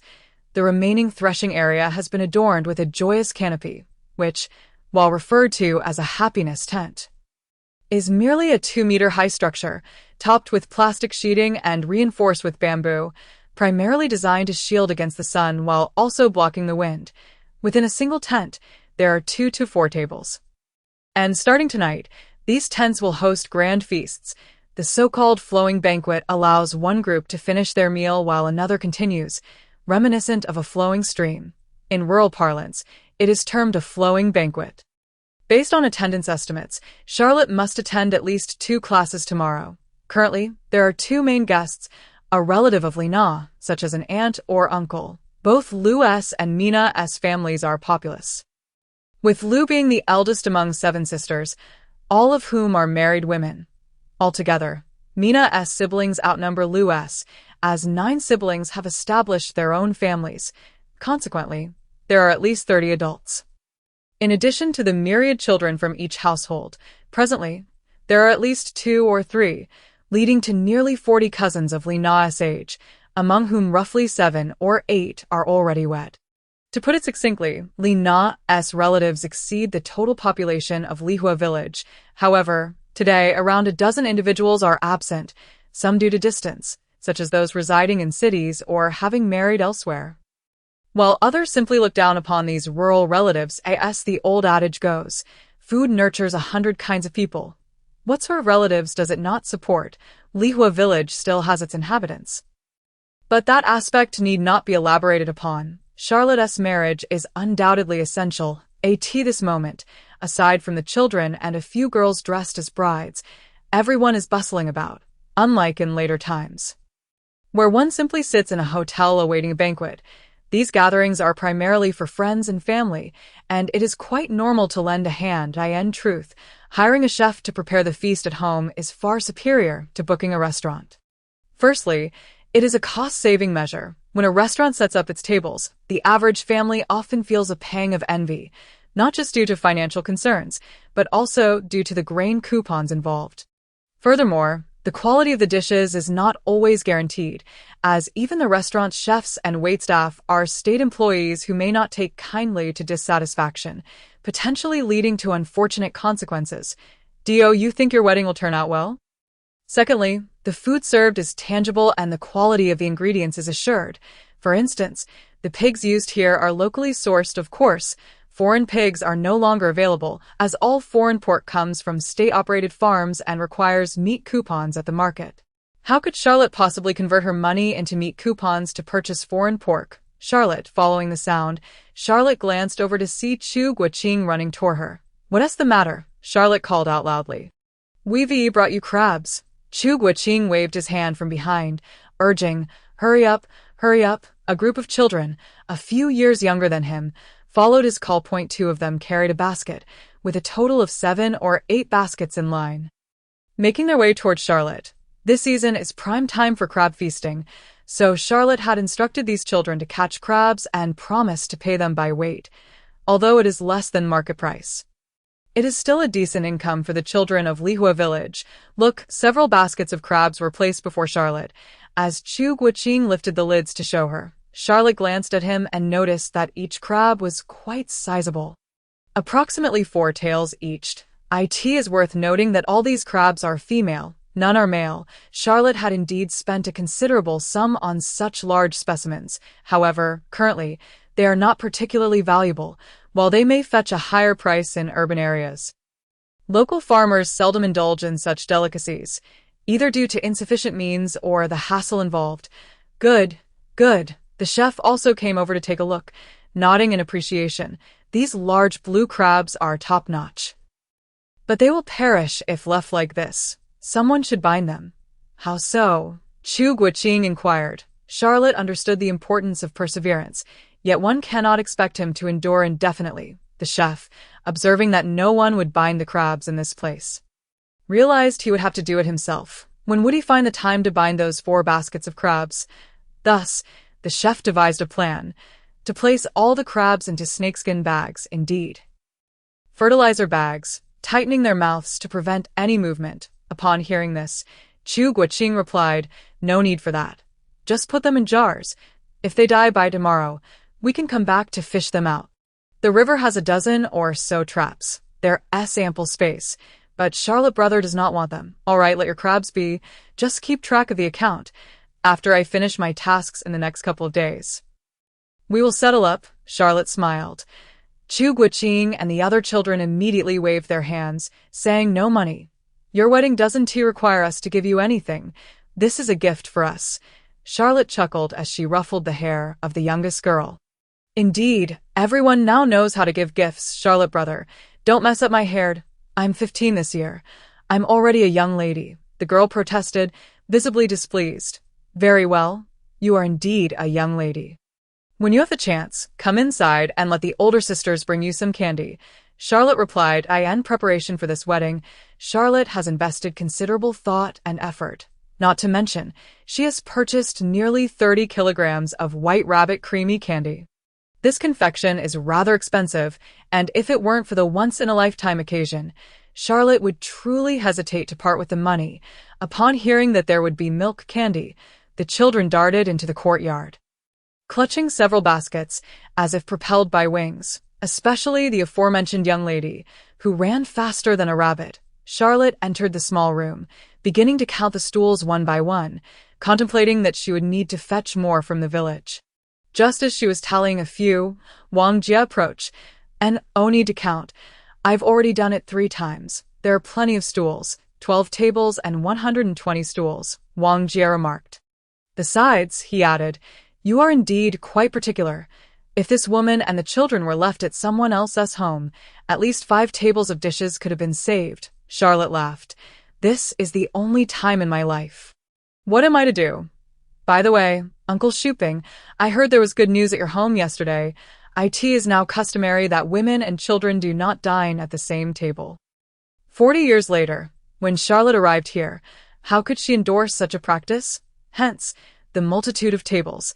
Had someone else been in charge, at least a third of the tables could have been saved.